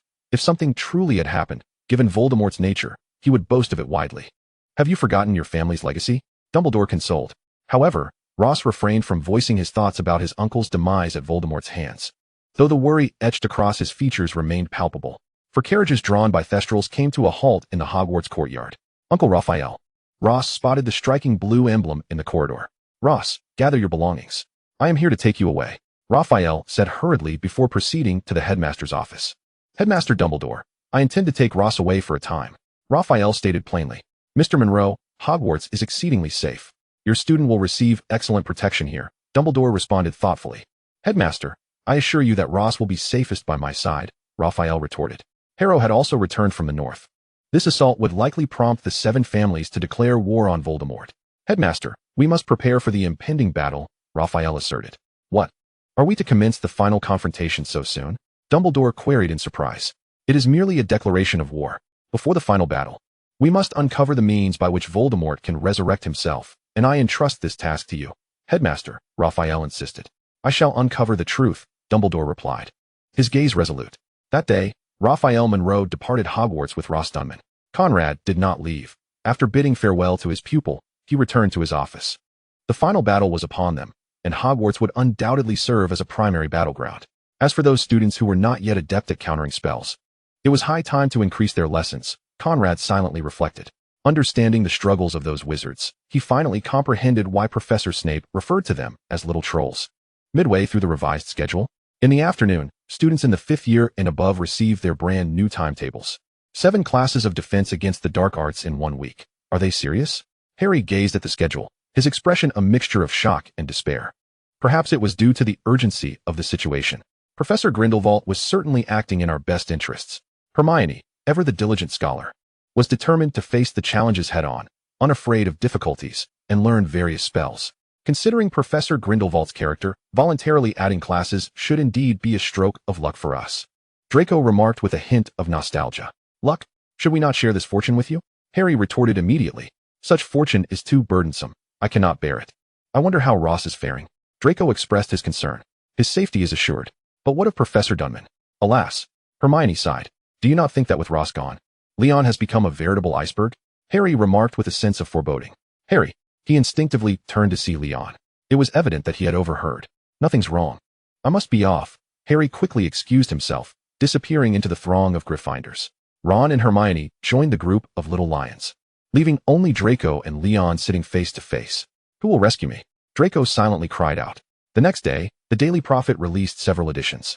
The 7 families allied with the Dunman family declared war on the mysterious figure. The disappearance of Roger Dunman has compelled the 7 noble families to unite once more. A century later, to confront the Dark Lord. Raoul Dunman has lent a dragon to guard Azkaban. The Ministry of Magic has declared war on the Dark Lord. These 4 striking headlines have caused that day's newspaper sales to double. One edition featured the crests of the 7 families emblazoned upon its pages. What rare solidarity might this bring to the battle against Voldemort? Meanwhile, the Ministry's actions are unfolding. The wizarding world has commenced a massive search. This time, our targets primarily include those who had affiliations with Voldemort, namely the prisoners held in Azkaban and anyone who had once aligned with the Dark Lord. This approach offers a minuscule chance of capturing Voldemort, Moody interjected. One reason for this strategy is to demonstrate our resolve against him. The other is to intimidate those who might be emboldened by the Dark Lord's return, responded Koff. The disappearance of Roger seems to have left the iron-willed minister unfazed. If one disregards Koff's trembling hands upon hearing the news, a serendipitous turn of events. The extensive search was not intended to ensnare Voldemort, yet unexpectedly, it led to the capture of Peter Pettigrew at Riddle House. Moody, how did you know I would be here? Squeaked Pettigrew, instinctively attempting to transform into a rat and escape into the sewers. Before the seasoned and highly skilled Moody, however, Pettigrew was destined to be confined to Azkaban. You betrayed your friends, sold your conscience, and lived as a rat for over a decade. Your only recompense is a silver hand, Moody declared, ensnaring Pettigrew in a large net, reminiscent of hunting a genuine rodent. I assure you, your remaining years will be spent in terror and endless regret. The dragons of Azkaban are not to be trifled with. Moody, let me assist. Percy offered from the side. This young man, who once lost his way, has finally turned over a new leaf, actively joining Moody in the grand search. As they dragged Pettigrew outside, he inadvertently collided with the door. An apology almost slipped out. But then he reconsidered. What was there to apologize for to this traitor? Chapter 69, Voldemort's Recruitment. Leon paid little heed to those behind him, as he felt an overwhelming aura of death enveloping the surroundings. This unmistakably indicated that Voldemort had indeed arrived at the Ministry of Magic. Harry! Hermione's piercing scream echoed from behind. Harry Potter had been abducted, and Sirius immediately sprang into action, rushing to pursue her. Voldemort, you truly are audacious. With so many Aurors present, you still dare to show yourself here. Harry was thrown violently to the ground, but managed to rise without uttering a sound. If I do not come, how else could the great Harry Potter perish at my hands? Voldemort had learned from his previous encounter and wasted no time. He unleashed a killing curse directly. A bolt of dark magic surged forth from the left, colliding with another attack, sending Harry sprawling. Conrad. Voldemort evidently recognized this old acquaintance. Professor Grindelwald emerged from the side, casting a glance at Harry Potter, his wand aimed at Voldemort. If you wish to engage in battle here, I shall oblige. Before he could finish, Voldemort vanished in a flash before their eyes. Ross and Roger arrived hastily, having missed the thrilling spectacle.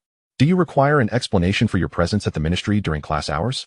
Professor McGonagall addressed the row of wizards with great seriousness. It was my fault. I sensed something was amiss at the Ministry. Ron and Hermione accompanied me. Ross was searching for me. Harry explained. Now is not the time for you to shoulder the blame alone. Can you reflect on why you three are always present when trouble arises? McGonagall admonished Harry and his friends. To be honest, Professor, I have pondered this issue for 5 years, Ron replied with a pained expression. Aside from Harry and his companions' daring venture into the Ministry this semester, Hogwarts had enjoyed a tranquil term. Just 2 days before leaving school, a newspaper headline caught Ross's attention. The Ministry confirms the Dementors' collusion with Voldemort. The animated image depicted how the Dementors, under the watchful eye of a dragon, released Bella. Surely the Ministry will order the extermination of the Dementors in Azkaban, Leon remarked, seated beside Ross. They should, as the Dementors are no longer on our side. Moreover, their reliance on fear as their source of power is inherently terrifying, Ross replied. The fire dragons from the east dutifully patrolled the skies above Azkaban, should any disturbance arise. The dragons would not hesitate to incinerate the prisoners to ashes. As Moody appeared, he sensed the terrifying issues rushing towards him. Suddenly, he vanished again. Brawl surfaced behind Moody, the dragon exhaling clouds of mist towards the two. Only the Patronus charm can harm or dispel Dementors, Moody explained. You think I am incapable? Brawl asked in a deep voice. Of course not. Merely a reminder, Moody replied, a rare smile gracing his face. In addition to exterminating the Dementors, Moody's mission also involved returning the escaped Bella to her rightful place. Once clad again in prison garb, Bella had completely lost her sanity. The fleeting taste of freedom tormented her like a mental assault. The great Dark Lord will surely rescue me, she raved, tugging at her hair as the iron door closed once more. With Voldemort's return, this holiday was destined to be anything but ordinary.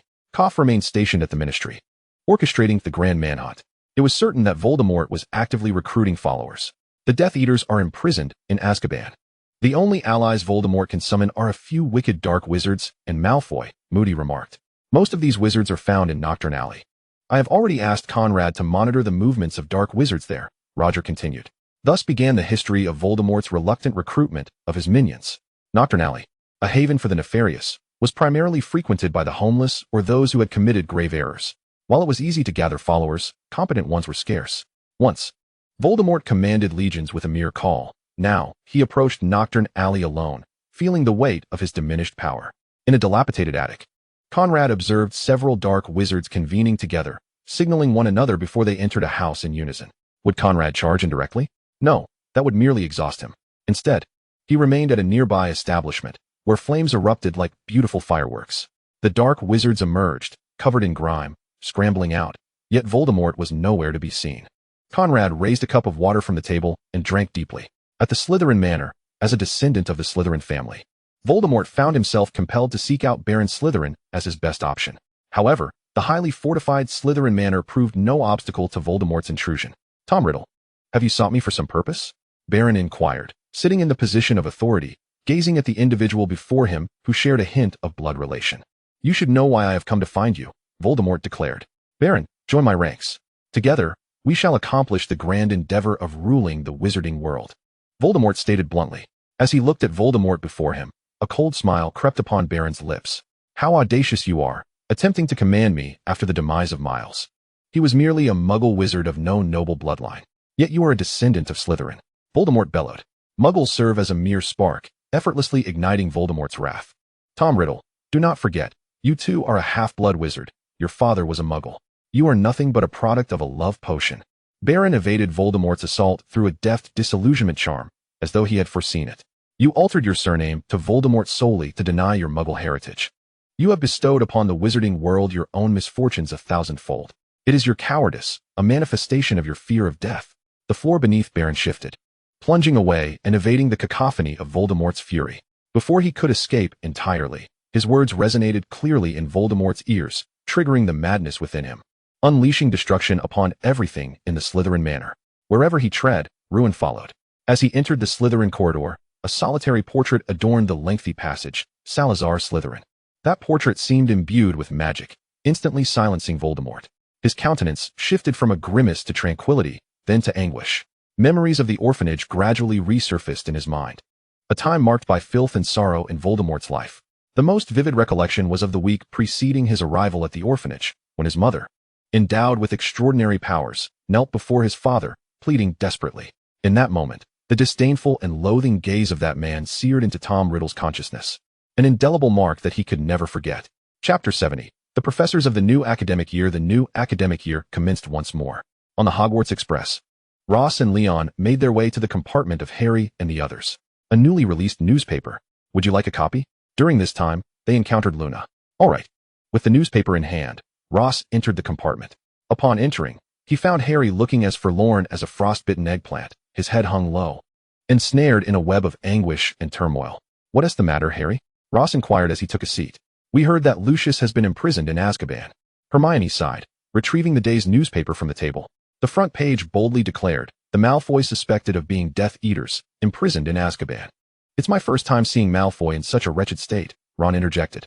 Don't worry, perhaps Azkaban can help the Malfoy family escape the clutches of the Death Eaters. Ross offered reassurance, his gentle tone indeed soothing their worries. Surely the Malfoys aren't truly Death Eaters? Ron said from the side. Be quiet, Ron. Hermione admonished softly. You must believe in Draco, Ross said, gazing into Harry's green eyes. The troubled Harry merely murmured in response. Emotional strife could transform a roaring lion into a melancholic prince. Ross mused. The landscape outside raced by. Leon, in just 2 years, we will graduate from Hogwarts. The word graduation evoked feelings of parting and melancholy. Indeed, Leon replied softly. What do you plan to do after graduation? Do you have any intentions yet? Hermione inquired, addressing Ross. I believe I should travel for a while to enhance my practical skills. I hope to return to Hogwarts to teach.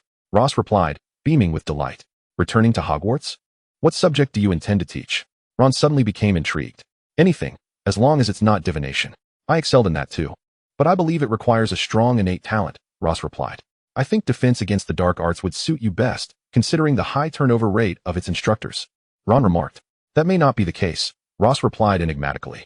Ross, Leon called, bringing him back from his reverie. Oh, Leon, my apologies. Ross noticed Harry stepping out, presumably to seek Draco.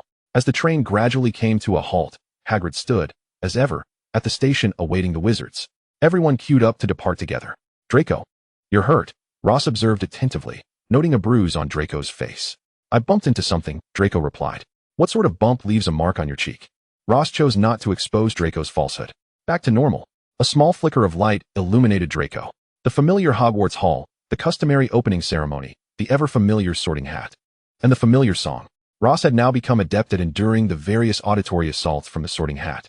This time, the harm was less severe, resembling a melancholic pop tune. It seems the headmaster has not been in the best of spirits lately, Leon remarked beside him. After the usual speeches, Professor Horace Slughorn will serve as our potions master. At that moment, Ross saw Ron bolt upright at the Gryffindor table. Silly boy, Ross thought to himself. Severus Snape will assume the role of our defense against the dark arts professor. Headmaster Dumbledore paused before continuing. Excellent. Observing Ron's distressed expression brought Ross satisfaction. Professor Snape is now the dark arts instructor. He won't petrify me in every class, will he? Ron exclaimed, a look of terror etched on his face. Ross could not contain his laughter, and even Leon joined in. I think Ron should be more concerned about turning in the potions assignment I assigned last term before worrying about being petrified, the elusive Snape said from behind. Yes, Professor. Ron responded, trembling all over. Why do you have to collect assignments if you aren't even the teacher for this class? Ron lamented inwardly. The laughter on one side was a stark contrast to Draco's world, where he stood among the older students, clad in a suit, one of the few boys dressed so. Dressed in all black, he looked dashing yet somewhat aloof. Returning to the Hogwarts family, where he had lived in the dormitory for years and shared with his roommates, truly felt like a warm embrace. Ross leaped onto his soft bed. Leon, were you very busy during the summer? You only replied to one of my letters, Ross remarked, observing the 4 words on the paper. Safe, no worries. Shorter than the letters Ross had written to Roger when he had just learned to read and write at 4. Leon paused, clutching the blanket, and stood up. I created a new magic over the summer, he said in a hushed tone, which Ross could hear. Ross blinked in surprise, intrigued, and asked, what kind of magic? With piercing blue eyes fixed upon him, Leon replied, a magic of great destructive power. I will not use it. If you won't use it, then why create it? Ross remarked, somewhat perplexed, before climbing into bed. Creating his own magic? This thought lingered as Ross drifted off to sleep. In Professor Horace's class, he was introducing the use of Felix Felicis. Once consumed, you will be lucky for 12 hours. This is a deadly allure for humans, as luck has always been an elusive concept. However, those favored by it tend to be exceedingly happy. If any of you can successfully brew the potion and produce the finest result, I shall reward you with a small vial. Horace's incentive was indeed tempting. Meanwhile, Ross pondered, what is the formula for Felix Felicis? The steaming copper cauldron, the rebellious ingredients, and the intricate steps caused even the advanced wizards to make numerous mistakes. Thankfully, there had been no explosions thus far. Harry, how did you manage that? Hermione asked, observing Harry effortlessly extracting juice from the spiky fruit. These spiky fruits are not only incredibly tough, but also quite mobile, making them difficult to slice. Just gently press down with the back of the knife, and it'll work. Harry exuded confidence in potions class for the first time. That's impossible. The book states that it must be sliced with a knife, Hermione retorted. Harry shrugged, indicating that there was nothing he could do if she chose not to heed his advice. Add 12 drops. Ross instructed Leon. All right, Leon replied, squeezing a couple of extra drops into the cauldron with his right hand.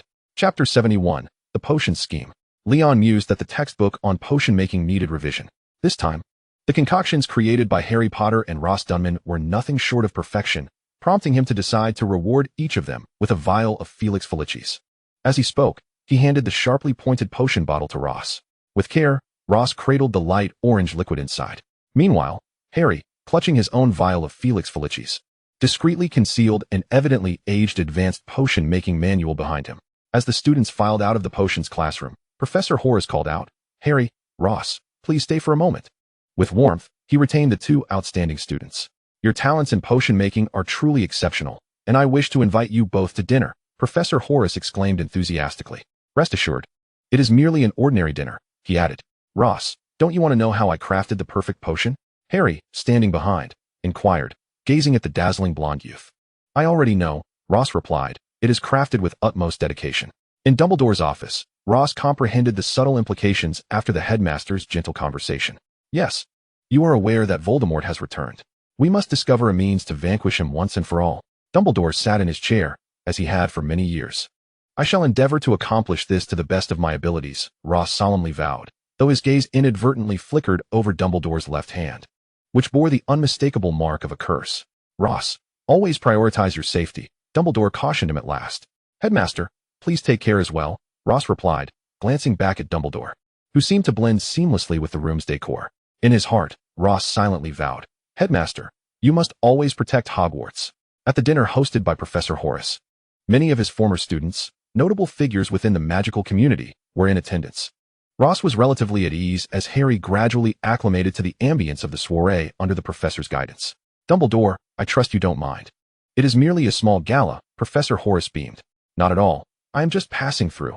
Please continue, Dumbledore replied, fully aware of this longtime colleague. After the soiree concluded, Harry watched as Leon escorted Ross away, leaving him to return to Hogwarts in solitude. Ross and Leon strolled through unfamiliar streets. Do you think we will be caught by Professor Snape if we return this late? Ross casually broached the topic. Are you tired? Leon queried softly. Ross shook his head. remarking that such gatherings merely consume time. What kind of person do you think Professor Horace is? Ross suddenly asked, adding a condition. But do not speak ill of the professor. Professor Horace is undoubtedly one of the most gifted students at Hogwarts, his achievements in potion-making rivaling anyone else's. He is ambitious but clearly understands his unsuitability for politics. Thus, he cultivates relationships with exceptionally talented students, and you and Harry are his latest targets. It was unusual to witness Leon provide such an intricate evaluation of someone. What about me? What kind of person do you think I am? Ross quickened his pace, turning to Leon with a smile. Leon looked up, met Ross's gaze, grasped his right hand, and continued walking. As they traversed the corridor they had walked for 6 years, Draco and Harry passed each other without a glance. The cold indifference in Draco's gray-blue eyes failed to acknowledge his former friend. Upon reaching the corridor's end, Harry turned back to look at Draco, only to suddenly turn away. Draco, if you indeed become a Death Eater, I will defeat you myself. Harry silently vowed. Sitting beside Draco, Ross furrowed his brow, observing his friend, who seemed engulfed in some emotional turmoil. I am not omniscient. I do not know everything. Being a friend is difficult, Ross lamented within, feeling tears well up after sitting in silence for over half an hour. Why don't we inform Harry that Malfoy has aligned himself with the Ministry of Magic? Ross suggested. The more people know about this, the greater the risk. Besides, Harry already knows enough. I cannot put my parents in danger, Draco immediately countered. Very well, when all is said and done, he will find out, Ross consoled him. Ross, we must devise a plan to compel Professor Horace to willingly provide us with the genuine memories. Otherwise, it may be too late. Harry approached Ross after leaving potions class, pulling him aside. But Professor Horace will not divulge that information easily. He is a seasoned master potion maker. How can we encourage him to speak? Ross pondered deeply. Leon, left to the side, gazed at the azure sky above Hogwarts. How about we use a bit of potion? He suggested. Excellent idea, Harry exclaimed, awakening to the suggestion. Observing Ross's astonished expression, Harry realized that this proposal was not characteristic of the obedient student before him, but rather a reflection of his family's influence. Leon, might this not be inappropriate? Harry questioned. You were just as excited about it. Ross couldn't help but internally critique his friend. Some innocuous substances, even those that cannot truly be classified as potions, such as Felix Felicis, made Leon pause momentarily as he uttered the final 3 words. Why did I just refer to it as a love potion? I must be sleep-deprived lately. Harry was taken aback by his own spontaneous thought. The real question is, I've already used my Felix Felicis. Harry, what about yours? Ross inquired. I used mine too, Harry admitted, a bit flustered. In a tacit understanding, Ross found himself pushed through Professor Snape's office door. I am apprehensive as well, he silently screamed, though it was to no avail. Good day, Professor Snape. Even though he had transitioned to teaching defense against the dark arts, Professor Snape's office was still cluttered with potions. Ross, I presume you did not come to me because of some dilemma in defense against the dark arts? Professor Snape set his book down and addressed Ross. Professor Snape, do you still have any Felix Felicis? Ross directly inquired to mitigate the damage. Felix Felicis is not meant for prolonged use. Little Ross, I trust your life does not necessitate frequent doses of Felix Felicis to adjust your circumstances? Professor Snape remarked with his characteristic acerbity. Professor Snape, I did not bring it for personal use, Ross thought to himself, knowing that revealing his intention to secretly provide it to Professor Horace would likely land him in detention until the end of the term. After Professor Snape's final, unequivocal dismissal, Ross successfully acquired a single vial. Indeed, it was just 1 vial. The realization of the preciousness of Felix Felicis dawned on Ross as he embraced the enormous bottle, which was filled to the brim. Encountering others, whether familiar or not, none would suspect that it contained a potion. It was no wonder that Professor Snape appeared to lead a rather austere life. This newfound understanding elevated Ross's admiration for him twofold. Content. Ross watched as Harry's eyes widened in astonishment upon seeing him place the vial on the table. For the first time, I find Professor Snape less disagreeable, Harry remarked, reflecting his sentiments. Professor Snape does not harbor any disdain, I assure you. Let us now deliberate on the method of administering the potion. Ross glanced at the 2 individuals before him. Since Leon was already aware, he might as well be included in our council of strategists. Given the abundance of options, why not infuse it into our food and water? Surely, one of these attempts will yield a successful outcome, Harry suggested eagerly. Yet, the only potential result of such actions might be the expulsion of the great savior, thereby once again making waves throughout the magical community, Leon remarked. A chill breeze brushing against Harry, sending shivers down his spine. After some discussion, what shall we do with the remaining Felix Felicis? Harry inquired, gazing at the full vial before him. Let us sell it and hand the proceeds to Professor Snape, Ross suggested. Professor Snape is hardly impoverished, Harry thought. Yet it seemed that he himself was indeed quite destitute. Silence filled the air. In the village of Hogsmeade, often referred to as the paradise of Hogwarts, Professor Horace had arranged for the evening's banquet to be held there. As the effects of the drink began to take hold, Ross stepped forward and inquired, "Professor Horace, could you share with us your favorite student?" Seizing the opportunity of the professor's distracted state, Harry swiftly approached and discreetly poured something into the cup of wine behind him. "Favorite? That is a matter I cannot divulge." The professor turned, lifting his glass, and spoke languidly. "Shall we take a stroll?" Harry suggested, leading the professor to Hagrid's hut. The area was sparsely populated, and Hagrid was certainly safe there. Ross settled on the warm ground, the crackling fire before him igniting a growing desire to construct a wooden cabin at the forest's edge, drawing upon his extensive knowledge of magical creatures. Hagrid made Professor Slughorn chuckle heartily. "Professor, is Voldemort your favorite student?" Harry suddenly asked, causing the professor's smile to vanish in an instant. "Harry, do not utter his name," Professor Horace replied, visibly alarmed. "No, Professor, I am not afraid of him. Do you see the scar upon my forehead? It is not merely a testament to my status as the savior, but rather a symbol of my mother's love for me." Harry pointed to the scar adorning his brow. "Harry, I have told you before, I taught your mother. She was an exceptionally gifted student. However, do you know? At times, you bear a striking resemblance to him, particularly in his youth. He was so humble, polite, and cautious in my presence. Yet, I cannot fathom how he transformed into what he became." Professor Horace appeared lost in a reverie, tears glistening in his eyes. "Professor, I hope you can disclose Voldemort's secret to immortality. For my mother, for Hogwarts, for the entire wizarding world," Harry continued passionately. Professor Horace murmured softly, Lily, your mother was also one of my most cherished students. For her sake, will you tell me?" Harry urged, with a wave of his wand. Professor Horace slowly extracted the true memory from his mind, encasing it within a vial. "Harry, I hope that upon witnessing the truth, you will not hold it against me. I truly never anticipated it would come to this. I once hoped he would inherit everything I had, but by the time I realized what had transpired, it was far too late." Professor Horace's nose turned red, his expression filled with sorrow. "Professor, you need not worry. His transformation is not your fault," Ross interjected. "If only his upbringing had been slightly better, might the world have been spared one Dark Lord and gained a great and noble wizard instead?" Professor Horace asked softly. Yet, no one present could respond. This was an established fact, and Professor Horace had to look ahead. He had many students, all of whom held him in great respect. Ross reassured him. Before the pensive in the headmaster's office, an elderly man and two youths focused intently on the water within. A strikingly handsome young man emerged, exuding the quintessential Slytherin aura, marked by an air of noble aloofness. "Professor, have you ever heard of a spell for creating Horcruxes?" Tom Riddle inquired. "Horcruxes? How do you know of them?" The professor responded, astonished. "Oh, it was merely a matter of happenstance while I was perusing books in the library," Tom Riddle replied calmly, as though he were discussing a mundane topic rather than a dark and forbidden magic. "That is an exceedingly dark form of magic. It involves a person splitting their soul and embedding a fragment into a mundane object. Theoretically, as long as the Horcrux remains intact, the individual can achieve immortality. However, each creation of a Horcrux necessitates the murder of another person. It is profoundly wicked." The professor, visibly troubled, answered his cherished pupil's question. After a brief pause, "Tom, you are not considering studying this magic, are you?" the professor asked, concern etching his features. "Of course not. I was merely asking out of curiosity." The young man stood beside the fireplace, pondering aloud. "Can a Horcrux only be split into one? What about 7? I prefer the idea of 7. The youthful Tom Riddle mused. 7? That would entail killing 7 individuals. One Horcrux is already incredibly malevolent. 7? Professor Horace's astonishment grew as the memory faded. Dumbledore let out a soft sigh, realizing the gravity of the situation exceeded his expectations. The existence of 7 Horcruxes was nothing short of disastrous.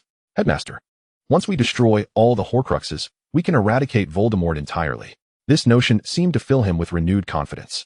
Dumbledore retrieved the charred diary, one of the Horcruxes, from his inner chamber, gesturing towards the ring on his right hand. "And this is the ring passed down through the Gaunt family. After arranging certain matters, Harry, you may leave now. I have some questions to discuss with the headmaster," Ross told Harry. Chapter 73, The Performance Continues. Dumbledore gazed at this remarkable student, his tone gentle. "Ross, do you have something you wish to inquire about?" Dumbledore interlaced his fingers laboriously upon the table. "Headmaster, how fares the curse upon your hand?" Ross asked, glancing once more at the pallid, ashen skin. "This curse is affixed to the Gaunt family ring. It is a particularly malicious spell, thanks to Raphael's treatment. There are signs of gradual improvement. You need not worry," the headmaster replied, lifting his right hand, where the dark mark was slowly fading. "Take care of yourself, Headmaster," Ross said before taking his leave. "Leon, as students of Hogwarts, we are already entangled in this web and cannot extricate ourselves," Ross remarked to Leon, both clad in the robes of upperclassmen. "Next, we must convince Voldemort of Draco's loyalty." From the moment Baron Slytherin refused to become a Death Eater, Leon had already gained Dumbledore's trust and learned nearly all the truths. Leon, ever the epitome of calmness, stated, "Now, we must coordinate our performance." Ross winked mischievously. In Professor Horace's office, Ron accepted the bottle of what appeared to be exquisite wine. "Ron, Harry, Ross, this is a vintage I have cherished for a long time. Today, I invite you to share a drink," Professor Horace declared, retrieving a bottle of wine from the depths of his cabinet, clearly aged. Pouring the contents into 4 glasses. He raised his cup. "Cheers." The glasses clinked together, producing a melodious sound. Only Ron drained his glass in one gulp, before it even reached his lips. A cry of pain erupted. Ron collapsed onto the ground, convulsing violently, foam escaping his mouth. "Ron!" Harry exclaimed in shock, rushing to examine him. In a frantic flurry, he downed a potion and lifted Ron, hastening towards the infirmary. Ross observed Harry's staggering steps. "He is too heavy." Harry thought desperately. Ross and the professor followed closely behind. "To be honest, Ron possesses quite the talent for theatrics," the professor remarked. A barely audible agreement from Ross signaled his concurrence. Ross stood quietly by, observing Professor Snape as he lifted the exquisite bottle of wine to his nose. "Were it not for the poison within, this would indeed be a fine vintage," Snape remarked. "How unfortunate that such a thing has transpired." "Professor Horace, to whom were you to present this bottle?" Dumbledore inquired, seeking to uncover the intended victim. "You, Headmaster." Professor Horace replied gravely. Soon, the news of an attempted poisoning aimed at the headmaster spread like wildfire. "We must venture to a perilous location to retrieve an object I know to be a Horcrux, the locket of Slytherin." From his tower office, gazing down at the tranquil surface of the lake, Dumbledore addressed Harry, Roth, and Leon. "Whatever we encounter henceforth, you must adhere strictly to my instructions." With his wand in hand, Dumbledore spoke. His wand was peculiar, seemingly crafted from elder wood, though Roth could not be certain. Apparate. A faint luminescence appeared in the night sky, and the group soared over the lake and mountains. The moment their feet touched the ground, Roth was immediately struck by an overwhelming sense of death. This was a true lake of despair, the inky waters concealing the malevolence beneath. Yet Roth could easily sense the presence of countless malevolent spirits lurking below. "Headmaster, how do we cross the lake?" Harry apprehensively asked, recognizing the immense danger that lay beneath. Dumbledore, wand in hand, uttered a spell, and a chain leapt from the water, which Harry seized. "Harry, pull quickly." Without needing Dumbledore's command, the trio yanked the chain several meters. A brilliant crystal in the center of the lake moved towards them, ultimately revealing a vessel that appeared to be made of crystal, filled with dark water. "Headmaster, is the Horcrux within?" Harry inquired. "Yes, however, to obtain the Horcrux, I must drink the water inside. Remember, this water may weaken my mind or cause me to forget my purpose here. Whatever I say, do not trust me. Extract the locket and leave this place swiftly." Dumbledore cautioned earnestly. "Let me do it, Headmaster," Harry offered.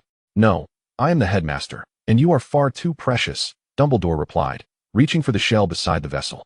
A hand restrained his. The water inside must not spill onto the ground, into the lake, or any corner of this space. However, it may be transferred to another realm. Leon stated. Tearing space would inflict too much harm on Roth. Dumbledore declined. Leon produced an alchemical device from his pocket. "A time turner? Leon, how do you have that?" Roth recognized the small gear. "I requested it from Professor McGonagall for class use, but I trust she won't mind if I employ it in this situation." "As long as the lake water does not appear at this moment," Leon explained. Under Dumbledore's watchful gaze, Leon activated the time turner. A week prior, he poured the dark water into the black lake, and instantly, the surface boiled as countless vengeful spirits surged towards him, angrily tearing him to shreds. He quickly turned the time turner back to the present. "The entire lake has turned crimson?" Roth gasped. "The temperature is terrifyingly high," Harry added. "As long as the Horcrux remains, we must retrieve it swiftly," Dumbledore urged. Voldemort had not been foolish enough to set any self-destruct mechanism, thus sparing Harry and the others much trouble. The locket was securely grasped in Harry's hand. "Protego." Roth cast the spell. The moment the locket was removed from the vessel, malevolent spirits lunged towards them, colliding against the protective barrier with a horrific, piercing sound. "Everyone, grasp my hand," Dumbledore commanded. In the next instant, the group vanished. They returned safely to Hogwarts, and Harry and the others were filled with joy. "Harry, the locket in your hand," Roth began. Leon grasped his arm, gesturing towards the staircase below. A group of ill-intentioned guests has arrived at Hogwarts. Roth, you and Harry hide and follow our prearranged plan. Dumbledore instructed the others. Roth first cast an invisibility charm on Harry, then exchanged spells with Leon, watching the unfolding events. Chapter 74, The Death of Dumbledore. Are we not assisting? Harry asked, somewhat bewildered. Let's follow the headmaster's orders first. Leon's words silenced Harry. Dressed in a black suit, Draco was the first to emerge, swiftly ascending from the staircase. Expelliarmus. Draco unleashed a spell on the final few steps, disarming Dumbledore. Wand aimed at the headmaster, Draco said. I'm sorry, headmaster. I have no choice. His eyes reddened, glistening with unshed tears, revealing an inner conflict. Draco. Harry instinctively moved to rush forward, but Leon cast a binding spell, immobilizing him. Draco, you cannot do this. You are not that kind of person. Dumbledore stood resolutely, framed by the enormous window, against the backdrop of the darkened sky. You have no idea what I have endured. I have taken many lives. Draco's weapon remained steadfast. I'm sorry, headmaster, he chose me. I must fulfill his orders. Before Draco could act, Professor Snape rushed in from behind. Snape, Dumbledore called softly. Professor Snape uttered the killing curse, Avada Kedavra. The headmaster fell from the window of the tower. Would there be an atmosphere of sorrow? The answer was none. A hint of awkwardness lingered in the air. What is this performance? Just as the invisibility charm dissipated, Harry stared incredulously at the group opposing them. Harry, Headmaster Dumbledore has been hit by the killing curse. Are you not saddened? Roth called from behind. I may be nearsighted, but I am not blind. That curse did not strike the headmaster. Harry's expression conveyed disbelief. Harry, do not make a scene. You will understand shortly, Roth assured him. Coming, Harry. Draco, be cautious. Roth warned him. Below the tower, a mangled corpse bore witness to the supposed demise of the great wizard Dumbledore. Taking several steps forward, the broomstick wobbled as it attempted to push ahead. It's been years since I've ridden a broom, headmaster. Forgive my unsteadiness. Blore descended from the broom, steadying the headmaster. To successfully execute this plan is already a great triumph. Dumbledore waved his hand, and now we must send these unwelcome guests back whence they came. A new cohort of Death Eaters emerged through the vanishing cabinet, infiltrating the century-old institution. I never imagined I would one day bring down this school. A figure with a severely burned half-face, bearing hideous scars, declared. With Dumbledore having just fallen from the tower, nothing could impede them now. Act swiftly, an elderly figure urged. No need. A voice resonated from behind, prompting everyone to turn. Conrad Grindelwald. The leading figure recognized the formidable dark wizard before them. Welcome to your complimentary accommodations in Azkaban. Ahead, Rabol appeared before the group, effortlessly neutralizing their desperate spells with a wave of his hand, petrifying them all. Azkaban is about to become lively again. Conrad observed the battered faces of the 20 or so individuals before him. No worries, the fire dragon enjoys a bit of excitement. The front page of the Daily Prophet proclaimed the death of Dumbledore, meticulously detailing the headmaster's accomplishments from birth to demise, extolling his virtues to an almost fantastical degree.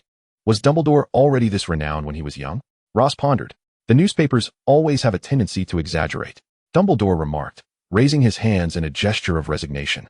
Though inwardly, he lamented the inability to savor the delectable pumpkin juice and pumpkin pasties from the kitchen. Headmaster, are you not planning to remain at Hogwarts?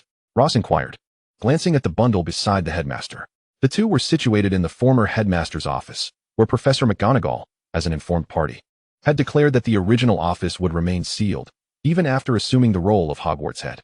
You know, the little lions of Gryffindor are always brimming with adventurous spirit. If they come to pay their respects to me or embark on an expedition, I, in my old age, might not be able to endure it, Dumbledore articulated sensibly, taking a seat on the old chair. In his heart, Ross silently mused. It is not the headmaster who cannot withstand it. Rather, they have endured the most terrifying supernatural event of their lives. Then I wish you a delightful holiday, headmaster. Ross stated. May I inquire where you are headed? Home. Or to Neumont. Ross enunciated clearly the last 4 words. At your young age, it is best not to concern yourself with my affairs, Dumbledore replied, vanishing with a disapparition. By the way, why does Dumbledore still possess the privilege of using disapparition even when he is not the headmaster? Ross wondered, observing Dumbledore's somewhat disheveled figure. Number 12, Grimmauld Place, the ancestral home of the Black family, now served as the headquarters for the Order of the Phoenix. Let us welcome our new members, Sirius proclaimed, leading the charge. Following the events surrounding Dumbledore's apparent death, the Order had officially welcomed Harry, Hermione, and Ron as new members. Ross and Leon had been specially invited to the meeting, seated beside the newly arrived Kof. As of now, Voldemort is alone. Our primary objective is to concentrate on locating the Horcruxes and destroying them. Kof, who ranked among the top in both status and strength, presided over the meeting. Here is the locket we retrieved from the cave. Harry produced a small box, adorned with intricate patterns and the marks of time. This box is a fake, Kof stated, recognizing the issue at once as she held the locket box in her palm. It bears no trace of soul energy. Sirius also discerned the problem. So we have come here for naught. Harry lamented, his emotions tangled. No matter, with so many of us, we will surely uncover the location of that Horcrux swiftly. Kof reassured. Let us each share what clues we have regarding the Horcruxes. One is the locket, and I suspect another is Helga Hufflepuff's cup. In the memories Dumbledore showed me, I saw Tom expressing great interest in the cup. Harry shared his insights gleaned from Dumbledore. I will investigate the whereabouts of the cup. Kof affirmed. One Horcrux is Slytherin's locket, another is Hufflepuff's cup. Could the remaining one be Ravenclaw's diadem? Ross speculated, following the train of thought. The search for the diadem will be entrusted to you, Ross, Harry, and your companions still at school, Kof directed. Chapter 75, The Horcrux, the Cup, and the Diadem. Located on the bustling streets of Diagon Alley, Gringotts is the second safest place in the wizarding world after Hogwarts itself. Its exterior boasts 5 stories, and those familiar with it know that beneath lies a palace-like vault. As the Minister of Magic, Kof was entitled to a private audience with the manager, Larang. The members-only conference room was adorned with an array of exquisite flowers and offered an assortment of pastries, fruits, and tea. Sunlight streamed through the sheer curtains, illuminating the space where many lucrative business deals were struck. Minister Kof, is there something you wish to discuss privately? Larang inquired, for elves generally despise humans. Yet this one was different. As a staunch opponent of Voldemort, Kof held considerable respect among her kind. I am here to retrieve an item from the vault. Kof stated plainly. Surely, Minister Kof is not referring to something from her own vault? Larang's demeanor shifted to seriousness. Gringotts would not permit anyone to access another's vault without their presence and a key, unless one were to explode Gringotts and slay the dragon guarding the underground vault. He added, Larang, this item is of utmost importance. Kof lowered her voice. It is the key to defeating Voldemort. The elf, being a shrewd businessman, weighed the potential benefits of Voldemort's rule against those of the ministry, clearly favoring the latter. Minister Kof, this matter is not trivial. I will require the ministry to issue a formal statement and documentation, convening a shareholders' meeting to deliberate on this issue, Larang declared. No problem, Kof replied with a smile. Once you are amenable, the rest will merely be a matter of cost. Meanwhile, on the Hogwarts side, Harry, entrusted with a significant responsibility, was clearly excited. He spent his days pondering the whereabouts of Ravenclaw's diadem, enlisting the help of his friends Ron and Hermione, and strategizing. Ross, Harry called out in frustration. Emerging from his literary cocoon, Ross propped himself up on the stack of books. Harry, what is it? He queried. You spend all day in the library and do not assist me in finding clues. Harry exclaimed. I am searching for clues about the diadem. Ross chuckled lightly. With a flick of his wand, the books on the table began to float in an orderly fashion, returning to their rightful places on the shelves, rendering the desk significantly tidier. Have you found any clues? Harry inquired, his interest piqued as he sat across from Ross. Legend has it that Ravenclaw's diadem has been missing since Rowena Ravenclaw, the first founder, disappeared. However, I have consulted some ancient texts and discovered that part of this legend is inaccurate. The diadem's disappearance did not occur posthumously, but rather during Ravenclaw's later years. Ross leaned back in his chair, his bright blue eyes fixed on Harry. Ross, please don't stare at me like that. What is the difference between those two scenarios? Harry questioned. Consider this. Rowena Ravenclaw was a renowned magical master. Who could possibly take the diadem from her? Ross explained patiently. Oh, I see. It was Salazar Slytherin. Harry's expression shifted to one of realization. In the Chamber of Secrets, a ghost who was reminiscing out of boredom sneezed. Who is talking about me? After initially being shocked, Ross regarded Harry with a look of incredulity. At that time, the 4 founders had a good relationship. Why would Salazar steal the diadem? I meant her daughter, Helena. Feeling slightly foolish under Ross's gaze, Harry remained undeterred. If that is the case, let us seek Helena's whereabouts. Harry awkwardly touched his nose. I have already found her. She is at Hogwarts. Who is it? Lady Grey. Harry exclaimed in astonishment, then quickly rationalized. After all, Ravenclaw's daughter would naturally guard Ravenclaw's legacy. The apparition before them still bore the form of a young woman and was exceedingly beautiful. Tom Riddle deceived me. He not only killed me, but also stole my mother's diadem. Before Ross could respond, he heard Lady Grey's voice. Leon is over there, Ross explained briefly. What? You sent Leon to persuade Lady Grey? Harry found this choice puzzling, believing Ron would be better suited for the task. The 3 souls found themselves in a secluded corner. Before them, Helena appeared as a refined lady. We seek the diadem not for the purpose of acquiring its intelligence-enhancing magic, but to utterly eradicate Voldemort, that is, Tom Riddle. Ross gently spoke, attempting to soothe Helena's tumultuous emotions stirred by excitement. Ross, you bear a striking resemblance to your father. He was one of the finest students I have ever encountered. Fortunately, due to the esteemed Roger, Ross's father who had already graduated, Ross held a favorable position in Helena's esteem. Ms. Gray, please assist us in destroying the Horcrux, Ross earnestly implored Helena before him. Horcrux? The diadem? No. I cannot believe you, Ms. Gray responded, vanishing as she spoke. Ms. Gray refuses to tell us what to do? Harry addressed Ross and Leon. It is understandable, Ms. Gray was deceived by Tom Riddle, which led to her demise and the defilement of the diadem, Ross remarked. I comprehend that, but Voldemort cannot afford to wait, Harry replied, a chill running down his spine. Leon's serpent-like gaze bore into him, laden with stern warning. Did I raise my voice slightly at Ross? Is such a fierce look truly necessary? Harry pondered, instinctively retreating a couple of steps. Jealousy, Harry mused internally. Let us not rush, when classes are over. We shall seek out familiar classmates and persuade Ms. Gray, Ross suggested, patting Harry on the shoulder. In that moment, Harry felt a sudden stiffness. Ross, do not lead me to peril, Luna Lovegood exclaimed, bouncing with books in hand as she guided Ross and the others to find Ms. Gray. Ross's acquaintance with Luna was serendipitous, having met in the Forbidden Forest while observing the migration of unicorns. Harry had been friends with Luna for quite some time, and they chatted amiably about her. Every friendship possesses its unique dynamic. Ross, Leon gently called, waiting for Ross to turn. He subtly shook his head, indicating the presence of someone behind. Chapter 73, A Return to the Chamber. Ross swiftly turned, catching sight of some platinum hair. He chuckled. Ignore him. Ross, what is the matter? Harry inquired from ahead. Nothing, I just spotted a mouse. Ross shrugged. As Luna approached the Ravenclaw common room, near the astronomy tower, she found the Grey Lady, who was weeping. Forgive me, Grey Lady, for reminding you of sorrowful memories, Ross said. It is not your fault. I was foolish to have trusted that man, she replied, ceasing her tears as her emotions gradually stabilized while gazing at the trio before her. Tom Riddle deceived me, tainting my mother's diadem. Thus, I demand to witness you break the curse upon it with your own hands. Of course, this is the sword of Gryffindor, Harry proclaimed, drawing forth the gleaming white sword, its blade shining with a fierce light even after a century. The diadem is within the room of requirement. Upon seeing Harry wield the sword, the Grey Lady no longer hesitated and stated directly, room of requirement? That's where Tom Riddle placed it, right? Harry continued to inquire. Indeed, I witnessed him place it within the room of requirement when he applied to return as the defense against the dark arts professor, the Grey Lady answered. The room of requirement appeared largely unchanged since Leon's last visit, save for the area where the mirror had been placed. Leon, what's wrong? Ross noticed Leon staring at that particular spot. Last time, I saw the mirror of Erased here, but now it is gone, Leon replied truthfully. It must have been taken by the headmaster. Such a pity. I would like to gaze into that mirror as well. Ross expressed his regret. I found the diadem, Harry exclaimed, opening a cabinet and pointing at the gleaming golden diadem within. It bears no enchantments. As Harry began testing the spells upon it, Leon interjected. Strange.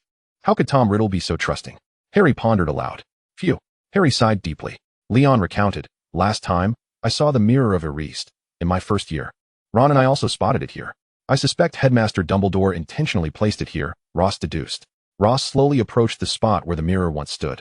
Now merely an empty pedestal. He stood there for several minutes and finally spoke. What do you suppose Tom Riddle saw when he gazed into the mirror during his studies here? Endless wealth, envisioning himself ruling the wizarding world. Surely, there can be nothing else. Harry answered confidently. Ross and Leon exchanged glances, aware of each other's thoughts. Only himself, Leon stated. Why? Is he truly devoid of desire? Harry questioned incredulously. His greatest desire is himself. Ross shot him a look. You do not understand. The elusive one. In an instant, Ross raised his wand. A flurry of magical blades soared towards Harry's back. A faint blue shield emerged, deflecting the attack, while ropes snatched the diadem from Harry's grasp. A tall, gaunt figure appeared. Wearing a mask, Harry retreated towards Ross. Flames ablaze. Leon cast a spell, and the fire shattered the shield, striking the mysterious figure. A levitation charm was cast upon the diadem, taking advantage of the assailant's injury, causing the diadem to break free and soar into the air. Fiendfire. Leon, be cautious. Leon leapt to seize the diadem. The mysterious figure unleashed a killing curse, the flames transforming into serpentine shapes, darting towards him. Leon swiftly dodged aside. The fiendfire struck the diadem, shattering it. Yes, it truly shattered. Ross and the others witnessed the diadem consumed by the fiendfire, emitting a piercing scream. Before a cloud of dark mist dispersed, leaving the diadem in several fragmented pieces. He came solely to destroy the diadem? Harry gazed at the mysterious figure. The face beneath the mask was undoubtedly livid. With the diadem destroyed, he vanished from sight. The battle rendered the room of requirement chaotic, yet it was indeed in disarray. Ross picked up the shattered diadem, its diamonds still glimmering. Grey Lady, I shall seek the alchemist to restore the diadem as best as I can, Ross vowed. Thank you. Upon uttering this, the Grey Lady vanished. As the three prepared to leave, Ross cast several restorative spells, returning the room of requirement to its original state. Who was that person? Harry inquired as they walked. Voldemort. Ross answered casually. Harry froze, his palms sweating at the thought of encountering the lion. Of the 7 Horcruxes. Aside from 2 unknowns, only one remains unrevealed, the locket of Slytherin. The actual locket has yet to be found, and we lack any leads. With wand in hand, he tapped the walls by the staircase. Salazar, are you there?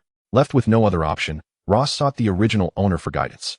Having entered the chamber twice passively and not knowing the method, Ross had to knock left and right while ensuring no one was around.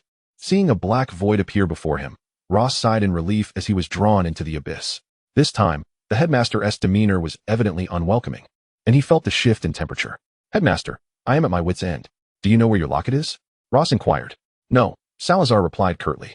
Headmaster, do you know how to locate it? Ross pressed further. Salazar's gaze fixed on Ross, specifically on his right hand. My basilisk, do you truly consider it merely an adornment? Salazar questioned. Certainly not. I have fed it plenty of meat. All the meat from the Dursley family kitchen has gone into the basilisk's belly. I thought little Ross wanted me to lose weight. Roger reminisced, recalling the sight of a table laden with vegetables, finding solace in his thoughts. A pet or an ornament? Pets are preferable. Salazar internally compared. The little serpent can locate the locket. Gently stroking the smooth, icy head of the small serpent, Ross inquired. After Salazar affirmatively nodded, he unceremoniously hurled Ross into the air. With an elegant arc, Ross was ultimately caught by Leon. Thank you. Ross felt a bit embarrassed being cradled in another's arms. And once he felt secure, he promptly descended. Did you fall? Leon asked. No, but the little serpent can lead us, Ross declared, showcasing the bracelet adorning his arm. To prevent any innocent from being petrified, Ross wrestled with his dilemma, wrapping several layers of cloth over his eyes. Ross, that cloth may be a tad small. Leon remarked hesitantly. Small? Ross gazed at the little serpent before him. Wasn't it just fine a moment ago? Wait, it seemed the serpent hadn't always been this small. Ross removed the cloth, planning to cast a spell to obscure his vision directly later. All right. Ross's cheeks flushed once more. Do not be shy, Ross. Everyone has their foolish moments. Ross feigned nonchalance as he glanced at Leon. A crimson glow emanated from the basilisk's body. The jazz car came to a steady halt at Grimmauld Place. The locket box is at the Black residence, Leon stated, gripping his wand tightly as he observed the grand manner of the Black family. Sirius, well aware that the Order was in search of Horcruxes, had yet to disclose the whereabouts of the locket. Leon's vigilance heightened. The door was opened by an elderly house elf, whose eyes revealed a hint of impatience as he muttered. More guests of the young master. So bothersome. Leon and Ross heard him quite clearly as he murmured under his breath. The door creaked open slowly, revealing a chaotic scene within, furniture strewn about haphazardly and several holes in the ceiling. It was hard to believe this was the ancestral home of an ancient family. Ross thought to himself. Sirius was already in the hall, having spent much of his time there since returning from Azkaban, a place that housed both fragments of his joy and the weight of his suffering. Welcome, Ross and Leon, Sirius exclaimed, somewhat surprised upon seeing them, and then gestured for them to take a seat. Kreacher reluctantly went to prepare some refreshments. Uncle Sirius, we have come to inquire about the locket box's whereabouts, Ross stated as he settled down, looking towards Sirius. Wearing a russet suit, the middle-aged Sirius no longer bore the fervor of his adventurous quartet. A look of astonishment crossed his gaunt face. I do not know the whereabouts of the locket box, Sirius replied. The basilisk left by Headmaster Salazar informed us that the locket box is here, Ross explained. Headmaster Salazar? Sirius echoed, pondering the name as he regarded the 2 Slytherin students before him. I truly do not know. Stepping out the door, Leon remarked, you were rather reckless just now. Had Ross not held your wand hand below, you surely would have acted impulsively. He is the sole male heir of the Black family. He must know something. We cannot act against Sirius. He is Harry's godfather, Ross chastised, tapping Leon lightly on the head with his wand. Sirius was unaware of the locket's location because he did not know where it had originally been hidden. But another person certainly does, Leon continued. For the 2 who have returned, I really do not know, Sirius reiterated. Had it been before his time in Azkaban, with his notorious temper, he would have expelled them from his home without a second thought. Uncle Sirius, we are not here to interrogate you. We wish to meet the elf creature. Ross said politely. You mean creature knows the whereabouts of the locket box? Sirius quickly grasped the implication. Creature. Sirius called towards the door, and the elderly elf, hearing him, approached. No, I cannot give you the locket box. Creature attempted to flee, but the servitude contract binding him to the Black family compelled him to obey Sirius's command. Under the compulsion of magic, Creature reluctantly came to stand before the trio. Why do you have the locket box? Sirius demanded sharply. It was entrusted to me by my former master, Regulus, the elf replied. The sorrow of the elf lay in his lack of agency. Even if he bit his tongue, he had to speak the truth. Why did you not say so sooner? Sirius slammed his hand on the table, rising to shout. It is a relic left to me by the second master, Creature stated, a tear rolling down from the creases of his eyes. Regulus was Sirius's younger brother.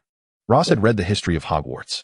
Go fetch the locket box, Sirius commanded, albeit with a gentler tone. Creature grasped the locket, his large, elf-like eyes fixated on it as he gently placed it on the table, treating it as if it were a priceless treasure. Break the curse upon it. The locket box still belongs to you, Ross said from the side. Sunlight streamed down upon the locket box. It bore the essence of Regulus's life. Allow me. Now aware that fiend fire could obliterate Horcruxes, Leon seized the locket box and tossed it into the air. A massive serpent's head surged forth from his wand. Consuming the locket box amidst the gazes of the onlookers, a familiar, chilling scream echoed. The locket box, now devoid of its soul, fell to the table, charred and blackened. The cherished relic was reduced to a charred remnant as Creature wiped away the tears that had fallen. Restore it to its original state. Ross cast a spell upon the locket box, and the magical light extinguished, rejuvenating the box to its former glory. After bidding farewell at the black doorstep, Ross carefully hung the locket box around Creature's neck. Thank you. Creature extended his neck, expressing genuine gratitude. On our way back, Leon. Do you think Headmaster Salazar knows I gave the locket box to Creature and will summon me for tea? Ross quipped half-jokingly. Not a chance, at most. He might send Snape a dream to keep you in detention for a term, Leon replied candidly. Oh no. Ross's face reflected worry. Do not fret. I shall accompany you in detention, Ross comforted, ruffling his golden hair. At the Black ancestral home, as soon as Ross and Leon departed, Sirius observed them hanging the locket box around Creature's neck. Taking a locket box from his own pocket, he sat at the table, scrutinizing it intently for over 10 minutes until he finally discerned RAB inscribed at the edge of the box. Tears fell silently to the ground. Regulus, my brother. At last, Sirius buried his head in his hands and wept. In his memories, he recalled the brother who had always adhered to family values, who had become a dark wizard and repented for his sins as a Death Eater with his own life. Upon returning to Hogwarts, 5 Horcruxes had been vanquished. Harry was overjoyed. Who says women change their minds quickly?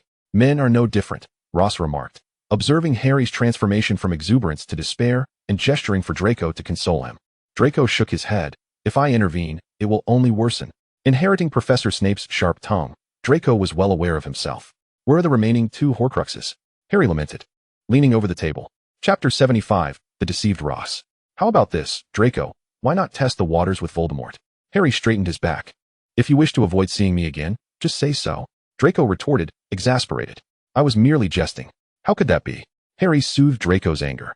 There should only be 1 Horcrux left, Leon interjected. All 3 pairs of eyes fixed upon him. What do you mean? Tom Riddle himself is one of the 7. Leon explained. Indeed, he mentioned 7, implying he counted himself among them, Ross added. Initially, Tom Riddle could hardly have foreseen his demise. His formidable magical prowess served as a safeguard for the Horcruxes themselves. This was Draco's assertion. How delightful. But what of the final Horcrux? Unable to conjure a response, Harry decided to shift the conversation. Ross shook his head, opting for a more spontaneous approach. We all yearn to grow up, yet upon reaching adulthood, we often discover a plethora of burdensome responsibilities that we are compelled to shoulder. Ross's current task was indeed weighty, as he not only had to manage his academic pursuits, but also assist Professor Snape. The exemplary student, Ross, felt honored to serve as a teaching assistant to Professor Snape for the younger years. Additionally, he was tutoring his friends. Speaking of which, your potions grades have skyrocketed. Why do you still seek my help?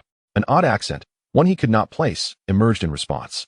Oh, my previous high marks were due to a secret, Harry replied, his expression enigmatic. Now, that secret is shattered, or perhaps fortune has simply turned its back on you. Ross retorted. Ross, just tell me whether you will tutor me or not. Harry feigned a threat.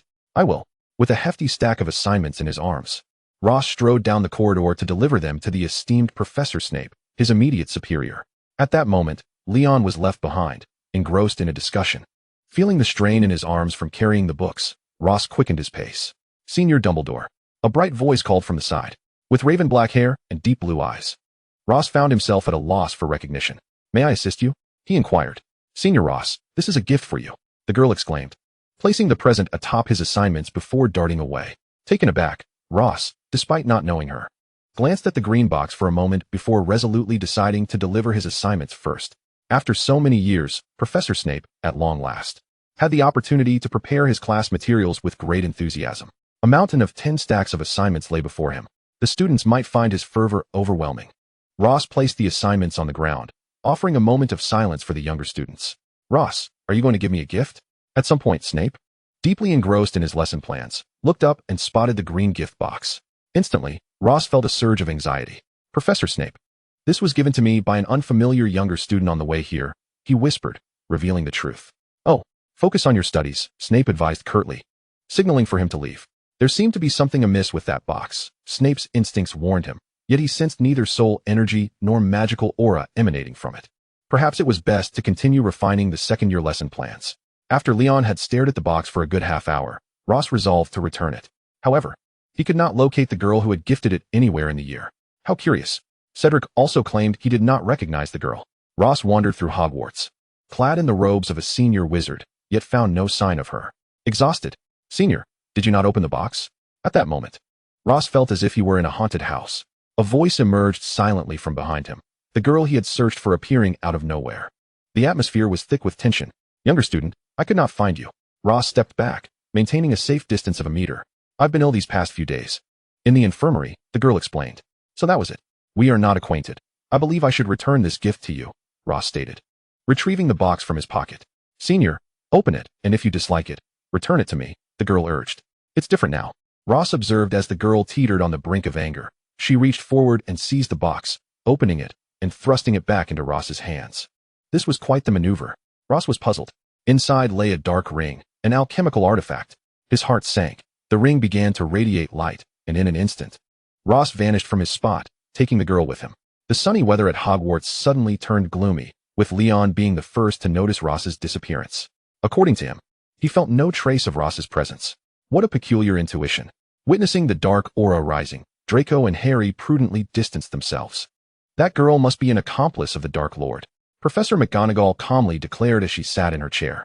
I have notified head of House Kof and others to conduct a thorough search of Hogwarts. McGonagall continued. That box contained a rudimentary portal. But we have no idea where it transported Ross, Draco remarked. This situation was utterly perplexing. Leon departed from Hogwarts. He understood that, comparatively, Roger, with his time-traveling abilities, would undoubtedly have an easier time locating Ross. Salazar's ghost emerged from the Chamber of Secrets for the first time, watching Leon depart. He possessed my wand. Salazar felt a twinge of annoyance but dismissed it. After all, it was of no use to him. On his way back, Salazar encountered Harry.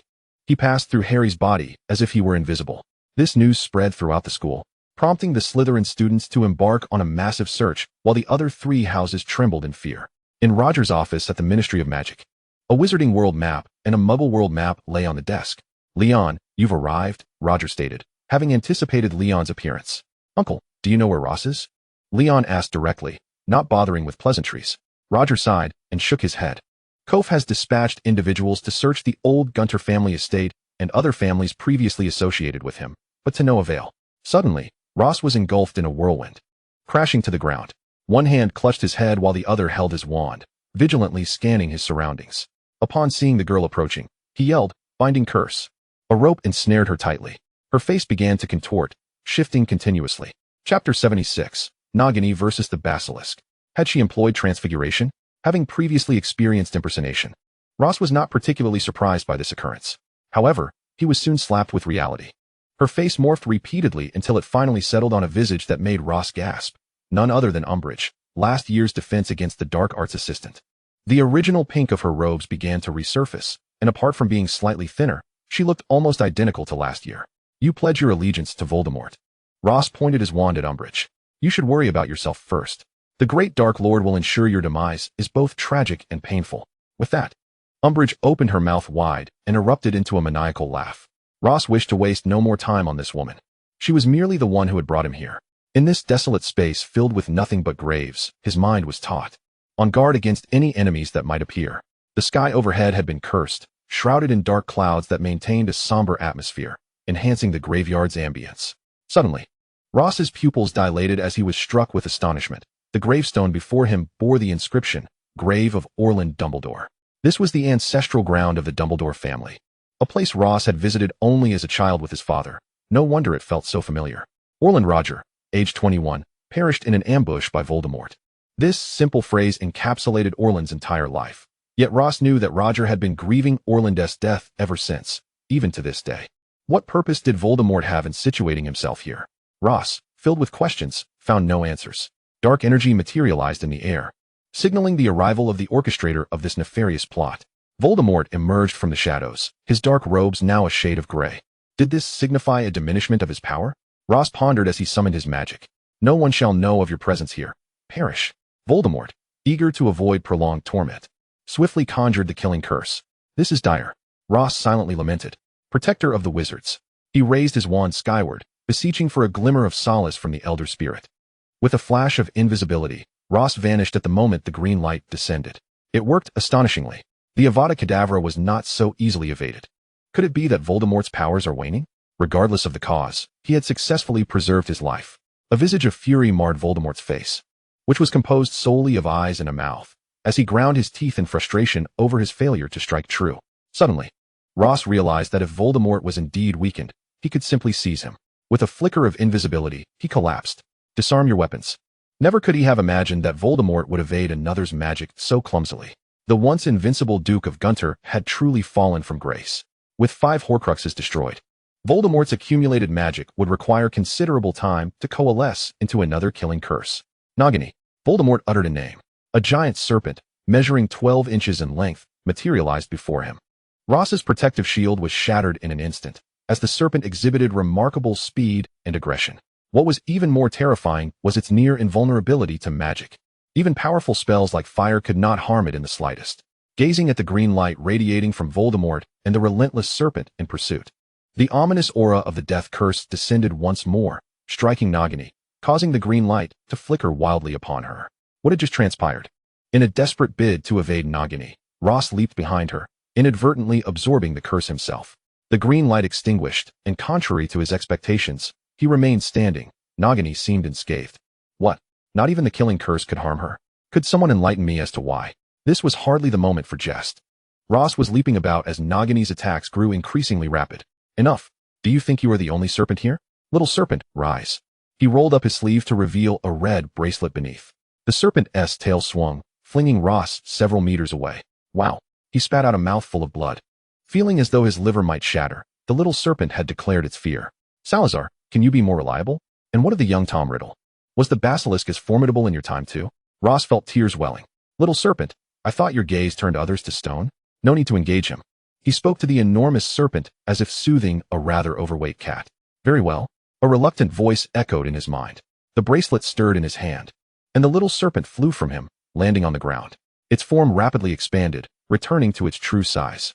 The basilisk. Voldemort gasped. What must it feel like? Witnessing one's own pet assist another against oneself?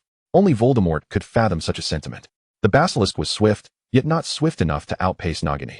As Salazar's former companion, the basilisk possessed the power to petrify both animals and humans alike. Wherever its gaze landed, silence ensued.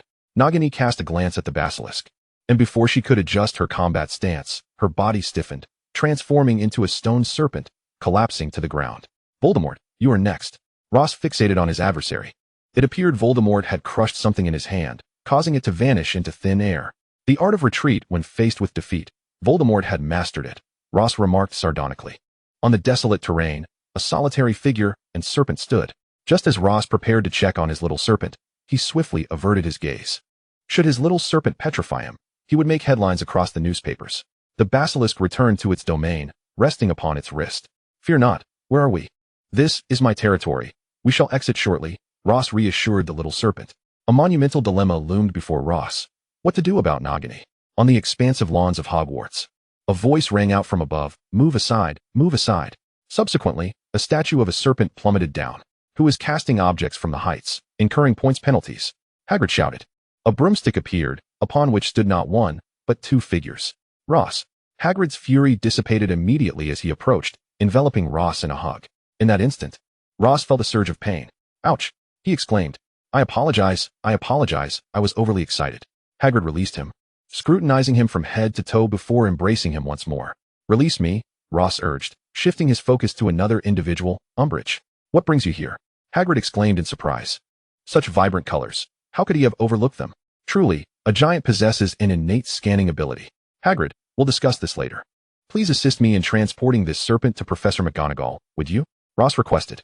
Of course, but Hogwarts has ample stone sculptures, and this one is rather unsightly. Hagrid retorted, effortlessly lifting Nagini. Chapter 77, Gellert? With a single motion, Hagrid hoisted Nagini slightly, dragging her away. The giantess form made the corridor spacious enough for 10 individuals. Appear diminutive. His vast frame emanated the scent of the forest, a blend of earth and fresh grass. As they traversed the corridor, Leon approached. You've returned, he stated succinctly. Ross nodded, their eyes meeting. Leon followed Ross to the current headmaster's office. Upon arrival, Hagrid deposited the immense serpent statue onto the ground, producing a thunderous sound that occupied half of the office. Ross, you're back, Professor McGonagall exclaimed, rising from her seat and swiftly moving to Ross's side. Concern etched upon her face. Indeed, Professor, I have returned, and all is well, Ross replied. Hogwarts educators were truly exceptional. They harbored genuine affection for each student deep within their hearts. Professor McGonagall's office reflected her character, graceful yet simple, with a stack of documents adorning her desk. This is not a statue, it is a real giant serpent, she asserted, adjusting her glasses. Yes, Professor, this is Voldemort's pet serpent, Nagini. She gazed into the eyes of the basilisk, which resulted in her petrification, Ross elucidated. Subsequently, he recounted the entire ordeal succinctly in the presence of Professor McGonagall, Leon, and Hagrid. So, Voldemort intended to kill you but did not anticipate that the basilisk would be at your side, ultimately leading to his retreat and the loss of his serpent. If even Ross can contend with him, then Voldemort's strength has significantly diminished. This presents an excellent opportunity for total eradication, Professor McGonagall proclaimed, brandishing her wand in a battle-ready stance. What shall we do about this serpent? Hagrid inquired, having confirmed it was a genuine serpent by prodding its rigid body. Nagini possesses formidable defensive capabilities, impervious even to the killing curse. In the presence of his teachers, Ross maintained a demeanor of formality and gravity. If I am not mistaken, this must be the 6th Horcrux, Professor McGonagall stated, her wand pointed at Nagini's massive head. Only dark magic could provide such extraordinary defense for a serpent. Well, I must say I have gained quite a bit from this encounter, Ross remarked, having lost count of how many times he had been astonished that day. Let there not be a next time, Leon interjected. I assure you, Ross chuckled. Hagrid observed the two, finding their exchange rather peculiar. After receiving the concern of his father, uncle, and other relatives, Ross finally resumed his studies in his final year. Even though this stability is but temporary, no one knows if Voldemort can truly be vanquished, nor how many aces he still holds up his sleeve, making this moment all the more precious. Speaking of which, it seems that Headmaster Dumbledore's holiday has extended quite a bit. Ross reminisced about the old headmaster he hadn't seen for 2 months. The longing in his heart was palpable. Professor Snape has assigned an overwhelming amount of work. I could assist with some of it, Leon interjected, shifting the topic to something seemingly unrelated. Leon, you are indeed the most loyal. The wave of nostalgia on Ross's face was instantly replaced by joy. In truth, you merely wished to find Dumbledore to pressure Snape into assigning you less work. Ross mused inwardly, though such thoughts remained unspoken.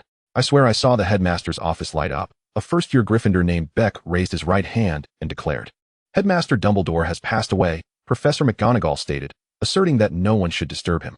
Could it be McGonagall? Another dark-haired boy inquired. Just moments ago, McGonagall spoke to us. Have you forgotten? A companion replied, exuding exasperation. Thus, Hogwarts is haunted. The two exchanged glances and uttered in unison. Atop the tower, after a long absence, Dumbledore resumed his familiar seat and remarked, how delightful it would be to have a cup of pumpkin juice at this moment. Observing the barren tabletop, he felt an odd sense of unfamiliarity. Ross placed the pumpkin juice he held onto the table, remaining silent, simply gazing at the headmaster.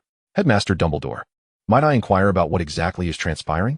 Severus Snape, the valiant warrior of Hogwarts, spoke up, gesturing towards the elderly figure standing by the window. With a tall, upright posture, white hair, and clad in a suit, he resembled a dignified elder in the eyes of ordinary folk. However, this elder bore the name Gellert Grindelwald, a name destined to leave an indelible mark on the wizarding world. Snape, Ross, Leon, do you comprehend the terror of our situation? We were conversing atop the tower when Voldemort made his appearance.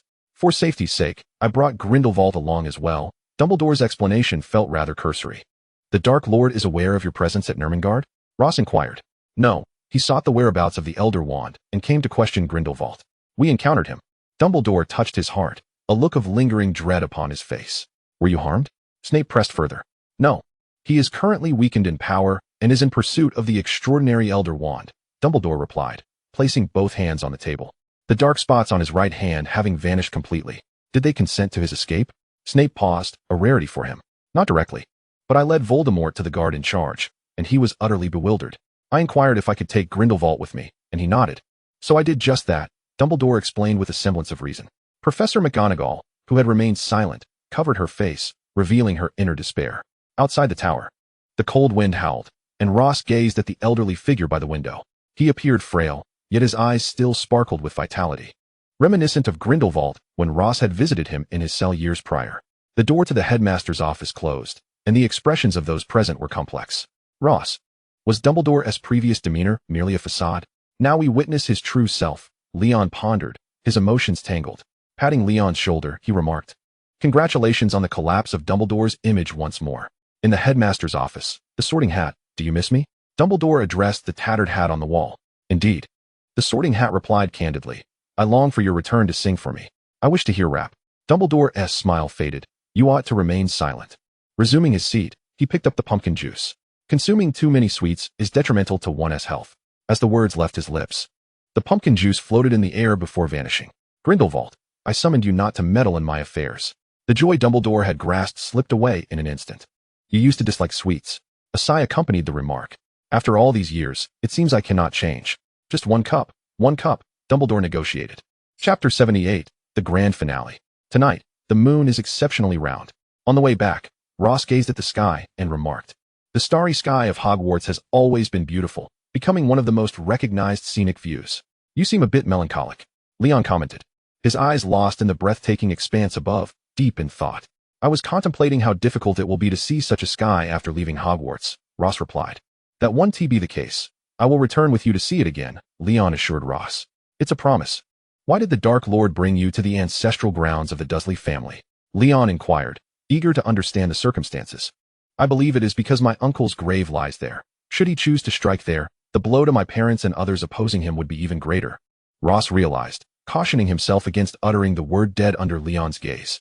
This time, we must ensure Voldemort is utterly vanquished. Leon spoke lightly, yet with an unspoken resolve. Indeed, we must defeat him. Together, Ross echoed Leon's sentiment. After Ross returned safely, Koff led the Ministry of Magic in intensifying the search for Voldemort. The Wizarding World, buoyed by the survival of Roger and his son, began to dismantle the myth of Voldemort's invincibility, slowly rebuilding confidence in their ability to confront him. Dumbledore paced within his office, an unusual anxiety etched upon his face. Are you worried about Harry? Grindelwald, seated in a chair, set down the book he had been reading. Harry, there's nothing we can do, Dumbledore muttered absently. You have long anticipated the sacrifice of a key individual in the impending battle. This is his fate.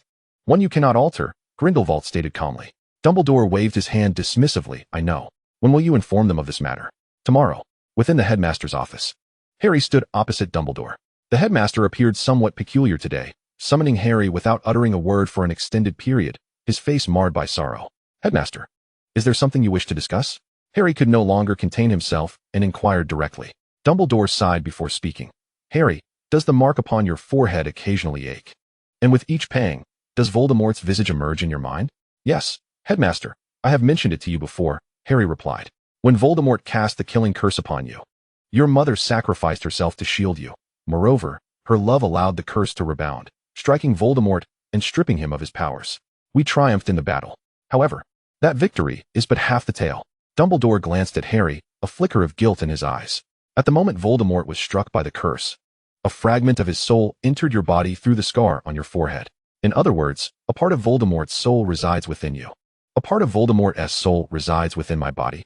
Harry's eyes widened in disbelief. Headmaster, are you implying that I have essentially become Voldemort's eighth Horcrux? The only way to eradicate Voldemort entirely is through my death. Harry articulated the grim reality, glancing at Dumbledore, his eyes shimmering with hope.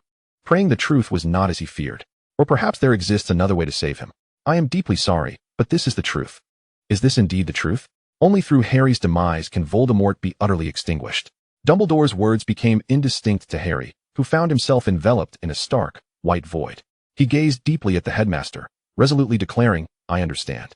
We shall undoubtedly vanquish Voldemort. With that, he turned to leave. For the sake of my father, my mother, and the countless others, what does my sacrifice amount to? Harry ascended the lengthy staircase, contemplating this notion. He was reminded of his godfathers Sirius, Draco, Hermione, and Ron. All were striving towards the ultimate goal of eradicating Voldemort. He could not let the efforts of so many go in vain.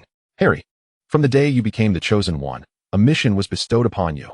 The confusion in his eyes dissipated, replaced by a steadfast glimmer of determination. Harry, you seem a bit off today. Draco scrutinized him, seemingly searching for any hidden truths.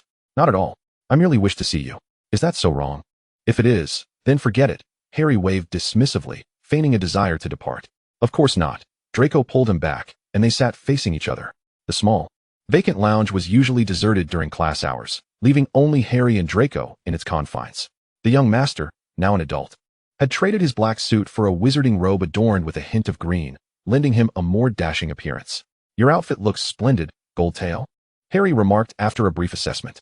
Naturally, all my attire is exquisite, Draco replied, a hint of arrogance in his tone. With Voldemort's powers significantly diminished and the Malfoys indulging in a lavish Azkaban package, Draco felt a considerable weight lifted from his shoulders, and his demeanor became more brazen. Oh, Harry responded succinctly. By the way, Draco, what do you intend to do after graduation? Harry was momentarily taken aback by the question. Perhaps join the Ministry of Magic? He replied, his uncertainty palpable. Draco frowned slightly. That's a fine idea, but do not tell me you plan to apply immediately after graduation. Why not travel instead? I hear Ross intends to embark on a journey after graduation as well. Draco, concerned that Harry might disapprove, invoked Ross's name. We'll see when the time comes. Harry replied curtly. No one could have anticipated that Voldemort would emerge of his own accord, standing in the Hogwarts courtyard, returning to a place he had inhabited for 7 years. The moment he appeared, Hogwarts activated its highest level of defenses, causing a stir within the castle. Professor McGonagall instructed the faculty to swiftly escort the younger students underground, and within mere minutes, they were secured. On the plaza, Voldemort was flanked by over 20 individuals, each donning masks and cloaked in black robes. Their origins were unknown, as the Death Eaters from Azkaban had been confirmed to remain imprisoned. There are still so many Death Eaters, Ron remarked, raising his wand towards Harry. His trump card, Hermione commented. Voldemort's ability to summon such a multitude to his cause suggested a formidable power. For it was said that more than half of those imprisoned in Azkaban would not admit guilt to reduce their sentences. Ross pondered this in silence. Chapter 79, None. By the shimmering lakeside, reflecting the vast starry sky, a girl stood in admiration of the evening's beauty. If it weren't for the school's prohibition against venturing out at night, I would certainly come here every evening to relish this splendid scenery, she mused. Everplans, a voice resonated from the woods behind her. Reacting swiftly, she drew her wand towards the source of the sound. Everplans, how dare you aim your wand at me? Without yet seeing his face, the platinum hair revealed his identity. Malfoy, it was merely self-defense, she retorted, retracting her wand and fixing her gaze on the boy before her. What brings you here, carrying a lantern? Does this proud young master always emphasize his lineage and status, or is he capable of such menial tasks? That is a question I should pose to you. Draco countered defiantly, observing his fellow classmate. Aside from the start of term, he had little interaction with this girl. Ever's dark eyes scrutinized him without a word. Fine. I merely came out for a night stroll, following those foolish Gryffindors to see what mischief they might be up to, Draco stated first. I'm gathering some herbs for potions, Ever declared. Believing the conversation concluded, she turned her attention towards the forbidden forest. After walking a short distance, she glanced back at Draco, frowning slightly. Why are you following me? As a fellow housemate, I believe it unwise for you to venture into such a perilous place alone. Draco replied, exuding an air of self-satisfaction. By the way, are you in need of money if you must collect potions ingredients in the forbidden forest? If you intend to accompany me, then be silent. Ever snapped at the incessant chatter of this boy. Draco, taken aback, felt for the first time the sting of disdain from a fellow student. Yes, it was disdain. As the heir to the Malfoy legacy, he had never encountered such treatment. She's a girl. I shouldn't stoop to her level. Draco reassured himself internally, though he struggled to contain the burgeoning ire within him. In a moment of distraction, Draco found himself several meters ahead of Ever. He lowered the lantern he held and approached her side. Before them stood a green plant bearing luminous yellow fruits. Just as he intended to inquire about the herb's purpose, Ever abruptly pulled him aside. "What are you doing?" she demanded, her wand unleashing a beam of light towards a distance of several meters. The sound of a heavy object hitting the ground echoed. Draco brushed off the dust from his robe, holding the lantern aloft. Before him lay a massive spider, lifeless. He inhaled sharply, clutching his chest. Ever extracted the herb, standing at the edge of the forbidden forest. "Thank you for holding the lantern for me," she said to Draco before hastily departing. Remaining in place, he cast a glance in the direction Ever had taken before making his way back to his dormitory. Amidst a rigorous academic schedule, Ever typically devoted 2 to 3 evenings weekly, each time for 2 hours, to concoct potions in her secret lair. The enormous cauldron bubbled with steaming potions, white mist rising and gradually becoming ethereal until it vanished. The chamber where Ever labored was a secluded potions room, long neglected and abandoned. It served as an ideal locale for clandestine potion making.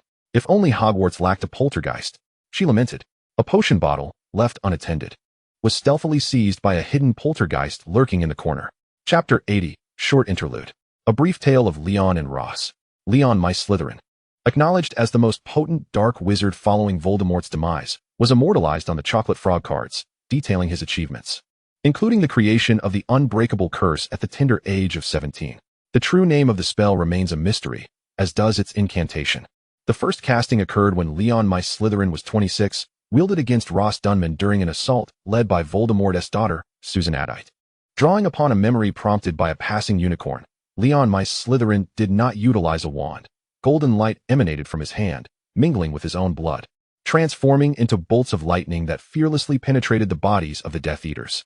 Those struck wept, collapsing to the ground, their faces contorted in anguish, ultimately succumbing to despair and becoming lifeless husks.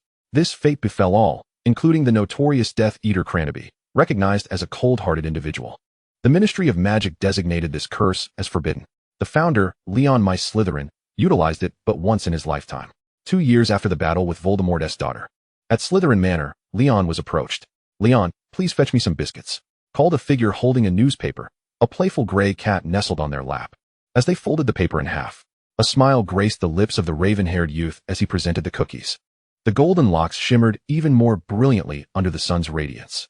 "Moderation is key. These cookies are rather sweet," Leon remarked as he sat beside Ross, subtly shooing away the feline that had claimed his spot. "Indeed," Ross replied, "it has been quite some time. It is high time we pay a visit to Hermione and her twins.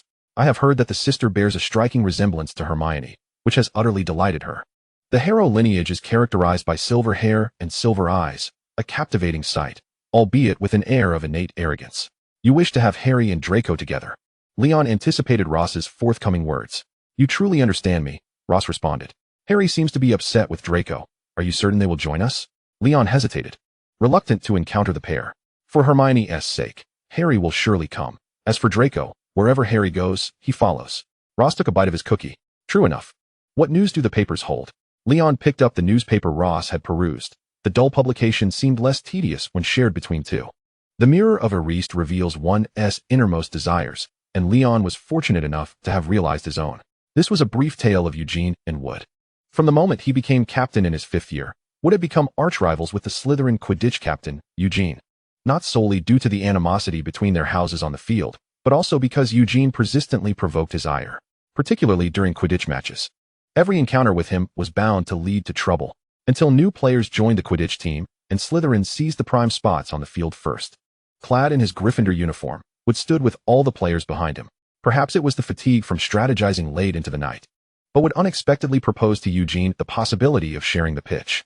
The latter's brown eyes bore into him for 5 long seconds, causing Wood to feel a chill creep up his spine. "Make a decision, will you?" Just as Wood could no longer contain himself, Eugene acquiesced. "Perhaps this fellow isn't as dreadful as I thought," Wood mused silently.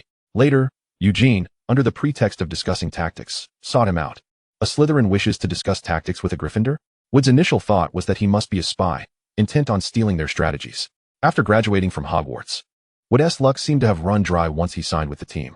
A series of unfortunate events befell him. As he touched his recently healed broken calf, he felt lost about the future and disillusioned with reality. "Perhaps you would like to join us on a journey to seek direction in life?" Eugene appeared at the team's entrance, leaning against the opposing red brick wall. "Are you trying to show off?" was Wood's first thought. During their travels, they encountered Ross and Leon in a remote village. They promised to visit again when time permitted, but many years later, Wood would learn that Eugene had intercepted all the owls sent to him. Crying. Once more, he found himself questioning life. Ascending to the rooftop and gazing at the luminous full moon. The decision to approach Eugene about sharing the pitch had been his greatest blunder. Wood reflected. It's unsafe up there. I brought you some sweets. Are athletes unaware they shouldn't indulge in too many sweets? Wood lamented inwardly as he devoured all the pastries. Chapter 81. After the battle. A crowd surrounded the bedside. Upon opening his eyes, Harry was engulfed in confusion. I'm not dead? He gazed at everyone, questioning. Would you believe me if I said we are together in hell?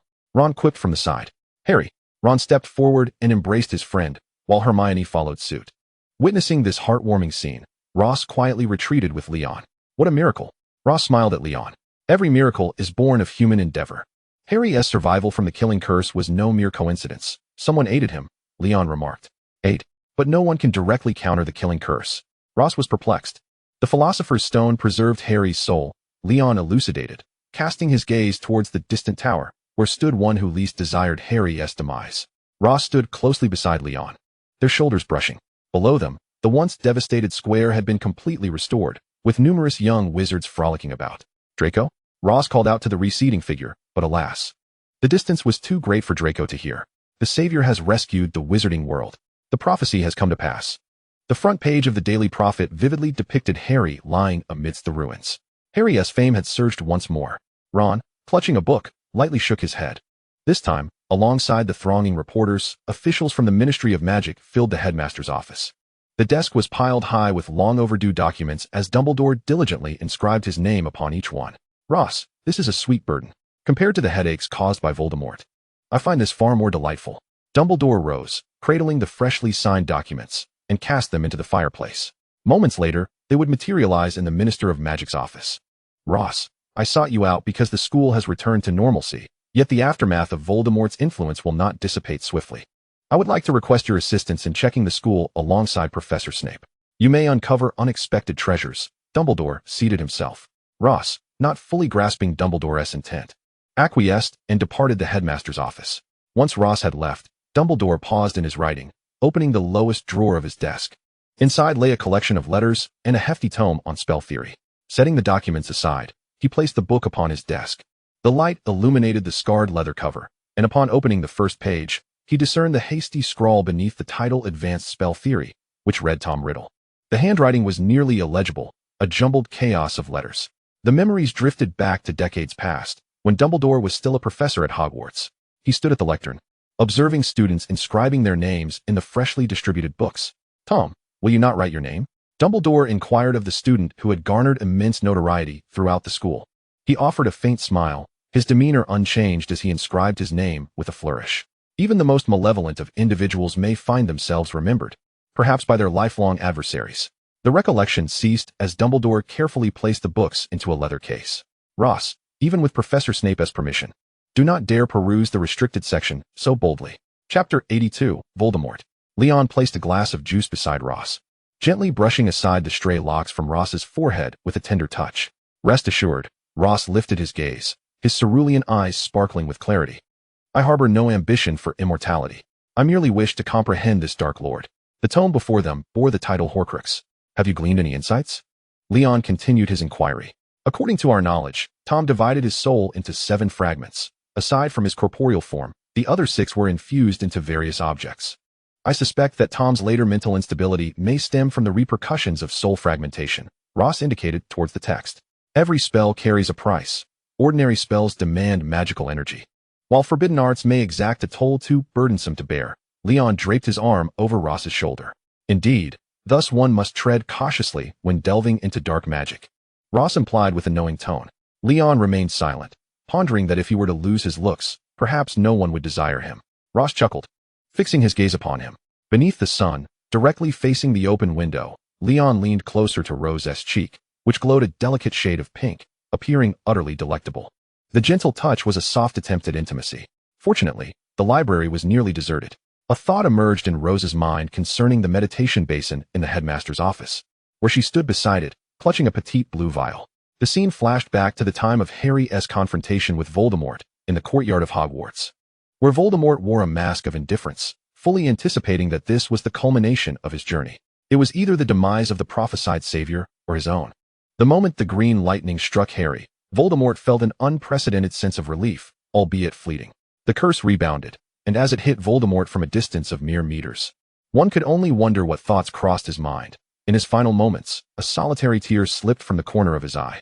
Now, that very tear resided within the azure vial, contained in the meditation basin, filled with a cerulean liquid that shimmered faintly, as crystalline tears fell into it, creating gentle ripples. You should not have been born into this world. Beneath the tree stood a youthful Tom, gazing with dark eyes at a middle-aged man who emanated fury, casting a disdainful glance at the cold woman beside him, who bore traces of blood, having recently given birth. Even as he beheld the child, his own flesh and blood, the man exhibited no tenderness. He fled. A subsequent fire cast a shadow over the orphanage. Tom, was it you? You are a monster, a heartless abomination. The nun's voice was sharp, as she furiously struck the boy with her stick. The other children looked on with indifference, perhaps believing it was deserved. Tom, if I were you, I would set myself ablaze. This was the sentiment expressed by the headmaster, who publicly championed child protection. Over the subsequent 7 years, Tom achieved top grades, ascended to the position of head of Slytherin, and became the president of the student body, garnering a legion of loyal followers from the Slytherin house. You are the most exceptional student Hogwarts has ever seen, and the most ambitious, Professor Dumbledore remarked to Tom at that time. No, Professor, I love Hogwarts. Tom's reply seemed somewhat off-topic. Headmaster, why was my application for a position denied? Graduated Tom returned to the school less than a year later. I regret to inform you, Tom, that the school believes you are still too young. However, you are my finest student. This was the first rejection Tom faced since his entry into Hogwarts. He aspired to teach defense against the dark arts, but the school turned him down. At this juncture, Tom adopted the name Voldemort, swiftly assembling a cadre of devoted followers and establishing a formidable power. In the ancient castle, a long-standing lineage met its demise under a barrage of green lights. The annihilation of the ancient Riddle family marked the debut of this young dark wizard's brutality. The magical world dubbed him the second generation of Death Eaters. The final scene unfolded at Malfoy Manor, just days before the ultimate battle, following an emergency meeting convened by Tom. My daughter. An infant cradled by Bella bore an uncanny resemblance to Tom. At that moment, an unprecedented expression graced Voldemort's countenance. The coldness that had enveloped his eyes for decades flickered with a glint of something akin to emotion. Emerging from the water, Rose gasped for breath. Droplets cascading from her hair, cheeks, and lashes, splattering onto the surface beneath her. A figure appeared behind her, enveloping her in a warm embrace, which swiftly brought her to a state of calm. Without directly inquiring what had transpired, Leon took her hand and led her back to their dormitory. Opting not to disturb Rose, she required a moment of serenity. Slughorn once remarked that had Tom Riddle been placed in a different environment, he might not have become the Dark Lord. After reviewing his memories, Rose found this assertion to hold merit. He might have even become the Minister of Magic, or perhaps unified the entire magical realm, Leon stated with grave seriousness. Really? Rose realized that the individual before her seemed to harbor admiration for Voldemort. Anything is possible. However, there exists no path to return. Not even a time turner can alter the course of significant history, Rose mused, lightly trailing behind Leon, massaging his temples. As she gazed out into the abyss of night, she beheld a figure in wizarding robes, Tom, gradually receding into the distance, dissipating like mist. A flicker of acceptance graced Rose's lips. She could not change the past. Perhaps she merely felt a pang of sympathy for one destined for greatness. Leon, when did you learn to massage? Rose felt his hands at her most vulnerable points, comforting yet slightly strange. She smiled but said nothing. You both have been quite peculiar lately. Rose observed Draco, draped in his wizarding robes. Leon nodded in agreement. What is odd?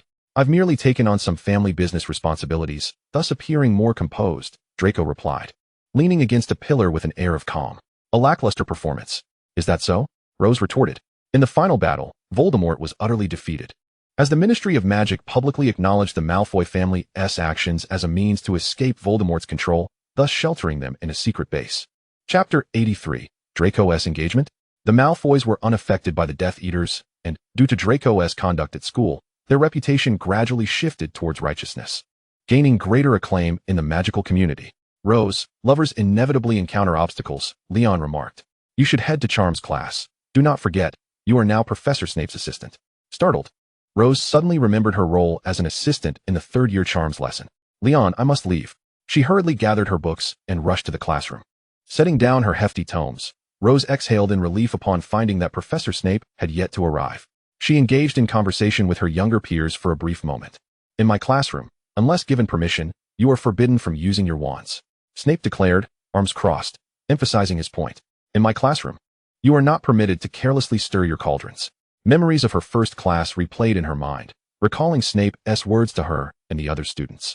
The various versions of Snape from different eras coalesced in her thoughts. Having survived the war, it was reassuring to see everyone still standing. Clearly, the other wizards did not share Rose's buoyant spirits. Professor Snape stood at the front, exuding an aura that seemed to tower at least 8 feet. His black hair slicked against his face, his gaze stern, clad entirely in black. Not even the most mischievous of Gryffindors dared to breathe audibly. Fainting is today's lesson. Snape took out his wand and demonstrated a spell against the protected wall. Now it's your turn. He scanned the room, and the nearest Badger student immediately contorted into a grimace. I didn't even see. The Badger whimpered, her curly hair giving her an endearing appearance. Next, I will guide you through the practice, Rose announced as she stepped beside Professor Snape. At that moment, a visible wave of relief washed over many. Not only does Rose look like an angel, she truly is one, remarked a wizard clad in academy robes beside her. This is indeed a task that demands patience. Perhaps it also requires an element of danger. Rose mused inwardly. As he attempted the incantation, a spell shot forth from the wizard. Fortunately, Rose managed to dodge just in time. Gryffindor, what are you doing? Severus Snape inquired, his expression darkening as he observed the commotion. I apologize, I truly am sorry. I was practicing the movements while muttering the spell, Rose replied, noting that the young lady appeared quite flustered. No matter, just be more cautious next time. Your magical prowess is quite potent, Gryffindor, Rose reassured him. Following a courteous farewell from the young wizards, Rose's gaze settled on Professor Snape. Today, the professor seemed particularly irritable. Rose silently noted. Professor, what troubles you? He cautiously asked, noticing Snape crumpling his draft paper anew. Snape raised his head to regard Rose, contemplating whether Roger's idea might not be so bad after all. No, absolutely not. A small troll would be far too terrifying. Snape wrestled with his thoughts. It's nothing. Just a bit overwhelming lately, Snape responded in an unusually calm tone. As they exited, Leon approached Rose, standing uncomfortably close. How are you, Rose? I'm fine, Rose thought, marveling at how handsome Leon appeared up close. You should be more careful during your lessons. Would you like to be pushed? Leon stated, his gaze fixed intently on Rose. Leon, I assure you, I'm all right, no need to fret. I will be careful, Rose replied. A person overly concerned can also be a source of annoyance, albeit a sweet one. Harry, as Rose stepped onto the school square, he prepared to speak but caught sight of a dejected Harry. Ever since the battle, he was constantly surrounded by a throng of admirers seeking autographs. I'm just a bit tired, Harry replied, his complexion slightly pale as the crowd dispersed. I thought you enjoyed it. Rose shrugged. Moderation is enjoyable, but my hand feels like it's about to break. As he spoke, Harry glanced at Leon and Rose. Rose's fans are hardly fewer than mine. If it weren't for that iceberg Leon standing beside him, Rose might have shared in my suffering, Harry thought, feeling somewhat disheartened. How have things been between you and Draco? Rose inquired. Not well. I haven't spoken to him in ages, Harry pouted, shaking his head. There you are. Ron came rushing from a distance, stopping abruptly.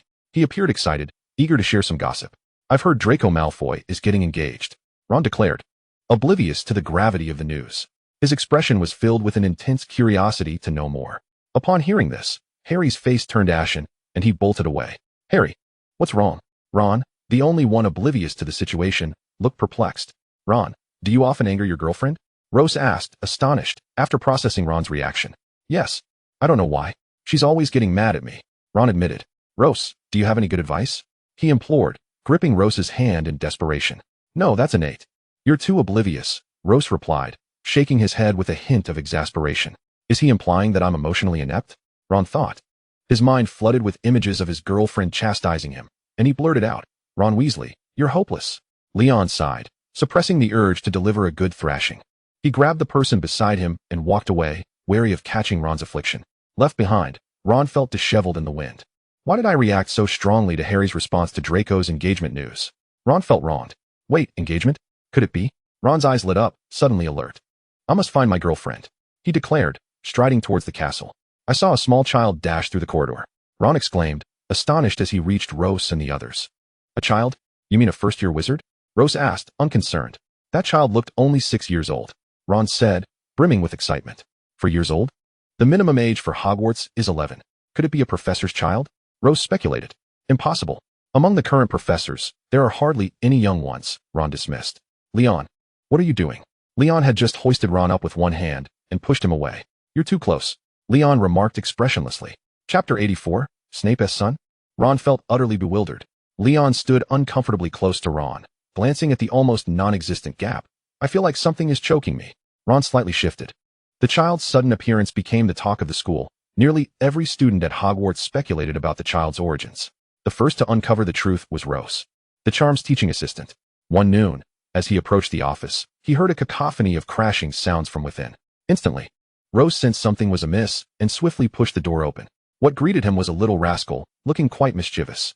What an adorable little child, Rose exclaimed, picking up the fidgety child from the chair. With black hair and eyes, and a cherubic face still bearing baby fat, he was undeniably charming. For the first time since becoming a professor, Snape felt overlooked as he observed Rose's reaction. Isn't it a wonder how much they resemble each other? Snape inwardly scoffed. Professor Snape, who is this? Rose asked, noticing the child was quite fond of him and settled peacefully in his arms. The child your father entrusted to me, Snape stated, his tone rife with resentment. My father? Rose questioned, perplexed. Why would his father randomly ask Professor Snape to adopt a child? Observing the child, with his dark hair and eyes, Rose pondered. Could he be the professor's illegitimate son? In that moment, an extensive narrative unfolded in Rose's mind, spanning hundreds of thousands of words. He is not my child. Snape discerned Rose's thoughts, but chose not to acknowledge them. He is the son of my mother's brother. His parents are both deceased, Snape explained with a complex expression. Oh, so he's the professor's nephew? Rose realized. What is your name, sweet child? Rose asked, carefully cradling the little one to prevent him from falling. I am ever Severus Prince. The name unmistakably indicated he was the professor's son, no, nephew. Gently, Rose placed the child back in his seat, feigning ignorance of the shattered bottles strewn about, and departed with his assignments. Wow, the child is actually Snape's nephew? Goodness. What must those genes be like? Ron exclaimed sincerely. Ron Weasley, 5 points deducted for after-class gossiping with the professor and a week of detentions. A familiar yet unwelcoming voice resonated from behind. Struck as if by lightning, Ron stood frozen. Would he dare move? No, he would not. Snape hurriedly carried little Evers down the corridor. Where is Professor taking Evers? Ron pondered. Given the direction, it must be the headmaster's office. Rose replied. A strong intuition told him that the headmaster's office would soon become quite lively. Dumbledore gazed at the child seated across from him, their eyes meeting. Dear Severus, this is your nephew. What, may I ask, do you intend by placing him here? I need help watching him. My schedule is too packed, Snape stated bluntly. Dumbledore scrutinized the child before him. Though adorable, he had a nagging feeling that having him here might lead to misfortune. After all, I still need to brew potions for the headmaster, Snape added, as if issuing a blatant threat. Dumbledore contemplated, glancing at the well-behaved child seated in the chair. Surely nothing would go awry. Perhaps having Fawkes keep an eye on him would suffice. Dumbledore mulled it over. Very well. As soon as Dumbledore acquiesced, Snape visibly exhaled in relief. Before departing, he felt a pang of conscience, or rather, he kindly cautioned, Headmaster, be wary of Afer. He can be quite rambunctious. With that, he slipped away. Not at all. Afer is very well behaved, the slightly plump Afer retorted. The little chubby boy, over 4 years old, greeted Dumbledore with enthusiasm. And the headmaster's fondness for him soared. What a delightful child. Who can explain why the progeny of the Prince family are so mischievous?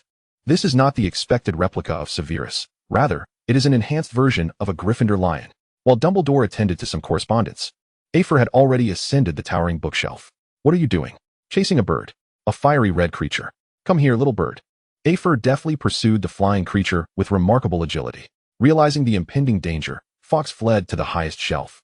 Unwilling to back down, Afer floated upwards. A proud phoenix. Reduced to a state akin to a frightened dog, Fawkes felt a profound embarrassment before his peers. And that was not the worst part. This impudent child aimed to pluck his feathers. What could Dumbledore do? Speak. No one listens. Cast a spell? A great white wizard using magic against a 4-year-old would undoubtedly earn Dumbledore infamy. Gazing at the chaos in the headmaster's office, books scattered, the sorting hat fallen, and several fiery feathers strewn about, Afer gleefully declared, let's play with these feathers. Fawkes, now featherless, lamented his plight. The sorting hat lay on the ground like an ordinary cap. Silent. Severus, tend to your son. Dumbledore's frustration was palpable. Grandpa Dumbledore. The little bundle clung to Dumbledore's leg. I was wrong, he continued, his eyes glistening with unshed tears. All right, let's not repeat this. Dumbledore's heart softened like butter. Upon his second visit to the headmaster's office, Fawkes stood completely featherless. This child is remarkable, Ron observed, watching Snape and the headmaster oscillate between anger and forgiveness. Currently, Aphra was nestled in Rose's arms, so seemingly sweet, yet a little demon at heart. Rose gently patted Aphra's head, causing his hair to bounce back. Aphra was quite fond of Rose. Leon unceremoniously tossed the child into Professor Snape's arms. Aphra was unafraid of Snape, yet intimidated by Leon. Rose was astonished upon realizing this fact. Truly, the iceberg lives up to its reputation, Ron remarked.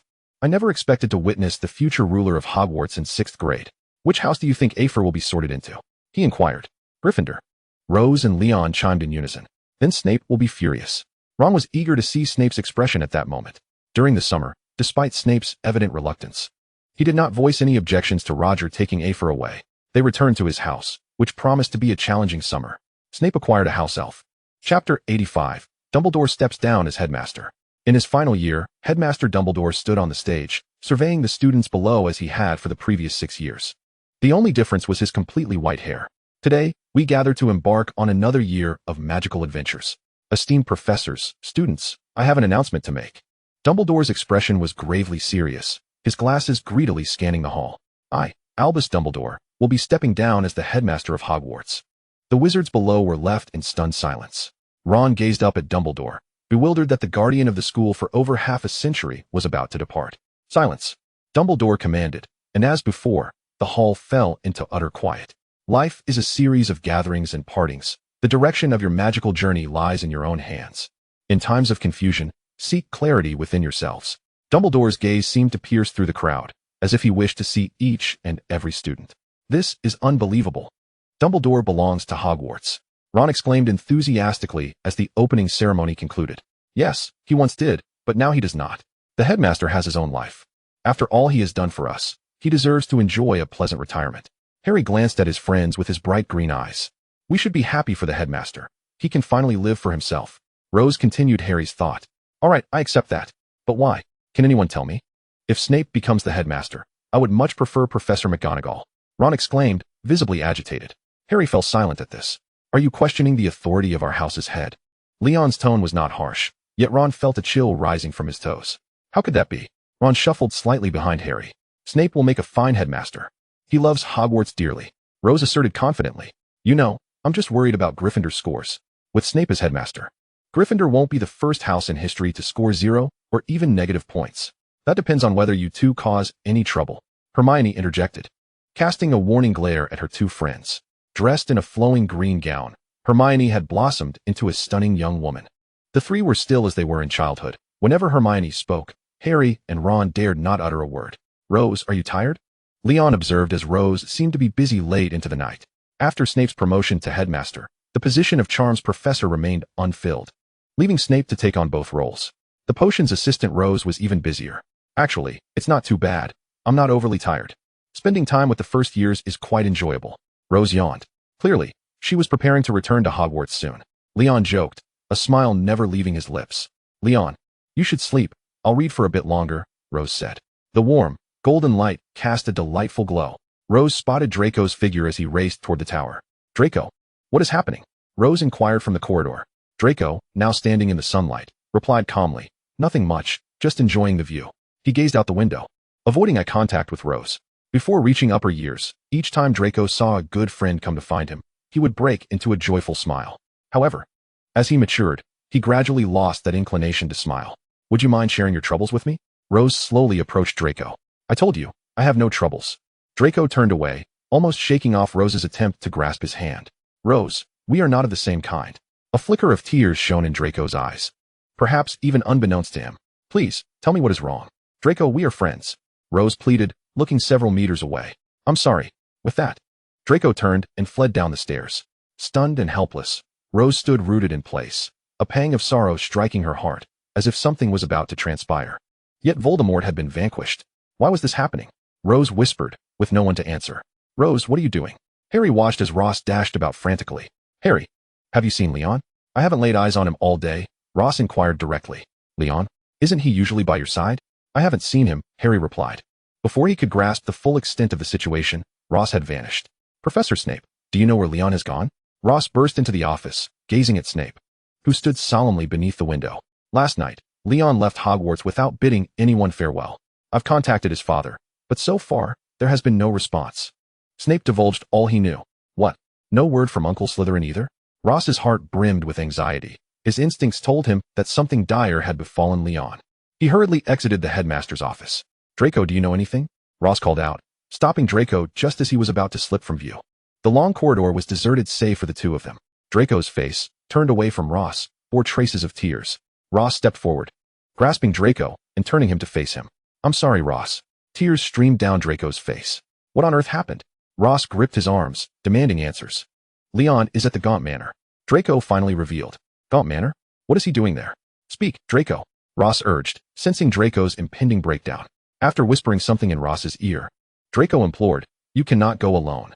He attempted to halt his friend, but Ross was already in motion. A massive fireball struck the wall, shattering it instantly. What do you intend to do? Leon confronted a masked woman, brandishing a black wand.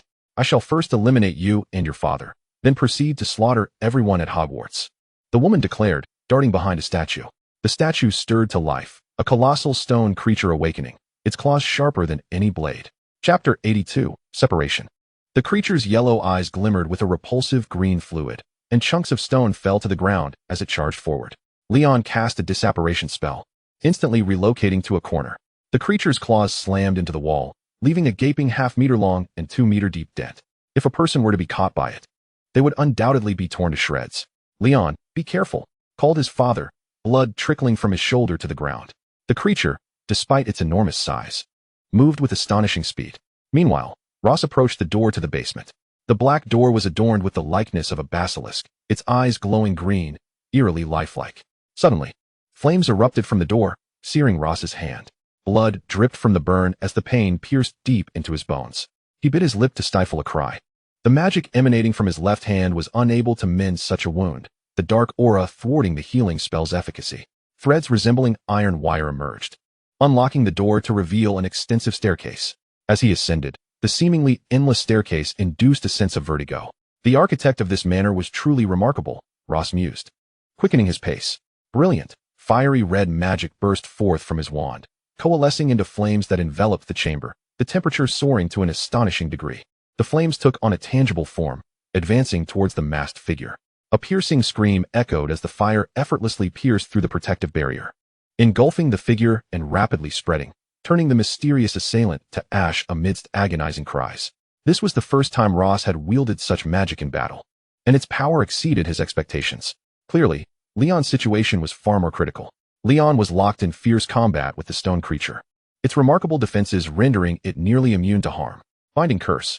Thick yellow chains ensnared the creature. While they could not inflict substantial damage, they would buy time and hinder the creature's ferocious assaults. The effect would last mere seconds. Both sides were at a stalemate. Just then, a charred figure, silent and ashen, rose from the ground, black mist swirling in his hand. A surge of magic erupted from within, enveloping Leon in a familiar aura, the ominous presence preceding the casting of the killing curse. The deathly energy struck the creature, causing it to crash heavily to the ground. The Avada Kedavra, Voldemort's ultimate weapon and one of the Ministry's forbidden spells. Leon paid no mind to the fallen creature, rushing towards Ross. 3 arrows, formed of black mist, materialized before Leon, piercing Ross's body. As they struck, the surrounding space contorted, the speed of the arrows overwhelming. In his moment of impending collapse, Leon used apparition to catch the falling Ross. Ross lay motionless in Leon's embrace, the light in his beautiful blue eyes fading as he closed them. In a desolate land, Raphael arrived from the north, only to find Ross, nearly lifeless, laid upon the ground. Chapter 83, The Grand Finale. You have scoured the streets searching for me, seeking a final showdown. Haven to you? Very well, but I shall choose the battlefield, Voldemort declared, standing amidst the throng of people. His gaze fixed not on his adversaries, but on the castle behind them. Ross scrutinized this utterly malevolent figure, whose eyes reflected a profound connection to the school, now gradually overshadowed by malice. Kof appeared, accompanied by Roger and the Aurors. You finally arrived. With everyone gathered, this should all come to an end, Voldemort proclaimed, his tone devoid of fear. A row of cloaked figures stood ready behind him, poised to spring forth at a moment's notice. Fire! A shrill cry rang out, igniting a fierce blaze along the border of the Forbidden Forest and Hogwarts. Even if you burn Hogwarts to the ground, we shall swiftly rebuild this esteemed institution, Kof asserted, remaining unperturbed by the inferno. She speculated on Voldemort's motives for setting the fire. It could not merely be a distraction. Cove. The school students had been taken to the burning site. Roger, one of the privileged few, swiftly assessed the scene and relayed the information to Cove. She turned to Voldemort. Realizing the grim truth, hundreds of Hogwarts students would perish in this inferno. Voldemort erupted into maniacal laughter, exploiting the attention of the upperclassmen and teachers to strike at the younger students. Thick smoke billowed from the massive flames. Streams of water struck Voldemort, but a nearby Death Eater leapt forward, shielding him from the onslaught. Voldemort, you shall not prevail. A voice rang out like a haunting specter in the night. Voldemort turned to see Dumbledore materialize before him. Were it not for Voldemort, Dumbledore might have quipped, surprised, "Are you?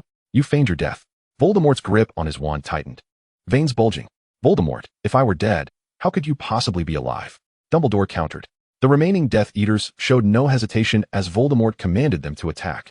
Charging forward in mass, a dazzling display of magic illuminated the square as towering flames surged within a 10-meter radius, scorching the Death Eaters above. Voldemort stood in confrontation with Dumbledore and Roger. With a graceful flick of his wand, he twirled it in the air, unleashing a torrent of energy directed at Dumbledore and Roger. Masterfully wielding the water manipulation charm, a stream of water, as thick as an arm, continuously repelled the onslaught of green energy. From behind Voldemort, a spell shot forth with deadly precision. "Draco!" Voldemort seethed, his voice thick with rage. It should have been anticipated. Dumbledore had not perished, and Draco had feigned allegiance alongside them.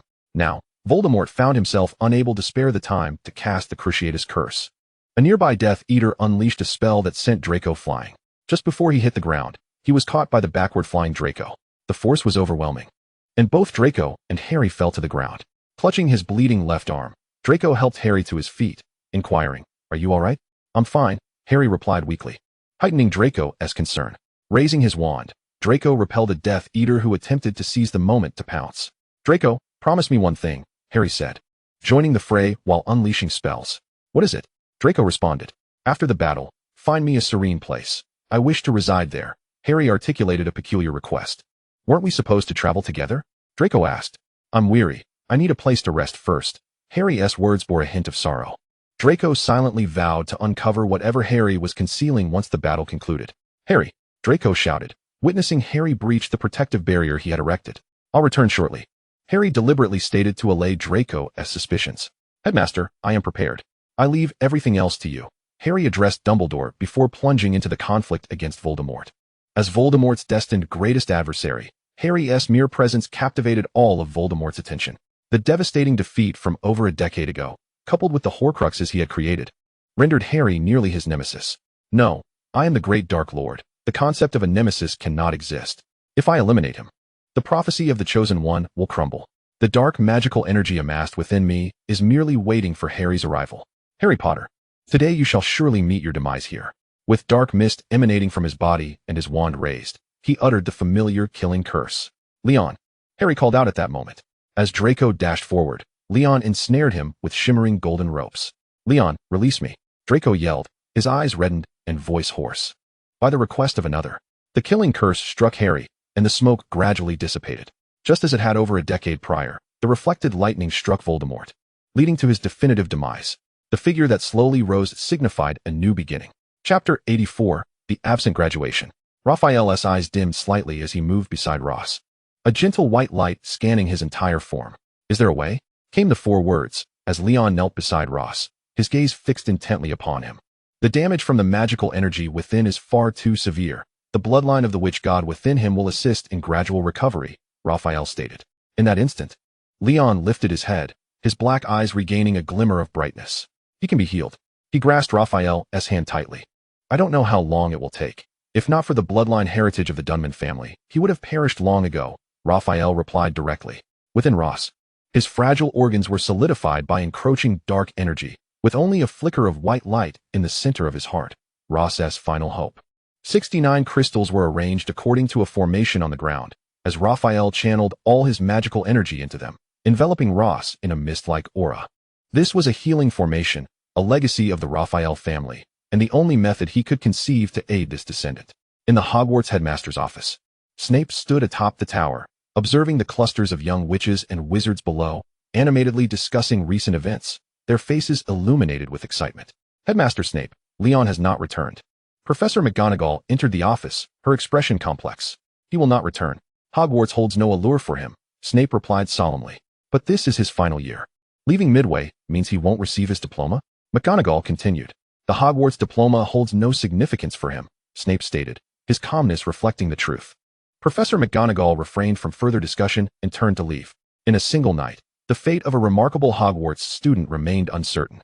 That boy, as warm as sunshine. McGonagall felt a wave of sorrow wash over her. The Minister of Magic, resigned. This was the headline of the Daily Prophet the day after the events. The silver-eyed gazed intently at her son, declaring, I will wait here for Ross to awaken. With tears glistening in her eyes, we will wait for Ross together. A significant transformation took place, as fine lines of worry appeared on Roger's face. His beloved son lay motionless, awaiting a miracle. Merciful witch God, save my Ross. Roger silently prayed. Hogwarts once again welcomed graduation season, this time capturing the attention of the entire magical world. For Harry, the savior who vanquished Voldemort, was graduating from Hogwarts. Had it not been for Snape's vehement refusal, a multitude of reporters would have surely flooded the scene. Harry thus enjoyed a rare moment of tranquility. They all claim that I saved the wizarding world. Without Dumbledore, you, Leon, and Ross, how could I have possibly saved it? Harry, now resembling an adult, spoke with a tinge of bitterness. Ross will awaken, I am certain, Ron asserted with unwavering conviction. Indeed, Harry responded, equally imbued with confidence. Hermione hurried over, her face displaying a rare urgency. Harry, something has happened, she exclaimed. Chapter 85, The Hunt for Leon. Following Koff's resignation as Minister of Magic, the esteemed Dev assumed the role. Hailing from a pureblood family, she had always been a staunch advocate for war, possessing considerable influence within the wizarding realm.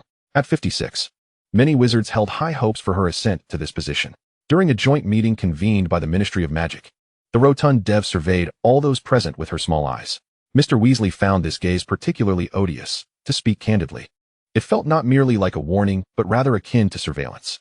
A raspy voice began to echo within the conference room, as a wizened wizard in his 60s, his skin resembling dried bark, sat beside Minister Dev. Minister Dev, I request a warrant for the capture of Leon Myss Slytherin.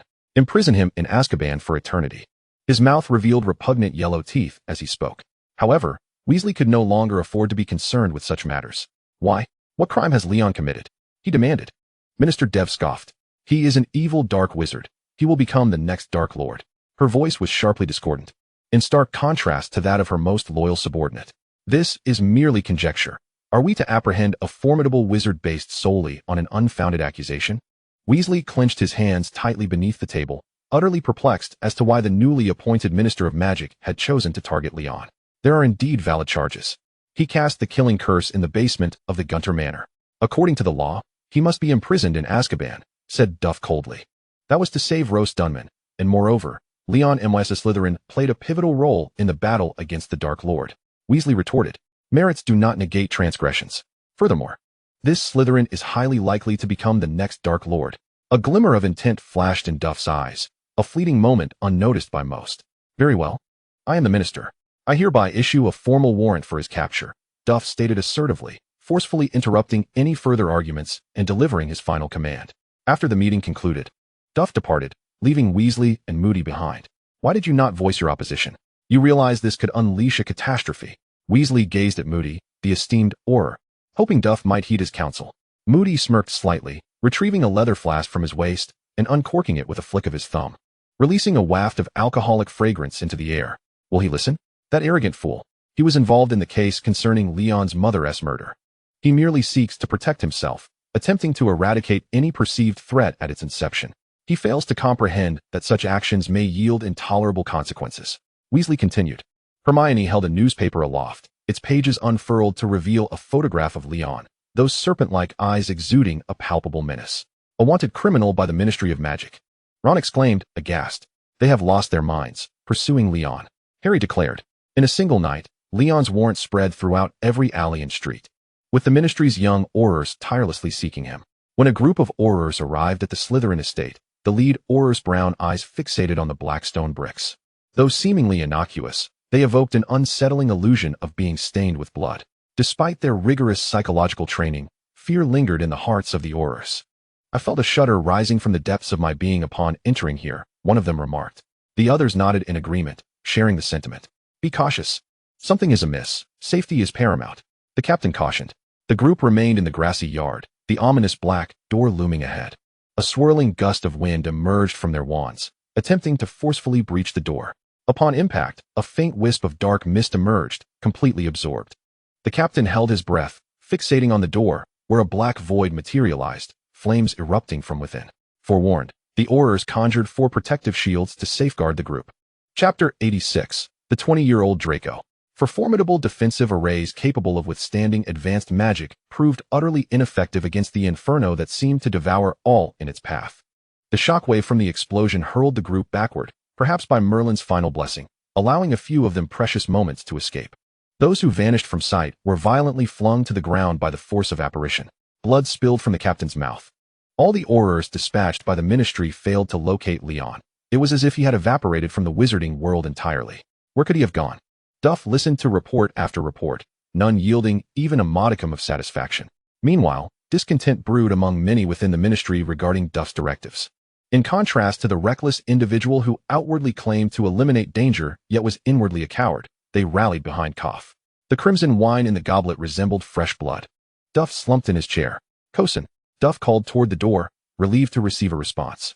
Having issued the warrant spell, Duff lived in constant fear of fire. 2 Aurors stood sentinel at the entrance of the ministerial office throughout the day.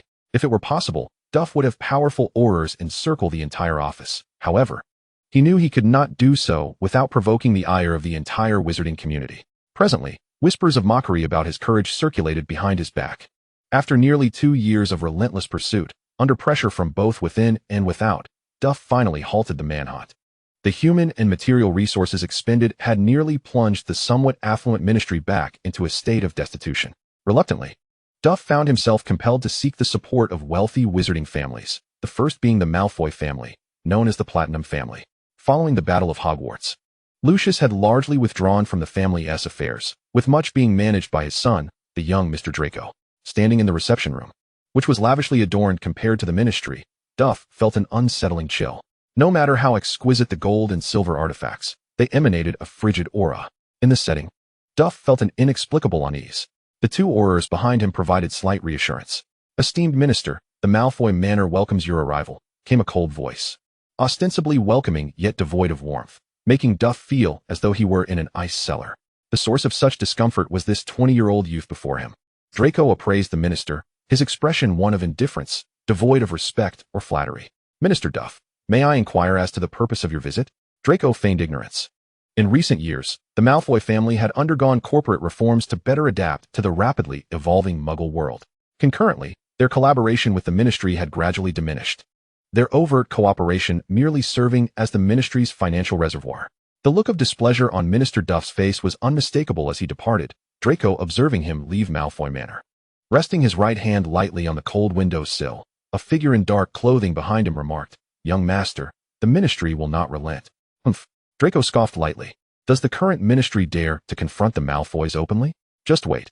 In due time, this minister will face one of 2 fates, a humiliating exit or death in office. Chapter 87. Harry and Draco. Godric S. Hollow, the most idyllic residence for wizards, has nurtured countless great sorcerers. It was here that the first golden snitch was forged. A modest villa, its exterior a pale yellow, encompassed less than 150 square meters and stood simply across 2 stories.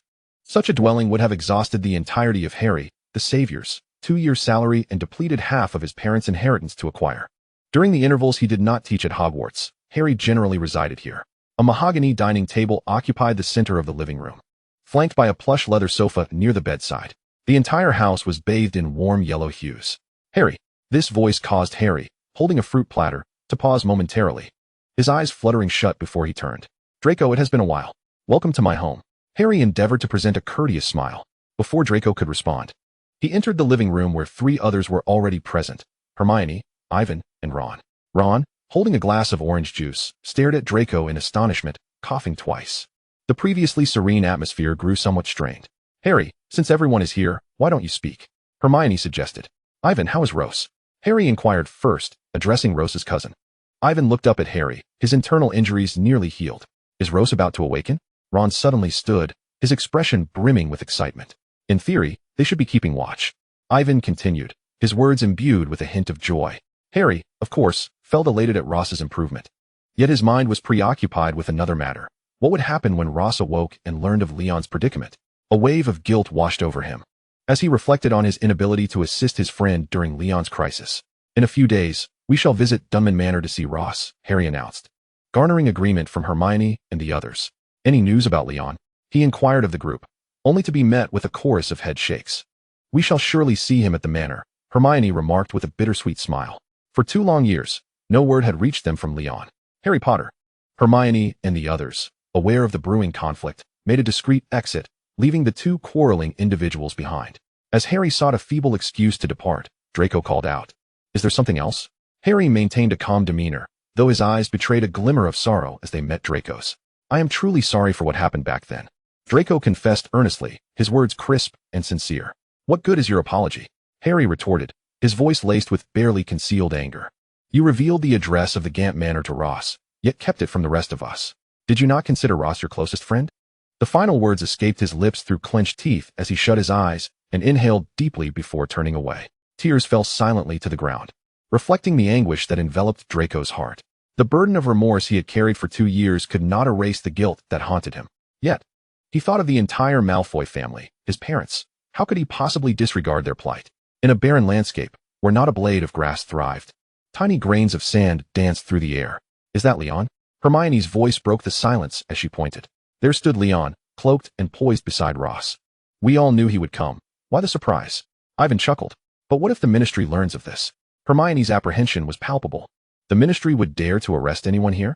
Ron remarked, glancing at the Roger couple. "I fear there'd be nothing left." Strangely, Ron felt a flicker of anticipation as he shook his head, pondering his own thoughts. Chapter 88, Ross Awakens. "Ross, awaken, if you please." A deep, melodious voice resonated. Beneath the cloak, gentle eyes gazed tenderly at the slumbering youth. "Leon," Roger called to the man in the black cloak, "I regret not being able to assist you." The corners of Roger's eyes had begun to show signs of age. His son's grave injuries and prolonged unconsciousness weighed heavily upon him. "Professor Dunman, this is not your fault." "I owe you my gratitude," Leon replied. The golden-haired youth, having slumbered for 2 years, could not simply rouse at will. Raphael arrived from St. Mungo's, conducting a thorough examination of Ross. Familiar, warm magical energy flowed ceaselessly into the young man. The white magic was absorbed by Ross, who appeared as if he had just completed a healing session, while Raphael's face paled slightly. The chief healer of St. Mungo's rose to his feet. "Where's Roger?" he inquired. "He has gone into the forest," Koph replied, maintaining her usual poise. Raphael shook his head slightly. The forest's perilous heart was no place for Roger, who had ventured there numerous times. "Little Ross, may you recover swiftly," Raphael silently wished. On the 10th day after Leon's arrival at the Dunman ancestral home, a pair of eyelids finally fluttered open. "Be careful, I may vanish." Ross smiled, observing the somewhat flustered Ron. Ron enveloped the young man in a tight embrace. "Ross, I missed you so much." Tears nearly escaped his eyes. "Did I not just return?" Ross said, patting Ron's shoulder after being released. "I believe Harry must miss me too," Ross added, glancing at the slightly anxious savior beside him. "Of course," Harry exclaimed, embracing Ross as well. Ron sensed a hostile gaze upon him. "If you embrace him, I must too," he thought, envisioning the image of Leon in his mind. Leon had shed his cloak, revealing a black knight's attire. After 2 years apart, his aura had grown even more formidable. Hence, Ron had rationally loosened his grip.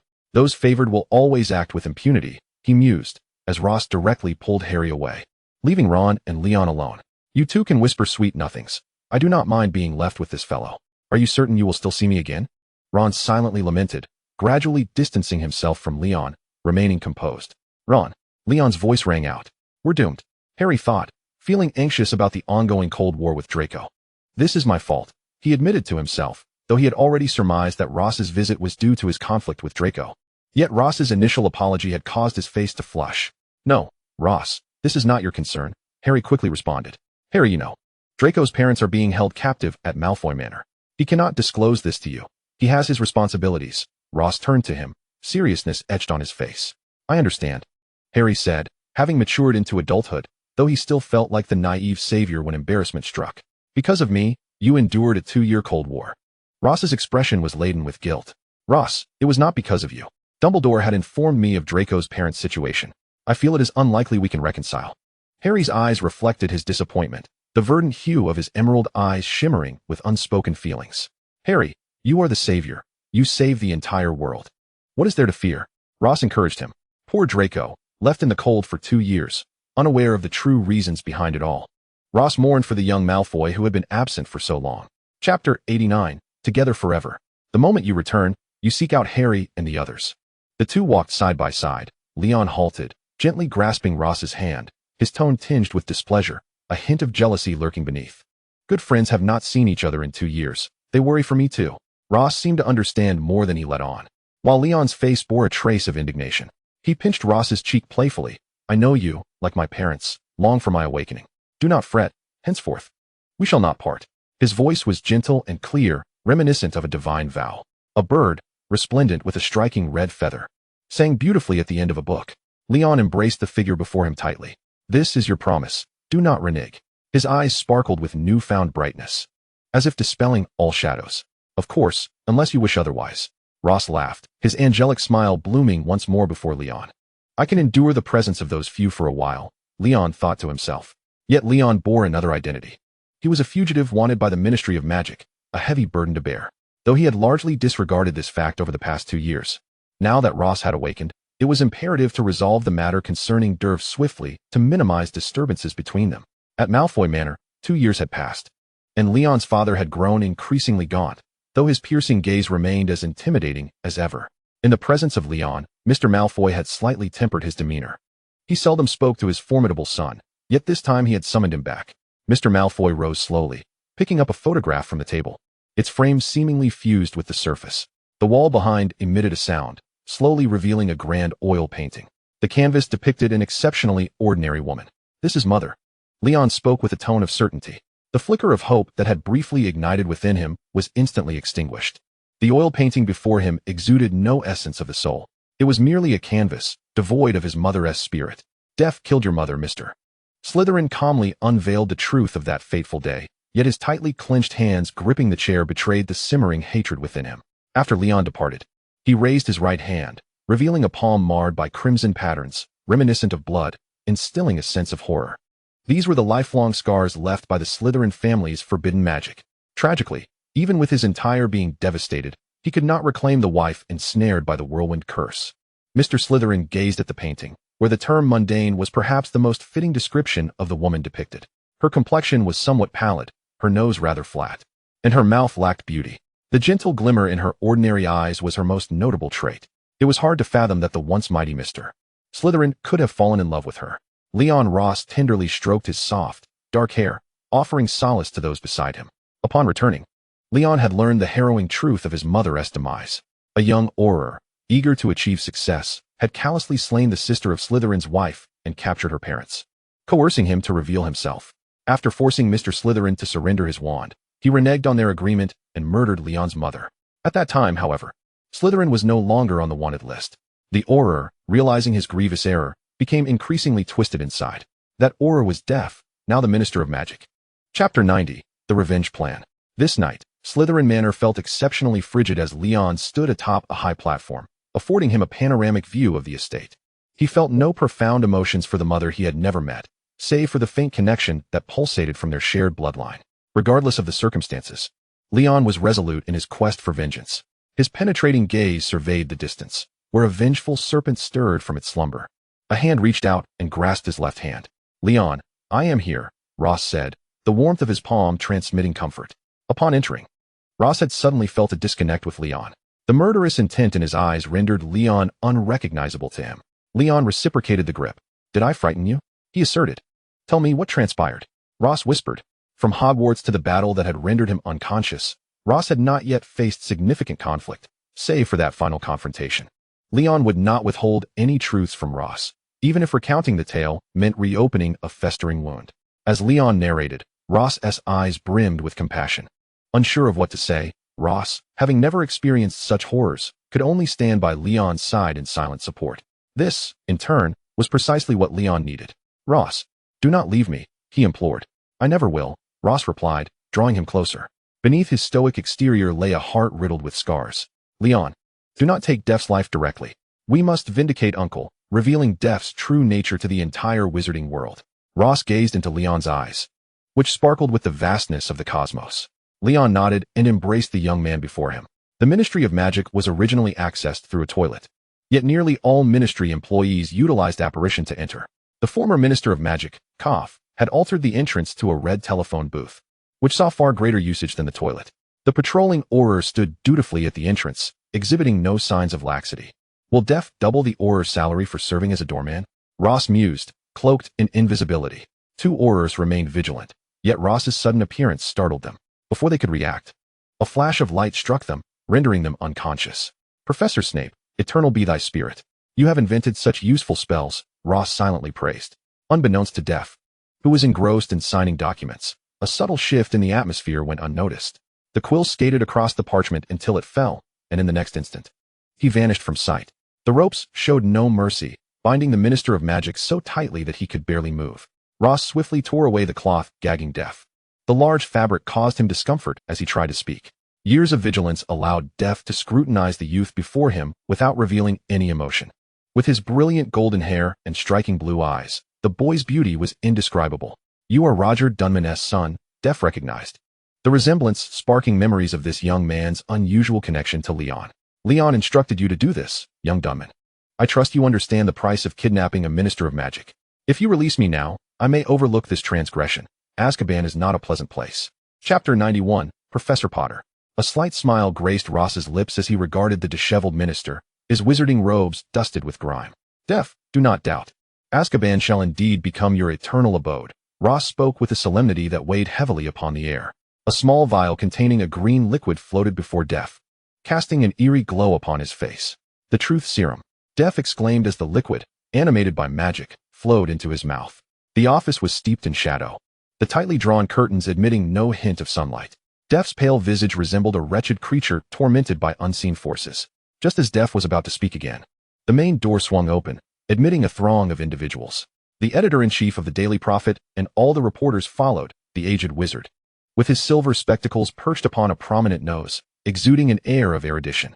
Def recognized the editor immediately, the glaring cameras revealing the identities of those present. Minister, we are here to inquire. Is it true that you defamed a Muggle woman years ago, resulting in her death? Several years prior, Def had glimpsed the lifeless body before him, the unremarkable face stirring a sense of dread within him. Yet, he could never have anticipated confessing his wrongdoing in front of such a multitude of reporters. It's over. My career is finished. The cold stones of Azkaban shall accompany me through the long, dark nights ahead. A wooden collar encircled his neck, and within a mere day, Def would be escorted to Azkaban. How delightful, Ross observed, noting the faint glimmer of joy on his face. Let us visit Hogwarts, he suggested, taking Leon by the hand. Hogwarts was enchanting in every season, a castle steeped in generations of youth. Snow blanketed the bricks, adorning them in a silvery cloak. The school forbade entry to anyone other than students, professors, ministry officials, and select individuals, leaving many graduated wizards yearning for a path back home. As they traversed the golden-lit corridors, the familiar carvings on either side stirred nostalgia within them. Through a slightly ajar door, Harry stood at the podium, demonstrating the levitation charm to his students. It is, not his scent, Harry corrected, his ever-present black-rimmed glasses struggling to contain his burgeoning power. Following the lesson, he began to tidy his teaching materials as students streamed out of the classroom. Harry, being a professor suits you well, Ross offered a rare compliment, though it was unclear whether it was praise or jest. Upon seeing Ross, Harry rushed forward, enveloping him in an exuberant embrace. Ross, I have missed you, he exclaimed, a radiant smile illuminating his face. The great savior is destined to also be a remarkable professor. Ross picked up a stick that Harry used for teaching, capable of releasing bursts of fireworks or blooming into a beautiful flower. Alas, Harry let out a profound sigh, lamenting that the teaching profession is no easy endeavor. Ross could only pat his shoulder in a gesture of consolation. Have your relations with Professor Snape eased at all? Since you are colleagues now, surely there has been some improvement? Harry's lips involuntarily twitched. Professor Snape holds exceedingly high expectations of me now. He believes I will break the highest record at Hogwarts. Harry replied with an ambiguous tone. What? Came the curious response. The record for a defense against the dark arts teacher in a single year. It is well known that ever since Voldemort's application for this position was denied, it has been a yearly turnover. Either resignation or death ensues. His exact words were, to leave so young would leave this position vacant, and Hogwarts would not wish to pay compensation, Harry stated calmly. Chapter 92, the final outcome. 2 months after Ross awoke, the Roger couple had also enjoyed their own time together. Ross and Leon were the dual masters of this castle, a stark contrast to the style of Slytherin Manor, bright and perpetually bathed in sunlight. A soft, spacious bed, with white sheets delicately covering the body of a golden-haired youth. Leon, stop right there. Ross instinctively resisted as he observed someone approaching. Breakfast is ready. Leon obediently raised his hand, complying. No, my entire body aches, Ross protested. Twisting slightly on the bed, Leon promptly moved forward, sweeping both him and the sheets downstairs in one motion. Upon reaching the table, not only was there a sumptuous breakfast, but also a pile of documents that had just arrived. Ross gazed at the stack of papers, immediately recalling the recent Quidditch match. The presence of these documents was not due to Ross's admission to the Ministry of Magic, but rather Leon's entry into the International Magical Office. Reflecting on the scene, he envisioned the headmaster Dumbledore, waiting amidst a wintry landscape for the arrival of the Aurora, upon learning that Leon had joined the International Magical Office. Ross swore he could see a slight twitch at the corner of Dumbledore's mouth. I believe this news is akin to Grindelwald himself entering the ministry, Dumbledore remarked before returning his focus to his fishing rod. As his thoughts concluded, Ross felt the warmth radiating from beside him. Right. I still have to settle the score with him. If I am guilty, may the law exact its justice upon me, rather than these papers drive me to madness. Harry muttered fervently as he scribbled away. How much longer? Draco, making his third inquiry about the progress, gazed longingly at the papers, wishing he could reduce them to ashes. Draco, leave me be. Do not disturb me here. Harry firmly issued his eviction order. The resentful glance Draco cast was insufficient to draw Harry's attention, for his mind was solely occupied with his students. Draco gently closed the door behind him. In the Malfoy Manor study, Lucius Malfoy, having not engaged in such earnest study for years, scrutinized the book before him with utmost seriousness. The cover boldly proclaimed, "Special Methods of Conceiving a Child." It was likely that soon, a new technique would emerge within the magical community, one that would undoubtedly benefit many. Severus Snape was born of disgrace and error. His mother, a descendant of the Prince family, fell in love with a Muggle, yet tragically, the Muggle did not return her affections. The renowned potion master, a prince, resorted to the forbidden potion of the magical world, the love potion. Severus was the product of this elixir, a living embodiment of shame. Love produced by a love potion is ephemeral. From the moment he became conscious, Severus had never felt a shred of paternal concern. His expression was one of confusion, while his witch mother remained enraptured in her husband's lack of emotional investment. Consequently, she renounced her identity as a witch, living in constant trepidation of losing affection. The financial crisis led to the downfall of the Snape family, forcing them to relocate to the squalid and dilapidated Spinner's End. Lily Evans was the first to greet young Severus, becoming his initial friend. Her red hair was somewhat dull, and her cheeks bore an awkward scattering of freckles. Severus Snape fell hopelessly in love with her. In countless sleepless nights, Severus would ponder whether everything would have been different had he not called Lily a mudblood. There were no answers. The remainder of Severus Snape's life would be spent in endless regret and nostalgia. Professor, Ephraimidus, lamented Longbottom, Neville's nephew, as he banged on the door. Snape stared at the door for 2 seconds. This was the 5th time this month.